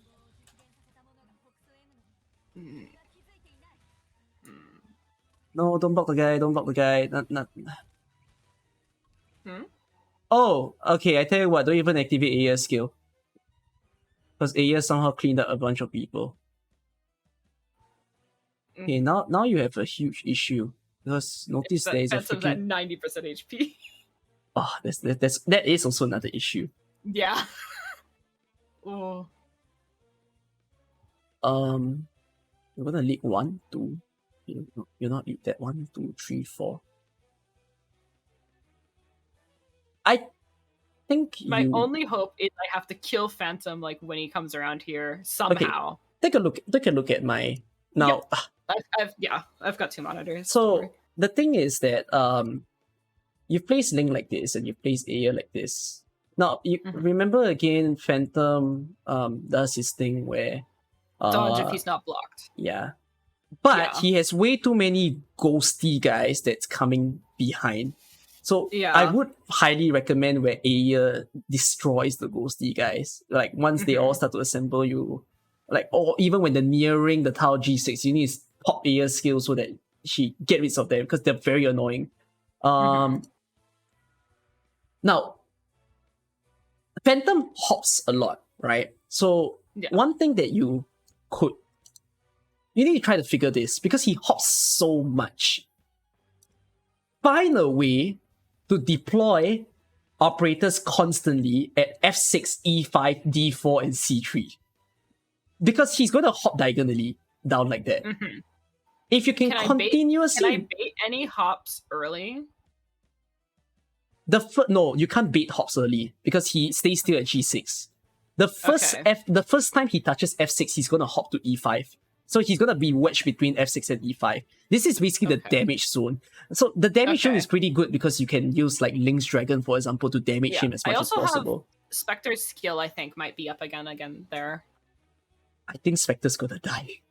I think Spectre, if she's alive, her skill you might want to retreat her or something. And then If I'm a retreater, I can put a dragon there also. Yeah, you need to start to like figure out how to assemble and be very liberal about using Susuro's skill because you haven't used it yet. Use Susuro's skill to like speed So heal Aya, heal Ling. So basically, the point is you're doing a juggling act right now. You're trying to juggle whatever that you own to somehow build like a phantom killing alleyway. But it's not easy. So everyone is now fodder to try and slow him down so that I can hit him. In a sense. Okay. Am I removing Cruz to put down Susuro? There's still drone. I could. There's still drones, so you might need to just like not have Susuro there first. Just wait it out for a bit. So yeah. Okay. Retreat Spectre if you want to. Okay. There's no healing Spectre. Okay. So heal the dragon by merging. Yep, okay. Now you're gonna lose that dragon. Okay. So once Phantom's in range, am I using Ling and Aya skill? Actually, if you want to use Ling skill now, I think it's okay. Okay, so Ling skill. And then Aya's gonna help me kill Phantom and his and the boys over there. You might need to be willing to leak that drone on the top, right? I don't think it's a good idea to be patient anymore. You need a healer. You need a healer immediately. In. Yeah, just do that. Just do that. And then activate Link skill like you said. Oh, that's Aya. I missed. A bit early. Yeah, I meant hit Ling. I thought I hit Ling. Okay. She's still hitting him. Pause. You got a problem on the top. There's two drones. And you cannot. Can you use gravel to block one of the shield guys? Yes. Closest one or yeah, wait, because this guy's still in range of Aya's skill. Yeah, the issue is he's still in range of Aya's skill. But I'm not actually sure if Aya can kill. Man, Aya might not actually kill. Because your Aya is not... You notice that he's half health, but your Aya is running out of the skill. Yeah. Pity. 1, 2... There's a singer on the bottom. Wait. 1, 2, 3, 4, 5, 6. No, yeah, all 6 enemies. No, yeah, these are... Yeah, you need to decide how you want to kill all now, because there are only 6 enemies. And you can leak 3. So you may maybe like hold your sniper, basically your Exia, to kill the drone. Can Exia kill both the singer and the drones, do you think? No. You could put Exia on the tile above the drone now, above the singer now. After the singer walks a bit further, then you put Exia there, you face to the left. Then you let her like snipe down the drones. And then all you can do now is to pay close attention to the center and hope in dearest goodness that you can Should I get rid of Celiac because she's taking a deployment point and I don't think she's gonna block Phantom? She might die too. Yeah, you can. Yeah, so I think so if I kill the 2 drones, I still have to kill. There's 1, 2, 3, 4, 5 enemies. No, that's fine. You can leak 3. So if you kill the 2 drones, you're done. Oh, that's all. That's what I meant. Okay. Yeah. Oh, okay. Yeah. Sorry. I thought I had to kill 1 more. Okay, so I put Exia once the dancer walks by. Yeah. And then we play Phantom Baton Pass. Let the singer pass. Let the singer pass a bit more. Okay. Go ahead. Now it's okay. Because the singer is not gonna hurt Exia that bad. Yeah. Remove Silex. Silex gonna die to the goddamn thing.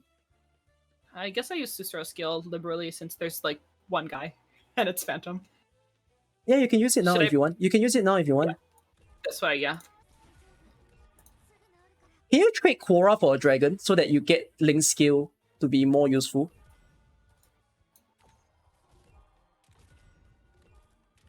Remove Exia.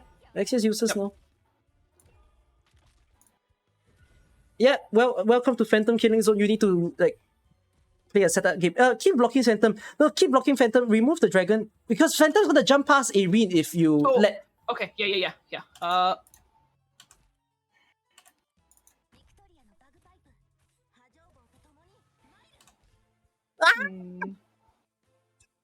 don't know how you want to block him now. I don't think I think it's a GG. No, cannot. I think It's it's a GG. you're a bit too slow in that one. Yeah, but Yeah. but you get the concept. Like you need to form like a freaking juggle lane downwards, and you have to be fast about it. Like if someone goes down, you know you're gonna hold them there. After this, Phantom's just gonna jump in. Yeah. We can't say we didn't try. Your Exia skill 3 M3. Yeah. Okay. Well, I think that might be, while messy, still one of the better Phantom runs I've had. Is it? So, and Do you think I did learn a lot. So. Yeah, I mean, having your HP to hold at this point of this stage would be pretty good because you can decisively like lead a bunch of people.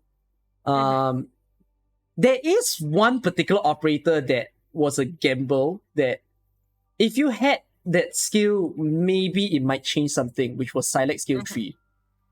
Yeah. Because if you use Silex skill 3, you could slow the Phantom down. Yeah. And you can debuff him as well, so that he takes more damage. But it's fine. What's done is done. What's done is done. I learned a lot. It was very fun. And I think you'll also be a little bit more comfy if you build a few more operators. Although there's also a thing where if you had ASPD, you definitely won. If I had ASPD, this run was over. Yeah. So if you even had like plus 30 or plus 40 ASPD, I'm pretty sure you've won. Yeah. So it's fine. It was definitely a very good attempt. I'm not upset with the outcome at all. I'm very, very happy. I feel like I learned a lot. Yeah. Thank you so much for all of this. I'm surprised that we spent 3 hours. I'm so sorry. I know it's very late where you are. I'm so sorry. It's 6 a.m.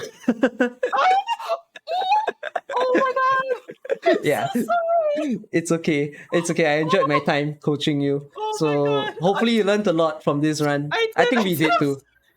Yeah. I feel so bad. Oh my god. No worries. I enjoyed my time. So there's that. Okay. Yeah, I'll see you soon, Andas. You've been a very nice viewer of mine. I'll let you know if I clear.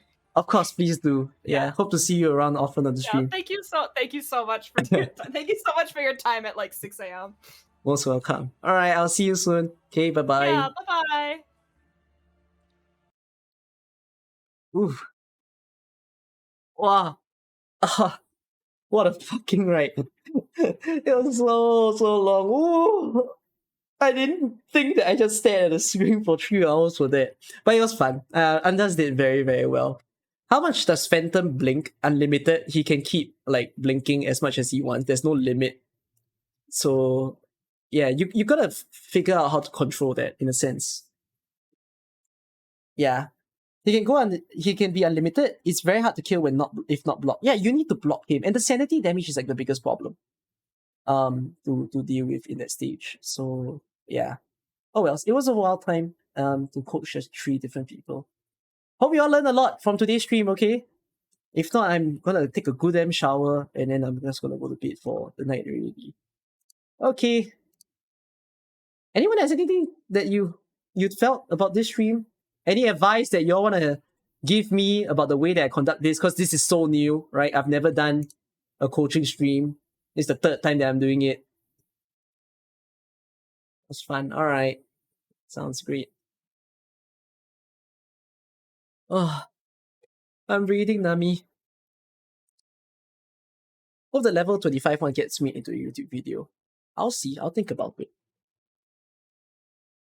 It's good to watch and we need more. I should coach a veteran. I coach a veteran, right? And then the veteran starts coaching me.